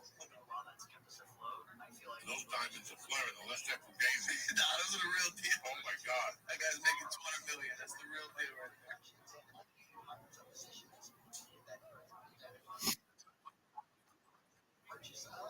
He is a fucking great country. People, the opportunities are multiple envelopes, right? And it's crazy, man. It's like, and everybody will tell you, you just gotta win one day. You know what? Maybe I'll sign up for football in the 8th grade. In my sophomore year, people are like, oh, he's a great quarterback. Ohio State. You know, the guy works hard. He lifts weights. Here we go. Uh-oh. Uh-oh. A lot of heart. 10-6 and we're going to halftime. No cigar, ladies and gentlemen. Whatever they talk about, we'll talk about now for the halftime review. See what the hell's going on. Mr. Crowley. Brought to you by DraftKings. Huh? Brought to you by DraftKings. I'm going to do that. What are you going to do? Sit there with Peyton and the other guy talking about Bible songs. Uncle Joey's here dropping knowledge. I got my family with me. Lee's doing a nod. He's got the claw. Lee's doing a nod. How many cookies you got left over there? They're gone. Over. You have to stick my hand under your ass. Georgie getting on you. Look at Georgie get aggressive. Gotta keep You need some water, Lee? Yeah, I need a lot of things.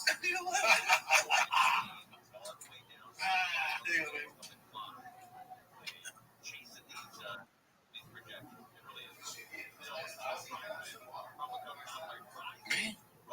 Yeah, I flew to the helicopter over. With the geezer Butler and the boys. You know, listen, guys. I don't know. Listen, I love music. I love everything that goes with it. I love a lot of things. But at one point, I tap out. I get enough. You know what I'm saying? Like, listen, I can't deal with them and what they're trying to sell me anymore. I think, you know, I just, at one point, you just go, this isn't me no more.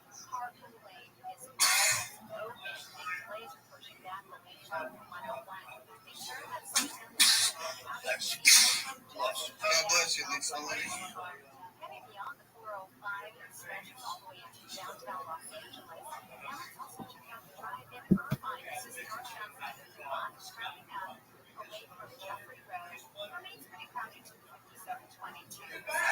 Atlantic City this weekend. Everything see this weekend. And listen, I love the nostalgia part of it. I'm not paying that money. I'm looking at these videos that people started putting up, these bands. And at one point, I'm walking out of there. And I get it. I get the artistic freedom. I hope I have the same opportunity when I'm fucking 80 and the amount of money and I gotta go somewhere and people, oh, the legendary, you know. And I'm up there like fucking lip syncing, stand up comedy. I gotta read a teleprompter. You know, I mean, you see videos of Frankie Valli. The guy was a legend. He owes somebody money. They still got him out there. The guy doesn't, they don't know it. I've seen the videos. The guy doesn't know where he is. Okay, and it's very sad. But that's great. But he doesn't know where the fuck he is. He doesn't know where the fuck he is. You know. Yeah, he does. He's looking around. He looks depressed. He would march this way and look out the here, and the sun was still going. Oh, staying alive. Staying alive. He would forget the fucking whatever that song is. Whatever. I just saw the Scorpions. That's fucking sad. And I love the Scorpions. I to see them with Rainbow at the Garden. Love Scorpions. I loved Animal Magnetism. I loved all those albums. But that shit was ridiculous. You know, I heard pro and con about David Lee Roth. I heard it was pure garbage. That he brought 5 people to sing behind him. And guys, it's what you wanna, what you expect. Eddie Van Halen's gonna pop on the fucking drum set. I mean, what do you expect? You know, look at people. We will have the conversation on the way up here. And I'm not putting nobody down. But the genius number 1 over here told me that one of the soprano guys charges $250 for dinner. Okay? No, it's not funny because it's not Tony Soprano. It's like only 8 guys, whatever. It's none of my business. And what, he charges you, what, $250 to sit down with him? You know what? Who would do that? Look at what you want to try. 500? 10,000? Me to charge? No, I would never in my life even knock on wood. I would never have to do that. I'm gonna have to kiss them on the cheek and that guy and make believe I can't do it. I'd rather fucking eat fish. Yeah, but if you get a phone call from CAA saying, hey, some Iranian wants to give you $10,000 to have on that thing. You gotta say no. Enough is enough. You know it yourself. Enough is enough. That's why I was very proud of him.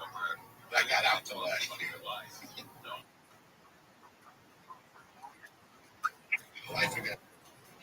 And I ain't interesting. But if you don't have nothing going, rather than No. What did you say? about here, what is who pays?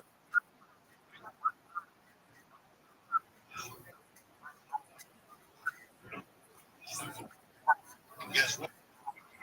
He got it. What he said? One more time. I'm listening, but I'm trying to pay attention. Do it again. Right?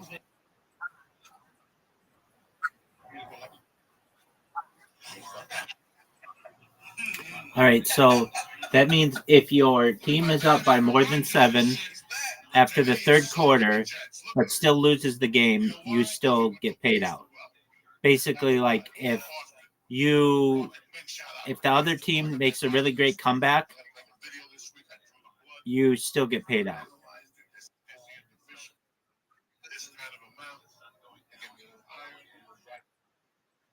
Yeah, very nice.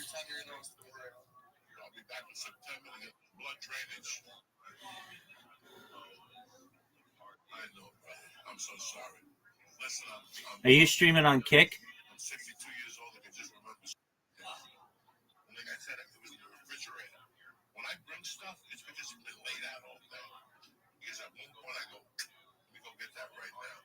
For 3 weeks I've been bringing that boom box. Every day on the 9, I go, God damn it.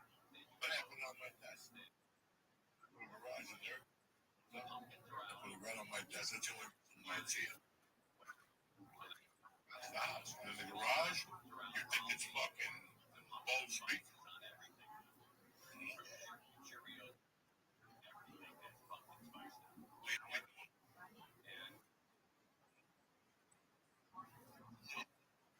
We're up to 1,000 views on Twitter. We're like 19,000 people. I'm happy you're here tonight. Welcome, chat. It's halftime. I got some nicotine gum here. And 3,000 on YouTube. We're doing good. Shout out to them. turn that thing on. You care who's on there or what's on there. We're just trying to have a good. It's the halftime show. Bad luck. We're doing it to have some fun. Eat some chicken franchise, some pastries, and Dennis bread. Chicken, they kill you. They kill it. That's like the never-ending chicken nugget. I love it. Sleepy tonight? Wake up, clap for breakfast. Right next to you, we'll leave you a little dish. There's a little Vietnam prison. I already saw your one day. Vietnam prison. Oh, yeah. You knocking on like a gate like Pappy. Daniel Jones, look at that. This guy plays defense and offense. Travis catches 50 yards. Not bad. Yeah, 10 plays. That's what was happening yesterday. Yeah. That dude went off.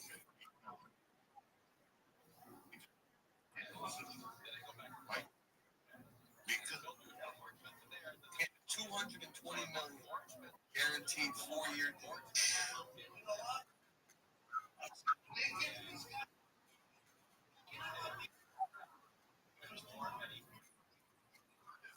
They can't drive. They can't see. They shoot their wife. They kill themselves. Listen, man.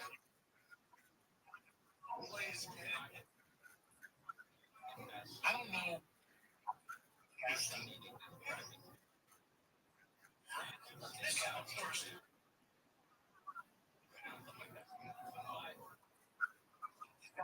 He got all the money guaranteed.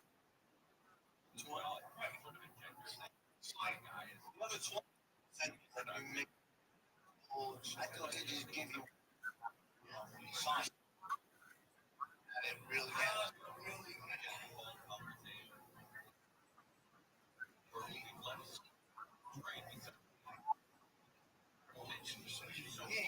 Yeah.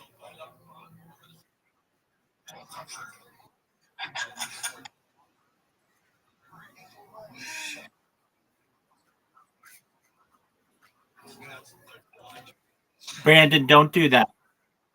Brandon, don't do that. You don't. No, you're fine. You don't want to be a gambler. You're doing just fine, Brandon. Brandon, if you want to do anything, do fantasy football. Yeah. Do you want to do fantasy football, Brandon?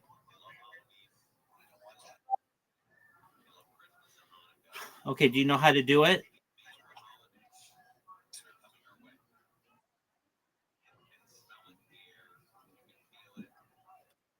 Okay.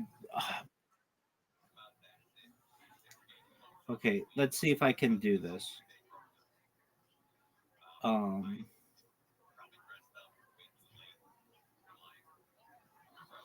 think I'm in. Okay, you love fantasy. Do you have a fantasy team this year?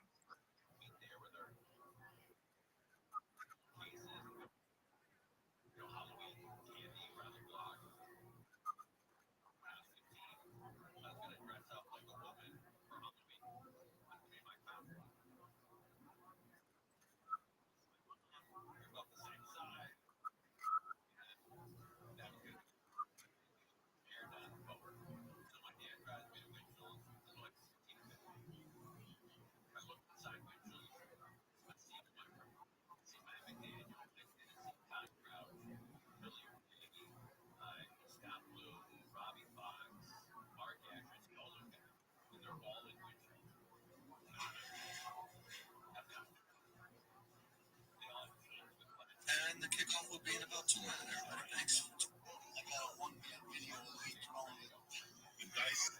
All right, 2 minutes till the second half.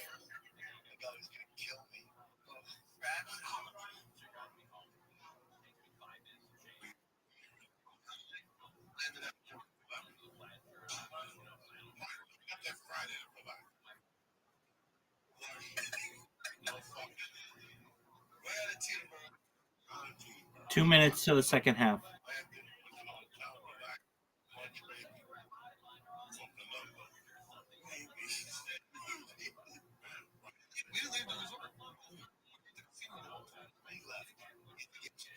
had a cold stop. That's what Cole's cash. He said every Florida too bought the whole.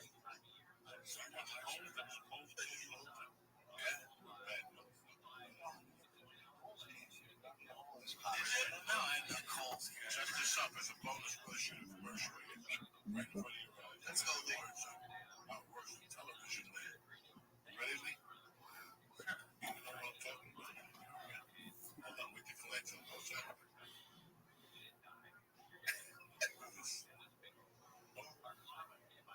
1, 2, 3, 4. No. Yeah, let's do both. Let's give it the full effect. Might fuck around, you know what I'm saying? People tuned in, they gotta get it all. The first half highlights. Bunch of pundits. Target. Bunch of pundits. All they did was punt. Thank you, tight aviation. Well, we got Dorothy K here. Dorothy K in the house. Talent coordinator. Set coordinator. I have to be stunt finger. Head chef. Stunt blood. Might be having to step in the chef of the enterprise.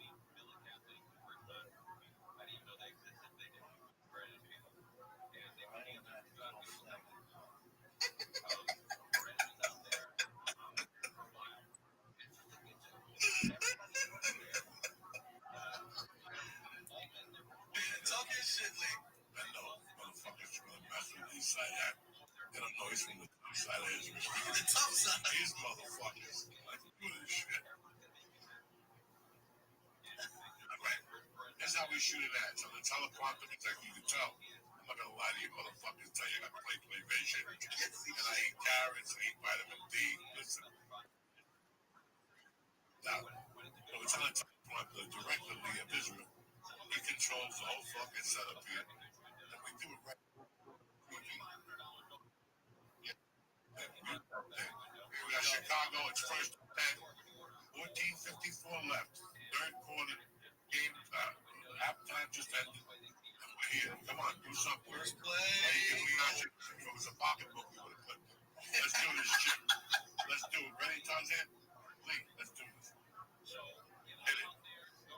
What's happening, beautiful people? Uncle Joey here. It's that time for the fight Canelo is going up against Crawford, and DraftKings Sportsbook is your all-access pass to the action. From the opening bell to the final scorecard, DraftKings delivers. Jesus fucking Christ, Lee. See what I gotta deal with, ladies and gentlemen?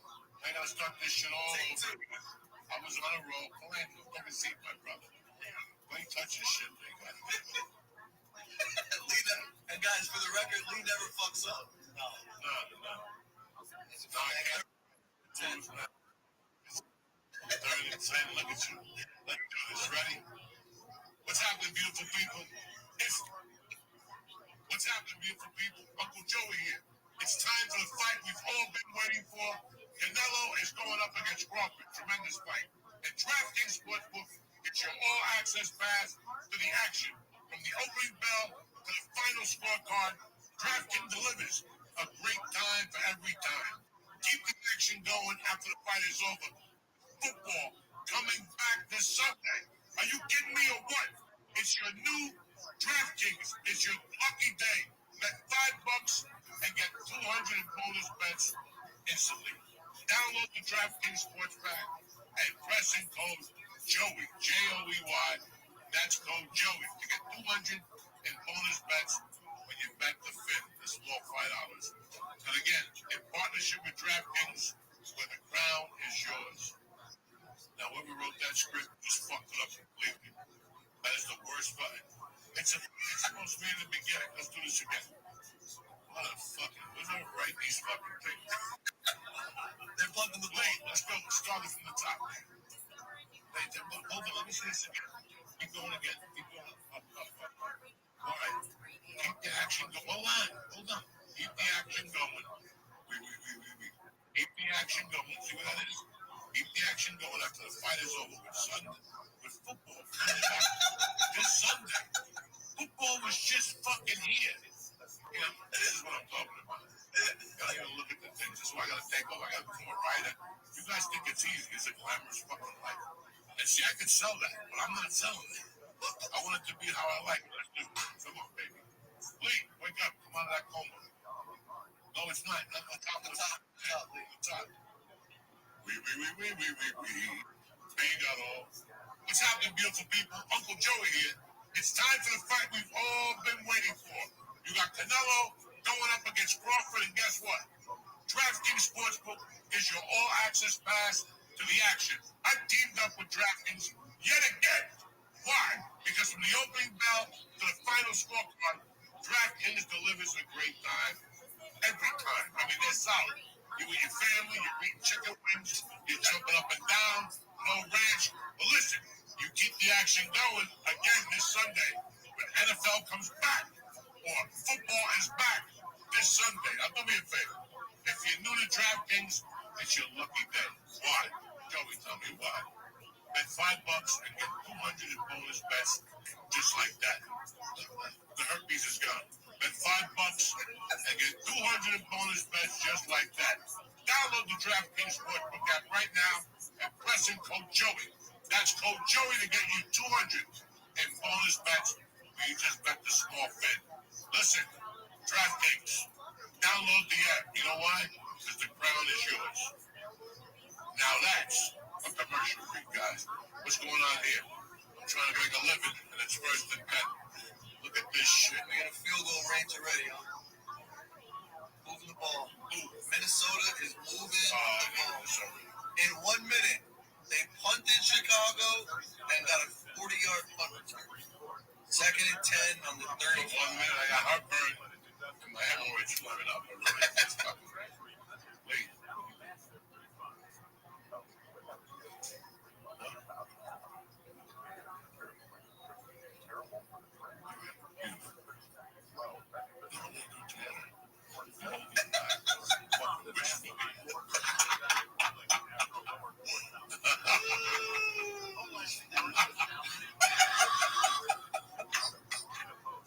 I love this story.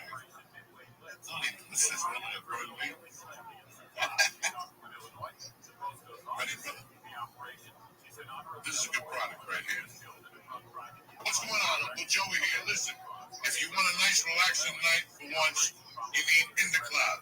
In the Cloud makes legal, hemp-derived THC products that get the job done. Let's start right there.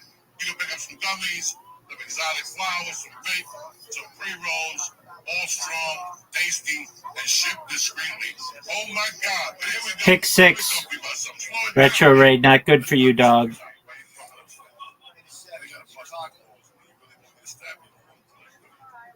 Let's do this again. Hit it. What's happening, beautiful people? Uncle Joey here. If you're looking to relax tonight, let's do it for the time. Ready? These poor bastards. It's cold out there. They're jumping. It's not that bad. Look at them. They're having a good time. Ready, Lee? What's happening, beautiful people? Uncle Joey here for In the Cloud. Listen, if you want a nice, relaxing night for once, you need In the Cloud. In the Cloud makes legal, hemp-derived THC products that get the job done. You can pick up some gummies, exotic flower, vapes, pre-rolls, all strong and tasty, and shipped discreetly. But let me talk to you about something. If you're looking to look around your house and go, who lives here? This is what you need. In the Cloud, Beast Mode Gummies, Dracula. When I tell you an edible is called Dracula, look at these 2 bites. I know I love it. The edible, speak to me, old toothless one. This one is chopped sour cherry. That's a great flavor. It's 20 times 500 milligrams THC gummy. Oh my God. It's like you don't like these type of things. But Uncle Joey people, strap on your seatbelt and get yourself some In the Cloud. Whether you're trying to chill, or watch a movie, or get in the movie, or just see the devil and get hyped up for a big night, not out. You ain't going nowhere. Stay in the house, get some pizza, and tell mama to rub your feet. You got a vampire in you. In the Cloud has what you need. Get it, Lee. Now, if you're 21 or over, you're going to get 25% off your first order, plus free shipping when you press in code CHURCH. That's CHURCH, just like that, baby. CHURCH, IndiaCloud.co. Again, wait, listen, I'm going to take care of you. If you're 21 or older, we'll give you 25% off your first order, plus free shipping when you press in code CHURCH at IndiaCloud.c.no. Too many dots. IndiaCloud.c/home. Dot, whatever. Hit me. That's In the Cloud. INDACLUD.co. All right, it's that simple. You can get 25% off. Please scroll the goddamn thing. I'm like Moses with no arms. Come on, keep going. Let's do this, Lee. Come on, I already read that. Come on. Again, InTheCloud.co code CHURCH. 25% off. Free shipping. Snacks. Subtly taste like a tremendous thing. Like tonight, this chicken tastes tremendous. Why? Because of the vampires and the Spanish people and Vampiro. Again, InTheCloud.co code CHURCH. Now, fill out that quick survey when you order to support the church, all right? And please enjoy responsibly. And huge thanks to the In the Cloud for sponsoring tonight's episode. Thank you very much, In the Cloud. You're beautiful people. These are a great product. Look at the shape of it. Look at the shape of you. Look at the shape of Lee, you can sit down now. It's over. It's okay. You got me all nervous now. What a pick 6, huh? What? Pick 6. 17-6. We already read that, man. When you give me your blue cheese, you're killing me. Killing me. Right now. Sign up right now. You got blue cheese. Let these people know you signed up for YouTube, especially if you're a new customer. What's going on here, man? You went to go in the closet. What happened? What the hell is going on here? Look at this player. Oh my God. All right. It's getting bad up there. Sorry. Let me read this to you again, you savages. Hold on. I got no glasses. I got to eat a couple of them. Pardon the interruption, real quick. You're watching the game. It's the third quarter. I don't know what you're doing last weekend. Maybe you had a good week. Maybe you had a bad week. Maybe you're looking for a new family, and DraftKings is in. As usual, I teamed up with them, DraftKings, to bring an incredible offer. $5 gets you $200 in bonus bets, and you get $200 off NFL Sunday ticket from YouTube. It's that easy. Use code Blue Cheese. Lee, make some more noise. Use code Blue Cheese. That's Blue Cheese, all one word. All right. Only at DraftKings right now. Code Blue Cheese. Get your life together. DraftKings is on fire. My friends are winning. Everybody's on fire. I love you too. It's my daughter, right? You know, he's gonna love me tomorrow. The cat gave me a lot of love last night. That cat missed me, Jack. Yeah. Oh my God. That's your best friend, right? She left, woke me up like at 11. The black white one, and then she woke me up at 4. And all I said to her was, "You hungry, great, great?" And the liberal look up. She don't need phone for you now. She'll get used to you. Yeah, I'm not getting man. My wife's become a liberal. Yeah, Terry, don't feed her at 4. Because then she'll like it. I'm just messing around with her. Last night I put the Denzel movie on. She went on. Went upstairs. He came back and was still going on. And I said, "Give me 5 minutes." I don't know if it's going to be bad about this special now. I don't need this to look at. Look at this poor bastard. Yeah. He's getting killed. Chicago. Listen, man, you can't fire up Chicago. You can't let them get fired. They fucking keep around. How's that possible? He's off camera fucking some food up right now, Chad. So what? This is bigger team, though. Look at that's the real Johnny Gabagoo right there. Look at him. Miniature Alfred Hitchcock. Let's do this. 3rd and 20. Oh, they got another flag.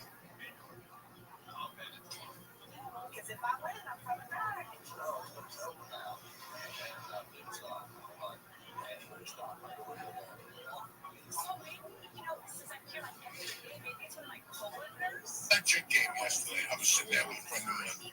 One of my dear friend's house. And they're a Miami Dolphins family. And that was just,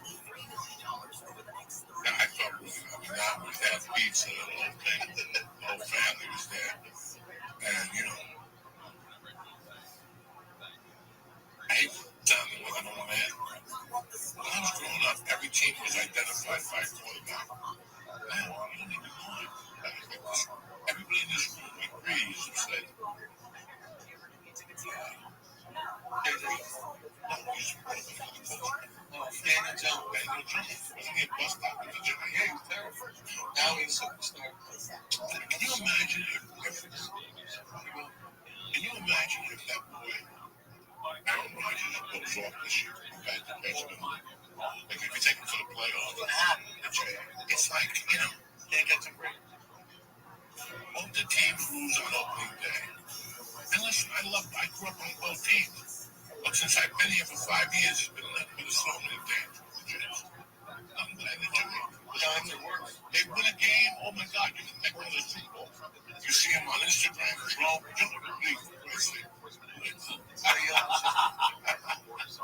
you know, it's like they won something. It's like, guys, we haven't won a fucking thing. How many fucking years? And then you got, in baseball, you got the Yankees. I don't know what's going on there. That fucking, it's you know, it's a New York metropolitan area. We've always ruled for something. We don't rule anything. It's terrible. What, soccer? The Yankees, they blow everything. Well, you know, the Yankees ain't doing their job. We don't know this. The Yankees need to get a grenade over there. Like, just a little grenade to the dugout. Pitching is starting to get better. He'll pitch good. And again, like a fourth start. Little children, every fucking team, George, was defined by their culture. You put on a team to watch. Welcome, Miss Aquarius. How are you? Lovely. Are you ready for me? All right. You're going to have an invitation in 15, 14, 13, 12, 11, 10, 9, 8, 7, 6, 5, 4, 3, 2, 1.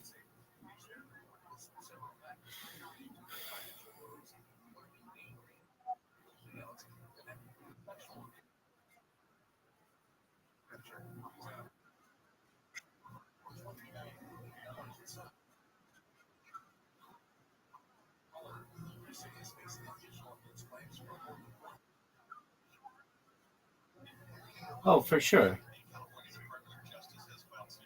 No doubt.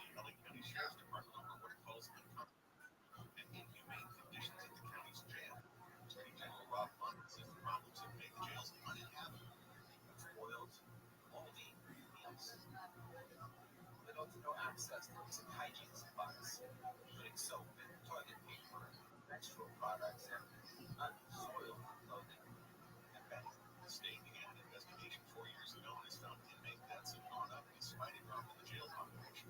Montes says the state's going to court over the issues because the counties refused to make what he sees as necessary changes. Committees received communications from the estate of Jeffrey Epstein. It includes a so-called birthday book from 2003, which includes a suggested drawing and a message from President Trump. ABC's Catherine Falders reports a White House senator has denied it's Trump's signature. Defamation is posting a number of photos of Trump's signature, claiming that goes to Strike. High five. Welcome. I'm gonna try.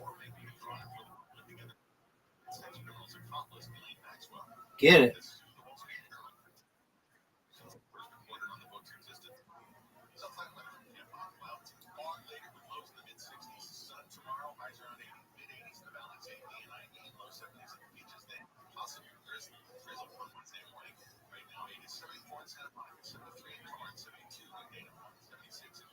Get it.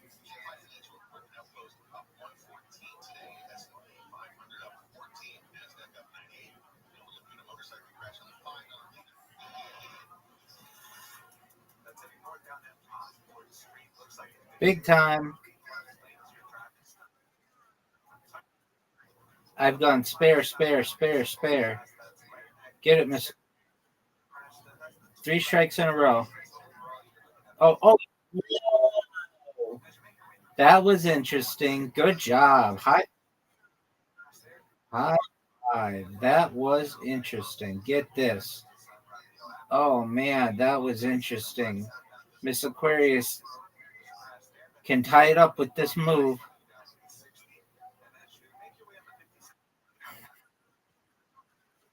Boy, was that an...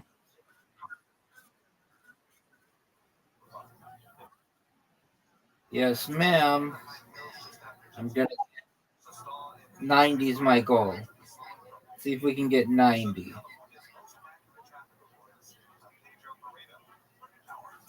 Yep. 91. I win, you win.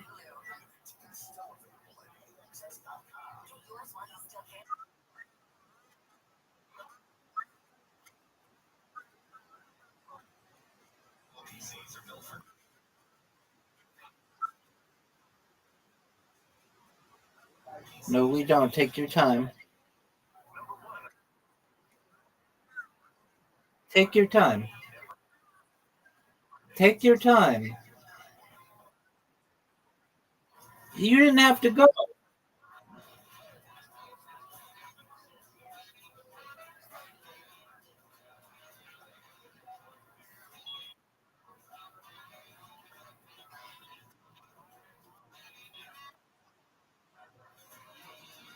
Get it.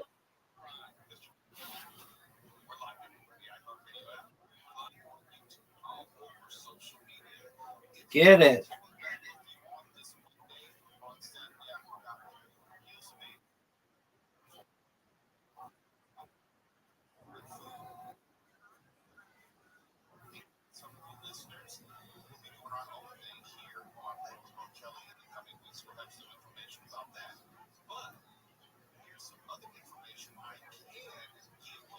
Get it.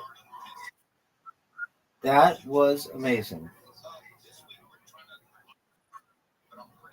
Get it.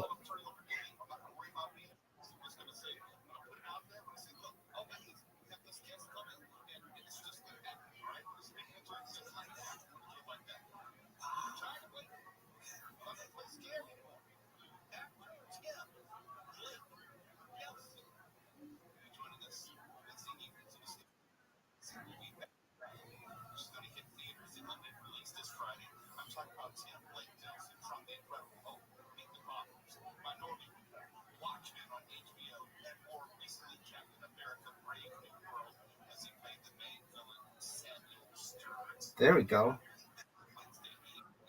That was big time.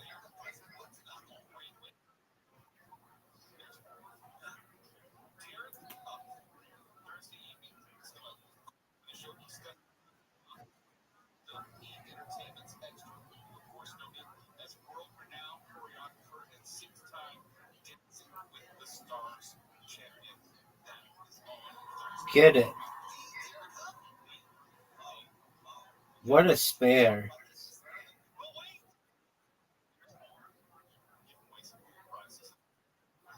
Oh,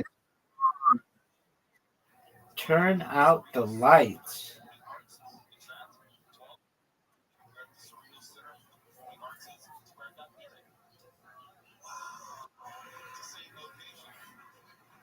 $52.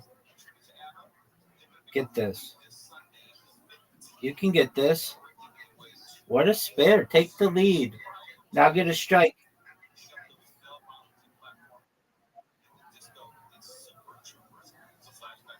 Oh, get it. You might.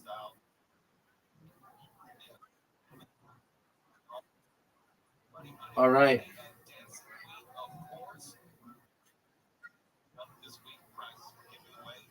Oh, I'll take it. I win, you win, Mrs. Murray. I win, you win. Undefeated in bowling, undefeated in friendship. Good job.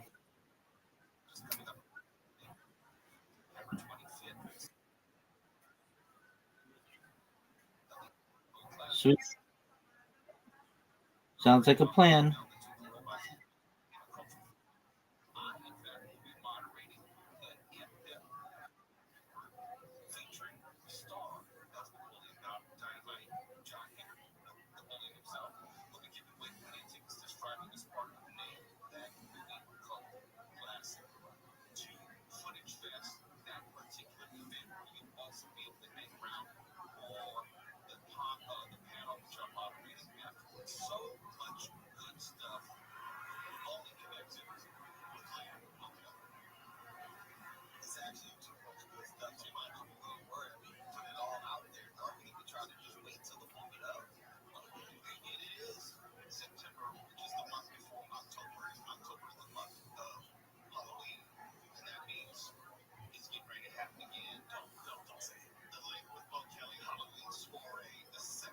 Fucking geezer.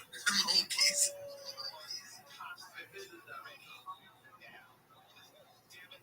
He's down.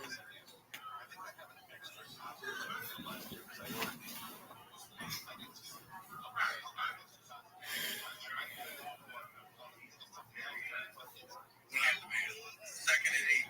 We had French toast, George. It was good. Yeah, it was good. Council and Oak, that steak. Oh, the steak was great. Yeah, lights up. Yeah, it does like a little light show. It's pretty cool. What was the light show? At the end, the guy kept asking, you want to go, you want to go? You're like, yeah. I'll take you all the way to the top. Keep on stage. Fucking kidding me. I just don't know how to get here. I ain't leaving this fucking ring. They're going to be the best. They came together. It's a short. It was like, get more smart. Kids, he just kept walking through. Get one. They kept opening and another mile. When I did the security check, I was dying. I wouldn't stop either. I was trying to pace myself. And there's another turn, another left. I told them. I'm like, holy shit. I said, Mom, I have my suitcase. I'm not going back up. That's why I was late. Listen to me. I'm not going to interrupt you. I'm just telling you that there was no way after that show I was going back to walking to that hole. I'm walking back. That was not going to happen. But once I'm down, I'm down. Take everything. I told you motherfuckers. Backing. Because if you guys ain't ready, that makes me what I am. You're on the next 6 a.m. flight on United. Sitting in the back by the bathroom.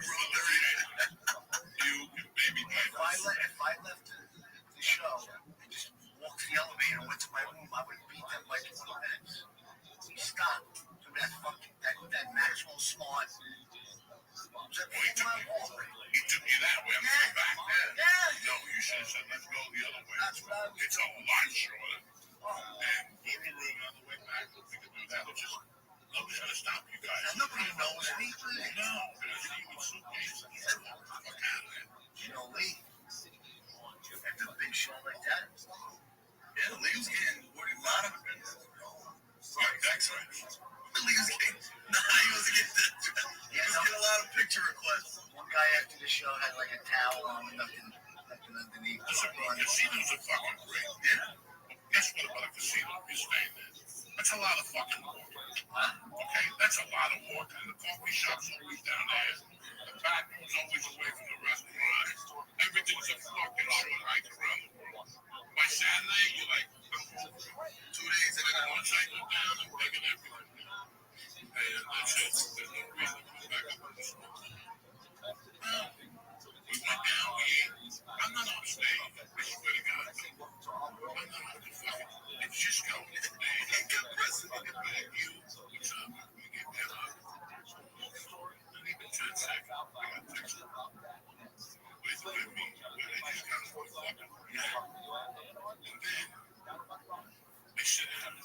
And those carry fellas come in. I can't get into the time. Squeeze them together. It's just going to stay.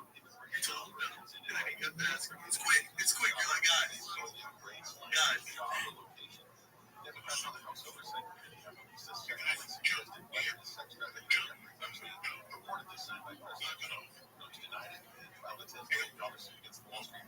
It's just going to fucking stage. I don't want to hear a fucking fighter. Let my head clear. 10 seconds. That's all it takes. Well, I sit down. And then he goes, hey, give me the video. I said, get the fuck out. Damn it. And your other boy, I get a birthday shout out. And then girls fucking love me. Yeah. Yeah, they were nice guys. Nice guys. Aviator shot. But everything else, man, I don't get LA shot. You need some time. Just talk shit for 50 minutes. I didn't know what he was saying. I gotta play it back to see what the fuck came out of my mouth. You know, it's very. Nobody wants to get jumped. Give me 5 minutes in there. Let my heart break all this shit, man. Let me get some water. Let me take a pee. Yeah, let me take a pee. Let me slow my number. Yeah. Where do we meet you? Let me tell you something. I've never been to this fucking casino. Where do we meet you? I don't know. Out in the fucking street. I had 40 people. You know what I mean? Tickets, money, tickets. We can't find tickets. It's like 10 people. It's not even getting to see the race by our book. My family went to the bar. They expected to come back. And we're ready now. It don't work that way. I'm 5 minutes from leaving. We're out of time for this shit. Whether you blow it up, I ain't got that time. I gotta go. I got plans. I got bitches. I got people to see. Envelopes down. It's just, you know, nobody really understood that. Hey, man, I don't even know where I am. I don't know what you look like. I have people call me. What do you look like, man? I gotta call when I'm driving home. Hey,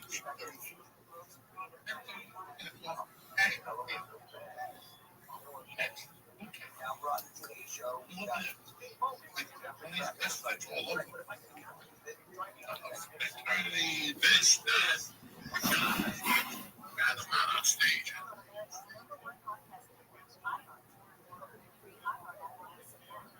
iHeart is America's #1 podcast network. Open the iHeart app and explore podcasts like I'm on stage. Whatever you tell me to say, happy birthday. Congratulations, Mr. Crowley and his wife, 30th anniversary. That shit goes up to me. I lose that as soon as I go on stage. If I go on a riff about your anniversary and all that shit, I'm not on your anniversary. I don't fucking fucking material. I gotta go up there and remember. Please give a shout out. Janelle Rodrigo and George Kamenetsky when they're engaged. I'm gonna do that. I never want to do that. If I remember at the end of the show, let that be it. As soon as you address me, do the favor, go back far. And I'll do, yeah, you know, I'm familiar.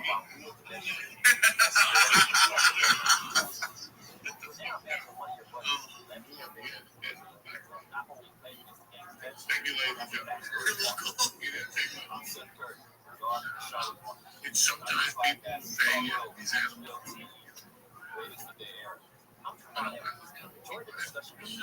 don't stop walking me over a shadow. You know what? My relationship ended over a shadow.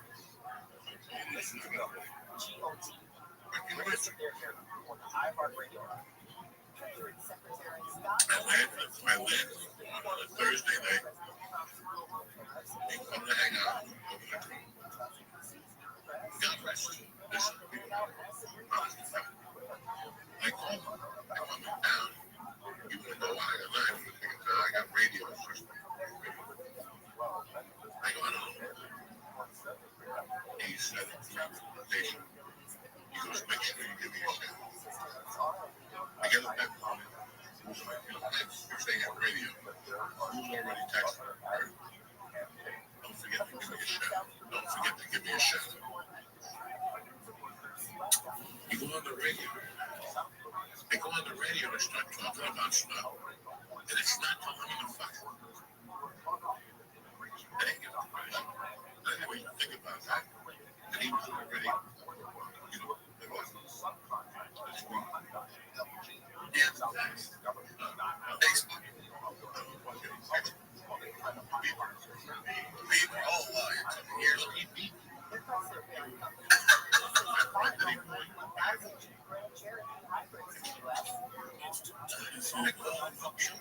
That's how it's like 3 months later. He was pregnant. Come back and do it. My first skipped to 30 fucking years. He just lost it over a fucking shadow. A few years later, I heard he was done. But even somebody came back and told me, we brought you up pretty still furious. You didn't get a shot.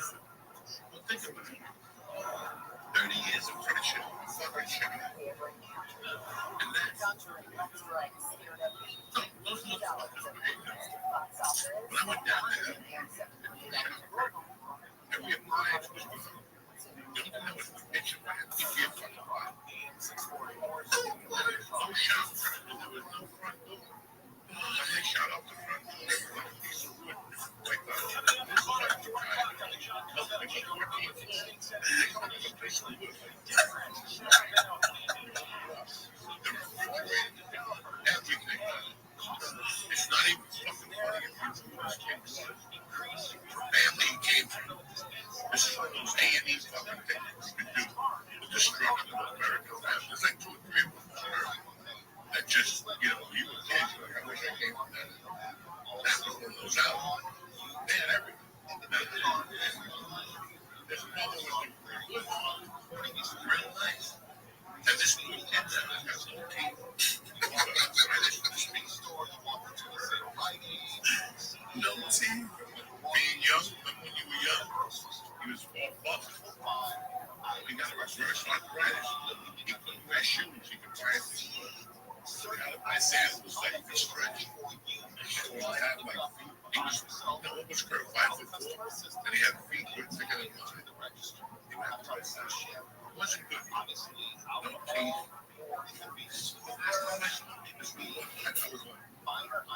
I told him, I can't stay here. They took me up to the airport. And we made like a left. We get to talk about back. Here's the thing that most people He was young. I was no fucking skinny wrestler. Good looking fucking kid.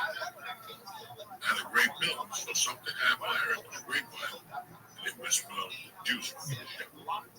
He developed a sort of arthritis. Feet fell off the surface. I don't know. I was too embarrassed. But he was married for a long time. He had a kid. It was not good. He was not good. But Kurt,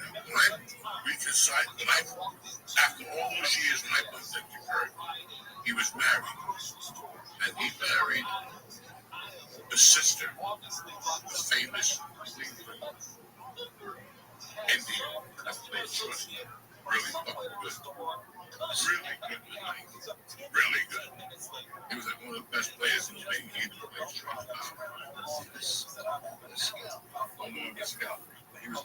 system. Every kid will marry because married, Spanish woman, she had a little boy from the previous marriage. Her was still working. Everything was beautiful. Maybe a year and a half later, he was something happened. They weren't talking. Blah, blah, blah, blah. And then, you know, every time I went down, there was something different. I wouldn't see him. And he just hear shit. And then, I didn't talk to him for maybe 5 years before he died. Maybe even longer. The way he died, I was never bet. And they said, give me $10,000 bet back first. It's fucking sad, but it's the destruction of an American family. I grew up in the fucking 80s in this town. That's one of many. You know, cocaine was being shipped right to Union City. The CIA code was right to Union City. That was the anti-Castro fucking money, right in Union City. So they were getting this shit right off the fucking block. I'll give you some Hudson County fucking inside information, Jack. These motherfuckers don't want it. This is way before ViralRabbi. I was there, those hotels, all those hotels, they would check in with 3 people, they'd bring the grandmother, she didn't leave the house. And under the bed, the grandmother was in there with the kid with a fucking machine gun. The bodyguards were next to them, the Colombians were next to them. You go to those things that was all dirty hookers, and you see Spanish people with nice suits on. Who would stay in that hotel? We were kids, and they were already doing it down there. Don't believe the hype. We got second and 20. Who's that? I wish I lived in a world where I could say, you know what, I'd rather go shopping. In fact, I'm going to drive to that. No, that's why she came. And they would check her in under a complete different name. Now they'll get them for that fucking thing. What is that?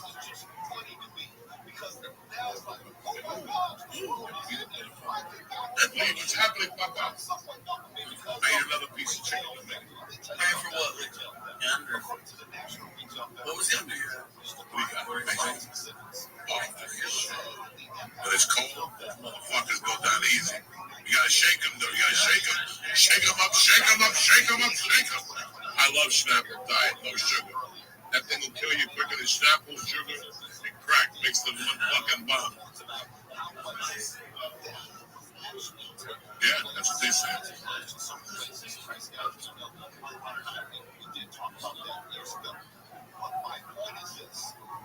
But guys, listen. This is our first Monday Night Madness. This poor bastard don't like the peach. This is our first Monday Night Madness. Uncle Joey and friends. Actually, we're just learning. We don't know what to do. It's like similar to other people who do this with events. You know what I'm saying? So we're just trying our best. Next week we'll have a raffle. You can win little Viagra bullets, you know, Blue Chew, get your dick started for the holidays. Stuff like that. Tickets. You get inside information on what's going on with tonight. You learn the commercial. You got to look at Lee. After the podcast, like after this Lee. You guys think there's an after party? Never an after party. We just sit here and make sure Lee doesn't fall asleep. Goes the couch out the window like that dude there. But this was just a trial. I don't know if you enjoyed it. I don't know if it gave you enough sports information. But whatever, we tried. And that's all that fucking matters. Yeah, I don't know nothing about sports. I would make a bunch over there because they know that they're not coming back to that spot for at least 20, 30 minutes. And then, while everyone's lined up there, or you're just out of luck, you're just sold out. They're not going to come to the same place 2 or 3 times. They're not going to help one person, and then help another, and then another, because they keep wanting to go back to the liquor cabinet. No, you better buy that, or not at all. Also, they judge you for your foolish choice. They judge you for all your choices. Yes, absolutely. But it's wrong with people working in a grocery store at one point. Dad didn't know if you know trash. It was during supermarket strike. I think this was like 87, 88. Yeah, but then they came back to That'll rob a gas station. they'll trade you off. You come in and say, hey, just walk around, get cars, whatever, and then dress out the gas stuff. You never went shopping for that period.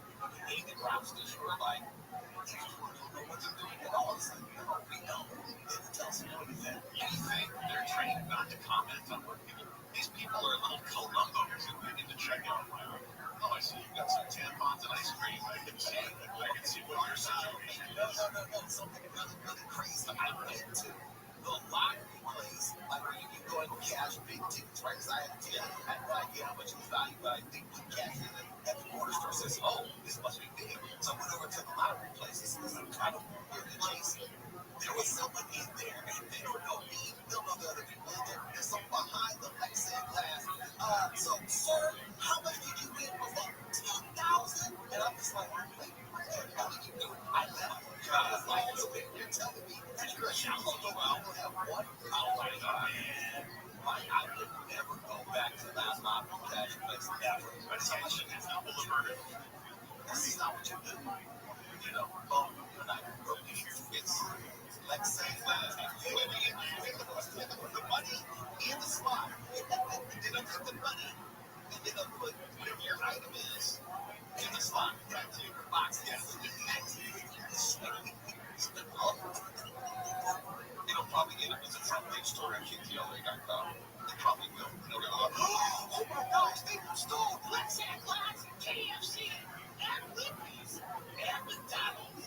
But yeah, we all did it. You can't have somebody just breaking in and get that secret recipe with the 11 herbs and spices. What do you think? Well, you know, Kirby stole that in the first place. It's on top of this stuff that way. It's like a Kelly's. We come back. Well, you have to say, welcome back to TV. How many times I robbed Butler fucking Fuel? For Dragon Roast.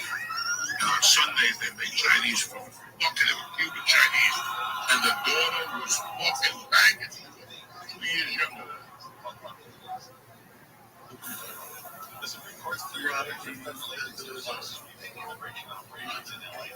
The gas station. Oh, so in between those two houses, a house.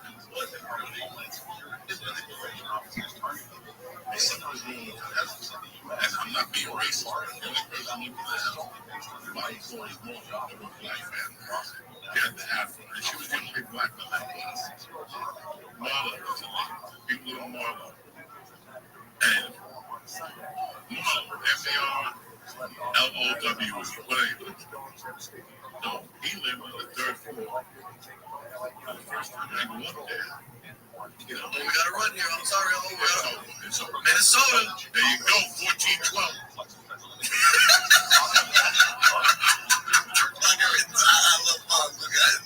He doesn't know what the fuck's going on.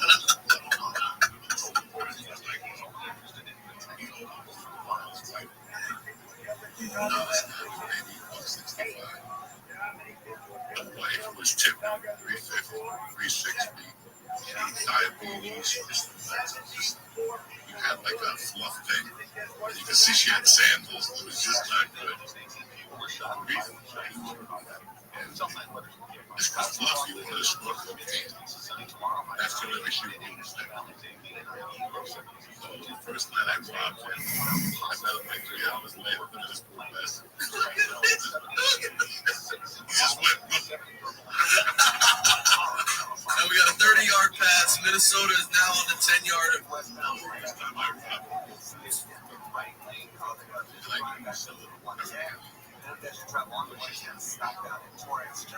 I showed him what to fucking do. And then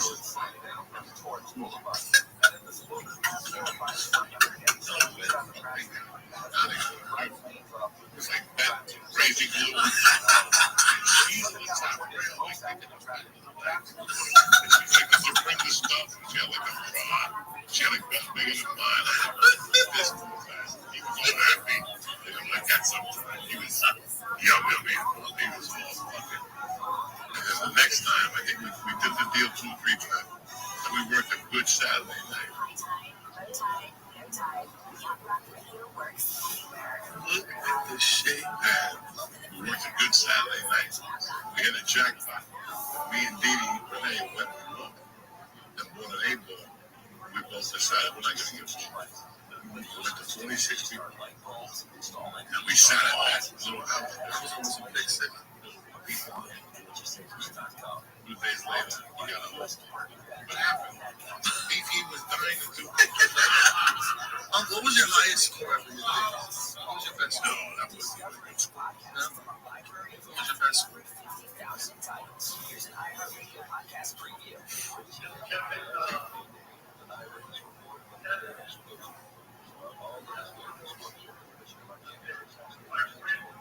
But the gas station? Yeah, no. Touchdown, Minnesota. We're back in the ball game. There you go. Justin Jefferson. 13 and shit. He's doing his little dance. That was a game. Go back to DraftKings and start all over again. There's a late baseball game. You know what I'm saying? You can still get in on that. They're going for the deuce, huh? 17-12, 12 minutes to go. Lee Sayat, you're under the trouble. Wake up, pal.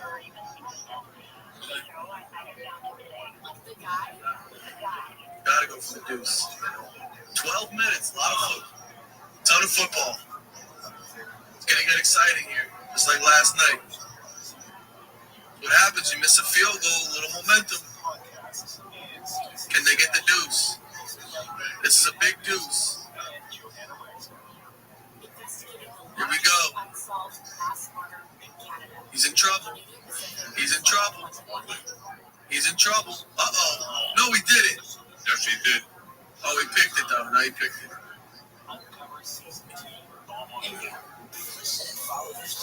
So it's 17-12. Hold on, the offense or defense? I don't know. It might be both. Oh, wow. You big fucking dummy. They're on the one. Just do the quarterback sneak now. That's it. They just blew the game. You big dummy. Legal use of hands. Right there. God damn. What is he doing? Georgie K. Look at quarterback sneak right up the middle. Let's go. I can't eat because I won't make a mistake. Third snag. I have to go out there and do squats for 10 minutes. You know, if you do 10 minutes of vigorous exercise once a day, it's better than walking 10,000 steps. Is that right? 10 minutes a day, rigorous exercise. Let's go for it. Ball's on the 1 yard line. Come on, like right now. This is rigorous exercise right here. And they do a play action. He's wide open. He did not get it. He did not get it. Why would you pass on the 1 yard line? Because Good dumb. I'm not going to that necklace now. No, he's getting his dick sucked tonight. No matter what. What'd you say, Lee? God loves Jews. God loves you. And that is the comment of the night. God loves Jews. 4:13. There's still a lot of time. We still got a good ball game, and we can still download DraftKings right now. We start off in a new week. Maybe who you with is the kiss of death. It's time to start off in a new week tomorrow. You got some baseball. Thursday, you got a great game. You got Green Bay and Washington. Yep, beautiful game. And then we got college. Thursday night, Commanders in Green Bay. Green Bay is laying 3. Jesus Christ Almighty. At home. Put your fucking knowledge to work with DraftKings, Jack. With a crown. It's yours. There it is. Look at this Taco Bell stuff. You'll die. The 30-year anniversary commercial coming up soon. 1997. I don't even remember when they shot it. Who gives a fuck about that? If I could suck my dick, baby, that made me like 30 years. Get it, what? Does it?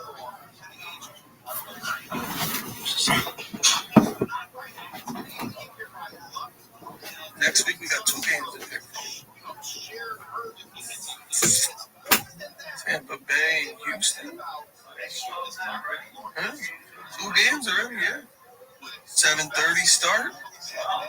Tampa Bay, Houston. No, excuse me, 7:15 start. 7. And the second game is the Raiders and the Chargers. The Raiders even played. Yeah, they won. They beat Lee's team. Oh shit! Yep. What? I have no idea.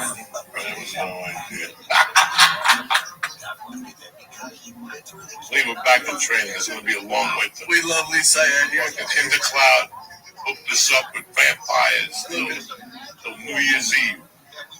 We got a full supply till New Year's Eve. We'll switch up the colors and the flavors. They got a blue one.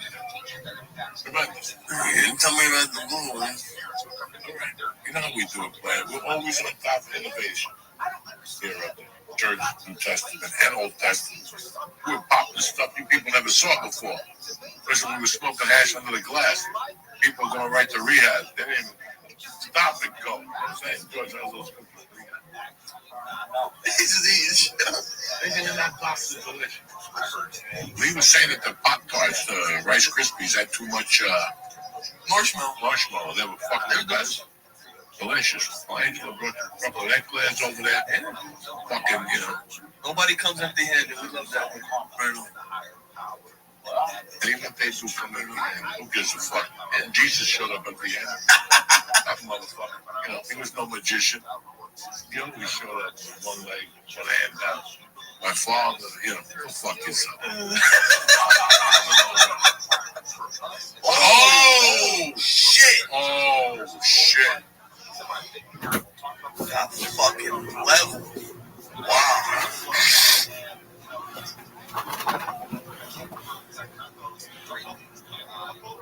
Put the slowest guy on that route.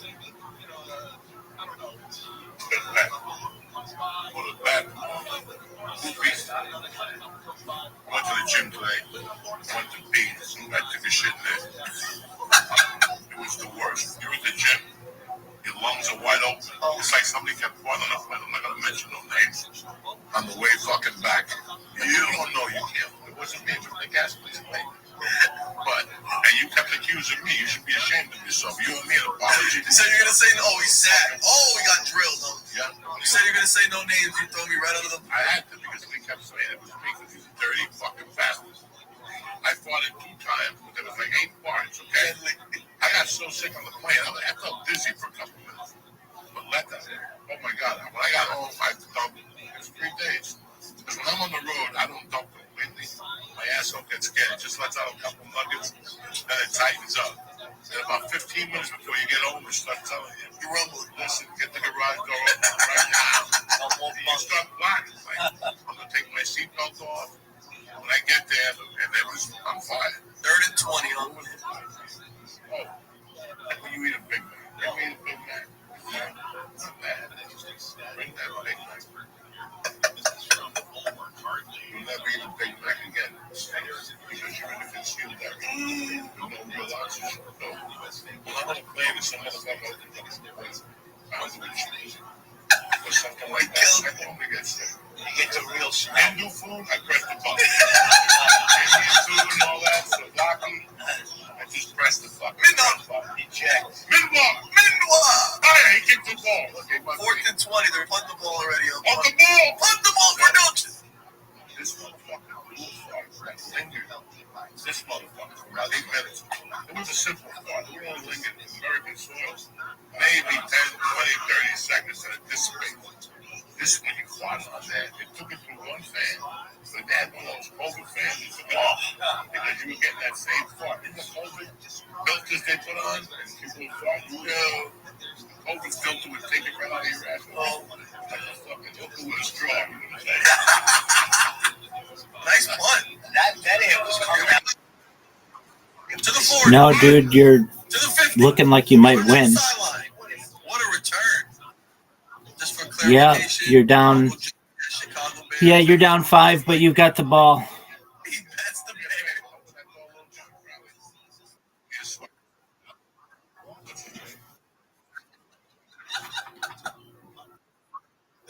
got 10 minutes and 30 seconds. Doug, that is the degenerate motto. Is I had a feeling.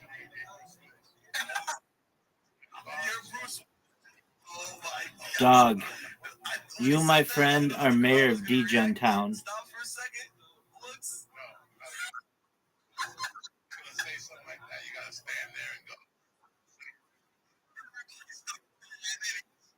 That's it, not. Like a half a bag, they'll eat you alive. The booze, I don't even know what I said about Bruce Willis. You said I just smoked the weed Bruce Willis is on right now. I went off on Bruce Willis. Killed Bruce Willis. Retarded. Shout out. It's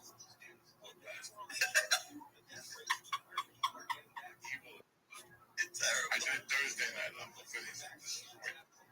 But I use it in different contexts. You just forget how to take the sets.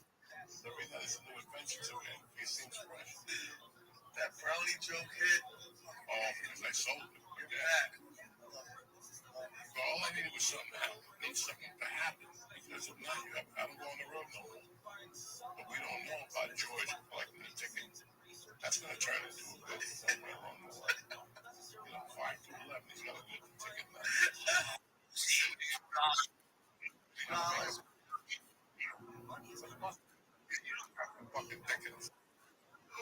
Yep.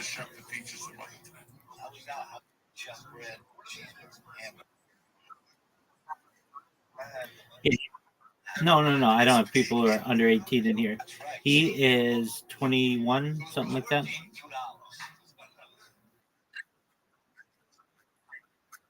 I don't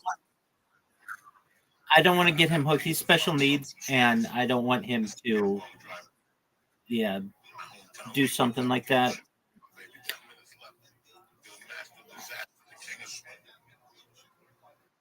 now, it could be anything. You could say 43 minutes, and then I get on the. He's a very nice person.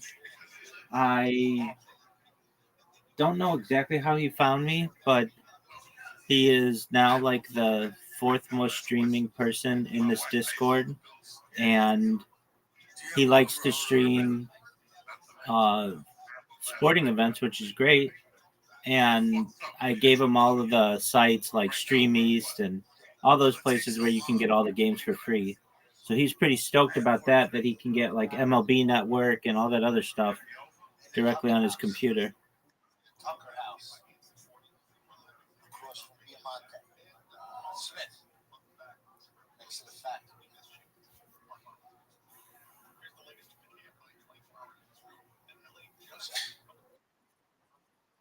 Not yet, but they are closing in on it. JJ, let it go.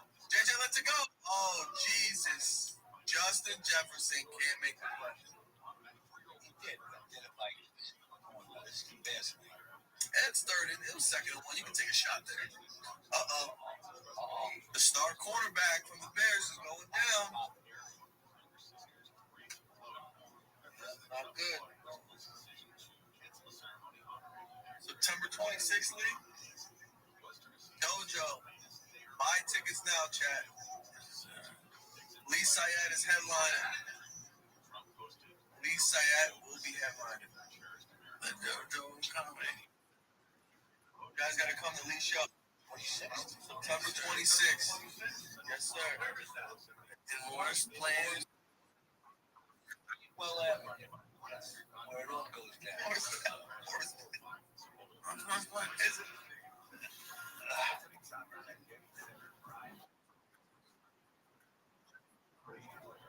That's pretty common.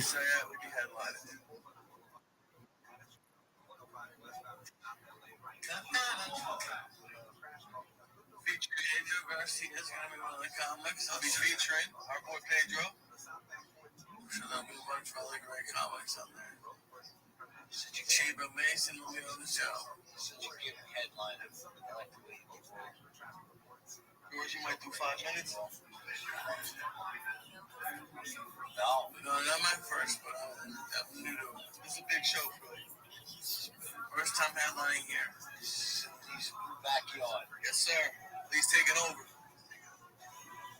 Get his best. Joey's back. He had his best set in 5 years. Moving forward. He's back, guys. Get your tickets sold up.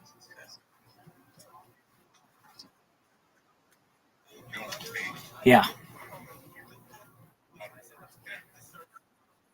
I think all beer tastes. I actually don't like the taste of alcohol, and like 25% of all people don't. That's where they're from. One Jackson. No.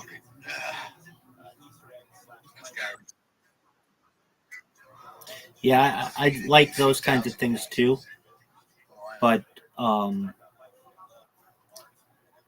just straight alcohol, I don't like the taste of it.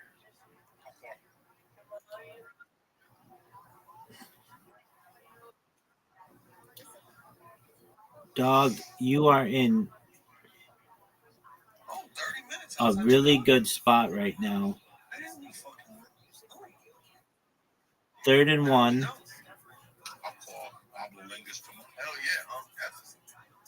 Oh no. It's 4th down. There's a flag. There's the flag. No, it's good that you have a flag. Here comes the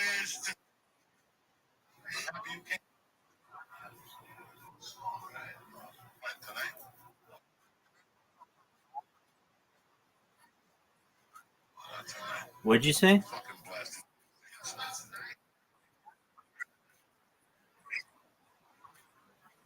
You can't buy part of the NFL.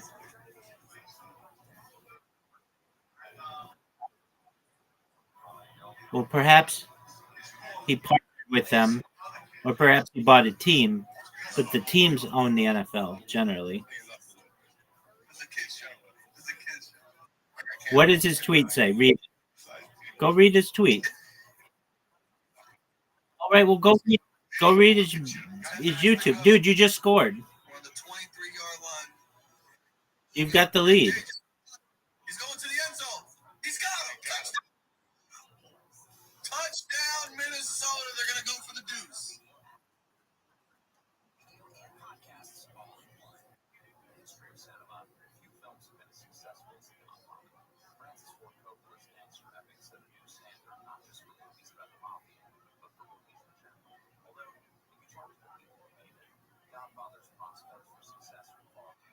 No, he did not buy the NFL. The announcement was a viral marketing stunt to promote YouTube's exclusive free live stream of the Los Angeles Chargers versus the Kansas City Chiefs. He did not buy the NFL. That's not something that he'd have to buy like all the teams. Oh, and they got the 2-point conversion.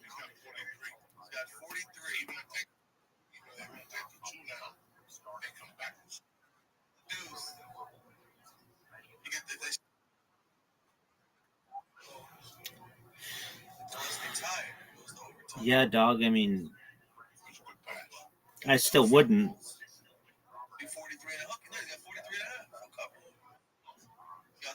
This looks like a perfect.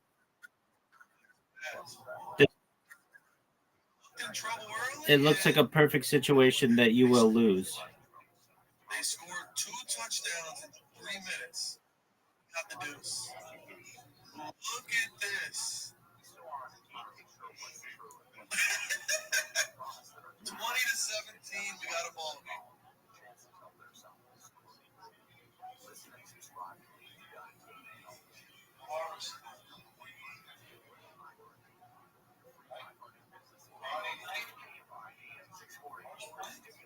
Do you know who Joey Diaz is?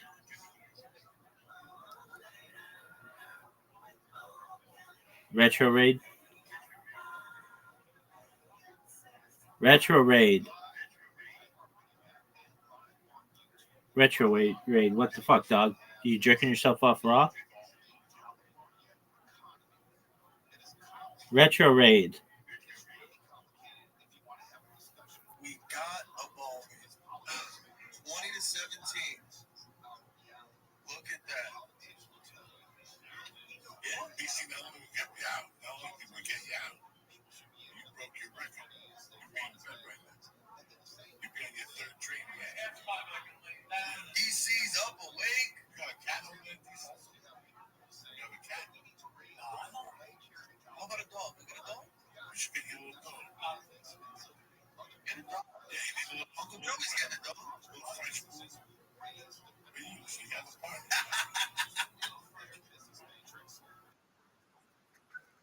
Doug, shut the fuck up. Don't call it innings. They're quarters.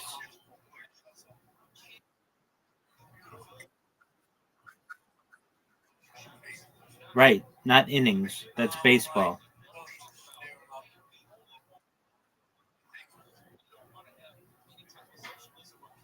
Dog, that's big. Dog, that's a big one.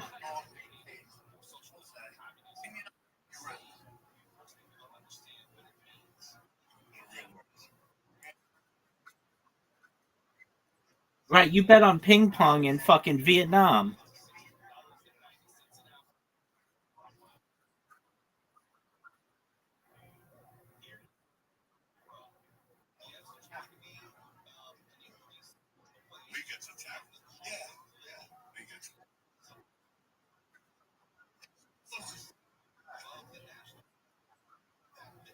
Dog. Dog.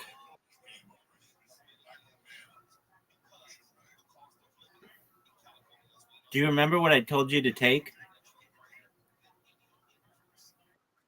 I told you to take the over, but you said that wasn't an option, which really tells me.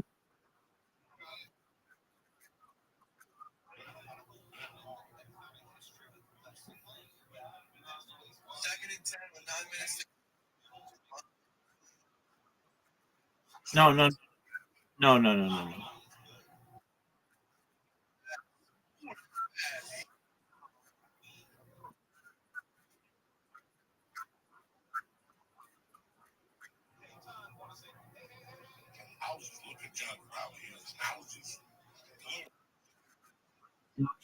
Fuck up. Shut up about betting. You're fine. That's a bad move.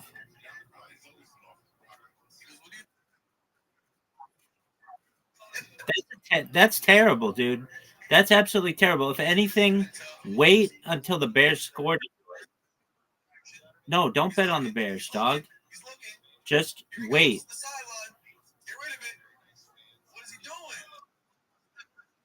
I don't want to. I don't want to hear your bullshit bets. It's 3rd and 14. Just be happy with what you fucking bet.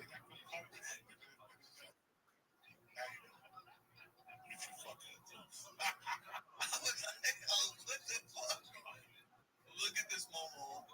Steps out of bounds. Before throwing the ball out of bounds.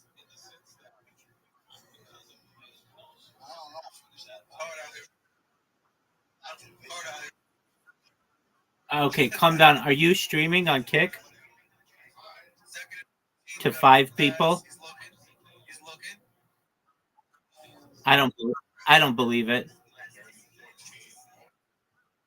Yeah. Do you have? Did you? Did you?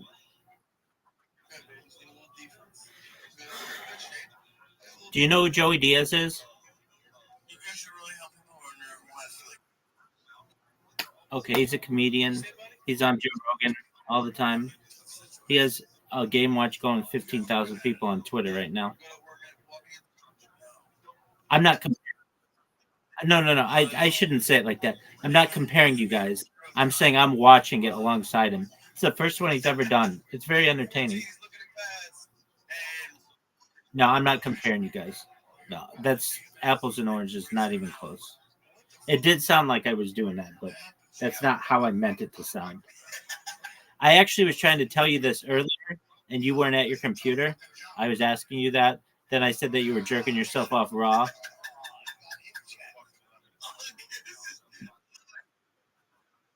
Of course you are. Dog, did you know you guys just got a block punt? That when the Bears were punting the ball, like kicking it, your guys, their hand touched it and made it not go as far? Oh, that's big time. That's not a bad punt, though. No, it's not a bad punt. They called it a lot. It still rolled about 20 All right, Vikings have the ball. They're going to do their best to kill the clock. Oh, dude, your guy might, dude. Big run for you.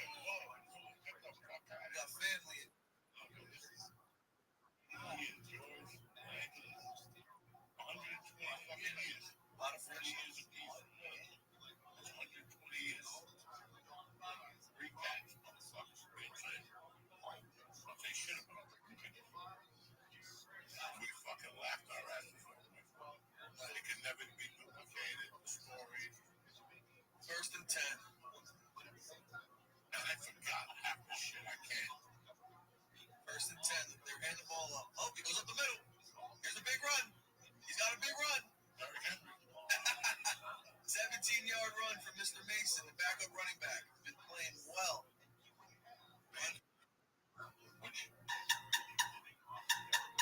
$12 for order, everybody. I fucking hate this. Wasabi, green pea, Thai tarragon, not my favorite. Buffalo Auto Inferno. You eat the Inferno at Rudy's when you wing, your lung will pop the fuck out. Spicy Thai coconut if you're a fucking idiot. Asian style, don't do it. General style, don't do it. Just stick to the fucking Buffalo Hot or Inferno. Plus, they got a beautiful broccoli and pasta with chicken and shrimp for $23. Not a bad deal. Not that cheesesteak. They got a panini. They got cavatelli with broccoli with a small play butter. 3rd and 1. Cavatelli with broccoli. You know what that does to you? A little olive oil, some cheese. Capellini Supreme. With shrimp, scallops, crab meat, and light cream, plum tomato sauce. Tremendous. Get ready to sleep. Turkey gets you sleepy. And let me tell you the heroes they got. They got a nice breaded chicken cutlet. You put some vodka sauce in that. Ooh, Mikey Chickarelli style. Always give it a shout out to my little North Bergen sandwich.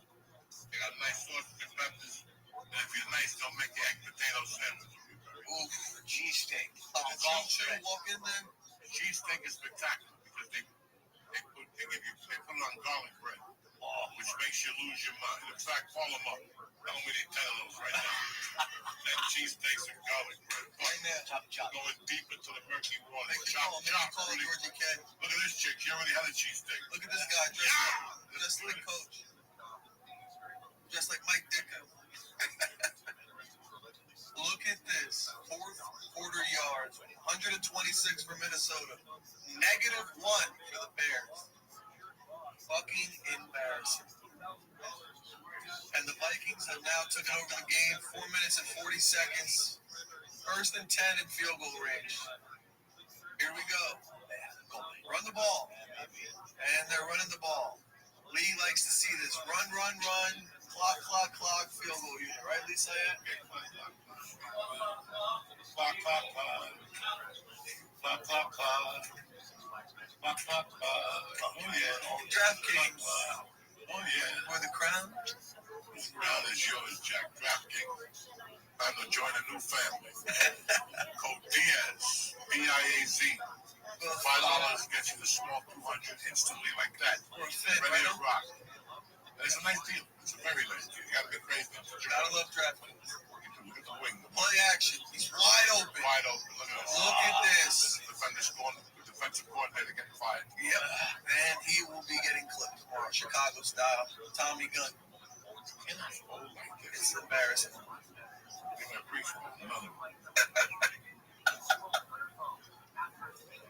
62 is still slinging. We love every fan that come out to the show. You see me, say hello. So they didn't retire Jim McMahon's uniform number? They gave it to him. What up, pimp?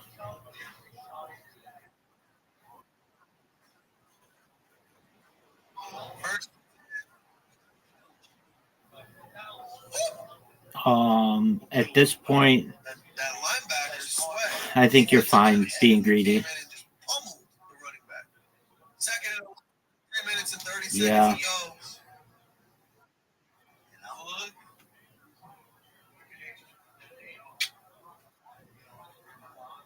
That's a good game, ladies and gentlemen.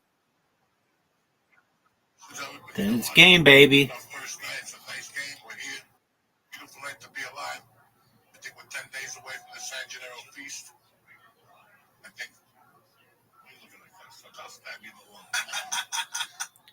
That was big for you. Third down.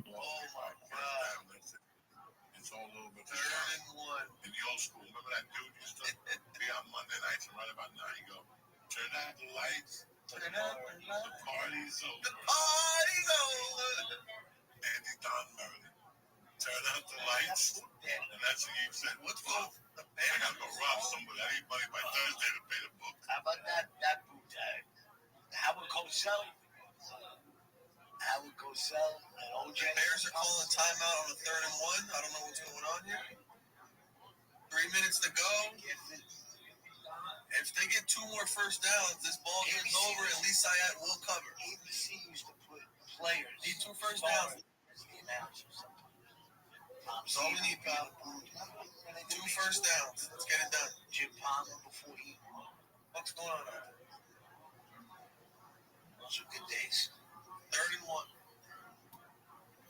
This is a big play. This is a big play for you. I swear to God, Lee, if you were a chick, I'd rape you. Georgie K was just. You just scored. And that's a quarterback keep. Not good for Mr. Sayat. Yeah, they get $60 million. They know the risk. Many of them.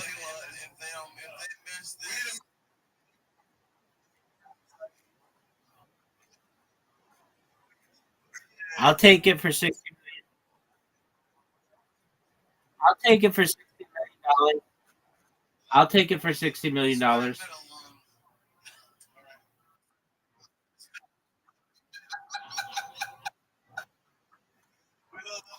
It's not as bad as fucking Boxer.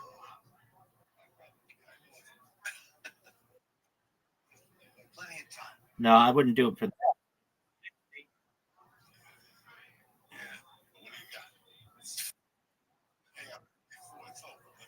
Dude, look at what a quarterback makes.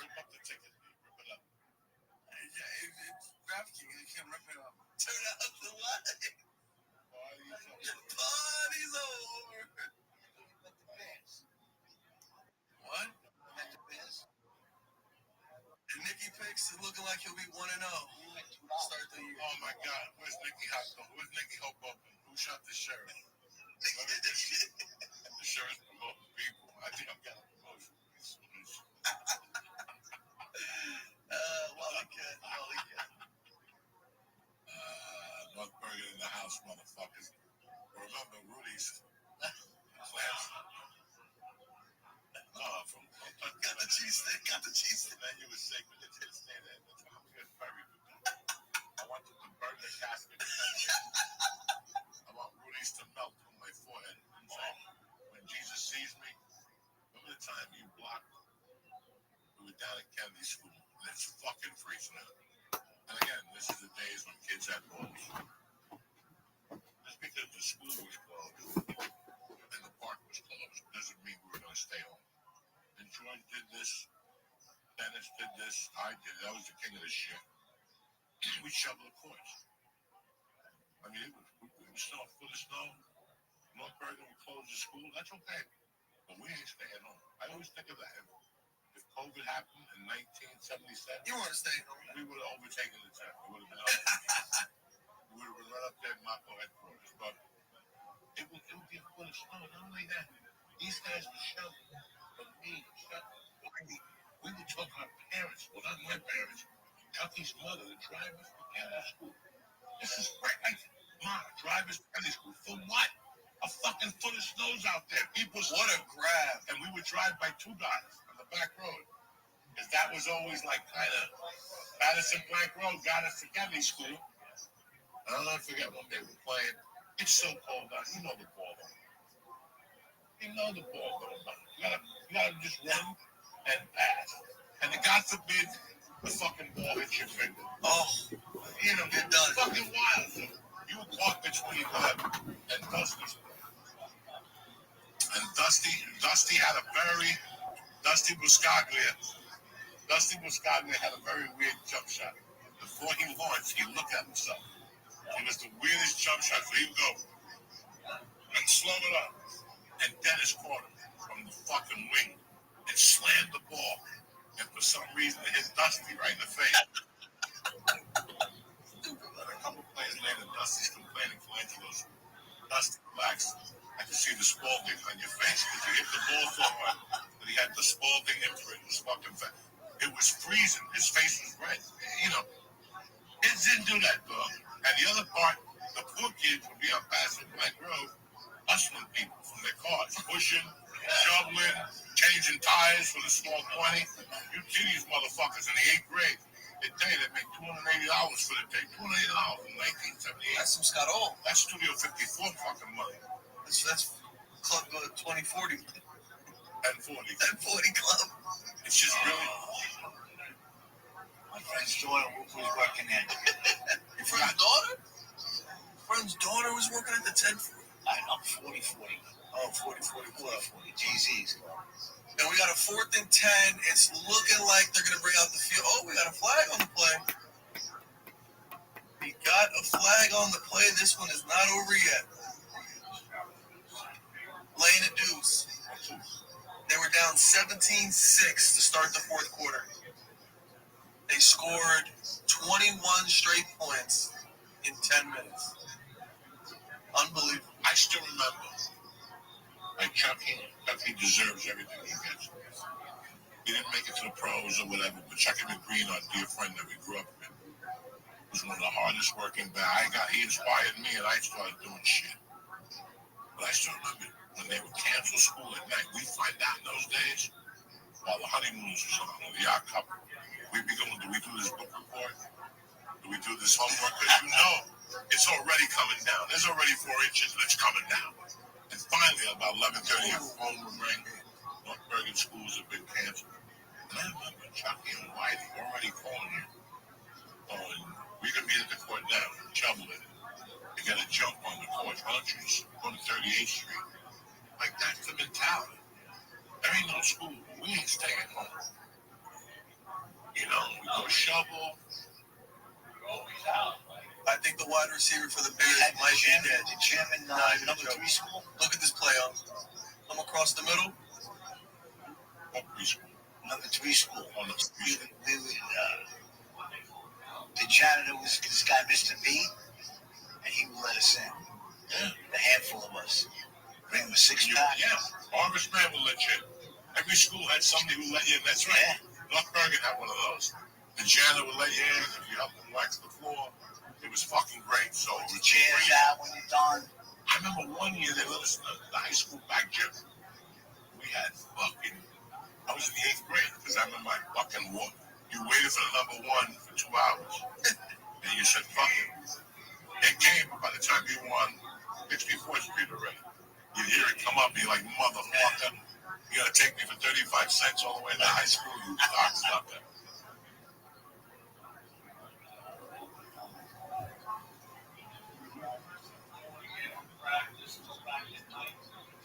Wait, the number 1 doesn't even run anymore, does it? Yeah. It does? Number 1, Kenny Boulevard is still kicking. 2 minutes and 12. First and 10. I don't even know what's going on anymore. They're on the 10-yard line going in. It's really crazy that the kids that are around my house will never know that. It's like just again. And we went out. We didn't even think about frostbite. If we smoked the joint, we had to go to North Bergen. There's all those alleys. And that's when there was no building. So up North Bergen, like from 76th Street. That wind was killer. Bro, those streets, when you were walking to those parties, or Hudson County Park, and you had to dip into those alleyways, and you couldn't even get the lighter to fucking dip. The lighter wouldn't even light to smoke a joint. It was brutal.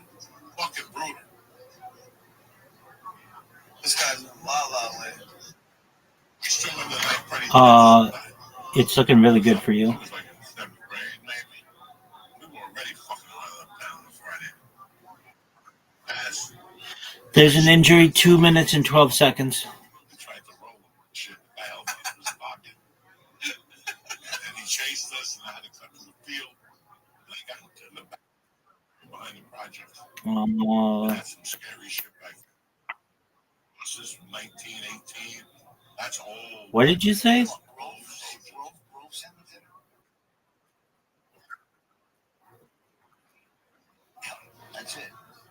was a hole in the fence.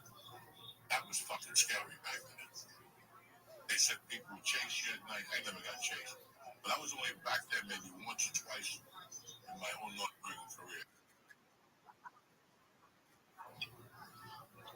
He's got a lot of stuff going. He's got a lot going on. Laying on like a big fucking block. All right, they just scored against you.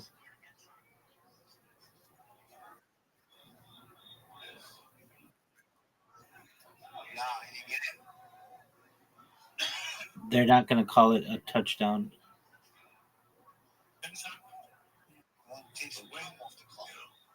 Maybe the fix.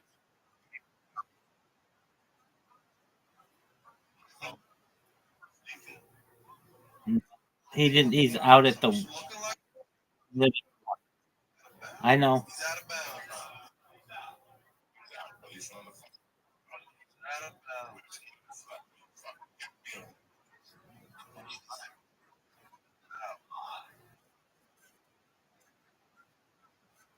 Okie doke.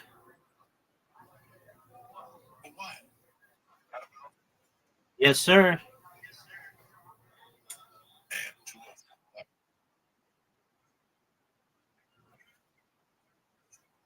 Okay. Good night. Sweet dreams. I tell Nick about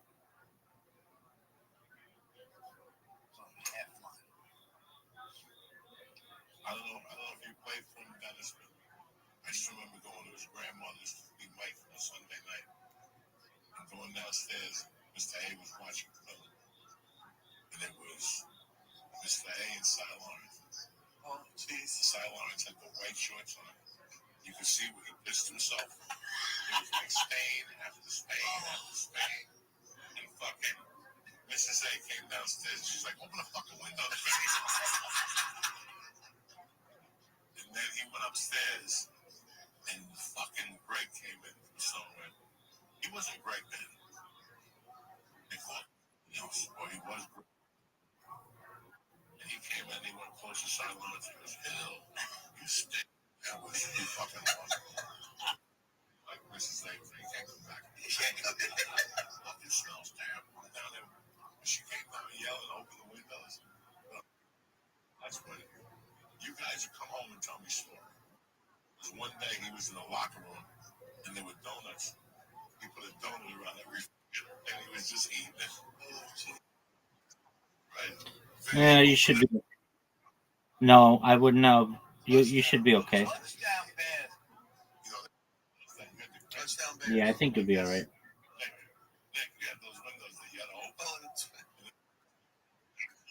Yeah, but they need an outside kick. It's really difficult to do. I'll never forget downstairs, the size down there, and he's got white shorts on.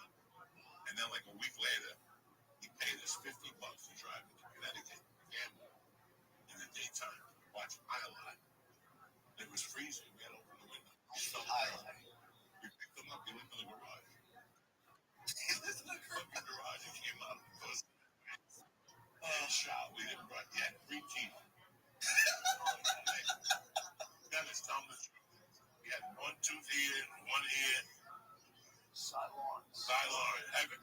And they used to call him Heavy Side because he was fat. So, We had a ball game. So you guys had Franklin Pizzicello too? 27-24, we had a ball game. He took Cy Lawrence with him. Yes, he was on the staff of family guy. Yeah. I went there. Tommy Calabrese was the coach. So he took me. I transferred out of Cliffside. I played for Tommy. Well, we got a fucking game. Englewood. This is the worst. You got to think about right now. It's 8:15 in California. Yeah. It's tip-top. And we're fucking dying. On the East Coast, you got to get up tomorrow. You fucking. I still remember those games that went to 12:30, and you bet it. You had to watch the end. Because if you lost, you had to go fucking do something that night. Didn't they start the games at like 7 1 year? I think it's 6. We touch at 6. 6 in Colorado. 6 in California. It's a 3-hour difference in California. If it starts at 9 here, it's 6 here and 7 in Colorado. They started the game earlier in New York. Eastern. But it started at 5:35. What do you want from me? Just watch the fucking game here. You think I'm over here measuring times and whatever? Oh my God. Let it go, George. No, it started at 5:35. That's great to know. 1987. What are you pissed about? I don't know what to be pissed about. I'm losing. I had a good time. I ate good chicken. And all of a sudden you want to beat Billy to the time clock. What's that deal with the fucking bed with the clock? Oh, now they're in trouble. Boom! And that's the ball game.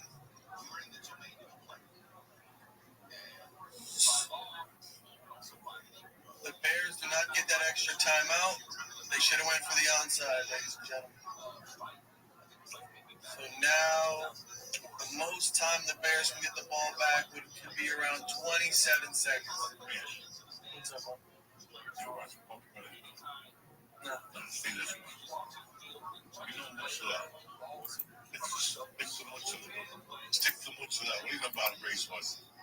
Not for nothing, Charlie. I went down to your brother's shop last week. Had a pizza with mozzarella. Off this fucking shit. The Cacuccios never made a pizza. Never made a pizza tough mozzarella. Yeah.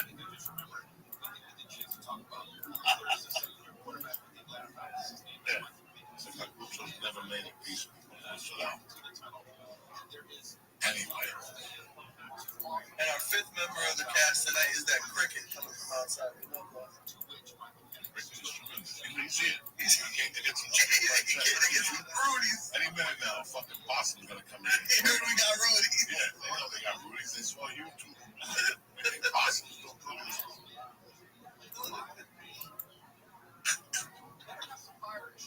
Where's Lee? What do you mean sorry? He's not supposed to be sorry. Nah, wake him up. He knows we got him. Georgie K. Buddy's right next to me. He's not high. He's got that disease where you fall asleep a little. Narcolepsy. Leave him alone. We got him some medication right from Europe. Like Jason Kelsey. He's fucking Kelsey's big on how to fuck a lot of. Last got a lot of fucking money. He's got stuff. Especially that boy Travis, just married a billionaire. He's doing something. Did he marry her already? Yeah, they got Yeah, married. but it's a fucking prenup, though. Yeah. Don't believe the hype. That's not it. She's like one of those NFL marriages and shit. And after the day, they probably sleep in separate bedrooms. Like Ricky Ricardo and Desi, you know what I'm saying? Like Lucy and Desi. This poor guy, he just got out of chemo. He's talking about Scott Van Pelt. He's one of those guys from Copo. All those Mexican guys. Shit, he's talking about SVP.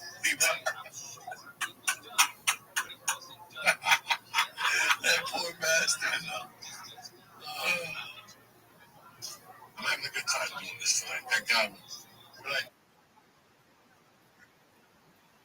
you ever seen Year of the Dragon? And he tracks the boss and they go all the way to the top. The basement, he lives on a little wall. And they go see him. That's the great post of New York is in. And we got to run up the middle. We got a 5-yard game. And there's the final timeout for Chicago. Michael Joey still has a chance. Listen.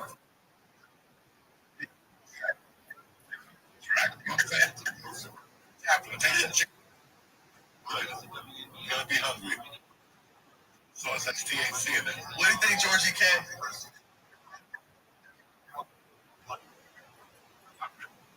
What's your prediction?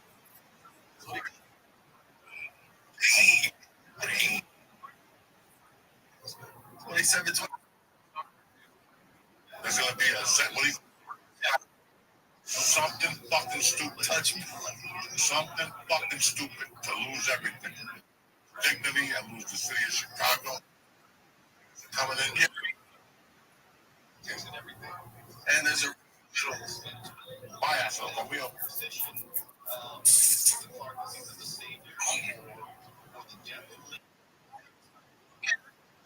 play.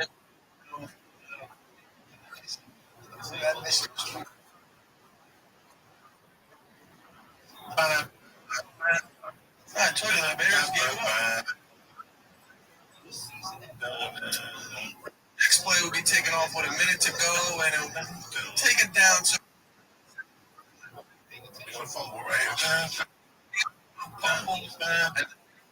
field goal range. Let's see. These motherfuckers are angry. Yeah. Shit. Down to a minute and 2, and there's a timeout.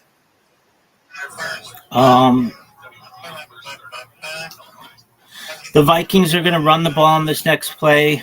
They're going to run off about 35 seconds or so, and then they're going to punt it, and the Bears will have like 25 seconds.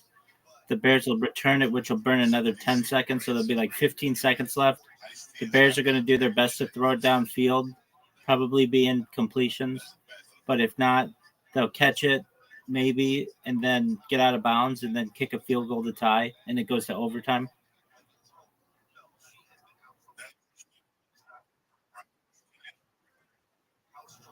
What'd you say?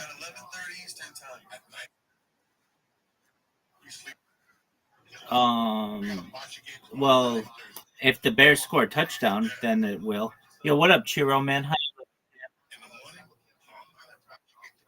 Chiro, man, can you hear me?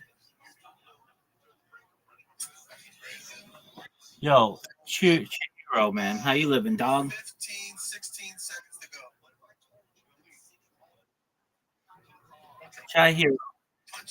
Chihiro, how you living, dog? Can you hear me?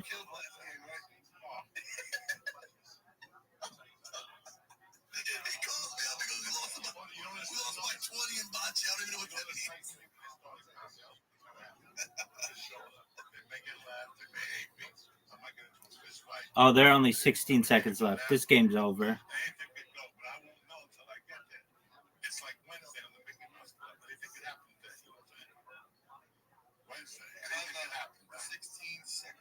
That's the fucking guys.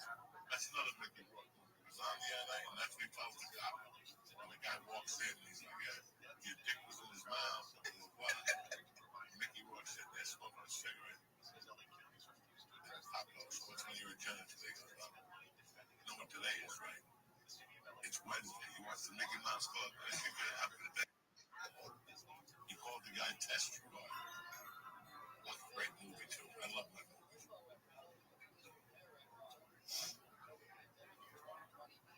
That was on the other night. It came on at 10 o'clock at night. I walked in the house at 10 fucking 18. All right, the Bears have the ball with 9 seconds. 10 seconds. 9 seconds to go. I went to the 1 o'clock screening in Boulder in 1987. I stayed for the 4th. Like, I was so fucking confused. And I'm going to be honest with you, I'm so dumb. I didn't get what that movie was about for years. It took me like 3 or 4 years before I'm like, holy fuck. For years, I'm like, that's a great movie, but I didn't really know what was going on at the end. J.J. McCarthy, 13 for 20, 150 yards, 2 touchdowns, 1 interception. Not bad for the rookie. First game in the NFL. Not bad. Big grudge match. He was trainer. He called me fat. He goes, look at this fat. No, I said something. Oh, Jesus. No. I'm your trainer. You look like you ate my trainer. No. There's a reason. Thank God. I addressed the man in disguise to cast a check. That's how I had to get touched.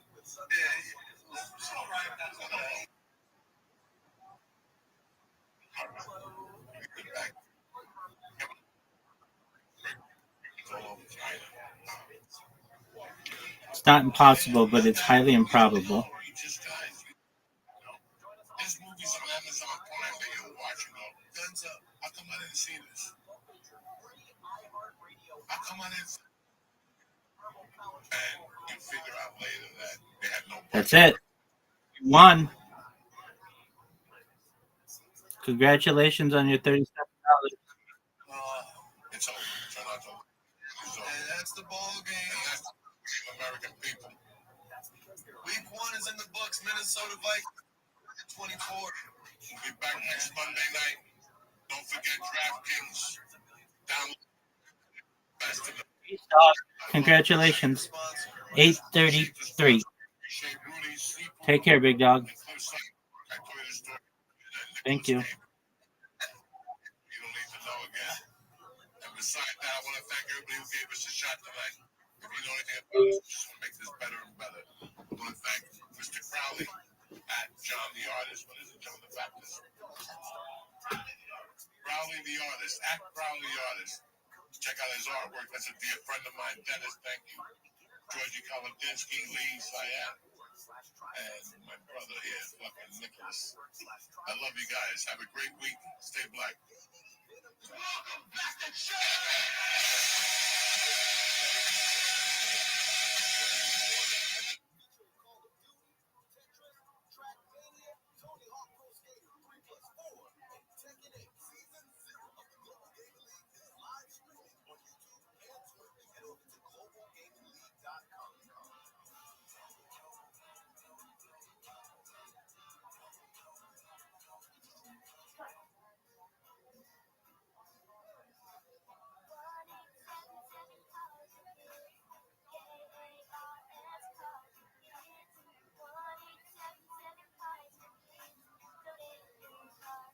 Donate today at Cars for Kids. Your car, running or not, can be picked up as soon as the next day.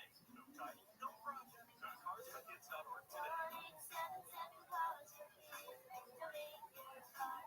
Now accepting donations of land, homes, buildings, or any kind of real estate. America is changing, and so is the world.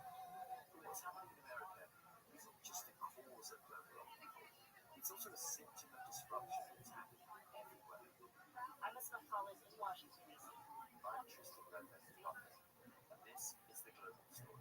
Every weekday, we're bringing a story from this intersection, the world and America. Visit on BBC.com or wherever you get your podcasts.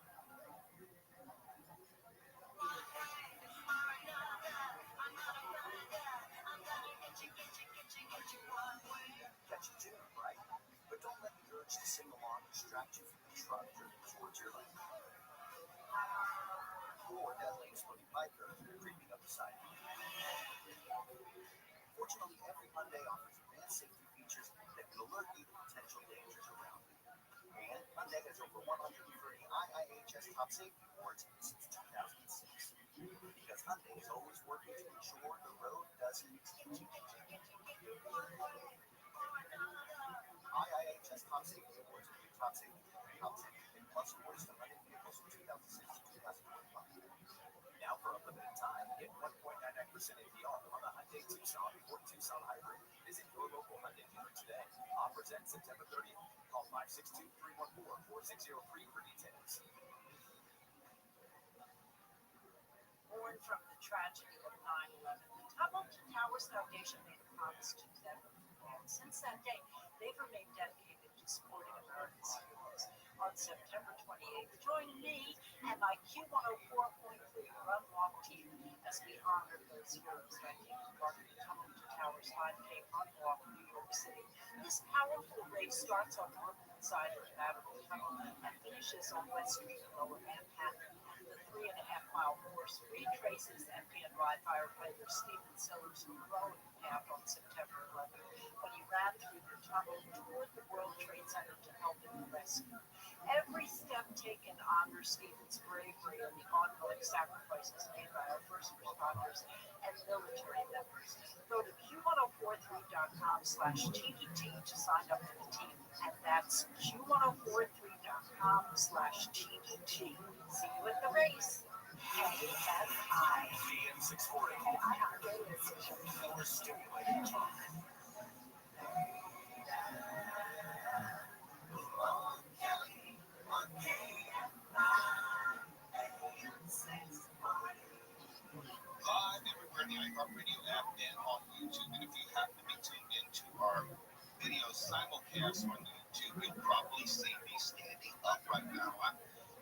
I commonly do while working in radio because you can sit hours and hours on end. We know that from various medical reports that sitting is the new trigger of heart disease. If you sit too long, you have a better chance of dying of a heart attack. So there are times where, and it's kind of a running joke here at KFI, this one, it's always doing steps. I'm marching in place. I'm walking around the office. I'm always trying to keep my blood moving and also getting some exercise in while I'm at the office because I don't want to live that sedentary lifestyle, which is common in this business. But then I saw this story in the New York Times today, and it kind of, maybe it's confirmation bias, but it's more of what I thought, but it also puts more science behind not sitting as a better way of going through your day. And it's called dead butt syndrome. If you should sit all day, I like to call it dead ass. It doesn't sound better. Dead ass sounds better than dead butt. But it's called gluteal amnesia, to be specific.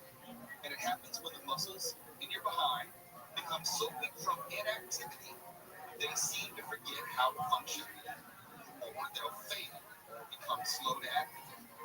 They make the distinction that's different from a leg or arm falling asleep because you will not feel any pins and needles. And this is Jane Canitas, specialist in physical medicine and rehabilitation at the Mayo Clinic in Rochester, Minnesota, says, quote, the name isn't dead butt.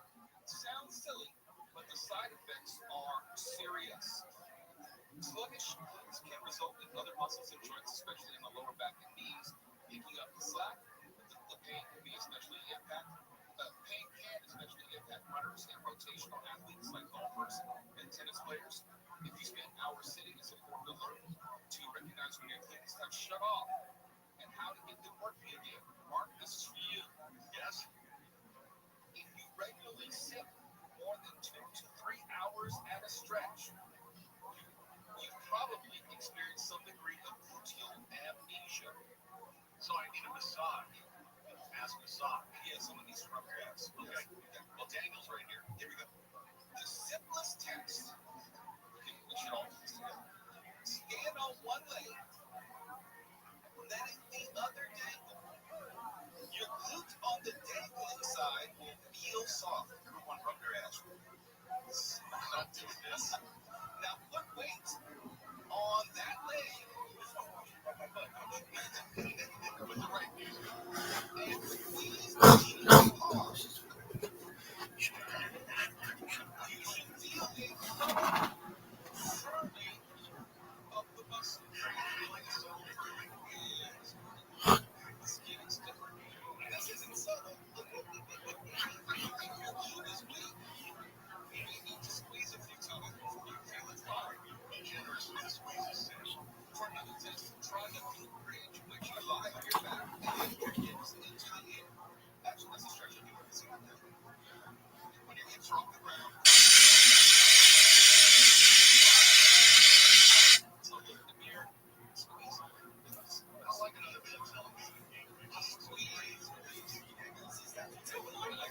This is very hard. Squeeze the booty. Release. Squeeze the booty. Release. See, I have concerns whenever my legs and butt fall asleep when I'm on the toilet. And that usually happens after like 15 minutes. And they recommend not to spend that much time on the toilet. I have a news item about that right now. Let me know if you'd like it. Yes, I'd like it now. A new study suggests using a self-closed bathroom increases the risk of developing what's called the roids. Researchers found about 37% of smartphone users spend over 5 minutes on the toilet compared with 7% of non-smartphone users and regular smartphone. You're saying it's unusual to spend more than 5 minutes on a can? When you use a smartphone, you're much more likely to spend more time. Yo, Mr. Clarice.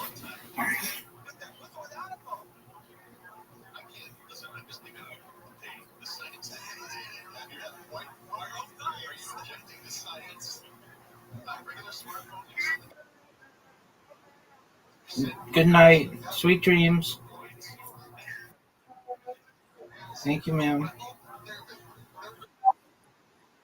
You're welcome. toilet as pressure from the sink can cause blood to pool in that area. So sitting is difficult. That's what we're saying. So if we sit too long at work, in the dead ends. If we sit too long on the job, in the roads. So just stay in your life. Fly into a roid rage. So just make sure whenever you're in that mirror, grab, start to sink in. Massage, squeeze, make sure it's known. Make some sense. And then you still the stage, Trump is grabbing. Squeeze. You feel better. I can. Touch. Boy, if you watch the YouTube, you can see his facial expression. I thought you would get my ass. I said, that was actually Sam's day being jealous. Can't buy. Live for one Kelly. Your horoscope when we come back. I'm going to bring back our Rabbi Rothschild. Here's the latest from the KFI 24-hour news. COVID-19 cases are rising sharply in the state. Health officials say California's COVID positivity rate rose to nearly 13% by August 30th, up from 7% the previous month. Warner Brothers is suing AI Midjourney for copyright infringement. Lawsuit claims Midjourney allows users to create AI-generated images and videos of copyrighted characters like Superman and Bugs Bunny. This is the third lawsuit against Midjourney by a major Hollywood studio following Disney and Universal's joint suit in June. And today, September 8th, is National Star Trek Day. Write a line note with someone. Write a gone. Be sure to get your shirt with you. You know what to do. Now we are heading to some cones on the 5 and select the read. That's heading southbound through Cowboy Boulevard to the 14. Get your right into Cone Mountain Road, mark that scheduled until 6 in the morning. And you're on the 101 southbound to Studio City, right at Laurel Canyon. Looks like a crash has just been moved down to the left lane. Traffic has been covered. And 91 eastbound in Riverside, just below the 215 6C interchange. You still have a red pair that has the right lane blocked out and slowing down for University. With Southern California's most accurate traffic reports, I'm Pedro Moreno. America's #1 app for radio is iHeart. Live radio, trusted DJs, breaking news, live play-by-play, plus the station you're listening to right now, anytime, anywhere. Join the millions who already have it. The free iHeart Radio app today. The #1 app for radio. Looking for something new? Try fencing, the Olympic and Paralympic sport that mixes speed, strategy, and fun. It's like chess meets cardio. Quick feet, quick decisions, and a satisfying lead when you score a point. Kids, teens, and adults can start anytime. No experience needed, and many clubs have loaner gear. Coaches teach fundamentals and safety from day one. Find a beginner class near you at usafencing.org/tryfencing. That's usafencing.org/tryfencing. It's the gaming event of the year, featuring T-Pain. What up, Tim?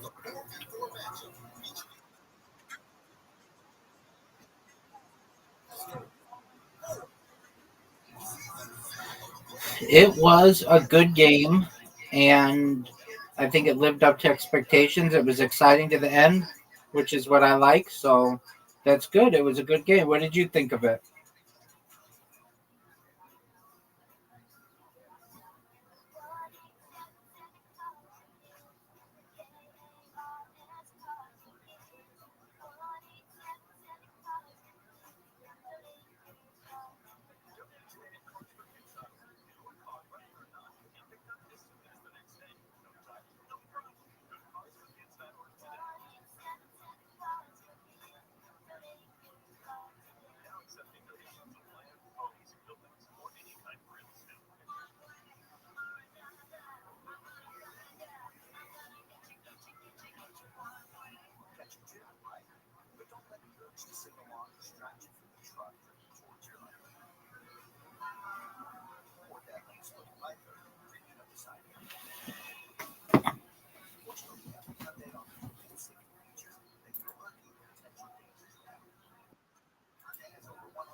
a mistake. LifeLock monitors hundreds of millions of data points a second. If your identity is stolen, we'll fix it. Guaranteed your money back. Save up to 40% your first year with promo code NEWS at lifelock.com. Terms apply. Looking for something new? Try fencing, the Olympic and Paralympic sport that mixes speed, strategy, and fun. It's like chess meets cardio.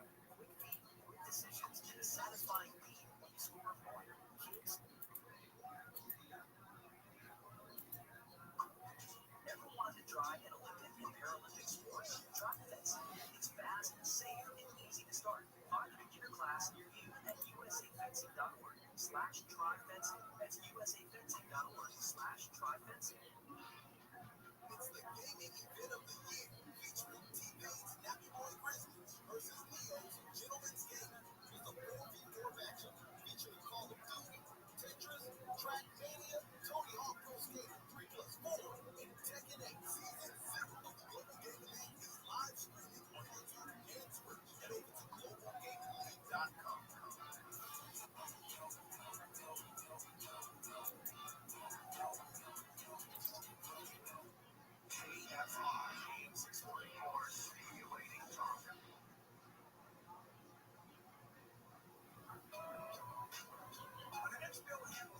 California's best kept secret. Governor Gavin Newsom's official calendar in her strip club. Now, does this have to be such a mystery? That's coming up tomorrow at 7 o'clock on the Next Billion.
One and two, 1 and 3, 1 and 4, 1 and 5, 2 and 5, 2 and 6, 3 and 6, 4 and 6, 4 and 7, 5 and 7, 5 and 8, 5 and 9, 6 and 9, 7 and 9, 7 and 10, 7 and 11, 8 and 11, 9 and 11, 10 and 11, 10 and 12, 11 and 12, 12 and 12,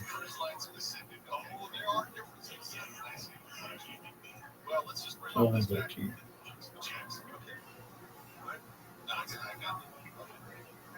Get ass. 12 and 14. When was the last time you got up on it? You don't have to answer that. 13 and 14.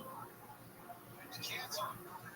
Leadership quality service, especially with pressure mounts and other scopes. You're calm and straight. You said words. All right, kids. Pending financial matters finally begin to move forward.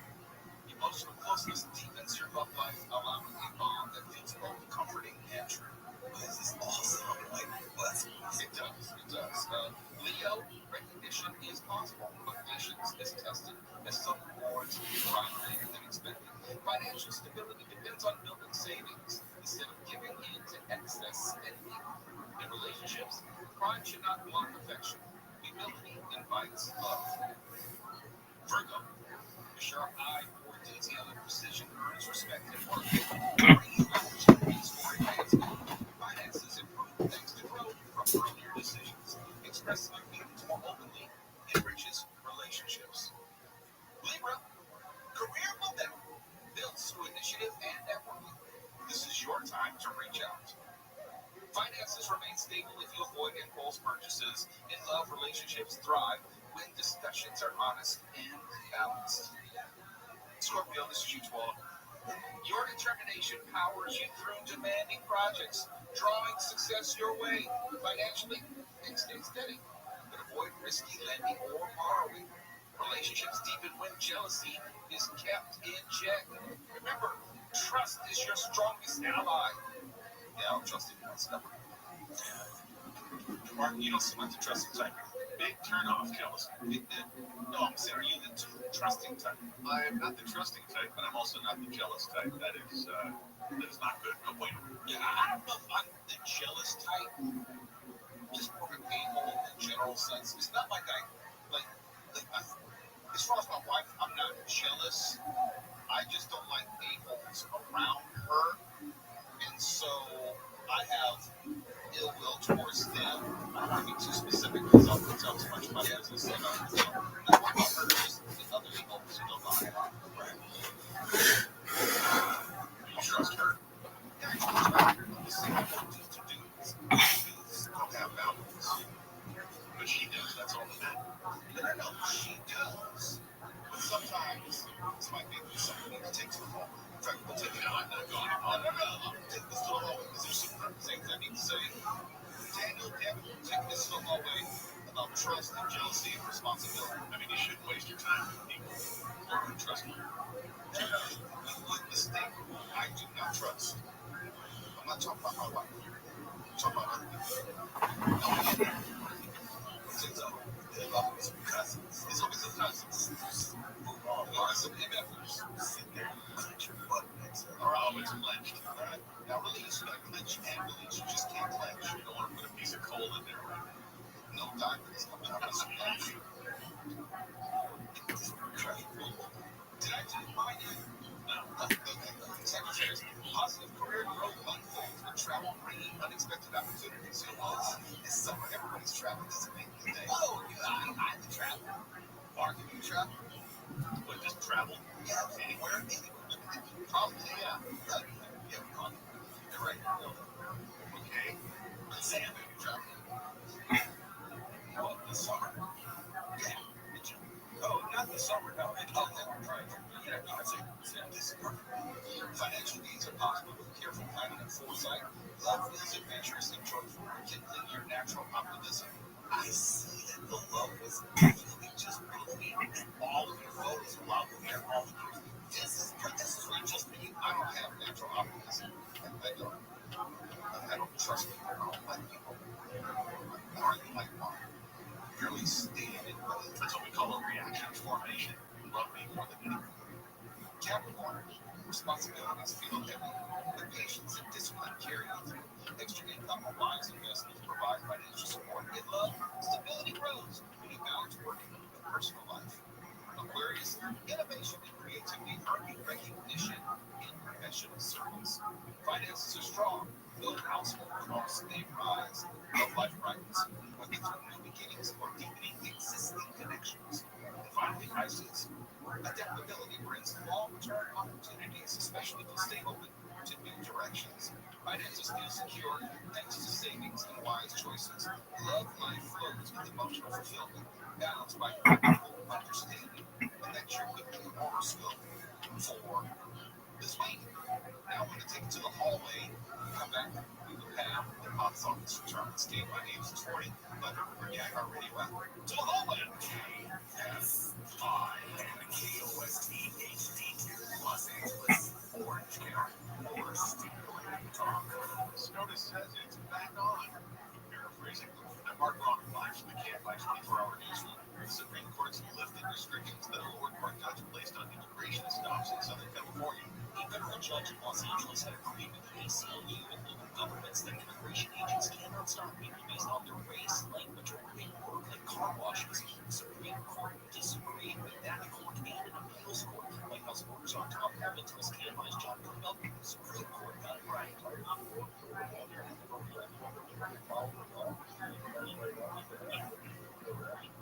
The Supreme Court decided on a temporary restraining order. A hearing on a potentially longer order has been scheduled in LA later this month. Michael Marks, KFI News. LA Mayor Bass says the Supreme Court decision has allowed racial profiling to resume in LA.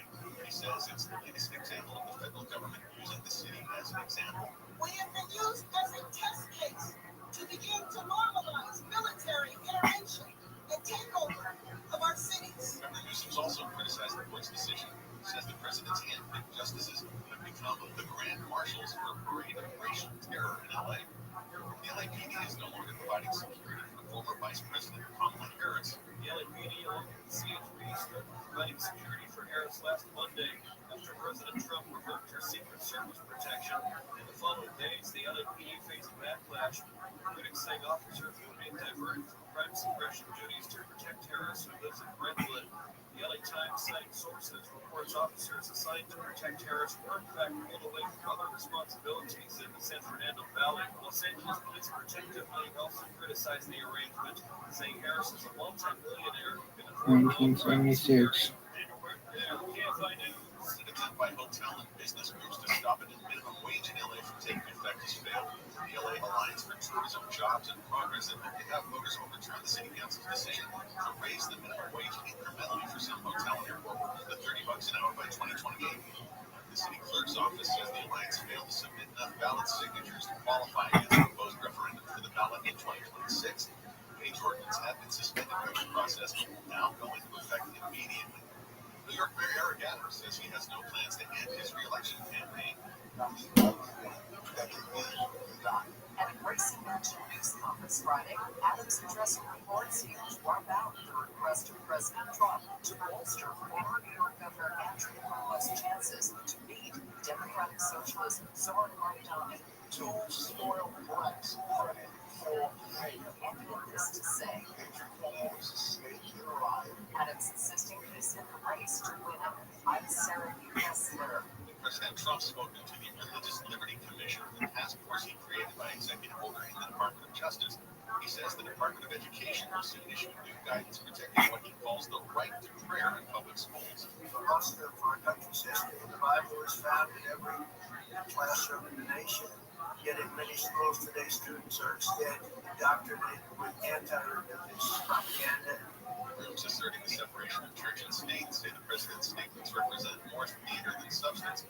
They point out our founding fathers explicitly did not intend America to be a Christian nation and say religion is not under attack. Southland weather from KFI clouds and fog later lows in the mid-60s. Sunny tomorrow, months around 80, mid-80s in the valleys 80 and 90, low 70s in the beaches, and we may get some drizzle Wednesday morning. Now 72 in Orange, 72 in Villa Park, 72 in Sherman Oaks, 72 in Compton. Should I just said 72 everywhere? We're heading to a storm on the 91 now, Wayne Park. Heading eastbound just before 9th Avenue. Get stuck in the right lane is causing a little slowing as you make your way from Valley. Also, what a park 5 southbound. This is just after Artesia Boulevard. A crash there has been cleared from the 2 left lanes. Your drive is recovering from Carmenita. As you travel on the 710 northbound at Long Beach work zone from Willow Street to just before the 405. In the right lane code out there. It's scheduled until 5 a.m. 210 eastbound, that's in Zamunda, from Lithuania Road to Pennsylvania Avenue, you'll see the two left lanes off limits for road work that's scheduled until 6 in the morning. A full closure 14 southbound in Lancaster from Avenue K to Avenue N. That's due to road work scheduled to end at 4 a.m. And it's good news if you're on the 91. That's eastbound in Riverside, just before the 215-60 interchange. A crash has been moved out of the right lane. Your drive's moving smoothly in that area. Southern California's most accurate traffic reports. I'm Pedro Moreno. Our 2025 iHeart Radio Music Festival, presented by Capital One. September 19th and 20th at T-Mobile Arena, Las Vegas. Streaming live only on Hulu. Limited tickets still available at AXS.com. Get yours while you still can. Lenovo and the iHeart Radio Music Festival. Tech that hits different. Can your gear keep up with the beat? Lenovo PCs are built for creators, dreamers, and fans who don't hit pause. Visit Lenovo.com for the latest in AI PCs and game-changing tech. Looking for something new? Try fencing, the Olympic and Paralympic sport that mixes speed, strategy, and fun. It's like chess meets cardio. Quick feet, quick decisions, and a satisfying lead when you score a point. Kids, teens, and adults can start anytime. No experience needed, and many clubs have loaner gear. Coaches teach fundamentals and safety from day one. Find a beginner class near you at usafencing.org/tryfencing. That's usafencing.org/tryfencing. When you bundle renters and auto with Progressive, you can save while protecting your most valuable possessions, like your priceless vinyl collection. Sure, you sleep on a futon because the money most people would have spent on a bed you spent on more records. But forget the fact that you can stream just about any song ever created for a few dollars a month. No, you need to listen to music in the most difficult way possible. So go ahead and get Progressive so you can save while protecting the things that matter to you. Progressive Casualty Insurance Company affiliates and other insurance not available in all states or situations. It's the gaming event of the year, featuring T-Man's Nappy Boy Grizzlies versus Leo's Gentleman's Gaming. There's a 4v4 matchup featuring Call of Duty, Tetris, Trackmania, Tony Hawk Pro Skater 3+4, and Tekken 8 Season 0 of the Global Gaming League is live streaming on YouTube and Twitch. Head over to globalgamingleague.com.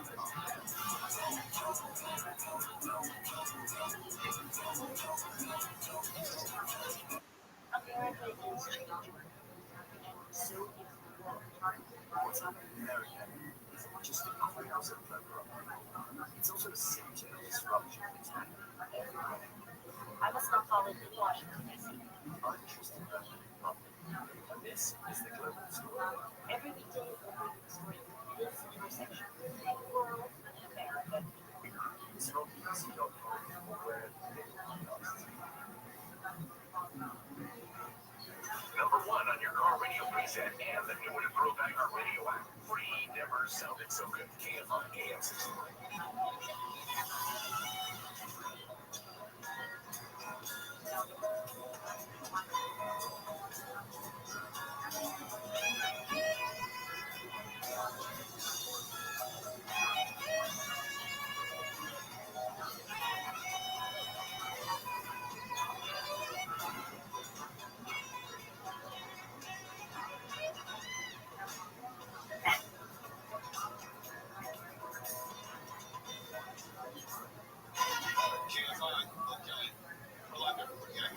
And on YouTube, I hope you didn't miss that trip to the hallway before the segment. It probably was pretty eye-opening and enlightening if you did happen to see it.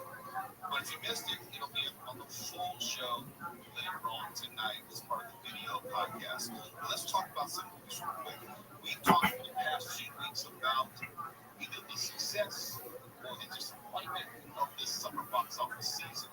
Some movies have underperformed, and there's some movies like The Conjuring Last Rites, which have overperformed. Now, The Conjuring Last Rites is not a typical horror movie, only because the number of theaters in would suggest it's a mainstream movie. It's in 3,800 theaters, which is a lot for a horror movie. And I say that because horror movies are rated R, which means that there are a limited number of theaters which are going to show it. You're not going to have the multi-screens to show it. But at 3,800 theaters is more than a lot of the summer blockbusters were in. So that tells you about the coverage. It brought in $84 million domestically. Damn, $110 million internationally.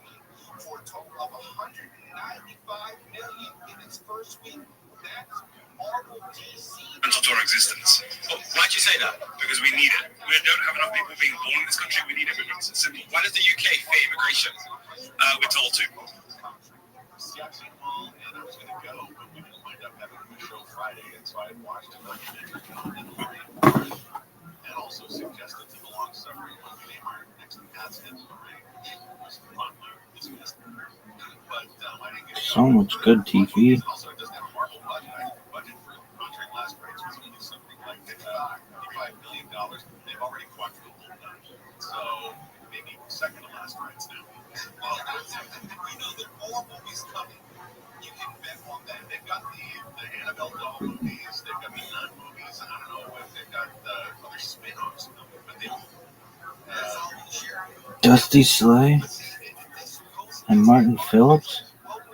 What in the absolute fuck?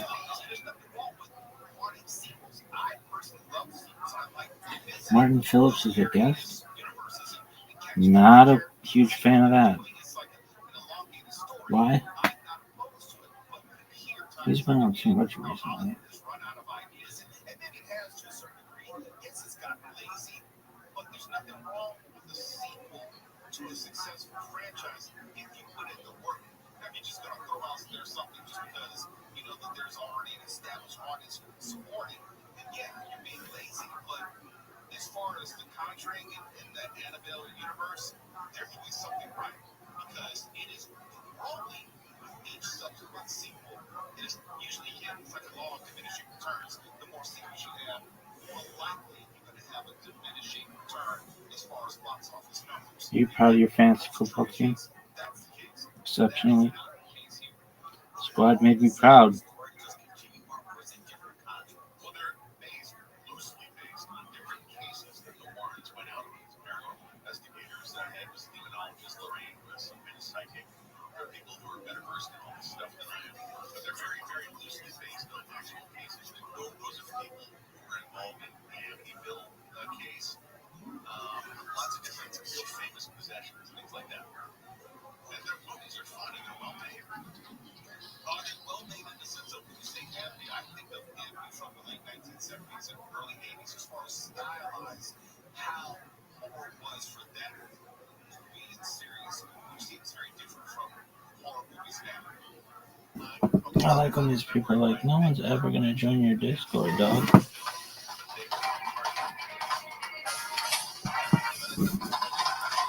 Because they're right.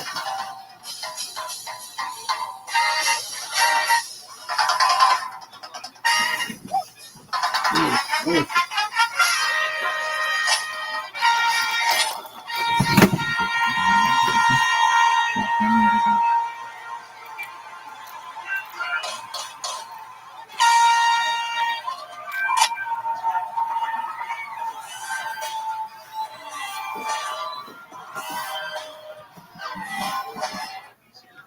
No.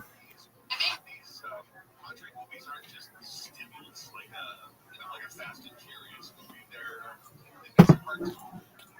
Fast and Furious, so lots of heart. Yeah, family. I'm sorry I mentioned it. What is the number 2 this week? Interestingly enough.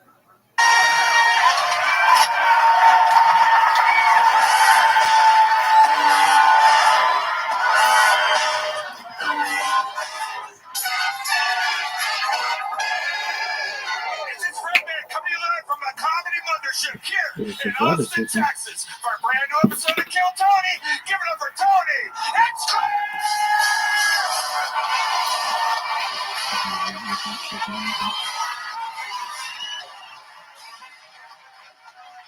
guys, who's ready for the best fucking night of their life?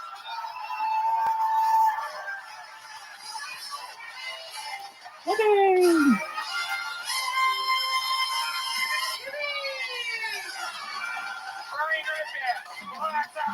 The best damn band in the land, everybody. Come on.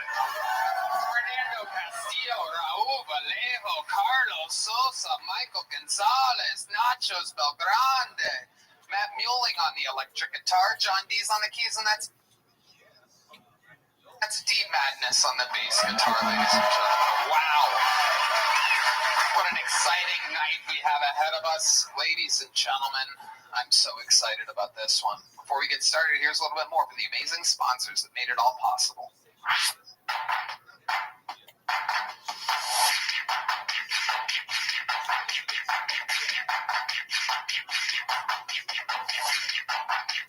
Hi, everybody. This podcast is sponsored by Blue Chew. Guys, enter the room dick first. Blue Chew isn't just a tablet.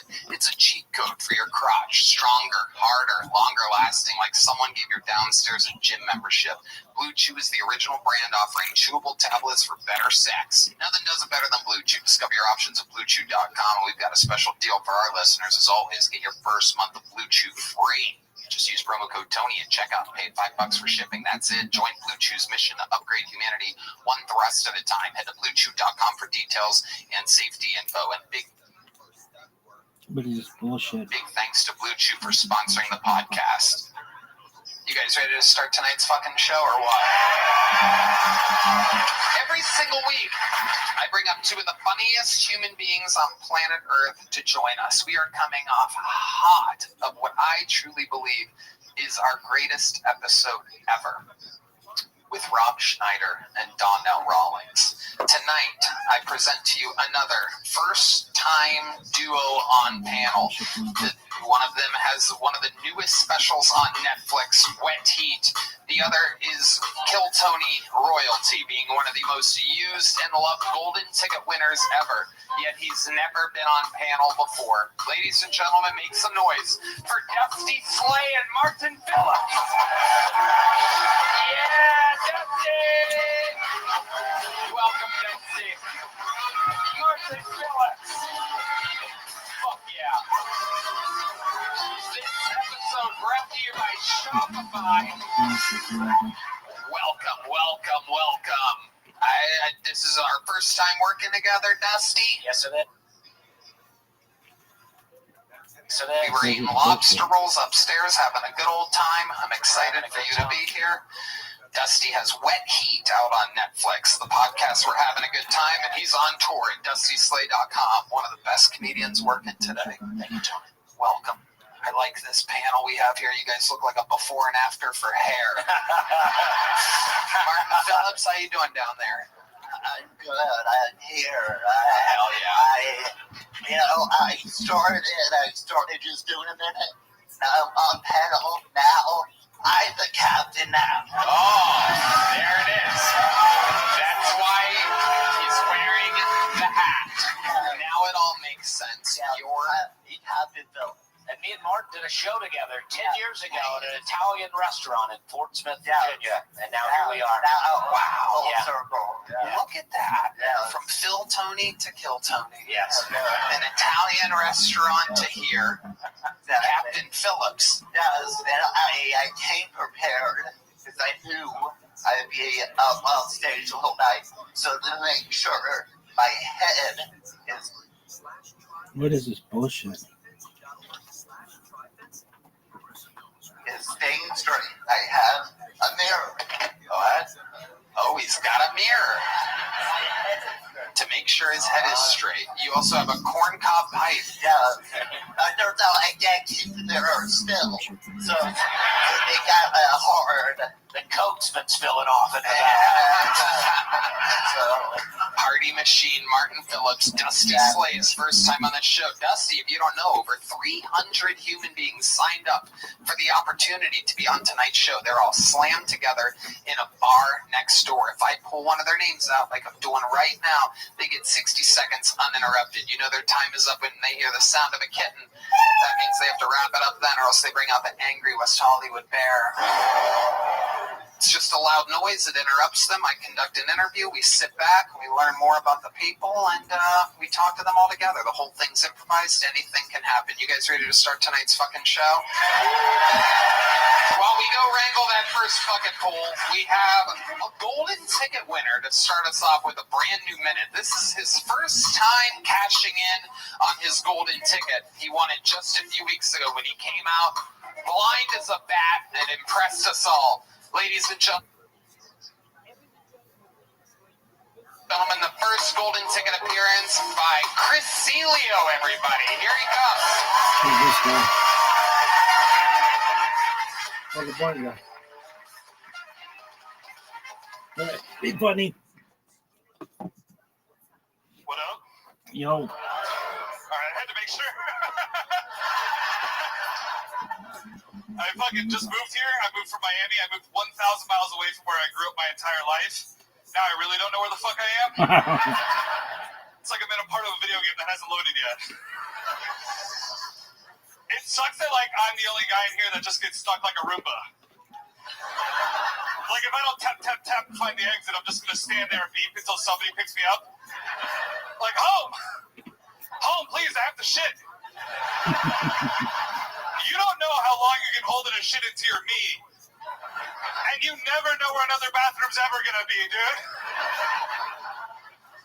You're like, well, I guess I'm never gonna shit again.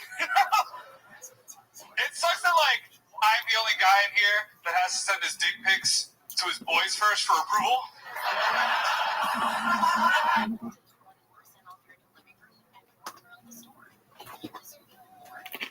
Yeah, I'm gonna be like, yo, is this a good one? And then they get to be like, why is your dog in the shot, Chris? Were you aiming for all balls by chance? This is half your cock and not the good half.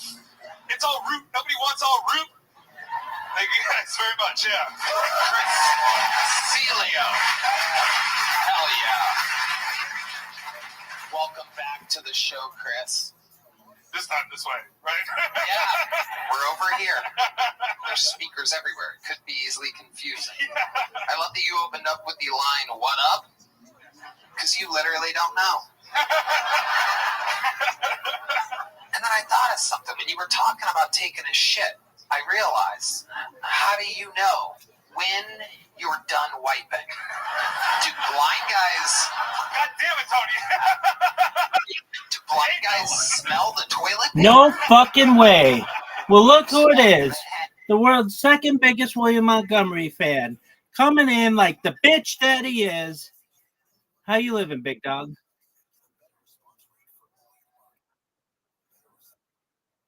I've missed you. Dude, I'm slaying a dick like it's out of style, son. Every day's a holiday, every meal's a feast. Hold on. Be cool, my babies. What is it, big dog?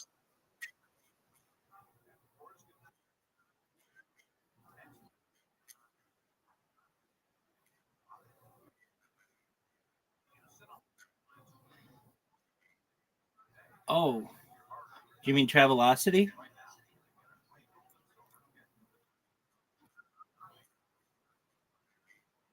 Absolutely. It turns out it's 69 cents every 69 days.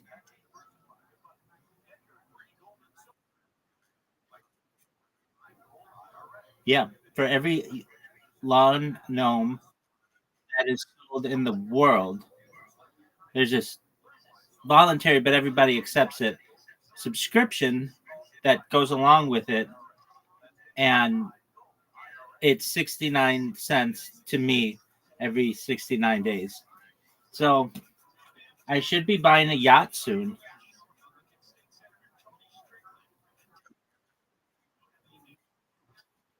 How have you been?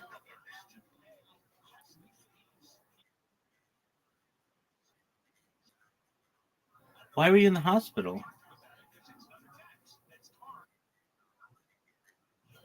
Oh, no way. Are you okay?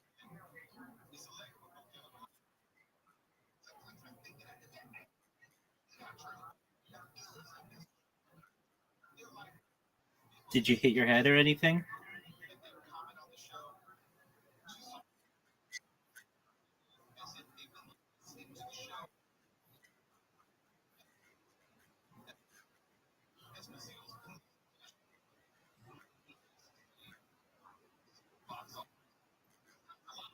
No way.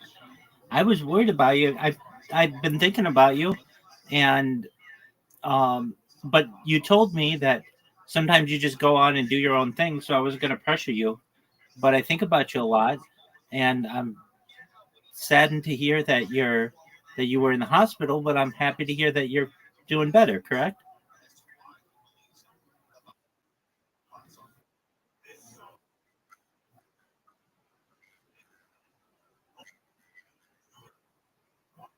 Absolutely could have been worse.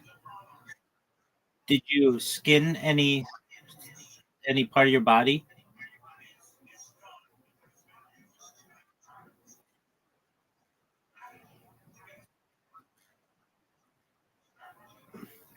You could have easily been paralyzed.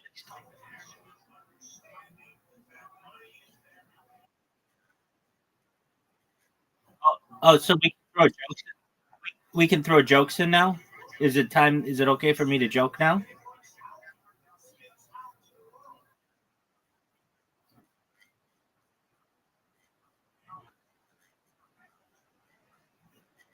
That's true. That's absolutely true. Were you able to? I wouldn't either. They're very serious subjects. Would you consider yourself still the second biggest William Montgomery fan in this Discord call? Or did you drop?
So this made up super power somehow has given you the absolute craze of thinking that you're the second big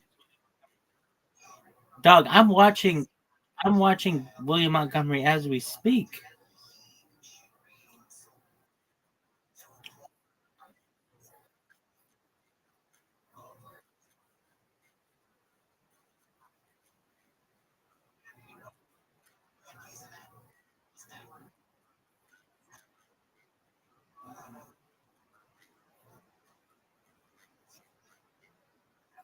That's incorrect.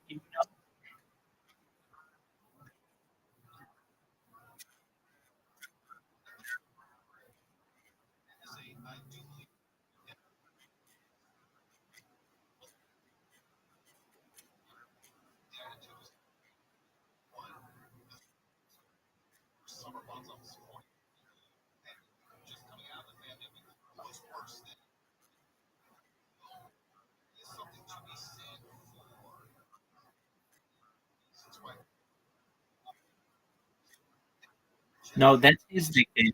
Dog, have you ever sent a manifesto to William Montgomery as he requests?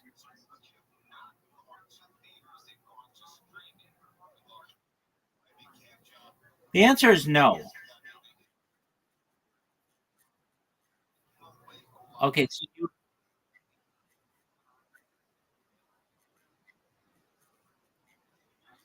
okay, that's some kind of disorder. That's different than just being the number one. Incorrect on the superpower. William Montgomery in every episode does not have Casey Rocket say, please unify your consciousness into William Montgomery. He says, send your manifestos to the William Montgomery Show at gmail.com. He makes it very clear. And any,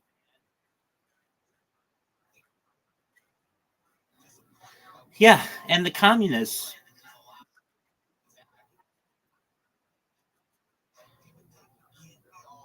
dog, the Unabomber was onto a lot of stuff. Have you ever read the Unabomber's manifesto? No, dog. It's Ted Kaczynski. Get it right, dog. Yeah, Ted Bundy was a serial killer. Ted Kaczynski was the Unabomber. And if you ever read Ted Kaczynski's manifesto, he talks about, this was way back in the 90s, how we're becoming too reliant on technology and eventually it will be our downfall, which a lot of people say is true today.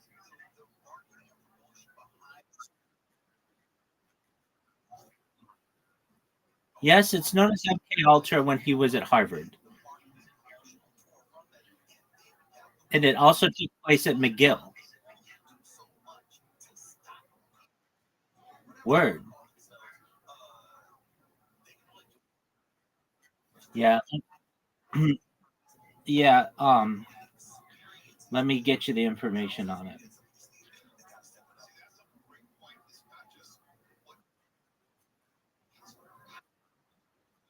Yeah, I don't know. In Montana. Yeah, so Project MK Ultra, a covert CIA program aimed at developing mind control and interrogation techniques, involved unethical human experiments conducted at McGill University's Allen Memorial Institute in Montreal between 1957 and 1964. The specific effort, known as MK Ultra Subproject 68, was led by Dr. Donald Ewan Cameron, a prominent psychiatrist and the first director of the Allen Memorial Institute. Cameron's research focused on a method called depatterning, which involved inducing prolonged comas using barbiturates and LSD, followed by intensive electroconvulsive therapy administered multiple times a day over weeks, reducing patients to a childlike state. This was followed by psychic driving, where patients were subjected to repeated audio messages while sedated in an attempt to reprogram their minds.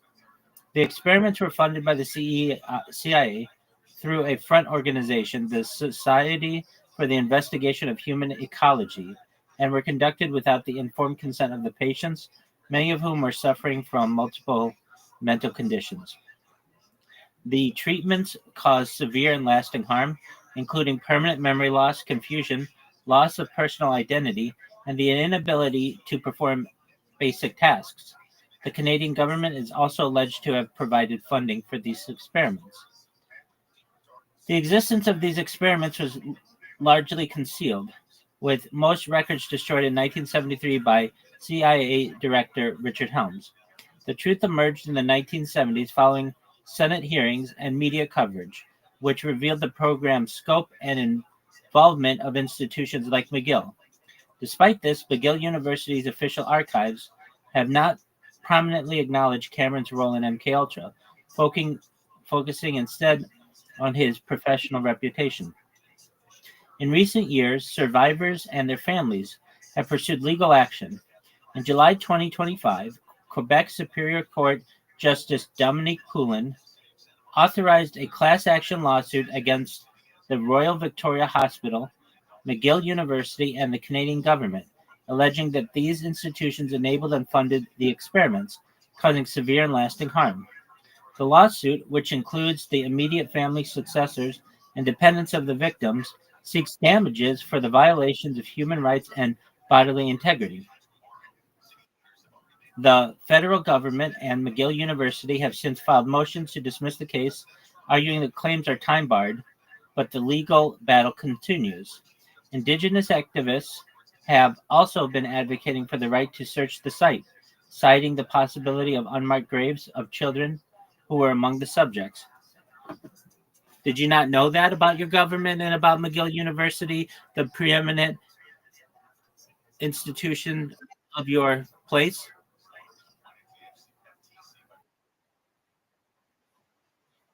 Yeah, well, that's why you come in here, to learn as much as you want about Canada. All right, here's another Canadian fact. You ready? Big time, big time. My friend, I have a question.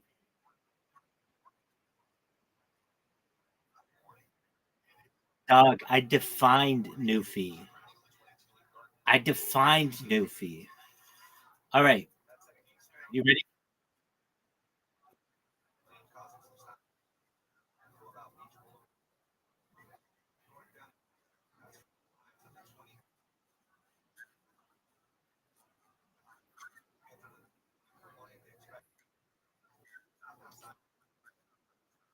I'll give you this. I'll give you, even though this is incorrect, because you didn't even know about it.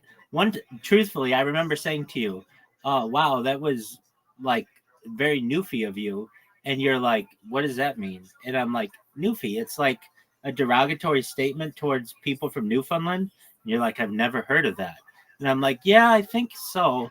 Let me go to Urban Dictionary and see," and it's true. And then I'm the one who said, how cool would it be in the future if people watched my stream and instead of Newfie being derogatory, it was actually a very positive name for someone and something. So I'll tell you what, even though you didn't even know what it was. I do remember that.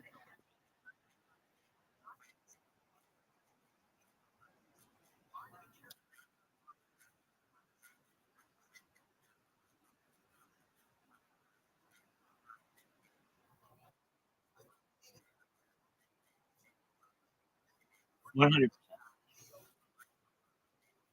100%. No, I'm giving you just listen to this.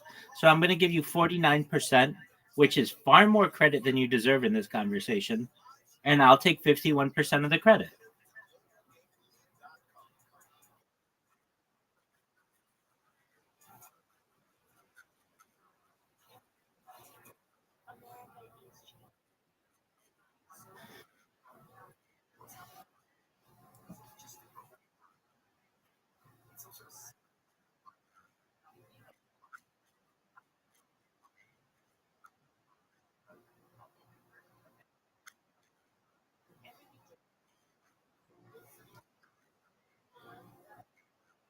I agree.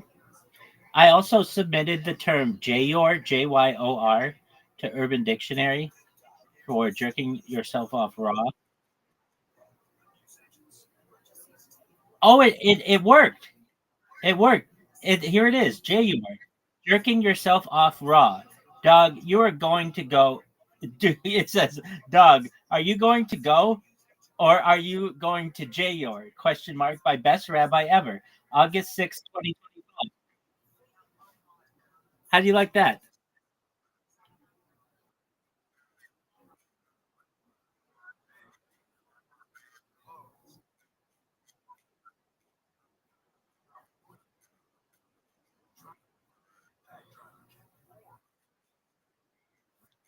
It's a phrase.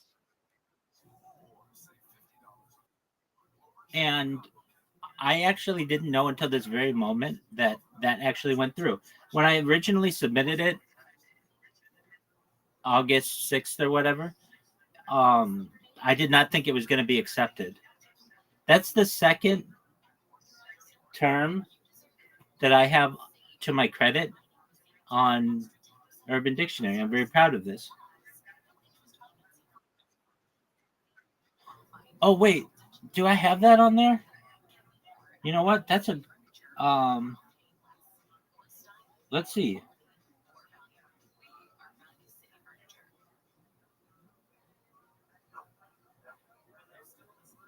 No, I don't think I put that one on there. I should. That's an excellent. That's an excellent point.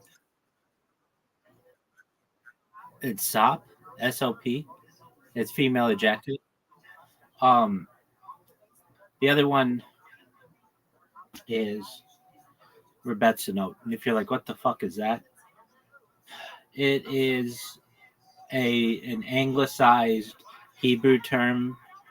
Instead of saying Rebbitzins, which like is multiple wives of rabbis, in Hebrew, in Sephardic, it would be Rebetzinot, and in Ashkenazi, it would be Rebetzinos. But since Rebetzinos sounds too much like Rebetzins, um, I call it the Rebetzinot, which is just like the collective group of female wives of rabbis. Like there's a collective group of rabbis. It's called the rabbinate, and that's used all the time. But the Rebbitzin equivalent of that is not used. But I will have to put on their sop. You know, let me see if I did put it.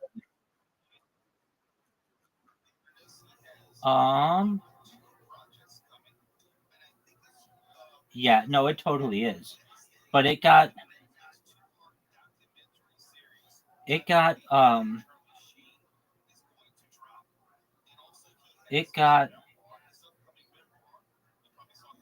added. So hold on a second. I'm gonna add sop right now.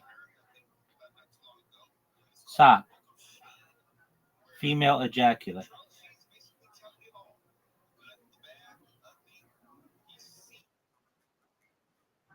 So how is it used in a sentence? That woman is, I guess it'd be sop and sopping, but that woman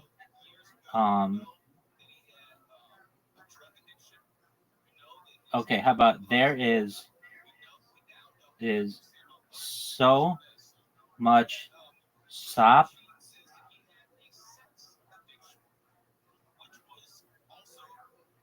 emitting there's so much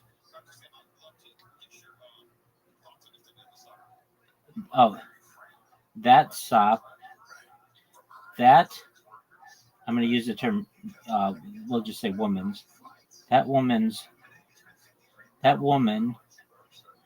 so sopping is really the big one, but well no, sop is so sop is the female wait hold on female ejaculate. Okay, sop is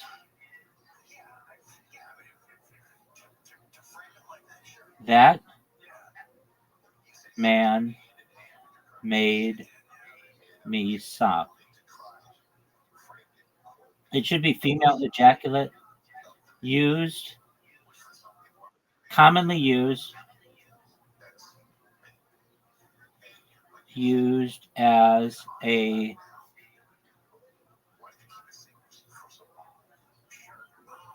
female a female commonly used in place of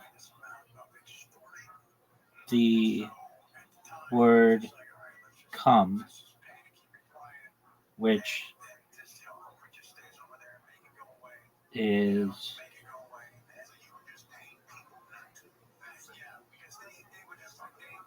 okay, that's fine. Commonly used in place of the word come.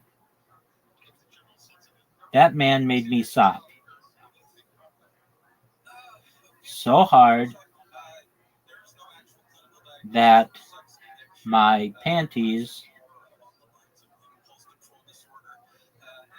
are sopping wet. Add some tags. Sop, sopping, soppy, come, female, ejaculate.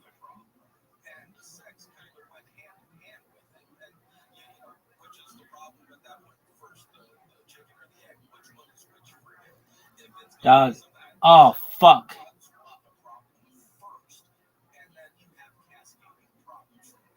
Oh, it's submitted.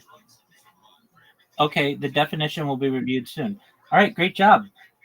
All right, but that one I get 100% on. Okay, because I talk about it all the time. All right.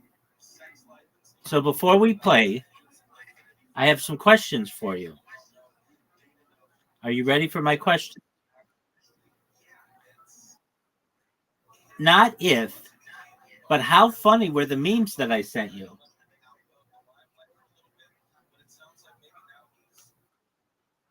No, go fuck yourself with that Instagram bullshit. I knew you were gonna be too fucking good for me thinking that. I created by hand a William Montgomery meme and a Nathan Fielder meme. Yo! Oh, it's Brandon.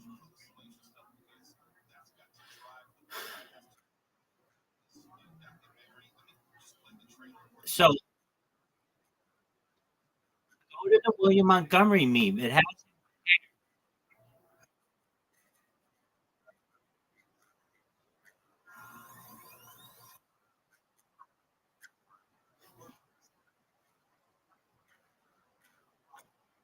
absolutely. I recognize that. There you go. Um, I, you know, I figured something was going on because normally you would have that. That was really creative, I thought. And um,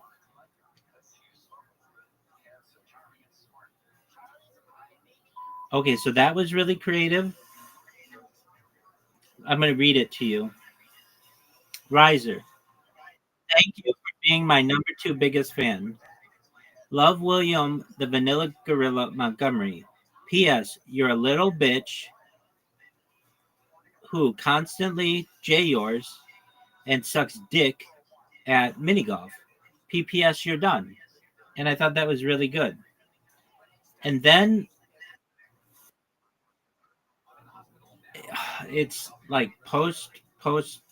It's like a French term. Just a moment. It's like not post salutation, but um it's postscript.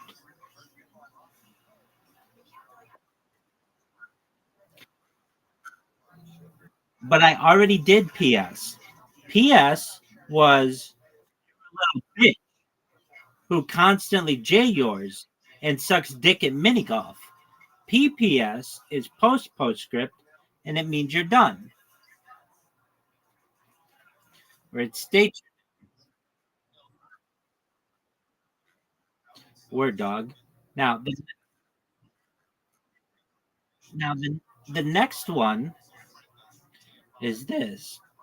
My name is Nathan Fielder. I even got the picture of him in his graduation shit.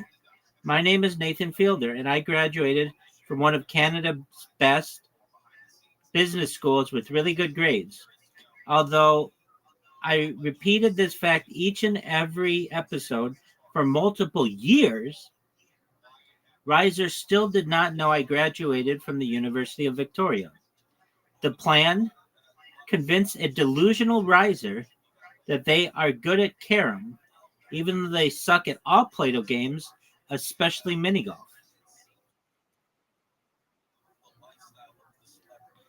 And then I sent you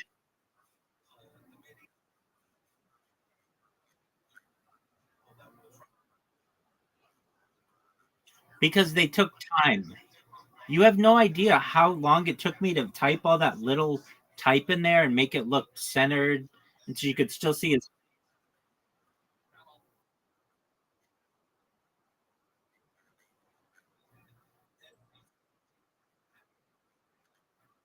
Well, consider me Sir Edmund Hillary and Tenzing Norgay, the first documented people to ever climb Mount Everest, because yes, I did it on my phone.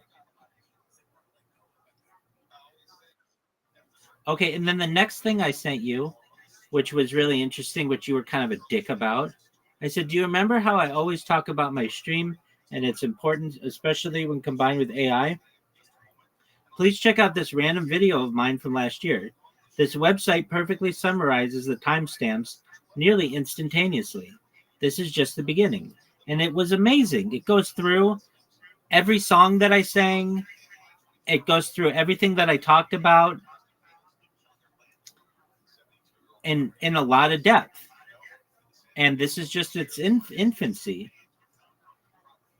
And then you wrote, or you could not be lazy, a lazy fuck. Like, who the fuck are you? I'm only going to let that slide because you were in the hospital. But when I read that, I was like, or you could not be a lazy fuck and upload a proper lecture. Dog, I was just showing you the technology. I was not saying that this is the epitome of anything that I do. And you come through like a huge dick and say AI might not select the talking points that you or I would select personally, which I understand, but it's very specific. It was very good. So, with those things being said, and that information being reviewed, you should know that you were missed, especially as the number 2 William Montgomery fan. And did you watch William Montgomery's most?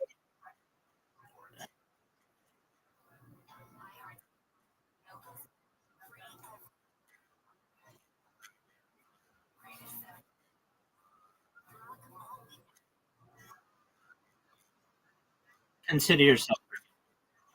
Consider yourself.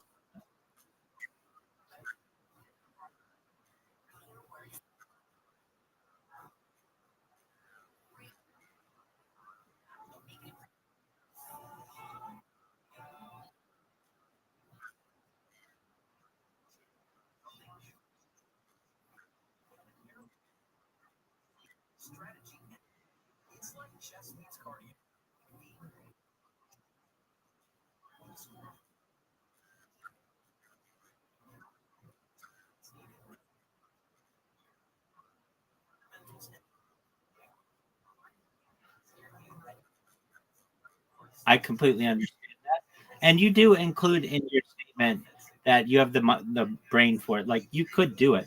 I was just, I think we were on two wavelengths where I was saying like, hey, look, if you just take one of my random streams and put it in here, look at all of the data that it gathers from this. And you were saying like, well, yeah, or you could just not. What'd you say?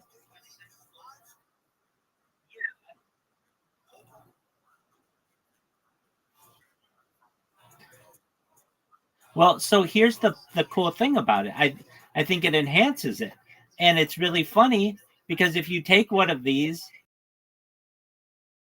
streams and like when I play Zoot, let's just say, it does like a play by play of like Rabbi is beating the garbage out of Zoot, and Zoot is getting frustrated. Rabbi has said that they have won 14 games in a row. Zoot has not won a mini golf game in 14 games. Zoot is attempting to come back. I mean, it's like it gives like a play by play of everything that happens. Now, what I did notice is it does not do the video per se. It's not like watching the video and saying what I'm doing. But that will come. I think everybody knows that. What it is doing is it is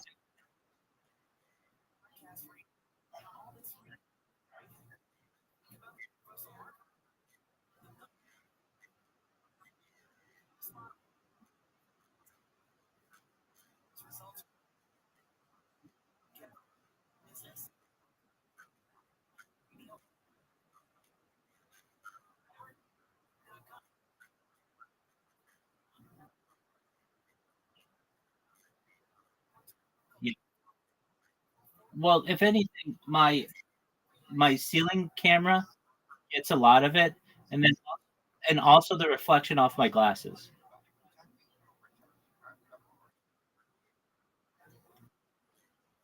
Exactly, for sure, no doubt.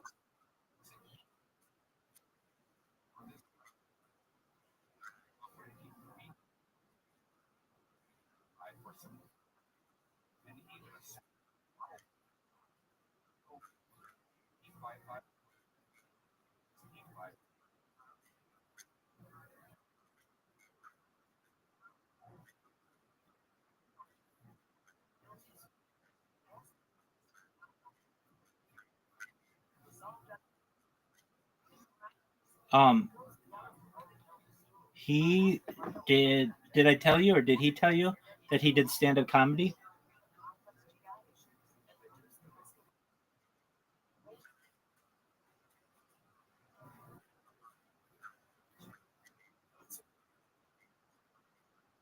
Yeah, he did it. He's done it twice now. This will be the third time tonight, or he hasn't updated me, but yeah. Now I haven't heard him do it. The first time he did it, of course not. You know how I was like, dude, I guarantee you're not going to record it. He's like, I'll record it.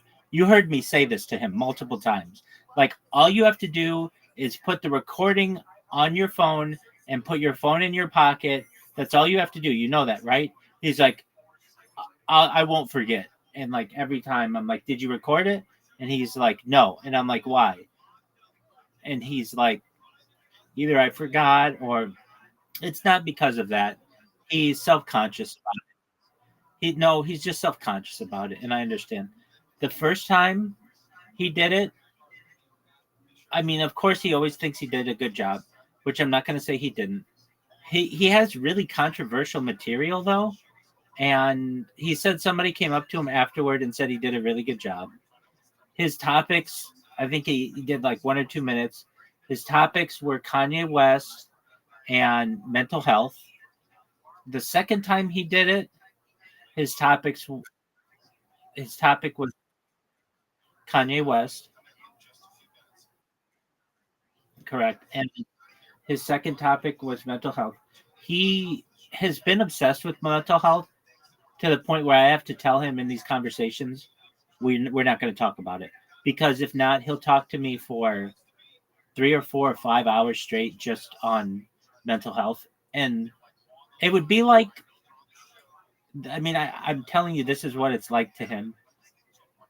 I told him this. I said, Zoot, if somebody told you that super autism was a thing, you would think you have it. Like, he has this issue that anybody who tells him that he may have something, he thinks he has it. The only thing that I think that he really has is perhaps he has Tourette syndrome. That's definitely true. The other things that these doctors have said that he has, they're just in his mind. Like, literally, they've said he has everything that you can have.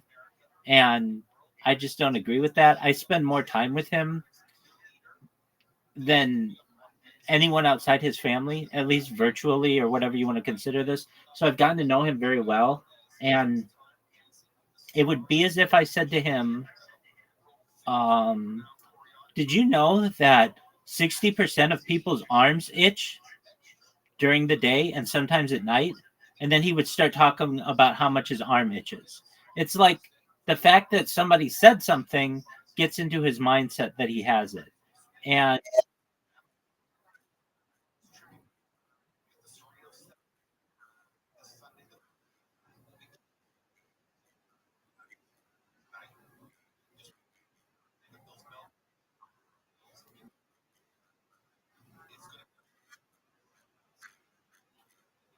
absolutely.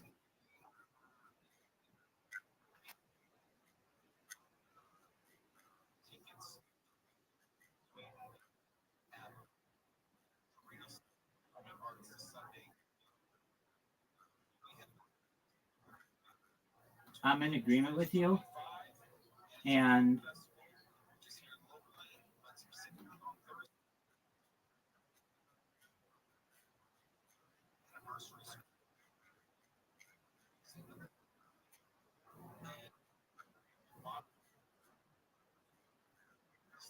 he doesn't sound totally normal, but I know what you're saying.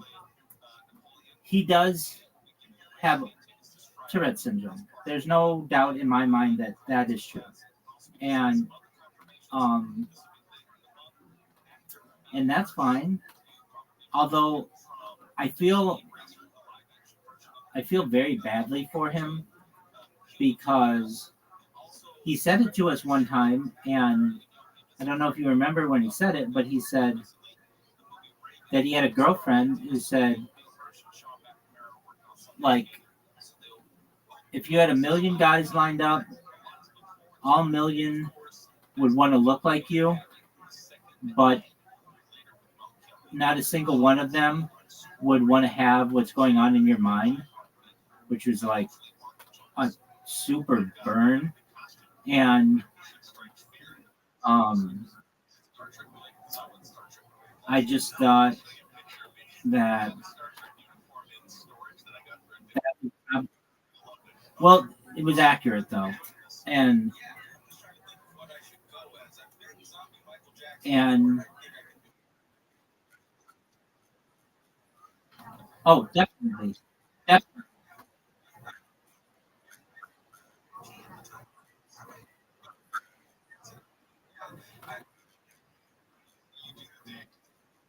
No, when he comes in here, I love it. I really do. He brings me joy, and he's fun, and he can be funny.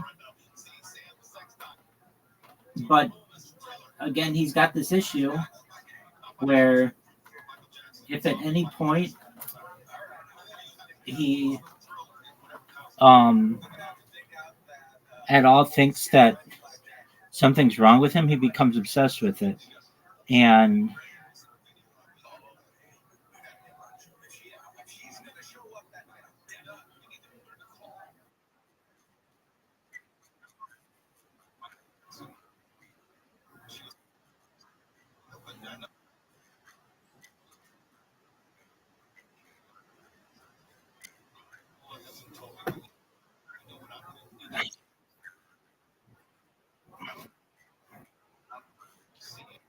that's true. I mean, it's kind of a form of hypochondria where you just think that you have everything. And I understand he goes to these doctors who are literally paid to diagnose people with things. Anyway, so I used to tell him, I don't want to talk about mental health with you. I don't think it's healthy for you. And then I gave him about a month or a month and a half where I would let him talk about it. And now I've had to go back to no more. Zoo, let's talk about something else. Let's talk about cryptocurrency. Let's talk about your dog. Let's talk about my stream. Let's talk about the sunshine. Let's talk about touching grass. Let's talk about all the good things that there are in the world. But I don't want to talk about mental health with you because I don't think it's healthy for you.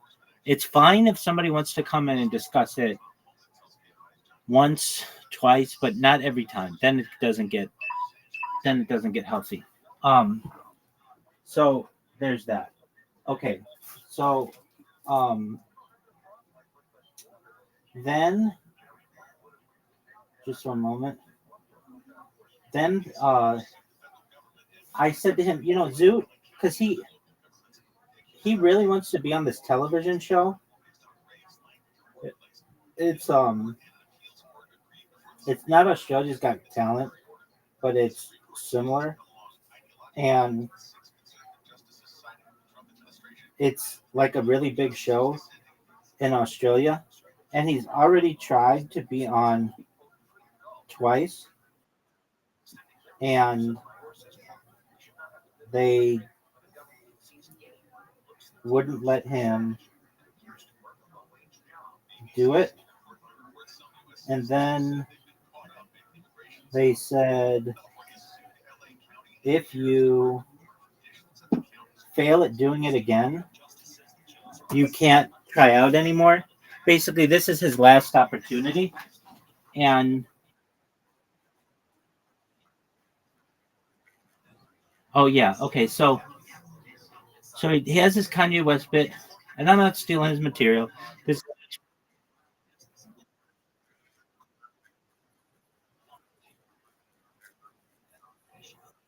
yeah. Um so he says something like,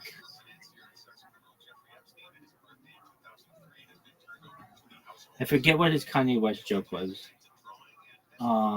But his big joke recently, and again, this is Zoot's material. I don't agree with it to anybody watching this now or in the future. But he has this joke that he did the second time that he was up, and he said people laughed, but I just, maybe it's just not my humor, or I'm not delivering it correctly, or whatever. But he says, "Wouldn't it be interesting is if you die and you basically get to find out all the secrets of the world, and you find out that God was really autistic? Wouldn't that be a surprise to you?" And then, so I think that was the joke from the first time he did stand up. The joke from the second time he did stand up was, wouldn't it be interesting if you were to see everything that's going on in the world and you would find out that either God is most likely autistic, but could also have Down syndrome? If I had to choose between the two, I think that God is autistic because he doesn't give out enough hugs to have Down syndrome. It's something like that. And I'm not doing it full justice, though. I don't think it's a very funny.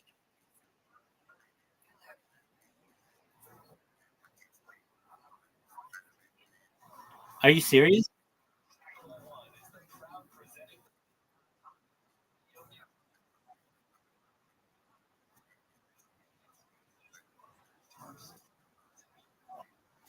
Okay, hey, and again, maybe it does have an audience. And he said people laughed at it. I find it offensive. Now, I'm not saying that I have thin skin or anything like that. I think it's a low blow. I don't think it's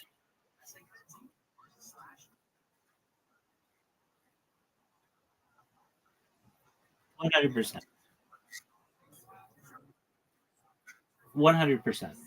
Well, so he told those jokes. What was his Kanye West joke? It was, I forget, but like when he said the joke, I immediately did not say that's the worst joke I've ever heard. I just said, Zoot, when you're giving material, imagine you have a room of 100 people. You want to make them laugh, right? He's like, yeah. Okay, so it's best to make them laugh with humor that is effective on 50%, 60%, 70%, 80%, or 90%, or even 100%. You'd rather get more laughs out of a larger group of people than harder laughs out of a small group of people.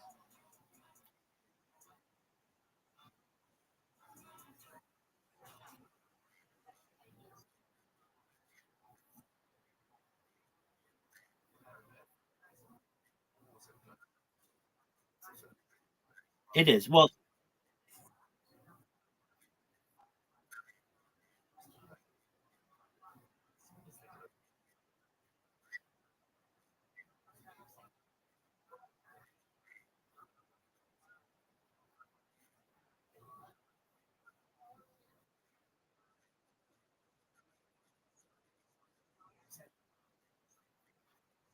I get that. I get that.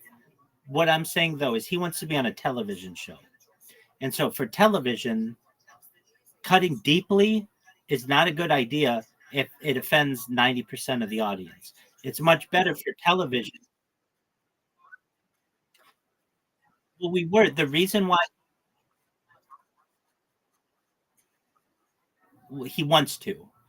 And so I at least was, and the audition is in January. And so he's doing these stand-up routines every 2 weeks. So he did them like 4 weeks ago, 2 weeks ago, and then this week. And I just trying to tell him that, look, you only have one last chance at this. You failed the previous two because they didn't think your humor was right or whatever. If you're going to do it again, why don't you just try to use some jokes that don't offend people and make a large group of people laugh? There's a better chance that they'll put you on television for that. Because I don't care what country you're in, they're not going to put you on television if you're making Down syndrome jokes.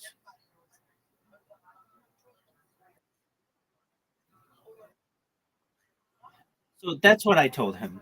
Now, he had this interesting thing, and I wish he was here to be able to tell you these things. So, Zoot, if you ever watch this in the future, I wish you were here to be able to tell these things. I'm very happy that Reiser thought your joke was funny. That's great. Or your other, and I'm really trying to think of the Kanye West joke. It wasn't that. I could see how it maybe would have made like 50% of the audience laugh, but another 50% might have thought it was cringe. And maybe I'm wrong. I mean, here I am watching Kill Tony as you came in, and a lot of that humor is very Zoot esque. Um, okay, so what was it? Kanye West joke? Yeah, I would agree. I would agree. Um, just from what I know about him. Okay, so his Kanye West joke was something like, I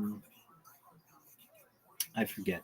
Maybe I'll remember it. I doubt I will, but you never know. Okay, so then he had something that happened to him this past weekend, which I told him is a really interesting anecdote, and he could turn it into a bit because I explained to him, look, Zoot, that's cool that you have these jokes, but that's not what a television producer is going to want to hear.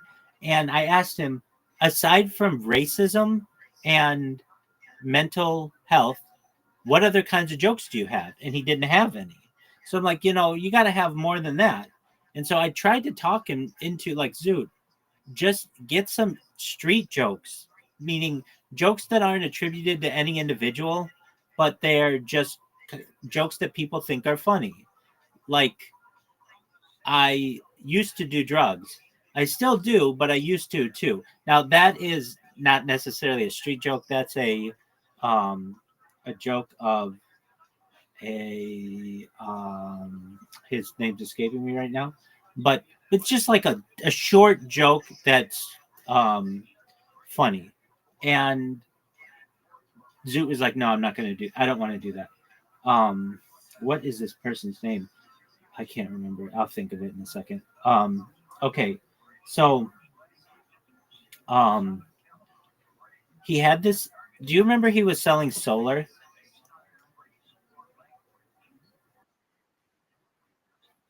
So, he had an inst.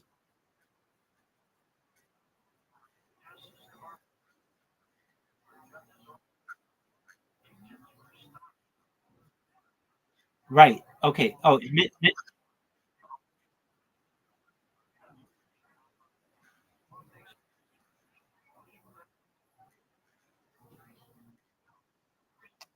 agreed. The comedian is Mitch Hedberg. Okay.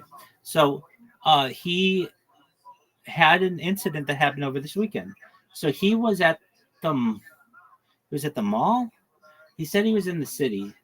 He was like going to see a friend at a casino. And guess who he sees? The guy who owns the solar company with his girlfriend. Just like total coincidence. And he went up to the guy. He started observing them, and the girl went into some store, and Zoot goes into the store and says to the girlfriend, hey, I hope you know that your boyfriend's a big liar and he's broke and your relationship isn't going to work with him. He owes me $1,000 and he's been dodging me ever since. He he won't return my calls, and I just wanted you to know that. And she didn't really have anything to say. She just was kind of in shock. And then Zoot went up to the guy and said, hey, I hope you know that I just told your girlfriend that you don't pay your employees and that I don't think that you're a good boyfriend and that your relationship isn't going to last. And this guy just said, fuck you. And they walked away. It sounds like I will say this. Zoot sometimes makes stories up. Like he told me that with his stand up comedy, he won an award for it. And I was like, no, you didn't. They don't give awards for open mic nights. And he's like, I know, but if they did, I would have won it. But I had to like kind of press him on that. Look, I'm not saying that he.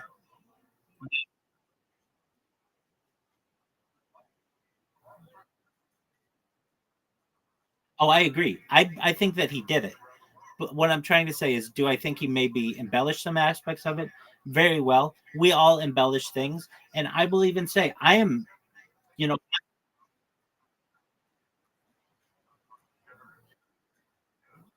yeah, I mean, I don't know, maybe if he told her that their relationship isn't going to last. I don't know if he said that. He said he did, so I believe that he said he did. But it was just kind of like this very coincidental thing that happened while he was at a casino. I mean,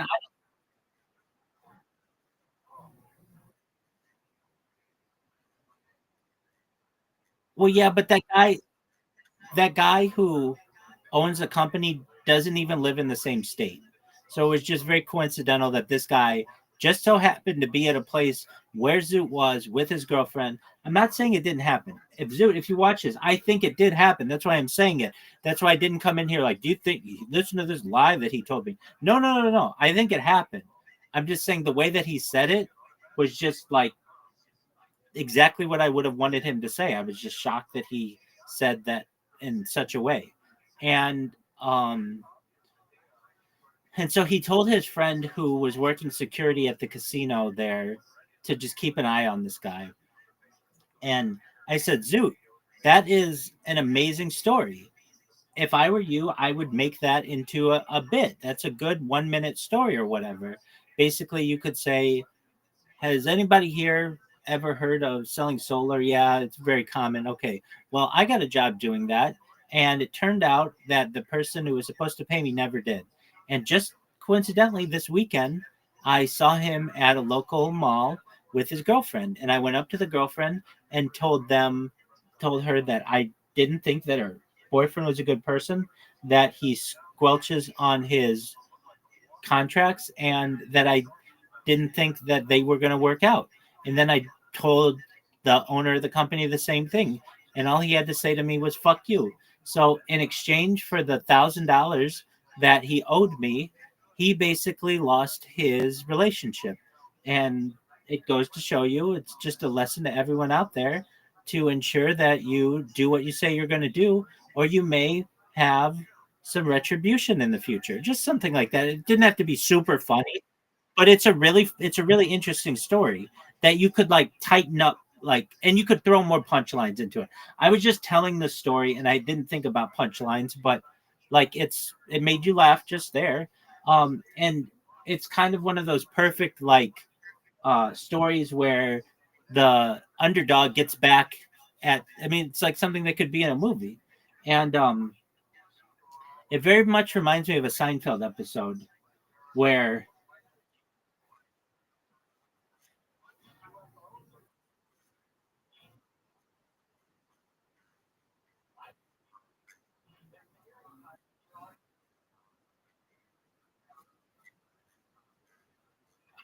it's exactly. It's a good way to win over a crowd and get people. It's an exciting story. I mean, I'm in agreement with you.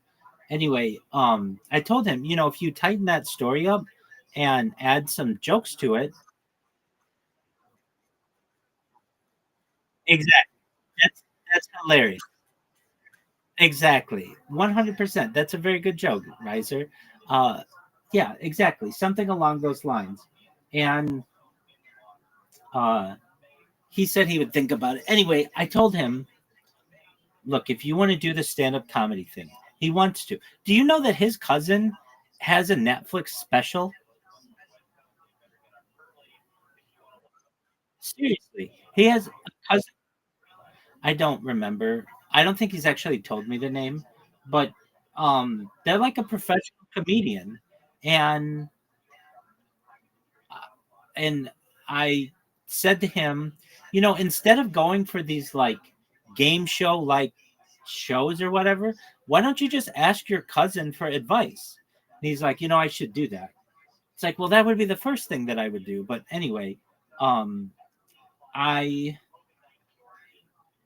I I thought that I was proud of him for that story. In fact, I told him, dude, all the time you come in here and you're like gonna hit your shot, and I give you shit and say, hey, remember that time you said you were gonna hit your shot and then you didn't? Yeah, like Pepperidge Farm remembers. Like basically, I give him shit, but I said, that story, that was a really great story, and I'm not just saying that. That was a really, really good story. And if you if you add some jokes to it, it's like a perfect like 2-3 minute, maybe even 5 minute story that you could tell, and then you're starting to get a routine. But um, so he's got, and we even like plan these out. How many Monday nights? Every other Monday night does he have until this Australian television show? And it was like 8 Mondays or something like that. And I said to him, you know, like you have to go every 2 weeks or whatever. And if you want to get better, you need to record your sets. That's what all of these people do. And I just, there's this fear that people have. They don't like hearing themselves recorded. It's human nature. And, he's not somebody who wants to be a traditional comic where you work at it and you get a good routine and you like try to build it up with punchlines. He just thinks he's so good that he can just off the cuff win everybody over and make everybody think he's really funny, which I'm not saying at points he can't. It's just um it's more difficult.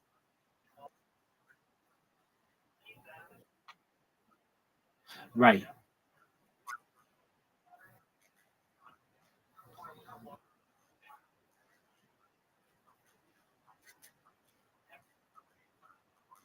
Well, and I told him that. That's more that's more courage than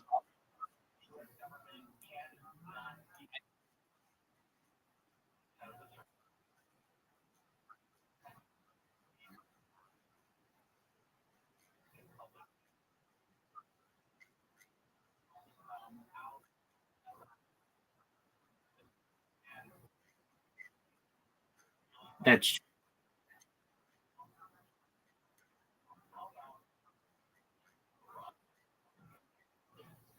that's true. Um so most comedians record their sets and then go back and cut out any of the fluff. Joey Diaz does not record his sets, but he's different. He's kind of like a barroom comedian. And also, when he's done his specials, he's done 2 specials, both of which were considered failures. So it kind of tells you that, like, if you want to be really, really good and have a really tight set, like some of these people have, you have to have the rhythm down really well. And um, I think that his cousin would say the same thing. Okay, but I did tell him how proud I was multiple times of him for having the courage to go up and to do stand-up comedy. He blamed me the first time, of course. He came in here, it was like 3 in the morning, and he said he was going to live stream it in here. And I was like, dude, the next day, don't rely on me to record your set. If you're able to go into Discord with your phone, just go to your recording app and hit the red button. I mean, it's very simple. Um, and I think he was just making up excuses. The other thing is, I would tell you this, I would be afraid of this if I were doing stand up and I did it. And let's say there was laughter, but it didn't get picked up by the microphone. I would say, people were laughing at that part, but it just didn't come off that way. Whatever reason he wants to do it or wants to record it or doesn't want to, he really wants to be on this television show. And I explained to him, it's like, it's not a, look, I bet I could find it. Just one moment. Australian stand up comedy show January tryouts.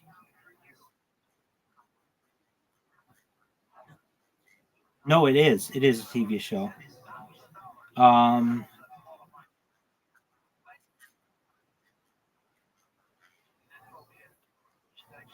wait, it's none of these though. Um, I would have remembered. I think it might be like Australian Saturday Night Live or something like that. But he didn't know what Saturday Night Live was, so it may not be that. No, no, it's nothing like that. Um, and he, yeah, it's none of these. Okay, so anyway, he has the desire, like very much.